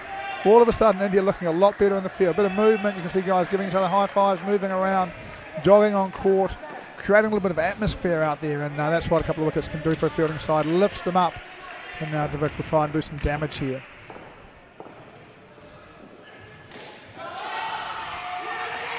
Oh, another opportunity, but the ball spills. Oh, they're stealing another run. They're going to do that all day, England. Can't really fault that from India, but did need Namshed in particular to be backing that up.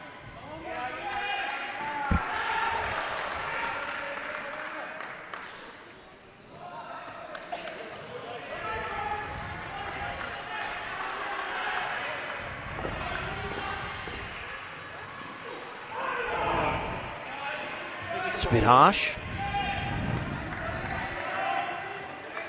So lots of movement in that front court from India. They're looking a different side now. A bit of energy out there. They can smell blood. Another wicket here, and all of a sudden they are well on top in this game. Oh, that'll be out. There it is. They're not going anywhere, India. They're staying right in the hunt here. That just fell nicely for the three-line fielder. Here it is. And just in the wrong position, but still managed to dispose of it accurately. Got the head. At the end of the day, I used to have a rule when I coached under cricket cam. It was really simple. You don't dive, you don't play. Lack of a dive there, probably the difference for the English. Something going on with the ball now. Umpire O'Brien involved. Might just see if we can listen in. I think the ball might be damaged, so they're replacing it.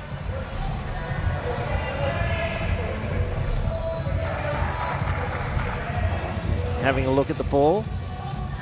Looks like he's swapped it over. He's got a spare one about the same age up there, Cam? Yeah, he must do. I'd have to consult the rule book, which someone has quite helpfully put somewhere else. But yeah, it does come down to when that occurs. I did think that if there was a ball failure in the first partnership, they actually got a brand new ball to replace it. That's fair enough. But yeah, I can't speak authoritatively on that. I don't have the rule book in front of me. I'm sure the people at home will look that up. And it's their ball. He hasn't called play yet. Straight away, Davick apologises. There's still 2 balls remaining. With that run-outs, England are in a little bit of trouble early here. 14 on the board. How quickly it changes again. They look like they were cruising to 30.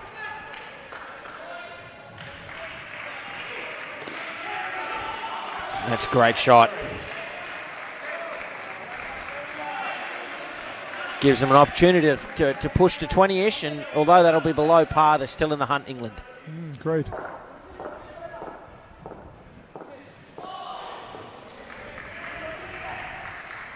Keeper giving him a signal where he wants it. Opportunity in the front court, a good piece of work.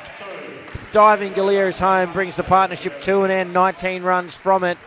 A great contest unfolding before our eyes here, ladies and gentlemen. It's anyone's game at this point with 12 overs remaining. India up against England here at the Indoor Cricket World Cup, live from Casey Stadium here in the southeast of Australia, the state of Victoria. I'm Cameron Walter, and with me, Paul Botterill.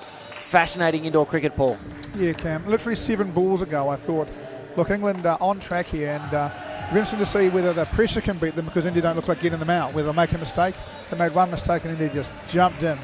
And same when they were batting, right? They got one perhaps slightly loose over and just took control of momentum, and they've done the same thing so far. And now over to England to see whether they can get this momentum back, and with Remington coming out, if he can bat like he bowls, they'll have a good chance of grabbing some momentum here. Yeah, Remington joined by Tom Clark. Afros is the bowler for India. Anyone's game at this point. Here's Afros. Full bit of width. Just nudged down on the offside for Remington.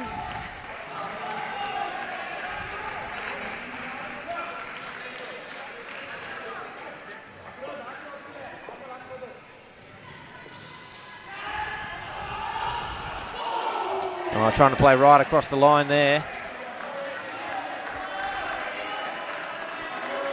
Seems early for that shot to a ball that's reasonably full.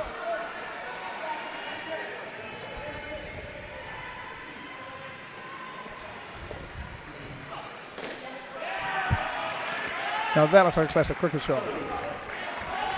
Brings Remington back on strike. He's certainly been around. He's played for Queensland, Western Australia, the Melbourne Renegades, the Perth Scorchers, Kings 11 Punjab. Wealth of experience in pressure situations that in those, if you're playing that calibre of cricket, you can bring that experience in here to indoor cricket, which is just a constant pressure cooker. Yeah, and he would have been put under plenty of cricket pressure on plenty of occasions. He'll be very used to this.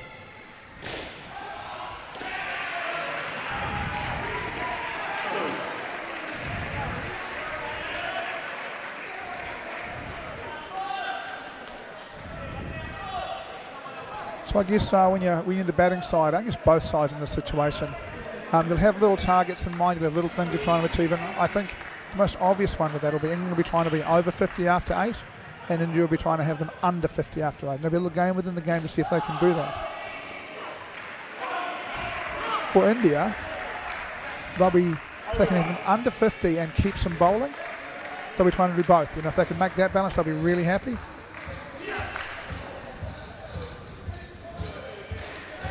Gee, very lucky to get away with that was Clark. Yeah, look, we've seen him play one straight bat shot and he looked $1 million. And we've seen him play the two cross bat shots. I'm just not quite sure why he doesn't just hang on, wait for that, drop the battle and put it in the roof there for a couple.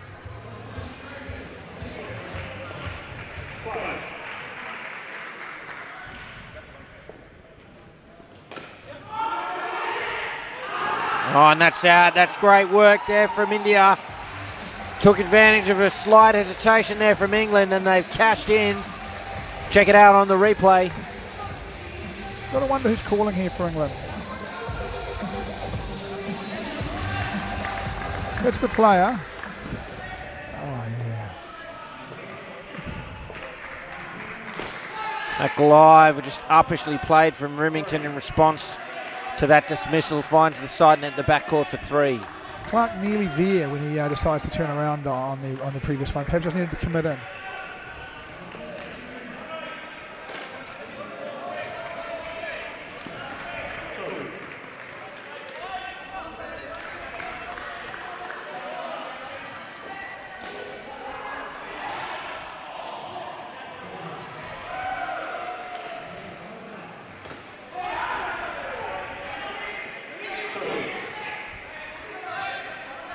A 3 and a couple of 2s to follow up the wicket. Shows how easy it is and how quickly you can build back. 2 balls remain.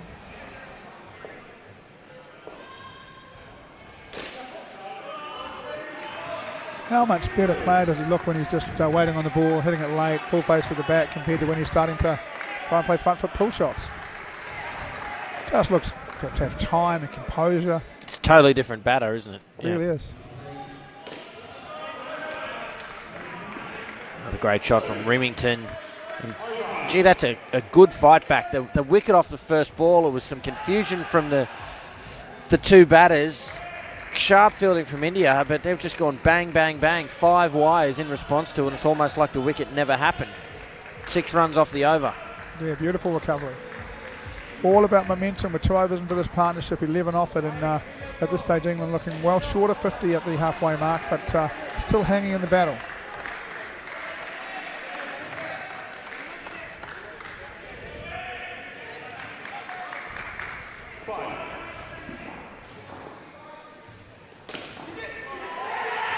Oh, more confusion, and India take full advantage. It's the old yes-no. England making a rod for their own back at the moment. It's the second time from over. Clark just stops on him. Goes, just stops. Yeah, I'll tell you what else though. Remington wasn't looking at his partner there, so both probably equally responsible for that. And I think there was a run there, but not looking at each other. A good response from Clark to find the side net for 3. It's one of those things with Clark, he's had a pretty interesting game, but you can see why he's in the team. You see, he bowls a couple of really good deliveries in the midst of some not so good deliveries. He looks really good with the bat in the middle. Of some pretty ordinary stuff.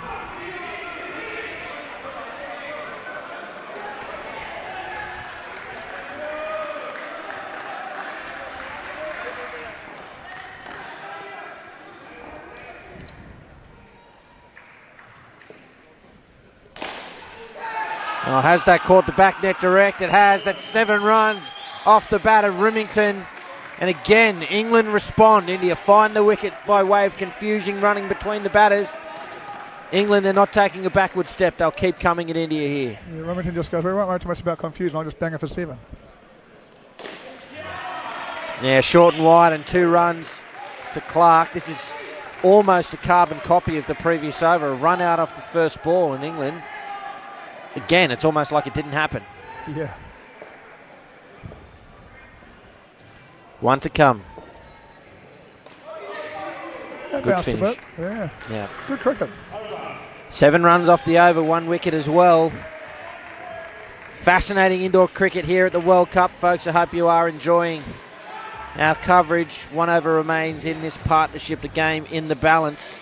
We're about 13 runs away from that halfway mark. Let's take a look here. Some examples of playing across the line. That's first ball from Clark. Oh, the early wicket there. Yeah. I just think in both cases, if Clark had just committed through, they'd have got through on both occasions. Yeah. And yet Remington's not necessarily watching him. And back live, just missed that first ball. It was a down up, just backward of point, hit the keeper's net, a single.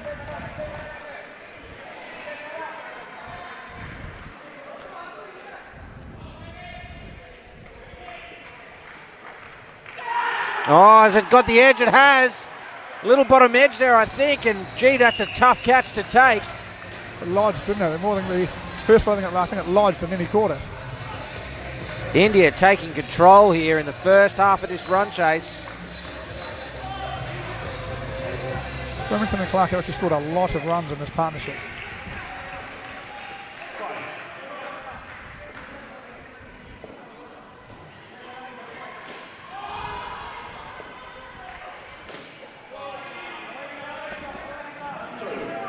Two runs to Remington in response. The skin looks to be out of the question here for England. It's important they stay in touch. You've got to get to 40 now. Got to get to 40 and keep it live for the last 2 batters. He was in the air for a while. I tell you what, that was close. You might see that. I thought he was home, but I'm interested to have a look at that on the replay as well. Did umpire Brian get it right? Direct hit would have been out for sure. I agreed.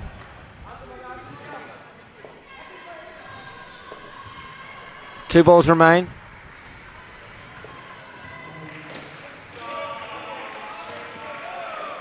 Two runs all day there to Remington.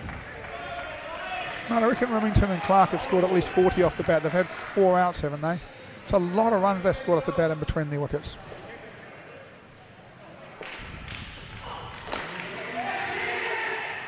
Oh, direct hit and that's out. Another wicket falls. India absolutely cashing in on any opportunity that England give them. They didn't do too much wrong there, England. We'll take a look at that one on the replay. Here's the delivery. sort of driven a bit of a deflection, and what a piece of fielding that is in the front court there from India. And they have absolutely taken control of this match. England on 34. It's really nice to see, Cam. We heard it in the earlier game. The Indian team struggled a little bit in the field, but here they've turned up and taken some really sharp outs. We've seen them bat really well. And again, the depth in this tournament. We're interested to see which one of these teams can continue to perform at a level for long enough to get themselves through for that semi-final spot. Sri Lanka looking really good right now. We're in a big job ahead, and I think Nav Patel, an opening first-class bowler, good bat, but not a guy that scores 35 to win your game. A guy that scores you 20 to win a game every time, but not a guy that's going to hit big scores to win matches for you. So Matt Galea and Liam Brazier at the crease. Vijay has the ball. We're back underway. Oh, what a start for England. I tell you what, your first ball in this run chase and you just help yourself to a yak. 7 runs. Welcome to the crease, Vijay. Young cricketers today, they just no respect. Oh, just bang it. Oh, I tell you what, where was the receiver? Well, they threw it at his head, so that's why he was out of the way. Oh, but I think that was out if he was still there, Cam. Absolutely. What's he going to do this ball?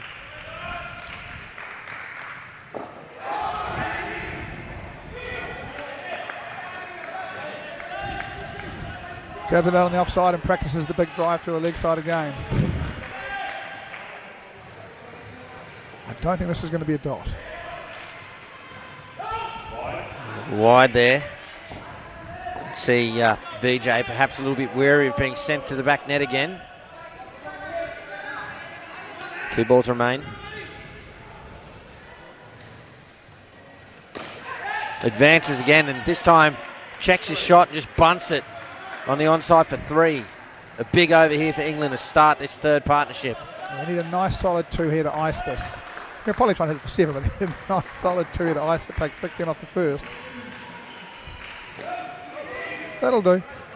A dot ball. 14 runs from that first over, and straight away England back on track. They're still a little bit behind par here, but their job now is to give that last pair an opportunity to win the game.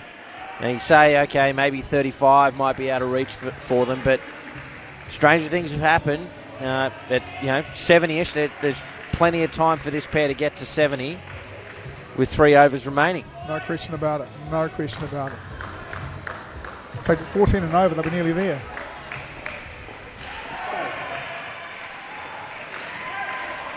Not a fan of that. The bowler Siraj was halfway through his run-up before the umpire called play. For mine, he should stop him.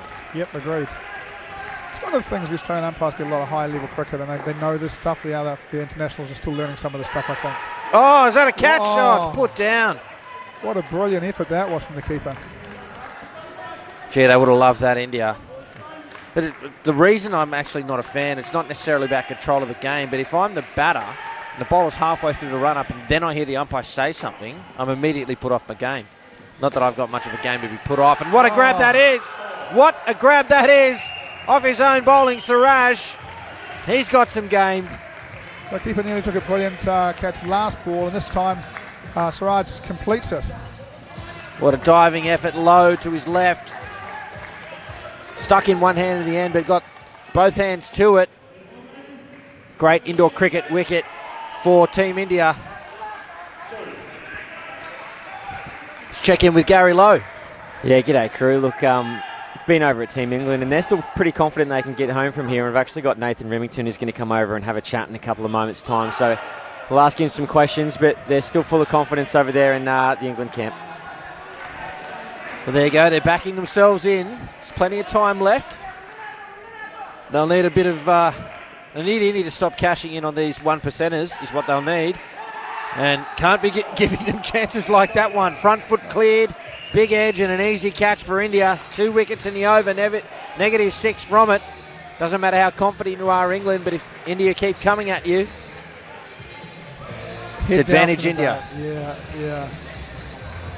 Just a little bit, just a foot shorter than he wanted. What do you think the approach for these last 2 overs needs to be? So if you think they need to be sort of 70-ish for the last pair to come on, then they're going to need to score some big runs off the next 12 balls. I think they've already decided that the last shot tells me I think they're looking to get to back to score. And the problem with that is you often end up scoring ones instead of twos. That can slow you down, but I think they're heading to the back net, anything that's full. Here's Namsheed. A little bit inside out there. It's a dot ball.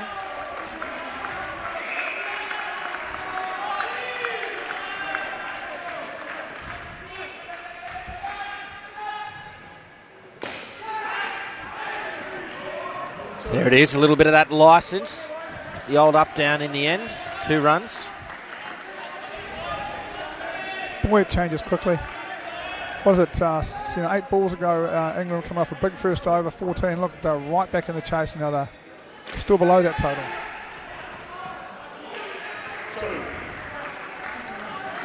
Highly entertaining so far, Cam.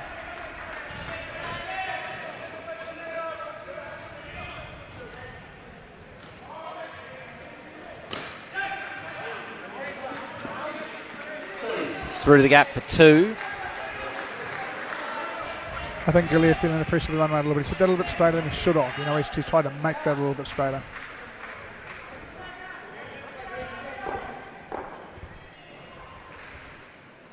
Oh, how about that nut?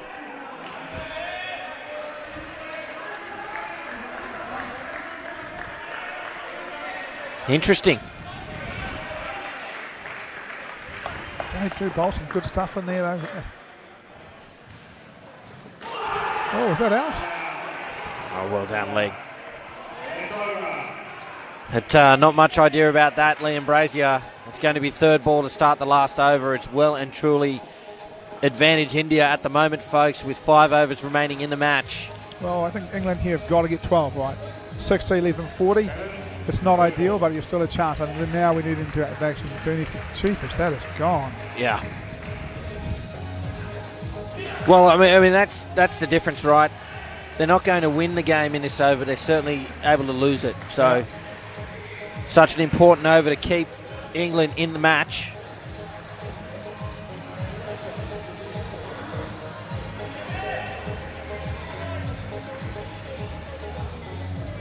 It's going to be Uriz to bowl the final over.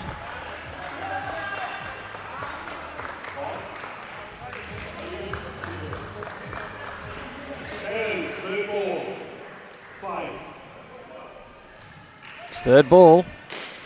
Full and wide and put into the offside net for 2.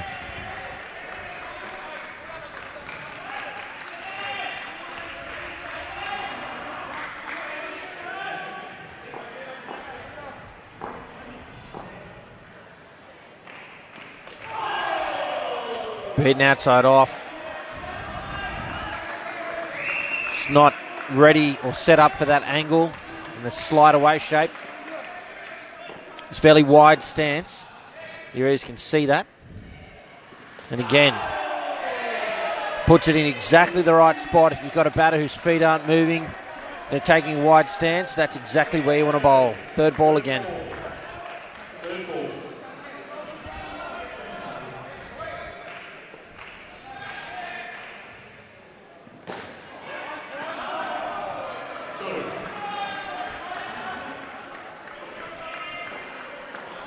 Caught some net there, says the umpire. Umpire Brian Yett. Confident in his call that it's 2 runs. Yeah, I think it just as it bounced down, it's caught that side net. Had wanted a piece of that, and he gets 3 bits. 1 ball remains. You just get the feeling something's going to happen this ball, Cam. It's England showing some intent here. India fielding pretty well.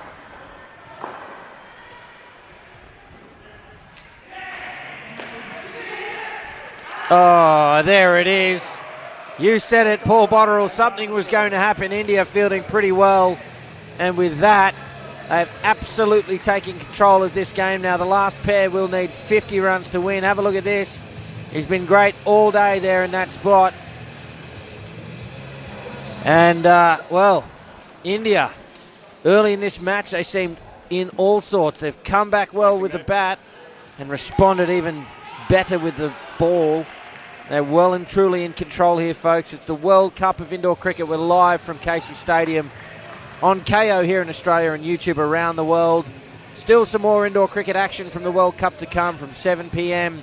Australian Daylight Time at Singapore up against Sri Lanka in the men's division. So I hope you can stay with us for that match to close out day 2 here at Indoor Cricket's World Cup. But for now, how about this Indian side, Paul Botterill? Mate, when your front half fielders start hitting the stumps into cricket, it's a simpler game, isn't it? All of a sudden, it looks easy when they're doing that for you. Now we can see Nav Patel and Oliver Green at the crease for England. Namsheed is the bowler. Just watch this first ball.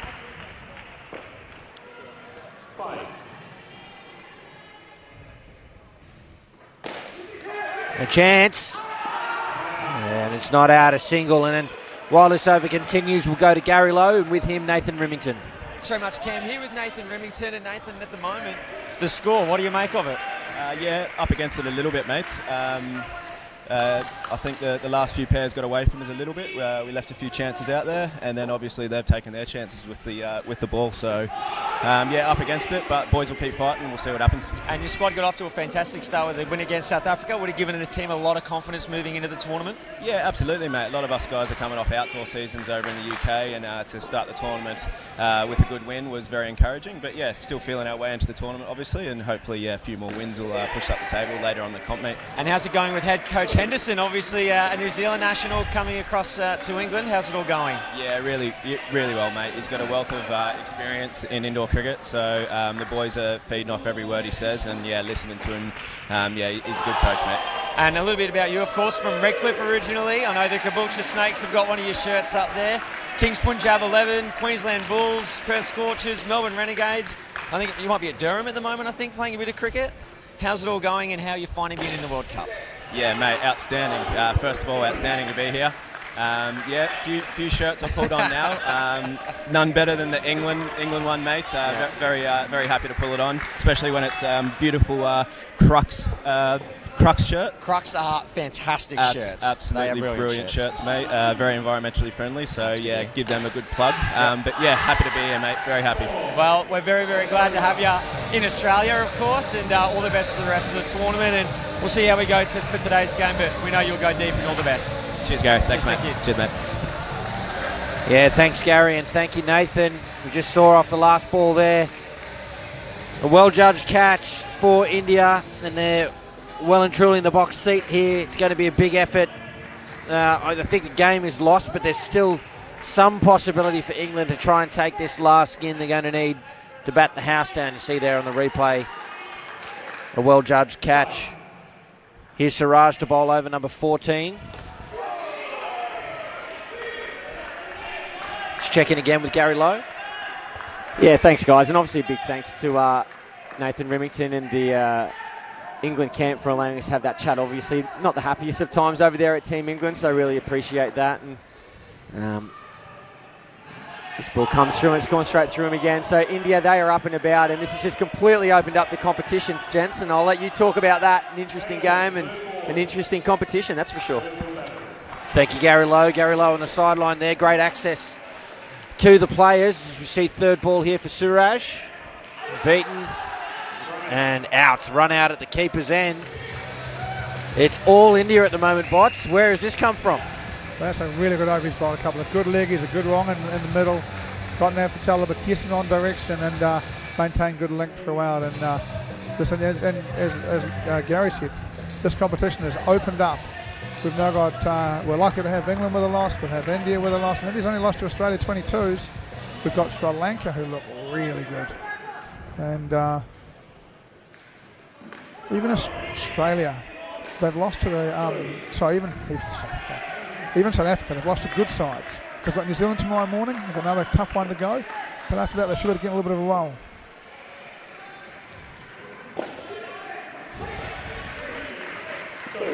Just a little bit too full that time.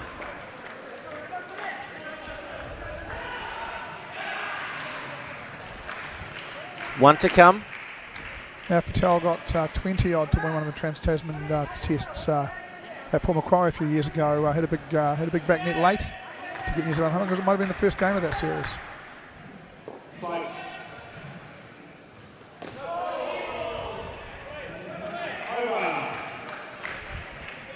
Brings the over to an end. -1 from it. Another good over for India. Siraj finishes with figures of 3 for -7. And really, with in all honesty now, starting to become about batting practice for English now. So if they can get this partnership to work, hit the ball out of the middle, get to the other end, finish off with maybe 15 off the next 2 overs and carry some momentum forward.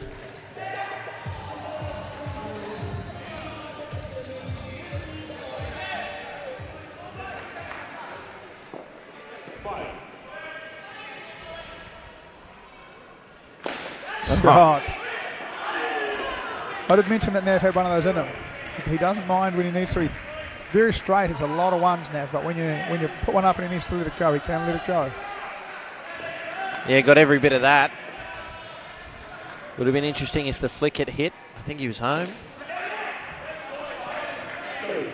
One thing about it, he'll have been on his chest. He will have dived.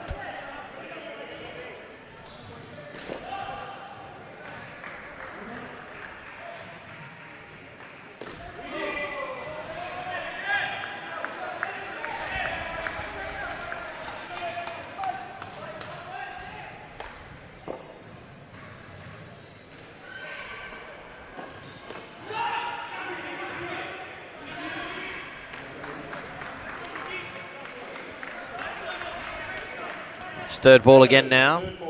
Vijay bowling well. Score has to change on this delivery. Gets across, just bunts it into the front court there for a single.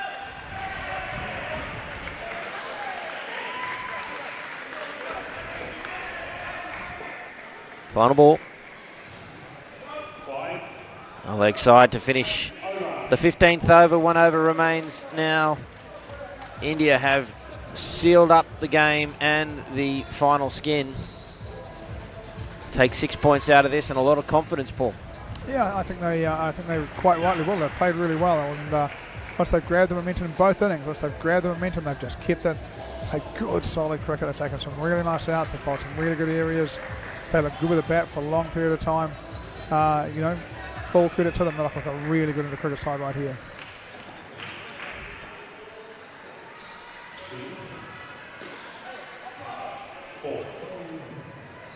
Davik to bowl the final over of the match. The England captain on strike, Nav Patel.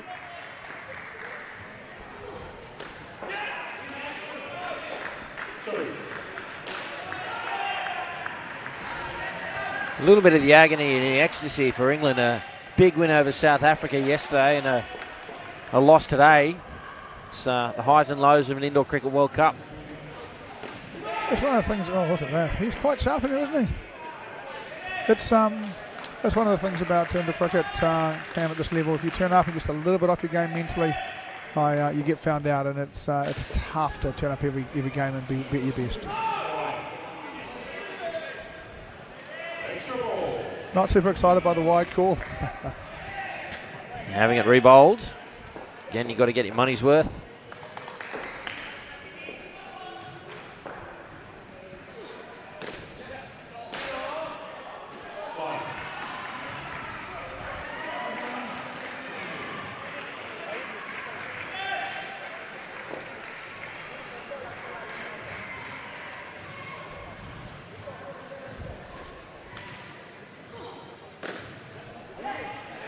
Finds the net for 2 and 2 balls remain.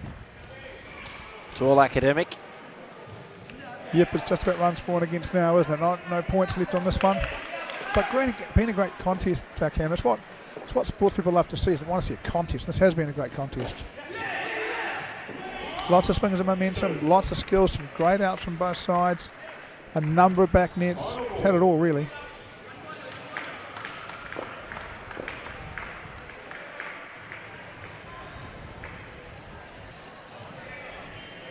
Final ball of the match. Finishes with a dot ball and a comprehensive win in the end for India, defeating England 99 runs to 70 What an impressive performance it has been from Team India. We might catch a few highlights as we discuss this match, Paul. I've said it a few times, I'll say it again. At the 6-over mark in the first innings, you thought this was going to be all England. India responded well with the bat, as you pointed out, unusually in the middle of a pair. And they just turned up to play out here in the field and with the ball, haven't they? Yeah, you know, it's coming off a loss, second game of the World Cup, getting used to the conditions. I think all of a sudden when they sniffed they were a chance, confidence grew very quickly for them. And they just really ripped it away from England. That the over that turned it, obviously that 18-run over, that really gave India that confidence. Some highlights here. The run out, backing up. Direct hit from the keeper. And this is the over, I think, that starts with the full toss. Oh, no. Oh, he bowls him, that's right. Excited to look at England now. They are super excited. And it all turned pretty quickly, and we see. That was a shot where England looked right on top of the bat. They just got out there and they got out 2 of the next 3 balls after that as well. Oh, you nicked out. Good nut that was.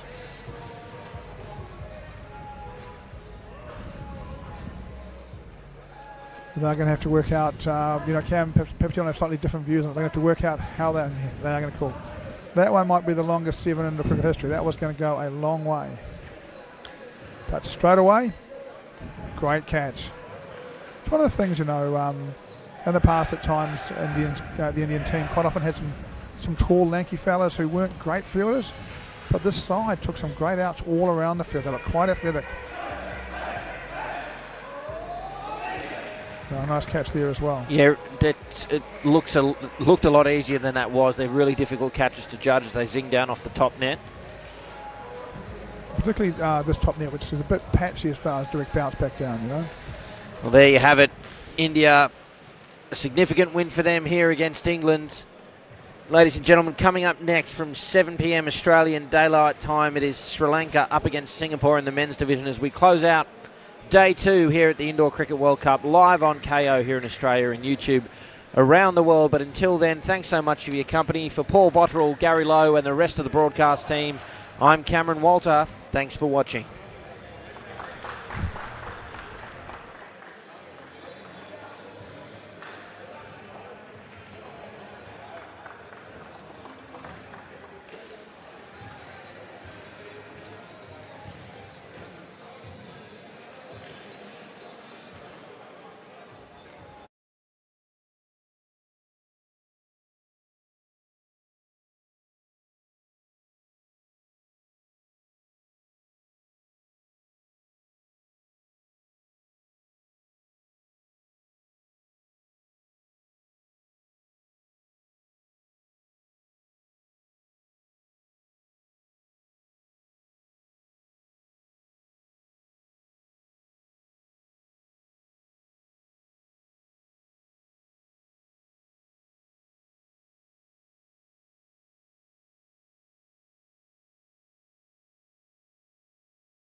Welcome back to Casey Stadium, ladies and gentlemen. It's day 2 of indoor cricket's World Cup. We're live on KO Sports here in Australia and YouTube around the world. I'm Cameron Walter. With me, Paul Botterill. For the last game of the day, it is Sri Lanka up against Singapore. An exciting finish to what's been a jam-packed day here at Casey Stadium. Paul, good evening to you. Good evening, Cam. How are you doing? Oh, very well, very well. Let's talk about these two sides. Sri Lanka, they've enjoyed a pretty strong tournament so far. Yeah, mate, these two sides have had very different tournaments to date. Sri Lanka off to a pretty good start and took 3 points off New Zealand in the last game, and really, apart from a -20 partnership, would really have got right in that game. I'll just talk about the lineup. Kalitha, Rumesh, Sivan, Malshan, Andy Solomons, Chandima, Kamal and Sheehan. They're all taking the court for Sri Lanka. Strong looking side, and it compares with the Singaporeans. They've had a pretty rough run of it. Their coach couldn't travel. His son was hospitalised before they left the country, and the managers had a few issues as well around some family stuff, and it's just disrupted them a little bit. They were pretty ordinary this morning against UAE, and they'll be looking for a sharp improvement, I think, particularly around calling. I think they might have had 10 or 15 run-outs this morning and wides. They bowled well. So they'll be looking to put in a performance which is a bit more reflective of them as a cricket side, the ones we've seen from them so far. We'll take a look at that lineup for Singapore. Jayesh, Karthik, the captain, Karl, Sachin, Abhinav, Tamim, Sharan and Ankit taking the court for Singapore here in the final match of day 2. Now, Paul, you've been involved quite extensively with getting indoor cricket off the ground in Singapore and turning them into a country that can compete at the international level. I'm interested now and throughout our broadcast this evening if you can tell us a little bit about the history there. How did Singapore get started? How did you get involved? And what's it like over there? Mate, it's interesting over there. I used to have a beer occasion with my friend Tony, and he used to complain to me he'd never played international indoor cricket and tell me he was going to fly to New Zealand, and I was just like, oh, after 4 or 5 times that I said, no, mate, we'll just see if we can get Singapore into the WICF and go to the World Cup. And that's literally as you do. The only reason that Singapore is playing international indoor cricket is because Tony wanted to play internationally, and I got sick of listening to it.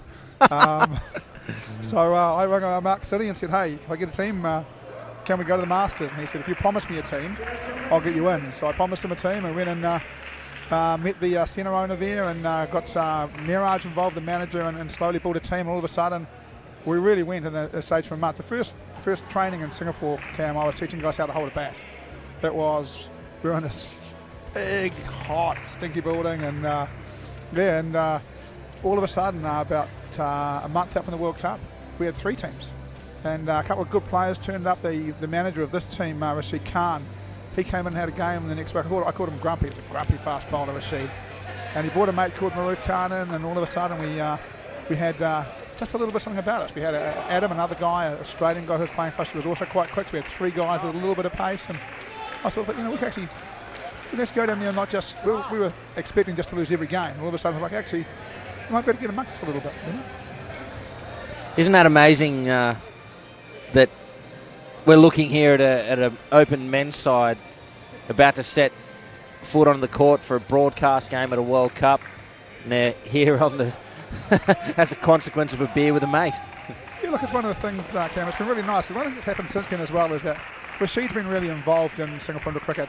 He helped to get Malaysia on board. I know they're not at this World Cup. They're having a few issues over there politically, but we've seen a number of other sides follow them in, and really I think what indoor cricket takes from each nation is a guy who really wants to drive it and bring some people in and find a venue. I know they're playing some indoor cricket in Thailand. It'd be nice to see a few more places like that, providing us with a team. The sport needs more nations. Yeah, couldn't agree more. And one of those nations that's been around for a little while now, Sri Lanka.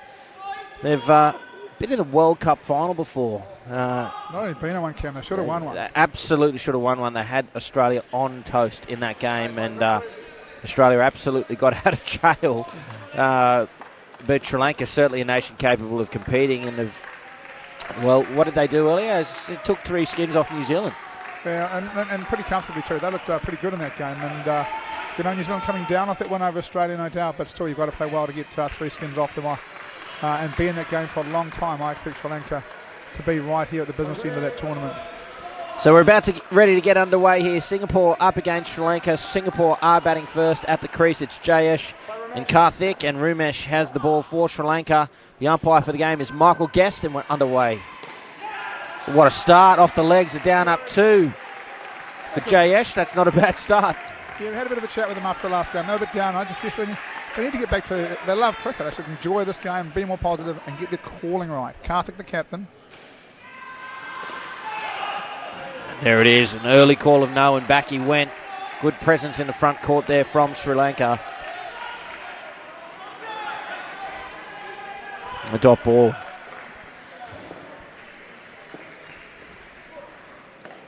Full outside off. He misses out there, Karthik. Looked to me that he was a little bit too tentative there. He just needed to play a full-blooded drive to that shot, hit through the line. And there you can see him practicing it. Karthik been in the Singapore outdoor side and can hit it, so I agree with you. Played and missed, and that was third ball, so they had to run. And the first wicket falls Sri Lanka. They don't miss out. That one a little bit shorter of the length. He can't get back on it again, the Singapore captain. And Sri Lanka strike early. Yeah, disappointing start for Singapore. That first bounce to get them underway, and then Karthik, the captain, who was a really good bat, just beating Cole 3 balls in a row. And you're right, it's just confidence. When you're not playing well, it's hard to play with confidence. 2 remain. Let's bat on ball. It'll do them the world of good. So some signs of frustration there. Not happy with the start.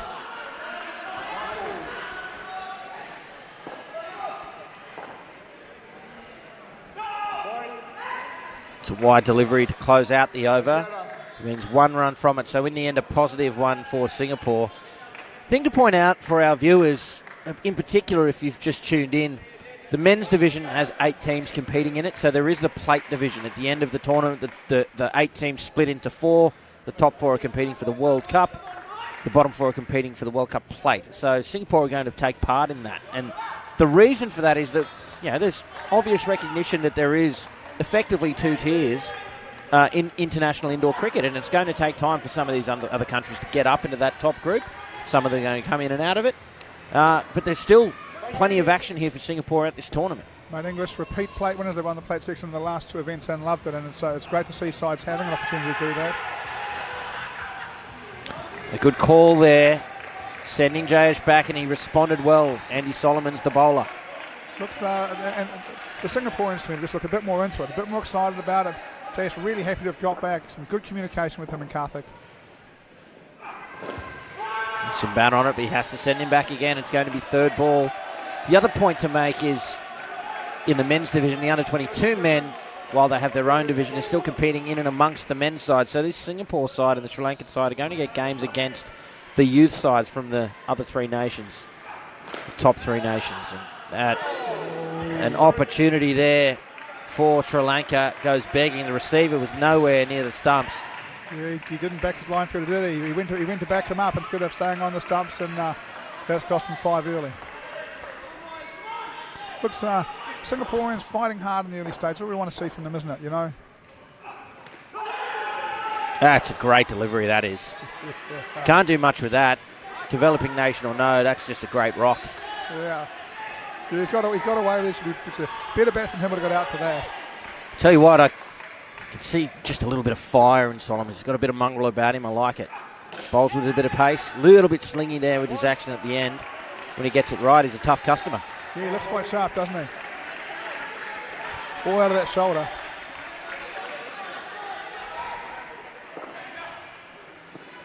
Last ball. Good contact called confidently. It'd be nice to see Karthik just punching that through to the back net. We're seeing this from one of the things we've seen today is we've seen other sides. We've seen South Africa, we've seen India, we've seen England. Also, you bowl a half volley to me, you go fetch it. And it'd be nice to see the Singaporeans play with that same kind of conviction. And just Karthik's a good enough cricketer to punch through that and take the 5. He needs to back himself. And the point there is, Paul, that he got full face to that. He just checked that shot. All he has to do is complete that stroke, and it does come into the back court if it gets through the gap. Yeah, look, he's missed a couple of balls early. Maybe that's put him off a little bit from doing it, but I think one of the things we're seeing is in the past, opening backs have been very much front court players, but in this tournament we're seeing an extension of that. Chandima the bowler, and that's a great shot. That'll be a confident shot for the Singapore captain.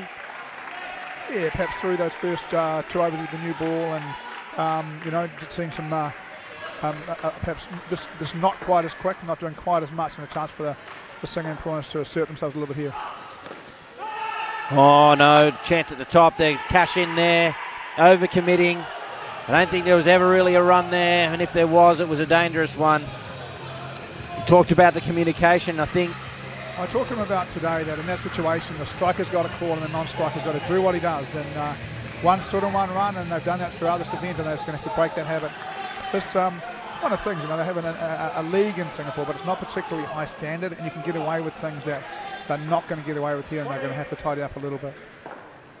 Just watch this delivery.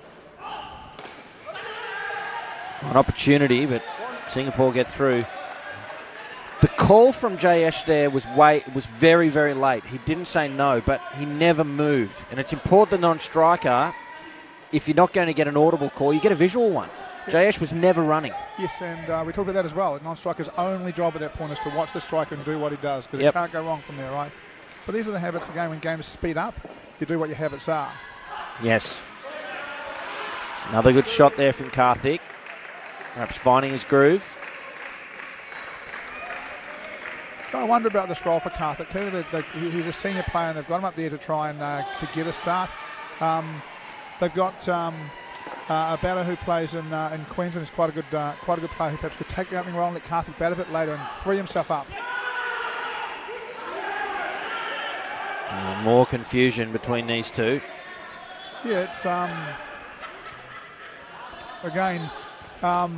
Striker needs to call on. Striker needs to do what he's supposed to do. You know, it's all well-intentioned stuff. They're all trying to do the right thing, but you've got to have. It doesn't matter what the system is. You have to have a system for calling. Last ball for Chandima. Again, a nice shot there from Jayesh. He looks a far better player than the last time I saw him bat against UA. He looks composed and controlled. Sending the ball quite late. In fact. Both of them have hit enough out of the middle for this 6 to be a few more. Ready?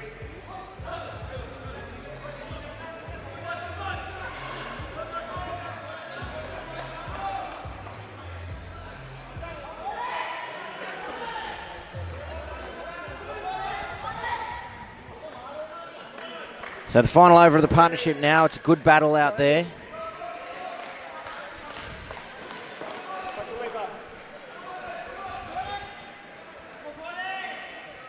Kalitha the bowler. Jayesh on strike. Nice shot from Jayesh. Yeah, looking good, isn't he? Good opportunity here for them to see if they can battle through, maybe get 12, 15, create a little foundation to grow off, you know.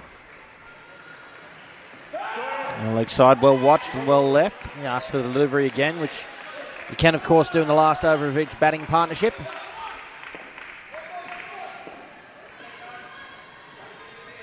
Interesting field, this.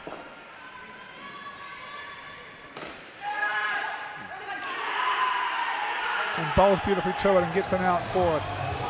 Yeah, big diving effort from Jayesh. I get the sense that he might have dived too early, so rather than getting into the crease earlier, it slowed him right down. Here it is in the replay. There's that field you're talking about, and that's why they're there. He had to dive. It's effective work from Sri Lanka. Yeah, nice bit of work from Sri Lanka. Not too bad from Singapore. It was a reasonable call and a reasonable effort and a decent shot. I quite like this field personally, Cam, where two guys on the leg side are just in front of square.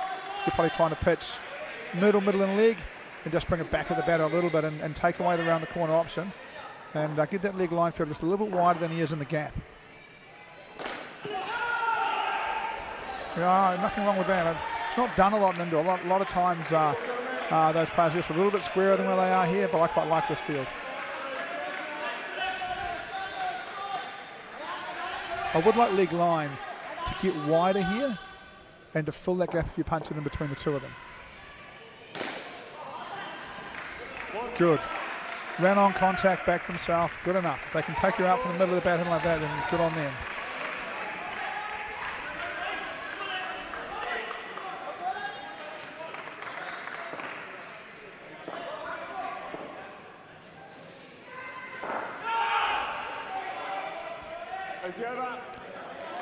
Brings the partnership to an end. A battle there for Singapore And 6 runs off the partnership, as I say. A good start for Sri Lanka. You can see, particularly there in that front court, some strategic field placing. They're bowling to that plan, and quite effective. It's really interesting, isn't it? We've had a 5-year gap between World Cups instead of a 3-year gap between World Cups. Some highlights here, the early wicket, third ball, Karthik beaten outside off stump. The calling error here, definite no from the striker, but Karthik kept on going. Yeah, look, it's the 5-year gap. What we are seeing is these teams have come back, and they're coming back with some different skills and some different plans, and it's really good to see some different approaches to cricket, and certainly what we are seeing is a refreshing attacking approach to batting.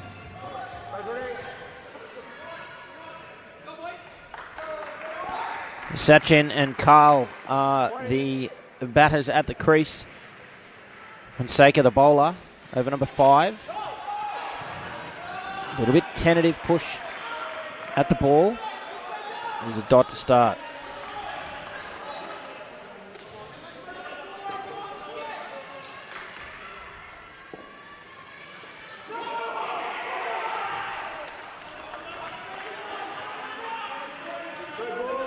It's going to be third ball. What's the talk from the Singaporeans again? I know they're not on big numbers, but they're looking a bit more competitive than last time I saw them play. Third ball, and he's 2 balls into his innings, hasn't hit one yet. Oh, direct hit, and that'll be out. A little bit of magic there from the Sri Lankan field. Singapore had done their job. They'd nudged it through the gap. Looking forward to seeing a replay on this count. Looks like a nice bit of work, doesn't it? Absolutely. Not too much wrong by Singapore, but just a bit of magic, as I said, from Sri Lanka. There it is, a little slap with the left arm and direct hit, side on one stump. Thank you for coming. One of the things indoors, you've got to be careful, dead set square. Yeah, and it's even trickier on a wide court like this one. It's a little bit wider than normal, than most people might be used to. So you think you've got time. You actually think you've got more room and time to run when it's square. But if you've got a fielder like that who can get across to it quickly and get it back in, it's just as dangerous. Because it's square, it comes off the net very, very easily, if you like. Yeah, yeah. Right in the right place for the fielder. And still a great bit of work from him. You've still got to dive in and hit it.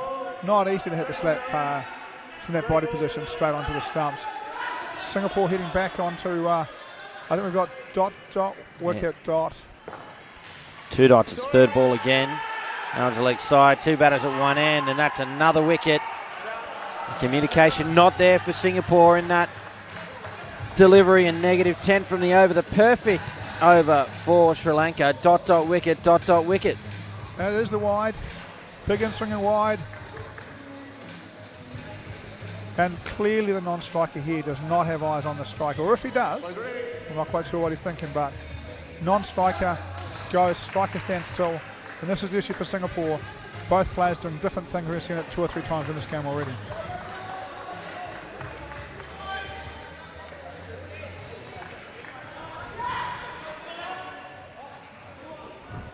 Well, it turns out we've had the side zip open for, well, who knows how long. I'm just going to give that some attention.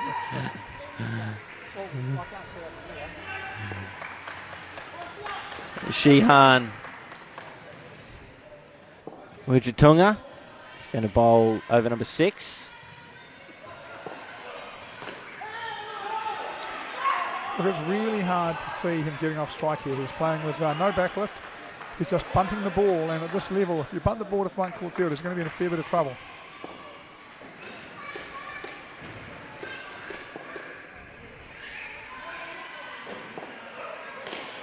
That's better, a bit of intense.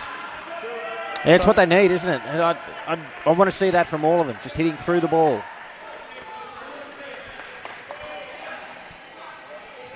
If Sri Lanka are going to be good enough and affect the run-outs either way, then you might as well make them work for it. Yeah, I agree. And see if he can hit that gap.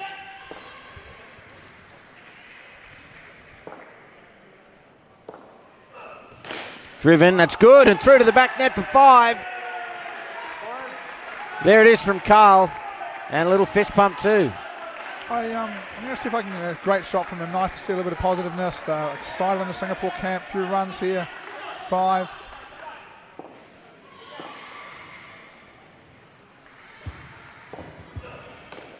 Now it's Upish. And get away with it. A diving effort, 2. Battling away, good on him, right? Again, a little more intent. I think a direct hit might have had him well short, but he did get home. He is running on the side with 2 fielders, and these are the kind of things that Singapore just needs a bit of tidy up on the technical stuff.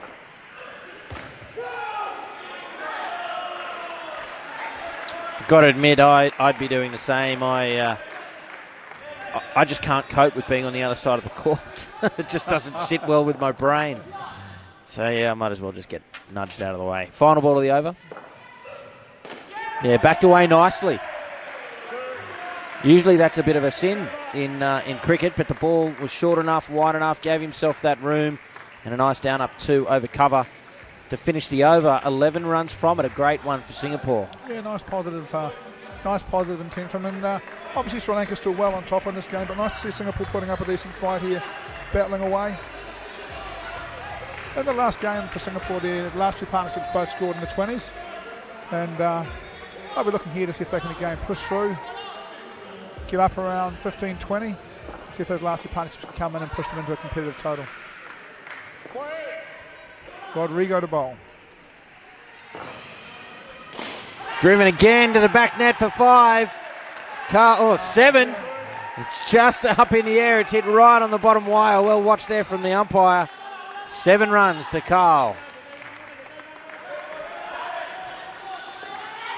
All of a sudden, the mood's changed. Singapore up a little bit. Sri Lanka looking a little bit. Still in charge, though, Sri Lanka, really. Oh, well and truly.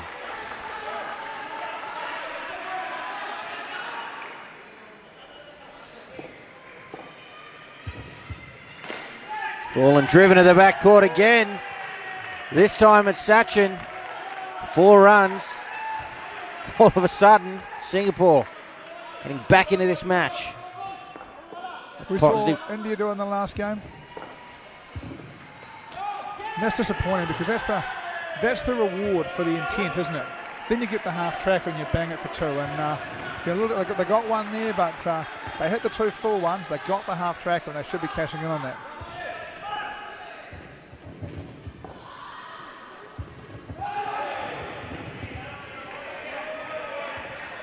There's dot ball, 1 to come in the over.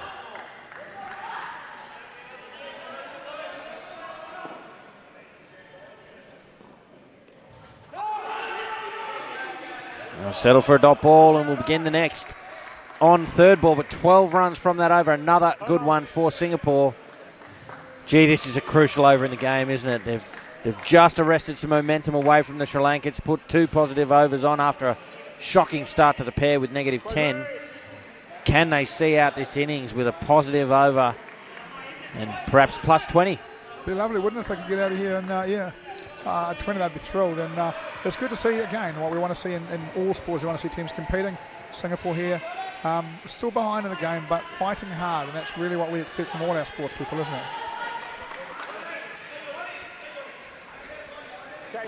Kalitha will bowl the final over to the partnership. It's Carl on strike on 3rd ball. He drives straight to the fielder, who takes all the time in the world, hits the stumps and questions why the receiver didn't trust him to get the ball. Yes, it's the receiver has left the stumps a few times, and perhaps it is the fielding team will tell him that he needs to stand there, and if it beats the field, he needs to dive, as opposed to get over there on his feet. Yeah, and if it beats the 3 line and it beats the dive, then it's a good shot, and you've got to respect that. But what you jeopardise, if he's not there and that misses, you've thrown away a wicket from an ordinary shot. Trying to play across the line there, quite lucky to not get bowled.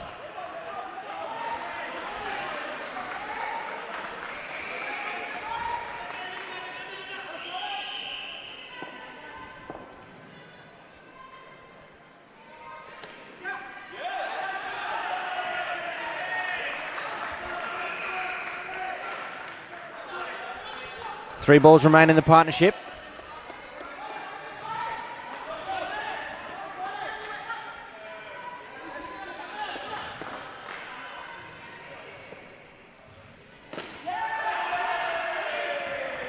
It's a nice shot. He's happy with that. Not too fussed about finding the net. That's good to see. They're under the pump. Sri Lanka is still happy that he's knocked up a one, got his partner on strike. Lots of positives to take out of the innings. And again, you just see Satcher just trying to noodle the ball around to the leg side. If you're not confident about hitting it, just get a nice stride out there and block it. Last ball. Advice coming from the coach.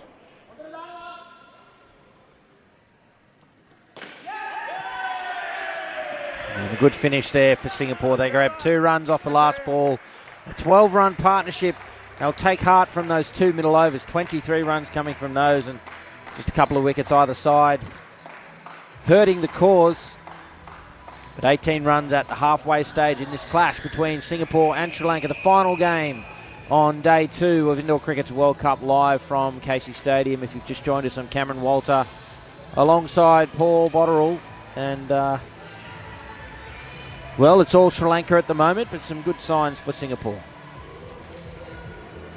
Here's this first over where we had the calling errors. That was the 3rd ball. There's dot out.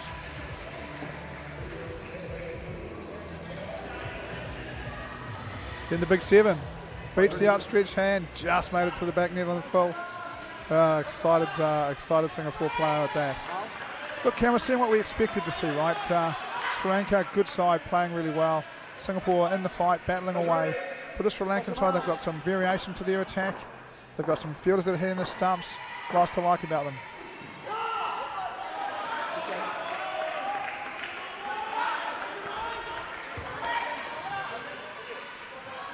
Sharan and Ankit at the crease for Singapore. Kamal Karupu, the bowler for Sri Lanka. Oh, hit and run cricket, and that'll be out. That's a gift for Sri Lanka. Paul, you were talking about this. This was an issue for Singapore in the earlier game. Something they're really to go away and work on. Yeah, look, I'll go away tonight and think about it some more. You know, at the end there, Sharan's probably made the right call or the wrong call. But what he does need is his partner commit to it. If you both go in, they've at least got to complete the out. Whereas if one goes in one way, to just make it too easy. I mean, any international side's going to complete that every single time. Where if you get it wrong and commit, you're at least a chance of forcing them to make a mistake. Yeah, if the little flick there from the fielder doesn't hit the sticks, and even if the keeper gloves it, there's that extra time they've got to take the ball, take the bails. If you've absolutely got on your bike and put in a big dive, you might get there, yeah. That's the first thing they need to do, is be on the same page and doing the same thing. Great shot.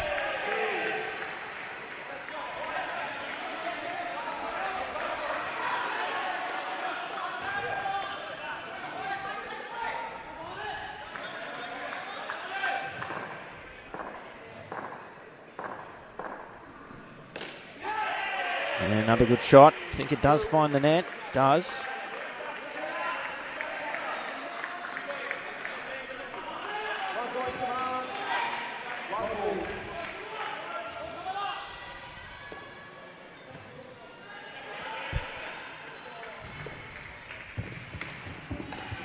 Oh, finds the edge, an aggressive call.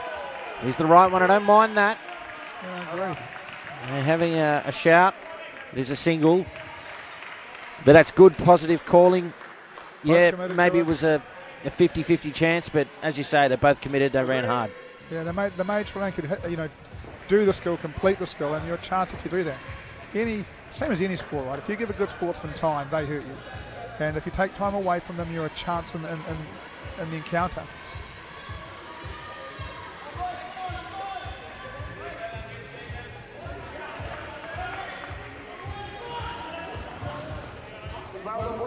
Shian to bowl the 10th over now. Sri Lanka well and truly in control.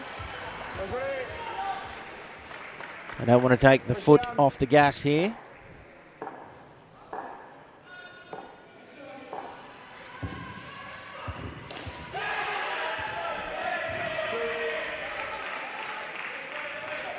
Just notice, I'm not sure if this is allowed. The Sri Lankans have got a couple of towels out on the court that aren't team colours. Yeah, interesting. It's the super technical rules aren't really my thing, but I also find that quite unusual. Feeling sorry here for Guest. He hasn't seen that. He's not sure. Good enough. And Sri Lanka was going to tell him the truth. Good on him. Umpire Guest asked him. He said, no, that was 2. Gave him the 2. Good to see. And perhaps easy to give the other team a run when you're in a reasonable position. Yeah, for sure. Singapore are on 70 or 80 right now. It might have been. I'm not sure, sir. What do you think? Yeah, I think I caught it actually. We watching this game unfold, and look, it's one of the really good things about low scoring tournaments is that it doesn't take much, as we've seen, for the momentum to change. Singapore get 30, 35 here. Last partnership comes and gets them to 60, and all of a sudden you're going, well, in this tournament, that's quite a competitive score, and it can move, you know, a couple of 10 run overs in a row, and all of a sudden the way the game looks changes quite a lot. If they're 43 in the 12th, you're thinking, whoa, this is a bit interesting. And that's just 2 10 run overs, you know, so I'm not saying they're going to do that, but it does keep it interesting to watch, doesn't it? You always feel as if they're not far from battling back into the contest. Coach very busy, telling them where to bowl a lot in this game.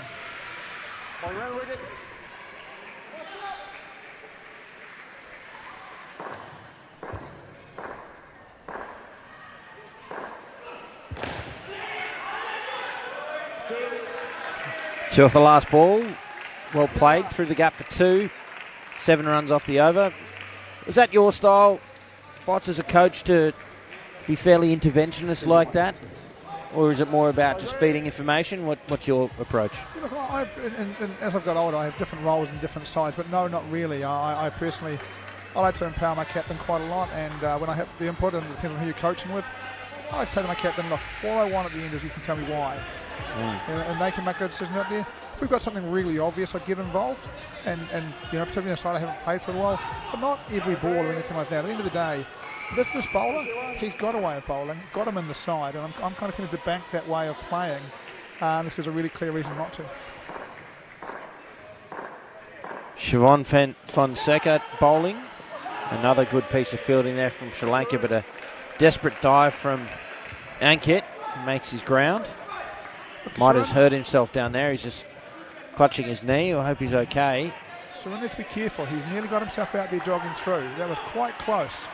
You know, he got away from the strike at the end and just cruised in a little bit.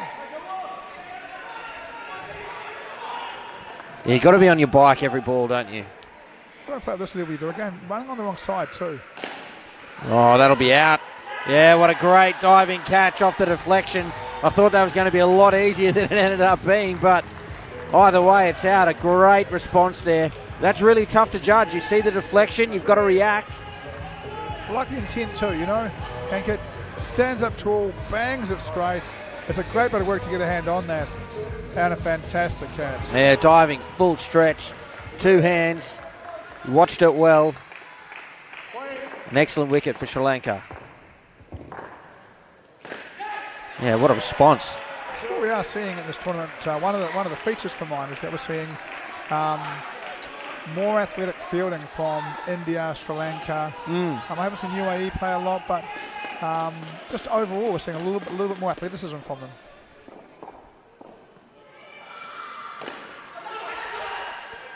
Oh, another great piece of fielding. Just as you're describing, Botchin, you're quite right. We talked about that World Cup final that Sri Lanka were in earlier. I remember, I wasn't there, but I certainly watched the game, and I think it was off the first or second delivery. The 3-line fielder for Sri Lanka jumped, a metre in the air, took a ball and turned in the air and threw down the stumps at the top end. Absolute athleticism, and it's so necessary to be competitive at this level that you're a good fielding side. Oh, yes. In indoor cricket, you can be the best bowlers in the world, of most solid bats, but if you can't back it up in the field, you're not going to compete. Final ball of the over. Tucked around behind square.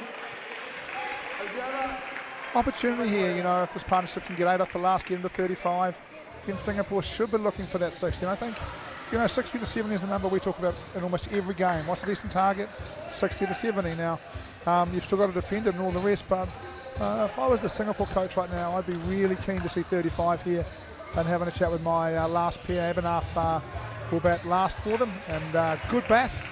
And I'd be pretty excited if I was Singapore coach. I'd be thinking maybe get 60, get a couple of wickets early, and you never know what might happen. We saw that for India again against England. Get a couple of wickets, and all of a sudden it changes.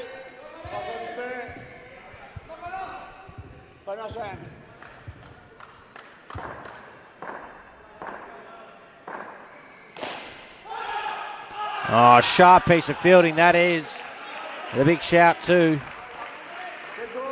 Umpire Michael Guest says no. We'll have a look at this on the replay while they get some first aid to Sharon, who's limping away a little bit. Another nice positive shot. I like that. Well fielded by the line fielder again. Oh, that's tight, I tell you what. Yeah, we might see that from the other end if we can do that, producer. Don't know if we'll have time before the next end. Looks like we will. Can we see it from the keeper's end? We might run out of time here. Back to the live, please. Rodrigo bowling, Saran again hits the two, but wanders through a little. It's going to have to watch this as it goes on. Perhaps a little bit sore after that injury.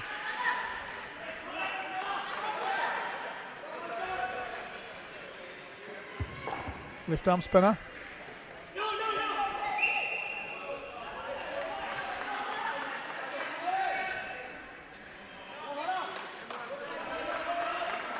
Coach at them again.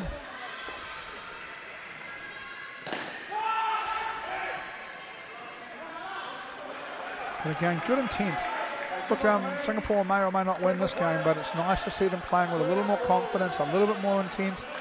They've been prepared to start hitting the ball that's up, and I really like to see that from them.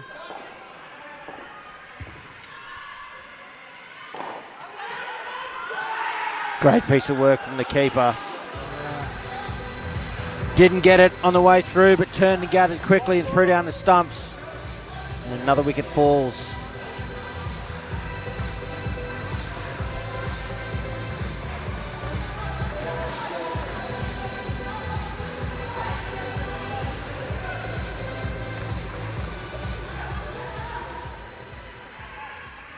And making life difficult now for Singapore or Sri Lanka. Looking okay this pair, with a chance to push to that sort of 15 plus for the partnership. One ball to come now from Malshan Rodrigo. They drive, more positive cricket, but it will be a dot to finish. And another 6 runs again for Singapore. And Sri Lanka, they've been impressive with the ball and in the field. We have 4 overs remaining in the innings, and while we wait for the new batsman to enter the court, let's take a look at what's coming up tomorrow, day 3 of the Indoor Cricket World Cup. From 9 a.m. Australian Daylight Time, it is New Zealand up against South Africa. That's got to be a must-win game for South Africa, just about. They've lost their first 3 games of the tournament. They're in big trouble already. Yeah, look, I don't think South Africa will be very happy if they end up in the plate section here. They'll be very keen to win it. And again, look, I think New Zealand today's had Sri Lanka throw the kitchen sink at them, New Zealand juniors throw the kitchen sink at them in tomorrow.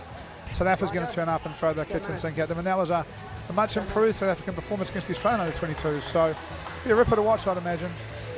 Yeah, following that game at 11 a.m. Daylight Time, it's South Africa and New Zealand again, this time in the women's. And plenty more indoor cricket action on day 3 coming up from 9 a.m. Australian Daylight Time. But we've got Abhinav and Tamim at the crease now for Singapore. Andy Solomons has the ball, and we're back in action. That's a nice shot to start. Good contact. Good between the crease, good dive. Michael Kirst looked and looked and looked. I wasn't quite sure if we were going to see a late finger there from him. Wouldn't mind seeing that from the keeper's end if we can. Abhinav is one of those really talented guys. Can do some pretty special things, can do some unfortunately unspecial things as well. He does have a lot of talent.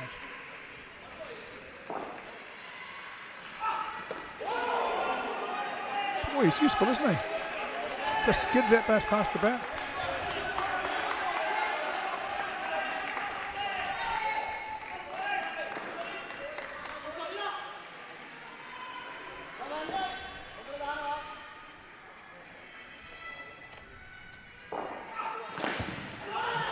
Good contact, but sent back.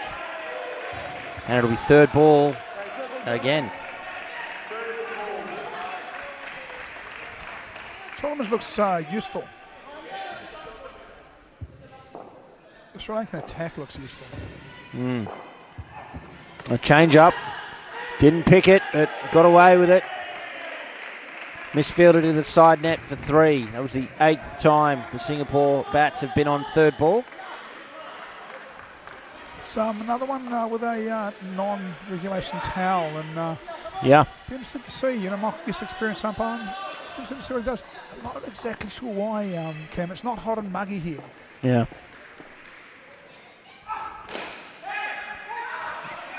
Wasn't sure which end to go to. Ended up holding on to it. It's good contact again. 1 ball to come.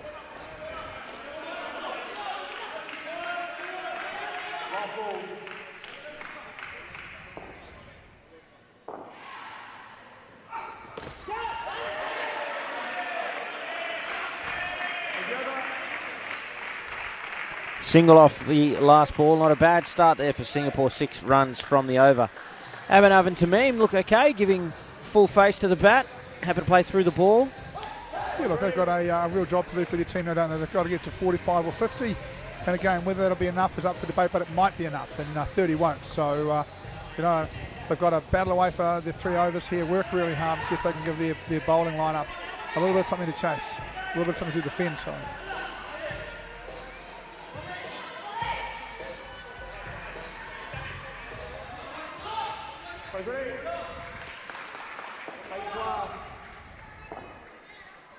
Kamal. It's over number 14. Just a little dab backward of point. The single.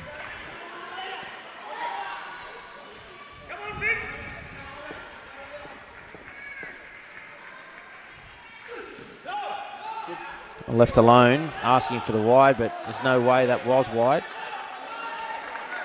You're always allowed to ask, aren't you? He's having a smile. He knows.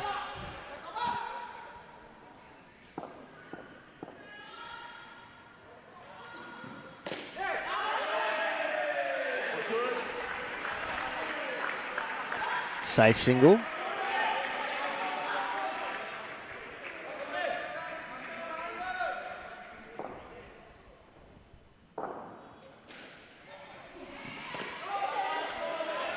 Mate, Sri Lanka's done really well here, you know.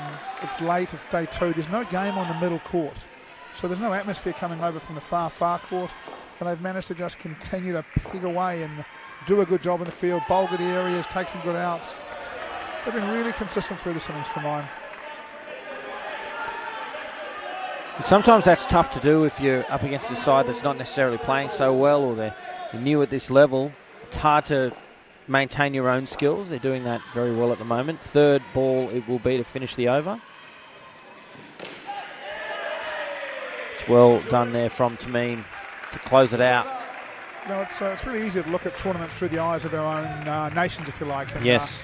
Australia and New Zealand, they're looking at this tournament and they're looking at each other in the final, and that's, you know, they won't say that out loud, but that's definitely what will be in both their minds, right? Whereas Sri Lanka comes here and they're looking at this and they're thinking, well, if I could finish 3rd, I wonder if I could get one of those sides under pressure and see if I can find myself a World Cup final. I'm only 1 game away from a World Cup final if I finish 3rd, you know, win the 3 vs 4, and you know, they look like the kind of team who, if they got a couple of wickets early in a partnership, could make life pretty difficult for you.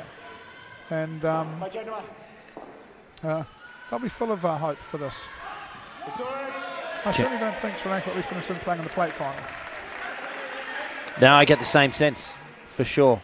And particularly with South Africa in trouble late on day 2, you know, there's real opportunity there to get up in that top 4. With England losing today. Yeah. Now perhaps UAE's had a loss. Really, perhaps, you know, pretty even, a long way to go. But Sri Lanka, India.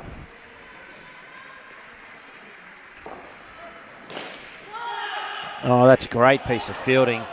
No wicket at the end, but just great position, a nice little flick back to the top. If there'd been a miscommunication there, that would have been out.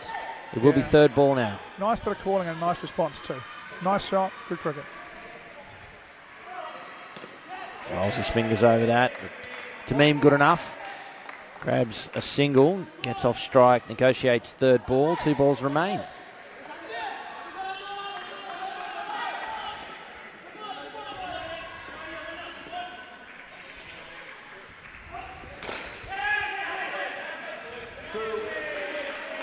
Singapore 2 off the last for 40.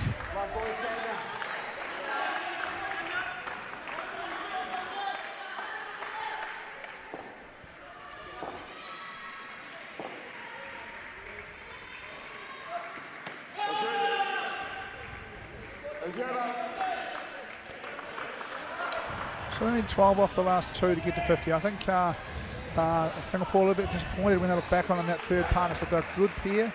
If they could have eked out 20, then they'd be a little bit further ahead in the progress towards a defendable target. Certainly for mine, still in the bounds of possibility of a contest here.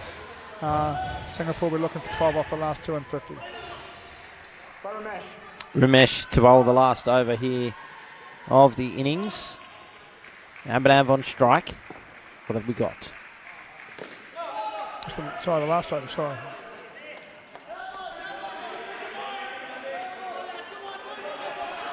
Back on third ball.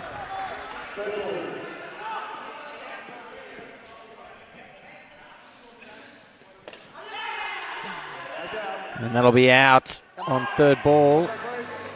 Did enough to beat the bat, and Singapore, well, you've talked a few times about they need to complete the play. Okay, so the bat was beaten, keeper gloved it, the non-striker should have run all the way.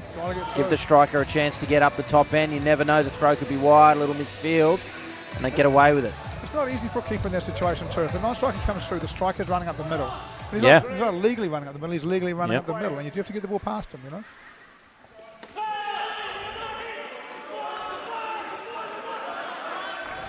And looking for another wide call for a good ball.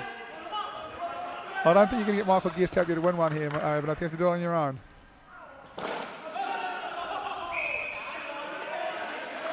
Back on strike 3. Yeah, 2 balls remain. This one will be third ball. They have to change. It'd be interesting to see if they've learned from that previous one. What happens if the ball beats the bat of Abhinav? Just squeezes a single out. Good effort from cover A to get a hand on that. One to come now.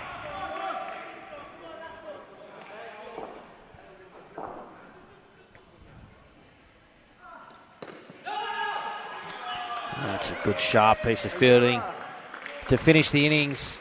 What a performance that is from Sri Lanka. They stayed on top throughout. A couple of times Singapore fought back, but Sri Lanka good enough to contain them to 34 runs. We might take a look at some highlights and then perhaps some of Melbourne's laneways. Paul, your thoughts on that innings? Look, obviously Sri Lanka dominant in the end. I thought Singapore competed, they battled hard, and I like that from them, but still a little while to go for that Singapore side.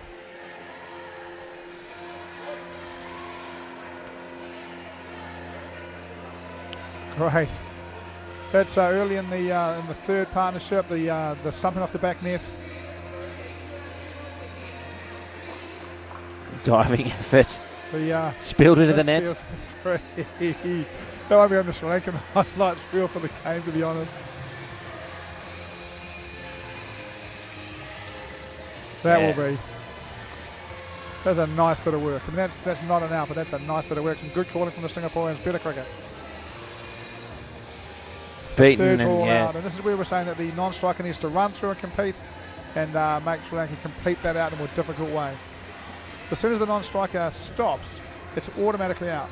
That's like you're just saying, hey, here's 5 runs, guys. You can. We just have sorry to cut you off there, Paul. Melbourne's laneways. They've got hidden laneways scattered throughout the city centre and its surrounding neighbourhoods. It's a popular destination for locals and visitors alike. They've become a vast outdoor gallery of ever-changing and thought-provoking street art. Melbourne's laneways are also a home to a range of world-class restaurants, an eclectic collection of bars, don't I know it, galleries and boutiques, and of course cafes that deliver outstanding coffee. It's fair to say you'll be pleasantly surprised by what you can discover in the laneways of Melbourne. So get on down through to Melbourne. I myself am from the nation's capital. I love to get down to Melbourne when I can. My head office is down here, so I'm down here a fair bit. But for those overseas, like yourself, it's good to come on down to Melbourne and experience not only its laneways, but everything else Melbourne and the state of Victoria has to offer. Yeah, mate, I'm coming back to Melbourne in a few weeks for the 2020 World Cup final. Come down and watch New Zealand win that event and spend a bit of time around the laneways of Melbourne in some cafes or the like, drinking some coffee or the like. We'll have to catch up, Bots. I should be at that game as well, working, but it'd be good to... it'll be a thriller. And I tell you what else will be a great game. I think it's the 23rd, maybe the 24th of October, India versus Pakistan at the MCG. It's a sellout. That'll be an amazing game. Have an environment, won't it? Oh. It'll be loud there for 2.5, 3 hours. Yeah, absolutely. It'll be amazing. Yeah, I'd love to be there for that. Yeah, the Coliseum, that is the MCG, one of the greatest sporting stadiums in the world, and certainly for cricket. That'll be an unreal event, the T20 World Cup coming up. Cricket Australia hosting 2 World Cups back-to-back. Yeah, awesome. I've only been to the MCG for an indoor cricket prize giving after our state championships. It's been the first time I've seen a game there. I'm looking forward very much to seeing that. I'm doing SCG and then Adelaide and then Melbourne to wrap up the 2020 World Cup. Cam, what advantages does Cricket Australia give Australian indoor cricket? Well, several. I think one of the things that it does allow indoor cricket to do is to tap into the national governing body for cricket in this country. So this event, for example, is run by Cricket Australia's cricket operations team. They run the championships, basically every championship that Cricket Australia puts on, indoor or outdoor, and it's part of the same team that that looks after the international scheduling for what Australia does on the outdoor stage. So plenty of skills that translate across both from an administrative point of view, to say nothing of the recognition and the legitimacy that Cricket Australia lends to indoor cricket. And one of the things that I've seen since Cricket Australia has become the governing body for indoor cricket in this country is a much higher rate of junior participation, certainly at the nationals level. Eventually, the hope is that will translate into domestics as well. As we get underway here in the run chase, the dot ball. And a key strategic goal for Cricket Australia is more 5 to 10-year-olds playing cricket. Yep. And indoor cricket's a vehicle to help make that happen. And it's not blind to Cricket Australia or anyone else that the more 5 to 10-year-olds get playing any sport, the better future you have down the track. So indoor cricket's a big part of that strategy for Cricket Australia here. Well, I really like that. I think junior development's really important. It's a changing landscape, isn't it? 10 years ago, people said that indoor cricket was bad for your outdoor cricket. And then 2020 turned up, and indoor cricket's a lot better for your outdoor cricket and some of that stuff. So I think it's become a lot more accepted by outdoor cricket players. That's a great shot there. I should point out it's Sivan Fonseca and Andy Solomons at the crease for Sri Lanka. And I think, to me, indoor cricket is not necessarily, not in the short term anyway, going to be a professional game. And it's certainly not going to compete when you can play outdoor cricket and, become a millionaire. So indoor cricket, to me, is always going to be, particularly at the junior level, it might be a step on the journey for someone to go on to a professional cricket career. And if they're not going to do that, this is another outlet for people to play international quality competitive cricket or just participate in a form of a sport that they love. Well, I got a message from Andre Adams today, coach of New South Wales, the bowling coach for them, New Zealand Black Cap for many years, and he's an indoor cricket player watching the coverage, and one of those guys who came through the pathway, and like so many others in that era, that indoor cricket has provided a pathway to international cricket for a lot of people. One ball to come in this over from Abhinav. It's a dot ball, fairly even start for both sides there at the end of the first over. An argument I've certainly heard often that I don't agree with is, that player would have made it even if they never played indoor cricket. And look, that may be true. There's a lot of players that are naturally gifted, and indoor cricket just happens to be something that they've also played. But what that, particularly if they end up playing, not necessarily international, but even at a national level, irrespective of what country they come from, is it's just another string to their bow. It's another asset, another piece of the arsenal, whether it be experience in a pressure cooker that is indoor cricket, the ability to watch this first ball bowled from Sachin, the ability to play, to time the ball. There's not much difference between timing the ball, say you hit the ball earlier in your stroke and hit it down up, than there is to timing it to loft a shot and hit a six in outdoor cricket. So those skills translate, and again, it's just another asset for a player that might have had all the tricks to begin with, but indoor cricket can help refine them. Yeah, look, I think what we have seen, in my view, is those indoor cricket players that have come through, people who have lived in indoor cricket like Chris Harris, Chris Pringle, they became big pressure game players for New Zealand. And indoor cricket puts you under pressure a lot more. You get a lot more time to develop that skill of being able to perform in the big moments, as Karthik would love to have caught that under a little bit of pressure. And I think that holds players in. At the end of the day, the players know. Players know the guys that are there when it matters and those that don't want to be there when it matters. And the cricket bring players who do want to be there when it matters, you know. Got a dead ball here. I'm not sure why. The ball hit the head somewhere. Not sure if you're saying it hit Karthik. It was straight to the hands. And looked to me like it went straight off his hands. Let's have a look. Number 10. Thanks for letting us know. Oh, has it come off the... Oh, I see. He's saying it's come off the front court fielder. Yeah, fair enough. Well, umpire guest is on the ball. We are not. I was going to say, I remember alongside you at one point as well, Paul, but calling the 2014 World Cup final in Wellington alongside Scott Styris, another player, played for New Zealand in men's and indoor cricket in a World Cup, and also obviously a long time outdoor cricketer for New Zealand.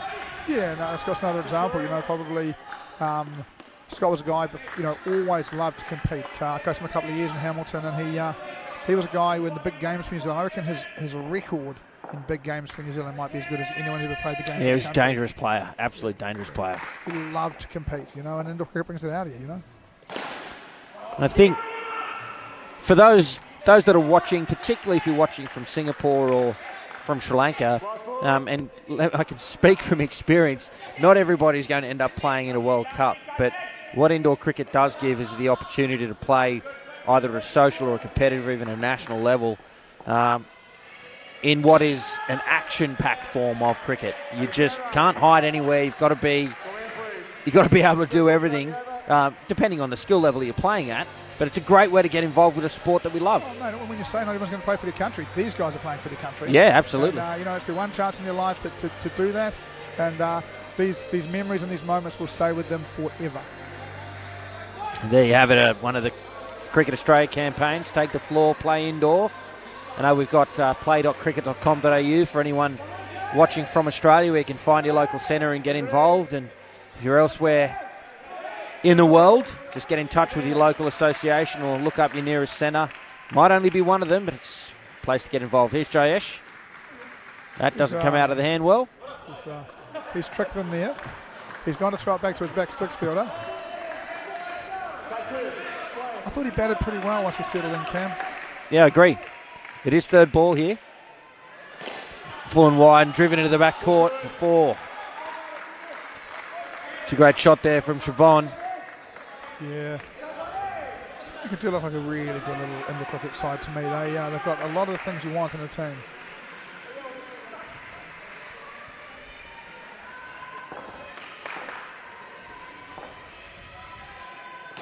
Driven. Dropped. And 3. Yeah. It's it's sliding doors, I think, for this Singapore side. You can just see key moments in this game where it just went the other way. Very different outcome. So, it's all there. Just got to click. Yeah, it's one of those things where you get 2 hands on the back. You just got to catch it, right? And yeah. It did come past another hand on the way, which makes it a bit difficult to see. But he was disappointed in that. He's a good cricketer. He wouldn't drop it often.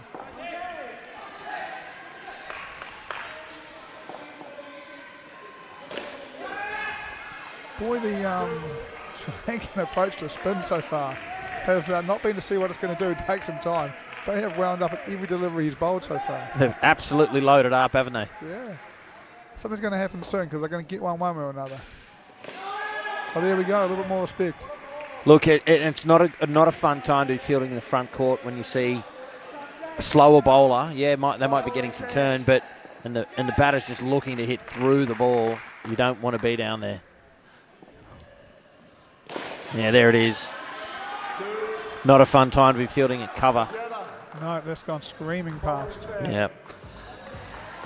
2 runs to close out the over, 13 runs from it, and 24 on the board for Sri Lanka. They've well and truly banked this first skin, and they're well on their way to a win here. What'll be key for them? So we talked about the game earlier where they took 3 skins off New Zealand. The skin they didn't win had a batting partnership that scored -20. So for Sri Lanka, I'm not sure if those two are involved in this game. I'd have to go back and look at the score sheet, but it's about confidence and about making sure that, irrespective of what Singapore are doing here, that Sri Lanka put all their skills on display, put on as many runs as they can here, give their side some confidence with the bat. There's always dynamics going inside teams, isn't there, Cam? There'll be some guys on this side that want an opportunity here to say, hey, pick me for the next big game. Yep. There'll be some guys here who just want to have a bat and go, look, it's all form. I just want to make my 12 balls out of the middle, get to the other end and leave this game feeling $1 million. So they've still got lots to play for as they get through this. And Singapore just feel if they can get a couple of wickets here that they can look for that weak partnership. That's a great bit of work. Yeah, there it is. Some sharp fielding, I think. Abhinav from Singapore. That's all it takes. A couple of little half chances that you can convert. Let's take a look at the replay. Here's the delivery from Ankit. Diving to his right, one-handed and threw down the stumps, direct hit. Quality indoor cricket. Any side in this tournament would love that out. Any side in this tournament would love that out. It's a great bit of work. Bowled to a plan and got himself a wicket. They've moved him in the field a yard. I might leave him where he was. To be honest. Straight back down the pitch. It'll be a dot. 3 balls remain.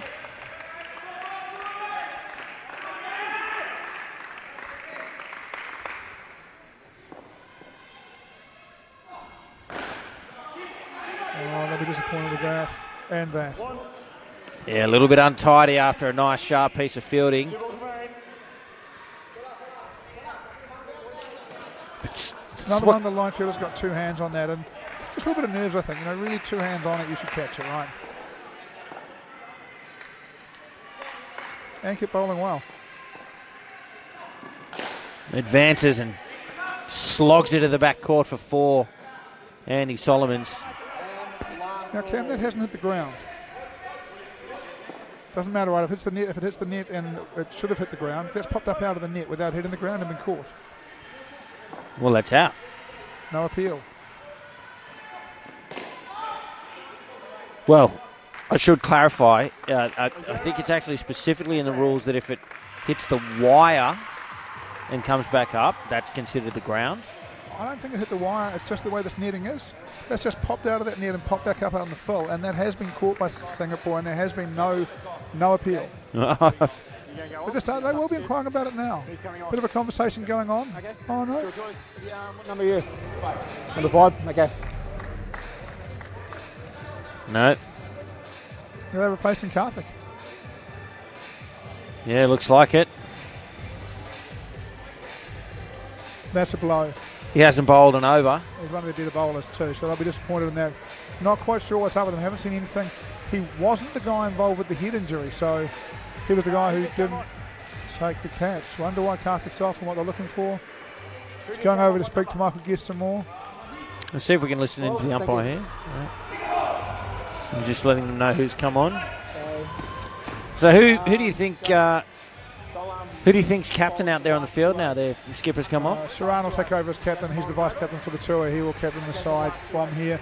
Experienced cricketer, plays sort of zone level cricket in Australia. So a good replacement for Karthik. I think there was a pretty close decision between which one was going to captain, which one was going to vice captain the side in the first place. So Mahi, the substitute fielder, he's there on the 3 line. Chandima. Good to see Mahi recovered. He took a painful blow in the warm-up.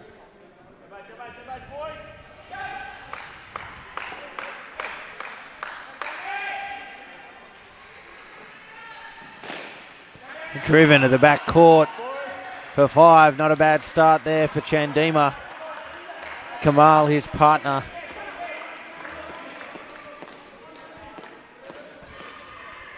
So the viewers at home listening to you and I, Paul, would obviously draw the conclusion as we watch this delivery. Tamim push through for 2. Probably formed the view, and quite rightly, that you and I are advocates for indoor cricket. Now, I know that there'll be some fellow advocates watching at home here in Australia and around the world that are watching indoor cricket because they love it. And it's up to them and us to spread the message of indoor, get more people playing it, particularly after the pandemic, where another drive and through to the net for 5. The pandemic impacted so many people in so many ways. A lot of people lost their livelihoods. It was a big, it was a really depressing time around the world, and we know that a lot of indoor centres shut their doors, as did many businesses for that matter, not just indoor centres. And now that we're sort of emerging from the pandemic, granted it's not over, indoor cricket a fantastic way to get back into active sport, particularly cricket, and a great way for all of those advocates to really spread the message of how good a form of cricket this is. Yeah, look, I think everyone knows that indoor cricket as a venue has to pay pretty hefty rent, and if the sport's going to continue to thrive, we need to keep people playing the game and pushing through. And the thing is, it's a great game for. There's this stuff here, Cam, which not every sport's got, where we've got multiple countries. Let's remember, there's probably a sort of similar amount of people playing and a number of teams playing in the Cricket World Cup as we've seen in the Rugby League World Cup in the past. Yeah, a lot of nations involved, but also there's that club stuff and that friendship stuff and that bonding stuff. And some of my fondest in the cricket memories, and people always want to talk to me about this World Cup and that World Cup, but some of my fondest in the cricket memories are playing cricket with my mates. Absolutely. We just had a great time together and a few laughs together and a couple of beers afterwards, and I think people want to make sure they bring that part to life. Yeah, couldn't agree more. Final ball here from Tamim. I've certainly got all those memories as well of indoor cricket at my local centre. I used to run a centre for a long time. A good friend of mine's now running that same centre, so some mates and I get down there and play. But believe it or not, one of my fondest memories was a brief flirtation with a Nationals career. The ACT for a brief time had an over 30 side when that division still existed at Nationals level. And look, make no mistake, we were ordinary. There's no question. I think first year we got absolutely towed up. Second year we made finals, which was amazing. But individually, I've probably got the worst statistical record of any Nationals player ever. I had that much of a shocker. But I was captain coach because I've been around cricket a long time and exposed at a good level, and I really enjoyed that role, even though I didn't enjoy much personal success. And all of the guys I played with and against, lifelong friends. Yeah, mate. I've been sort of, as I wandered around the city today, I had a bit of a chat with Troy Gursky over there. He's a couple of beers into his day, having a good time, and it's just, he's one of those guys when your coach played against him, just had so much respect for him and those kind of things. So it's nice. And Cam, what's really good is that nobody knows you didn't play very well, because you've told nobody, so you can just keep saying you're a national player. No, I think I was commentating one of our Nationals games, and I must have said something that upset somebody, and they were like, "Isn't this the guy that had a neg 38 or neg 58 game or something?" I'm like, yep, that's probably me. Fair enough. That's important to see records. Look, I don't pretend to be commentating because I've been there and done that, but I certainly have been a student of indoor cricket for a long time, and as I said, we're advocates for it. And you and Gary remain the two go-to commentators around the world, right? Mate, we are advocates for it, and we're advocates for good reasons. It's had a really good impact on our lives and those around us. And I'm with you, mate. I owned indoor sports centres for maybe the first 20 years of my work life, and I could not have got one in through the pandemic. I would not have survived. And those that did, I have a lot of respect for, because you had to have, a fair chunk of cash tucked away to do that. Yeah. We were lucky with some government grants that sort of kept people going. Of course, in Australia we had JobSeeker. I'm sure there were similar schemes around the world. But at the end of the day, it was centre owners that are passionate about indoor cricket. They're the ones that had to stick it out. I'm not saying that those that couldn't weren't, but it does require a high degree of passion to stay in it. You've got to be prepared, mate. Most of us who are involved in that sport, we've got personal guarantees over our house. Yeah. And during the pandemic, landlords wanted to be paid something. They might have been reasonable, but they weren't getting paid nothing, and you were earning nothing. And good on the ones that got through, and we do want to get around them and support them and help to grow the sport back. And this has been a great event. If you're in Victoria and you want to spend a couple of hours, come down here and watch some indoor cricket. It's a nice centre, reasonably easy to find if you put it on the GPS, and there's been some really good cricket, and it's going to be a really good grade, and get along and watch some of it. And you're talking about Troy Gursky's over there with Brad Jones, so two former Australian players. We've seen a couple of them here. I know Craig Slocum, Joffa was here as well. Well, Joffa here. I didn't see him. Yeah. There's a special player. Nice to see Ross Gregory as well. The GOAT of indoor cricket coaching. Nice to see him around and still part of it. Actually, Cam, while we're having a chance to have it, we should talk about the cricket in front of us a little bit more. But Chandima and Kamal batting well. The Gregory girls in the Australian ladies' side, are they Ross's family? If they are, that's news to me. I actually think they're from South Australia. Well, unlikely. Yeah. I just saw the name and sort of wondered.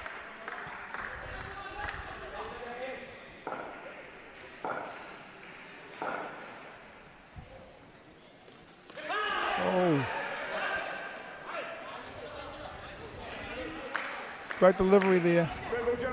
Look, I think this is it, Sri Lanka in control of the game now, but Jay used to take a little bit out of this game. He felt like he's batted okay, he's bowled okay, and really one bad over fielding at the start of this partnership should let the game get away from them. A couple of balls went straight through back 6 for 5. It's really tough, we're now late on day 2. Singapore out of the game, no big skins to defend in the future, and they've got to get through this and get out of it with, the best result they possibly can.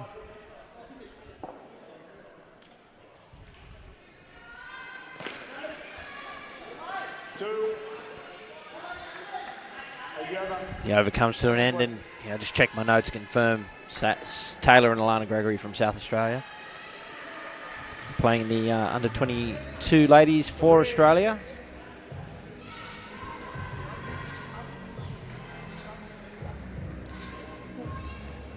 Jayesh bowled out, figures of none for 19 as Sri Lanka batting. Great out. Some positivity here. The replay from Abhinav of that great out on the leg side. He'll watch that back a few times, won't he? Yeah, he'll be pretty pleased with it, mate. It probably is. He was in that first. I coached over 35s, and he played over 30s for Singapore in that event. And so he's been around right from the start. Been a good player the whole way through. Actually, my mate who was telling you about Tony, he missed this side and he was tremendously disappointed. I think his bowling stats could be worse than yours, Cam, but what he did do was get them 15 opening the batting every time he batted, and he ran, he dived, he called well, he brought a bit of organisation to them. I think. I remember seeing him. Yeah. Yep. Not interesting enough, when he was young, one of the quickest bowlers I've ever seen. Now struggles to get it to the other end, but can bat and does bring some structure for them. I felt they are missing him a little bit early. It's far easier to play the game with 15-20 off the first than 6. Definitely. 4 balls remain in this partnership. And keep bowling well. Telling his back 6 to get in the back corner. Just talk to me about the field placement here for Singapore. Is that an experience? 2 deep fielders on the 3 line? Yeah, look, not on the 3 line at all? Yeah, look, Sri Lanka have scored 35. They've been quite aggressive, and I think this is just Singapore making it a bit difficult for them. Well, it doesn't. Yeah, it gives them the freedom to do that. He probably would have played that shot either way, but you just feel like you've got a bit more room to do it if the fielders are deep, yeah? It's the 3rd time I think we've seen the ball go to the back net through, literally straight through fielders to begin them out, and this is where Singapore does have to find a way and be a bit committed here, and so, look, probably that's better. Probably the best performance from Singapore with the bat in the tournament so far. It's not huge, but it's something to build on. They've taken a great out on the field, and now they need to get through this game and put something solid. And they can't have Sri Lanka go 40-40-40 here, and end out scoring 150 against them. They need to stay in the game and bowl good areas and look for an out. Not easy, They're a disrupted side. The coach isn't here. The captain's just gone off. But that's what sport's about, isn't it, Cam? Absolutely, and as we see that partnership come to an end, a 40-run partnership for Sri Lanka, just continuing on their merry way. The thing is, the Singapore side are going to derive experience from this game and every other game they play at this World Cup. Now, that doesn't mean that all the players in this team are going to come back at the next event, because they may not be here. But they can impart their experience here to other players at home that will be here at the next event. And slowly but surely, Singapore as an indoor cricket nation benefit from that experience and become more and more competitive as a result. So, all valuable, provided they learn the right lessons. Yeah, and that's one of the things. McCarthy looks in trouble to me. Looks like a calf and looks like he could be gone for a little while here. Look, that's one of the things, Cam, that the truth is you don't learn anything at half speed. Yeah. You don't need anything going through the motions here. Yeah. You've got to turn up and play good cricket, and you'll take something positive out of it. Yeah. There'll be some experiences, some outs taken, some opportunities, something to talk about. But as soon as you just button off and go through the motions, there will be There's no learning benefit. for it. Yeah. So they need to keep, in particular this back half. This back half feeling in the last partnership was shoddy, and they needed to be a little bit better. Two young spectators having a good time in the stands here at Casey. It's Ramesh and Sheehan for Sri Lanka. Sharan gets us going. And they start with a single. We've talked a lot about Singapore, but Sri Lanka, they're batting well. Yeah, I have a feeling we're going to get a chance to talk a lot about Sri Lanka over the next few days, Cam. They look good to me. And again, I'm wondering who'll come third. I think they are interested in who might come, second or better. They've just been professional the whole way through. There's been no let up from them.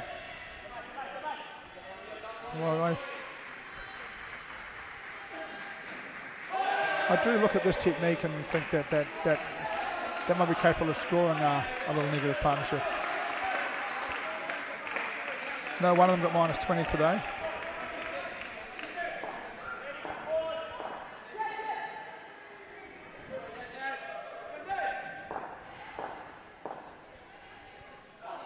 Shrin bowls again. Oh, chance at the top end. Just needs that to hit, right? Absolutely, yeah. Again, just a pity if it wasn't going to hit the service. They've just got to keep working on these little things, right? Half volleyed the back stick, so he was never going to pick it up. It's third ball now with 2 balls remaining. What's he going to bowl? Oh, catch Finds that. the edge, Yeah. and that's out. Sharan, the acting captain, comes up with a wicket for Singapore. And this is it, right? You just got to take every little moment that goes your way and enjoy it and go, well, we've bowled a couple of good deliveries in a row. We found an edge. We're happy as can be.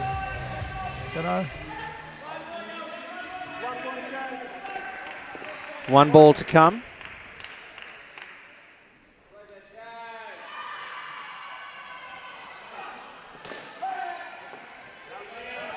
Fender back down the pitch. It'll be a dot ball to finish. -2 off the over. A good one for Singapore. It's one of the questions for Sri Lanka as well, isn't it? I thought Ramesh technically didn't look fantastic, and do they have a weak partnership? Because that might make third tough for them, because UAE are a good cricket side. South Africa will be back in this, and I'm interested to see how these two go for the next 3 overs. Singapore here, it's -2. Can they bowl another? And they've just had the leg spinner bowl a good over. They're going to bowl another spinner. I thought.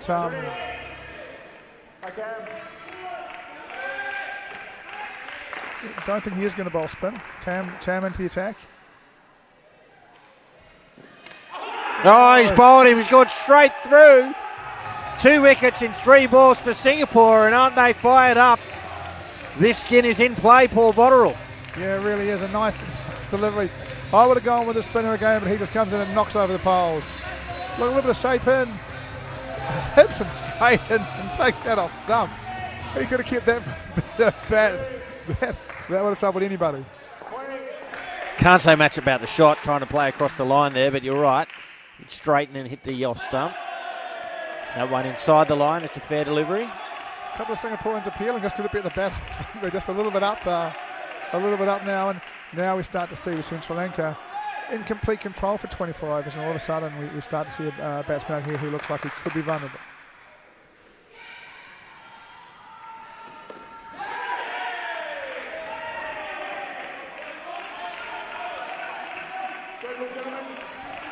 He's taken a wicket off the first ball, dotted him up twice, and now he has them on third ball. It's been a good over from Tamim. What will he bowl on third?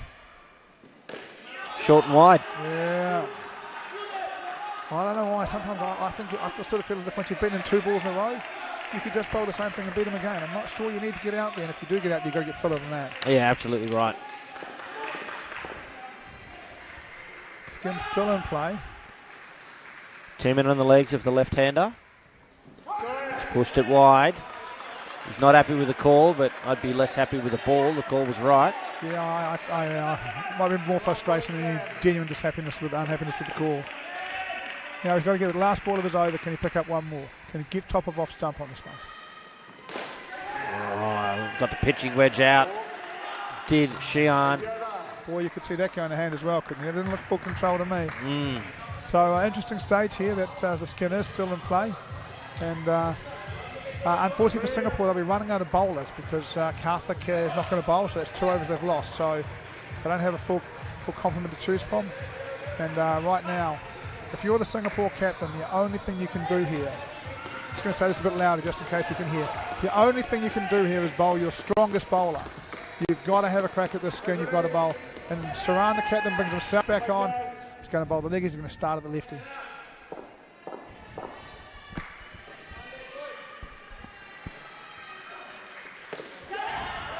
Strikes a little short.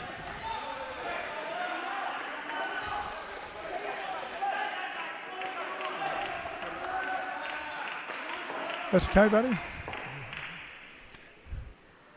Saran now, here's the opportunity. Can he get one more? What's he going to bowl?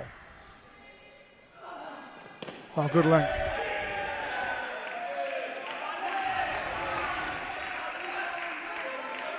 And the cricket's a far more fun game in the field when you think you might get someone out, isn't it, Cam? And all of a sudden you think you're a chance.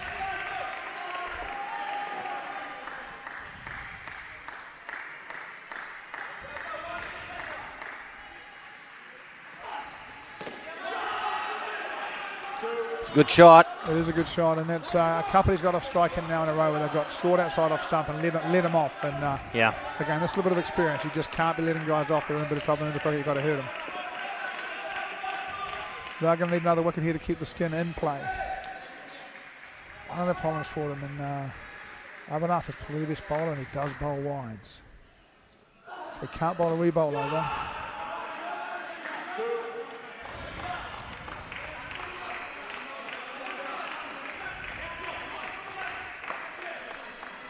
Two balls remain. Sri Lanka have got their nose in front in the skin. Some good composure too. You know, can he make it tougher for him? Can he land leg and turn it?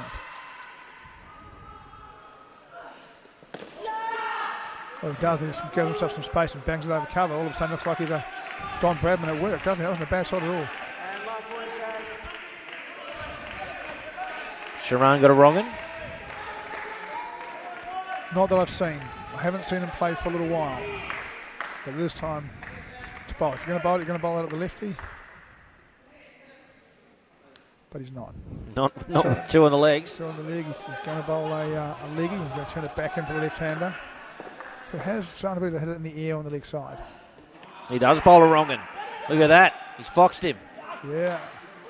And it's bounced a little bit for him. He should have left the fielder there. I don't know what the point of that was. Part of the bluff by the look of it, but yeah. Yeah. I mean, he moved him himself. It's not like it was a miscommunication. Yeah, that's right. He clearly wanted him over there. And, yeah. Oh, 3 overs down for this pair. They're on 9 runs, so they have their noses in front, but a good over here from Singapore. They might steal a point from Sri Lanka, who've hitherto looked unstoppable.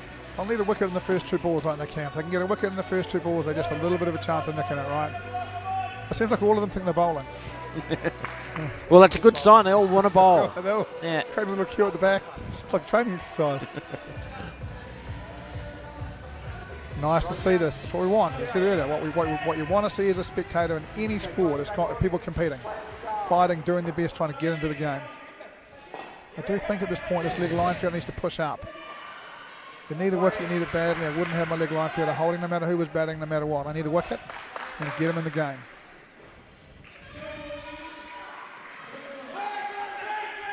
It's a good area for the fact they have 2 on the leg side. Straight away they're on 3rd ball. Probably just a little short. He's fortunate that Ramesh couldn't put him away. Here it is, 3rd ball. Big opportunity for Singapore. Drags it short again, and Ramesh up to the task. Bangs 2. They'll need 2 wickets now to win this skin, Singapore. Yeah, I'm not sure I think this is the right decision. You've got to go after the skin, and this doesn't look like a go after a skin bowler to me.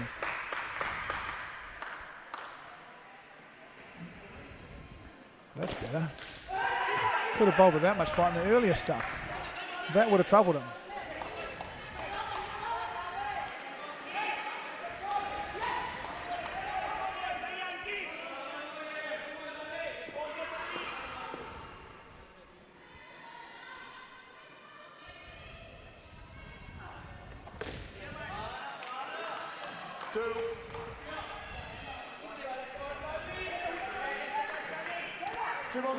Well, they need 2 wickets off these 2 balls if they're going to snatch this point. They're not going to run. Sri Lanka closing up shop here. This does show a lack of confidence, doesn't it? My gosh. They're 50 in front. And they're blocking out for a skin. And it does suggest to me that Sri Lanka does have a little bit of vulnerability here going forward. We'll see how the team changes as they go forward. I tell you what I don't like, the non-striker wandering around 3 metres out of the line. They shouldn't be allowing that.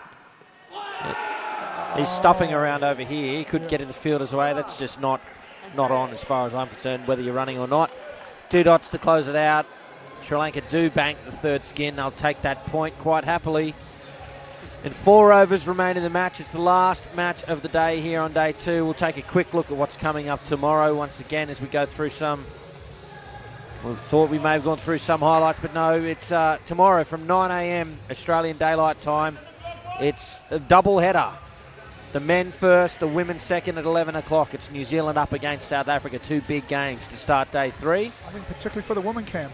That South African women's side looked pretty good to me for a large part of that game. Admittedly, Australia and then just rolled over the top of them, but boy, 10, 11 overs in, that South African side looked like they were going to really push the Australian ladies side. So that ladies game tomorrow, be a really good indication of perhaps of where 2 and 3 might sit in this grade. Again, we'll see how the other ones come through, but and the New Zealand men, you can imagine South Africa are going to throw the kitchen sink at them.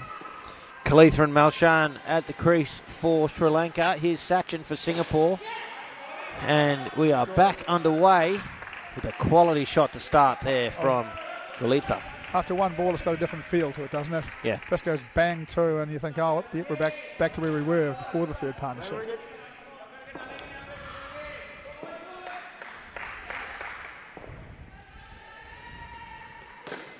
Another great shot. Yeah. They've got some quality bats, don't they, Sri Lanka?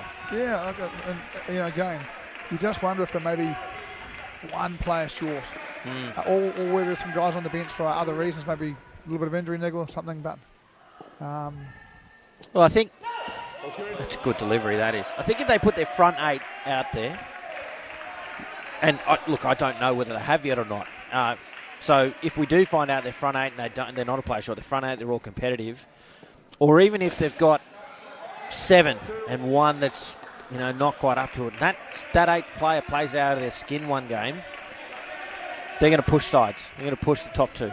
Yeah, I tend to agree. It's one of the things, right? You do get in a situation in a tournament, and there will be a team that does that, right? They're going to play a what we call a prelim final in Australia with nothing to lose.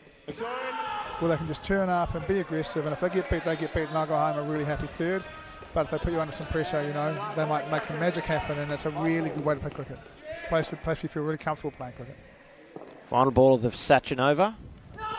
It's another leg side. He finishes with 2 leg sides. Gift runs for Sri Lanka, who take 10 from the 13th over. I'm going to say, from somebody for Tony Chisholm, I think he's a bit unlucky not to be in it. I watch Sachin play, and I think Tony Chisholm could do everything that Sachin has done and do it quite comfortably. Maybe I'm biased. Obviously, I haven't seen a lot of them play.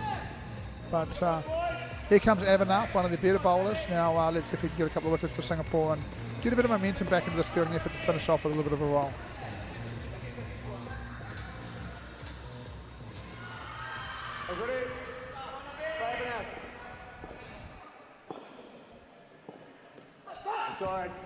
That's not how you do it, Avannath. That's a poor start.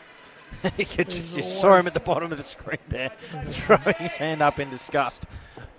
He's always had the ability to bowl a perler and a shambles, and he's always had a little bit of ability to do both.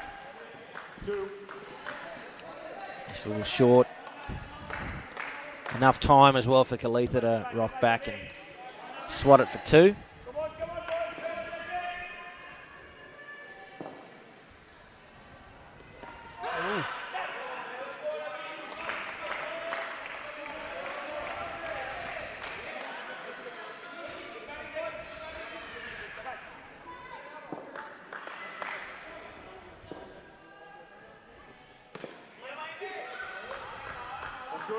It's one courtesy of the touch on the back net there. Keeper's net. This is good. Both sides just battling away here, having us back in some better areas. Sri Lanka just playing good percentage cricket.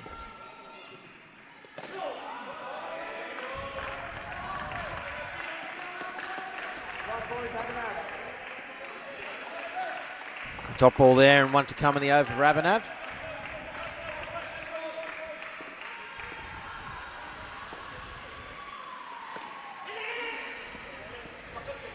One's good. And now we're at the point where Sri Lanka are able to pick 2 bowlers. I get the feeling that Carl's giving them a hint. He's Carl saying, look, I'm going to grab the ball and go to the back and see if he'll pick me. Well, I think what happened is Kalitha said to Sharan, whoever you like. Nice. Yeah. Keep going first. Carl.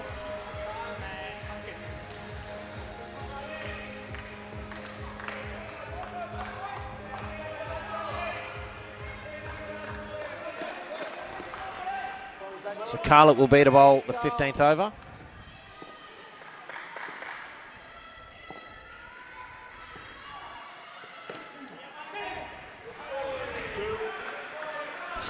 I'd like to see him throw it up just a fraction more. Yeah, I agree. It's high risk, high reward, isn't it? At the end of the day, you don't win without taking some risk in any sport, you know. And we've seen him bowl at times very flat. When he gives it a bit more, he looks a bit better. Again, he needs guys. Any time against finger spin and the cricket, you can go back, you're in control.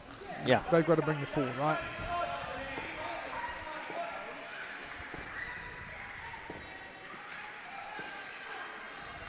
And again, dragging it down. Plenty of time for Kalitha, who's looked pretty comfortable. It's one of the things where this deck as well, a bit slow, so it makes it even more so. As soon as you drag it short, they've got plenty of time just to line it up and bang it where they want to bang it. That's better. Gave away 4 in the end, but... There was a chance. It was upishly played.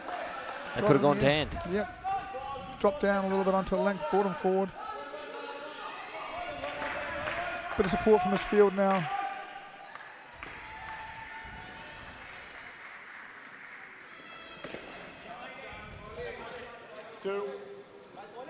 Another 2 runs to Kalitha. Just motoring along is he. Final ball of the over now for Carl.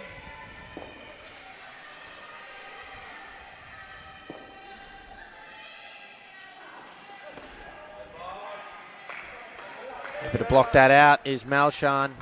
6 balls remain now in the match. Sri Lanka have dominated.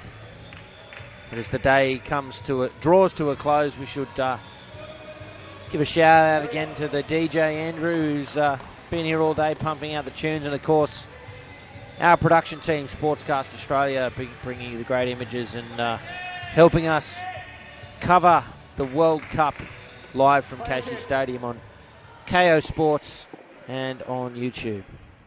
Here's Ankit.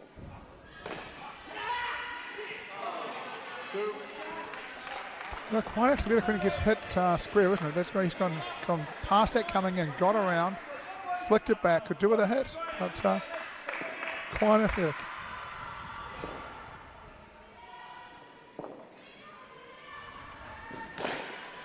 Good hands. That's the sub fielder there, Mahi. Yeah. Tall, strong lad. Just stuck the right hand out, bang. Driven again, a chance at the top, needed to hit, would have been out. Just on unbalanced, sort of threw his whole body at it with the action. Lose a fair degree of accuracy there, trying to get the ball away quickly. 3 to come now.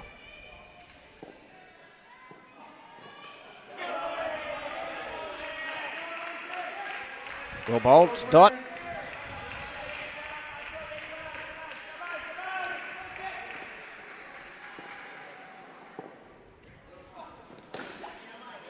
Great shot in response. 19th run for Kalitha. Second top scorer after Chandima, who accumulated 27. The final ball now of the match.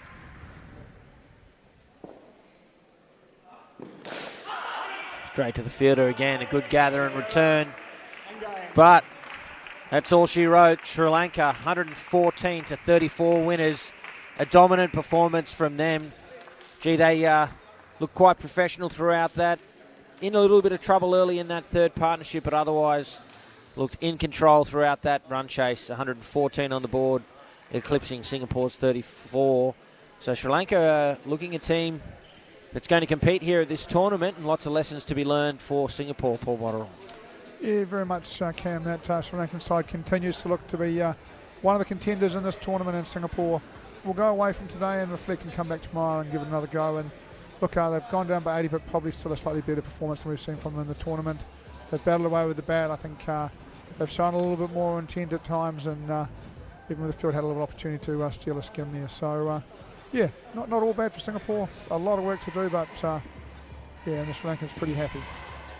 As we take a look at some of the highlights from the match, we'll take a look at the ladders at the end of day 3. The men's table, New Zealand undefeated and looking good. They're in first position in the men's tournament. Sri Lanka, they sit in second at the moment. You have to remember the draw is a little uneven as some of these teams take on under-22 men's sides throughout. Australia in third position, the UAE in 4, England, India, and gee, who would have picked South Africa at the end of day 2, Paul? None from 3. They sit in 7th position, just ahead of Singapore. Looking at the women's, the Australian women's side undefeated. Chase breathing down their neck. South Africa and New Zealand ahead there of Singapore. So some interesting cricket to come tomorrow in those divisions. The under-22 men, well, the Australian under-22 side there, undefeated, including a win today against the South African men's side. New Zealand in second position, and much closer in the women's. Fairly spread out, but again, they've been playing against the ladies' side as well. So New Zealand currently on top. Don't forget, tomorrow from 9 a.m. daylight time, it's New Zealand up against South Africa, first in the men's and then in the women's. We hope you can join us then. And Paul Botterill, any final thoughts from this match? Yeah, Cam, I thought professional, proficient performance from Sri Lanka. They'll be really pleased. Singapore, something to build on. Enough from it to see some hope for Singapore in the future going forward. Lots to learn. And that Sri Lankan side's got some good cricket in front of it. Well, there you have it, ladies and gentlemen. Thank you for your company throughout the day. We hope you have enjoyed the coverage and that you can join us tomorrow from 9 a.m. Australian Daylight Time, live on KO Sports here in Australia and on YouTube around the world from 9 a.m. Daylight Time. New Zealand up against South Africa. But until then, for Paul Botterill and the rest of the broadcast team, I'm Cameron Walter. Thanks for watching.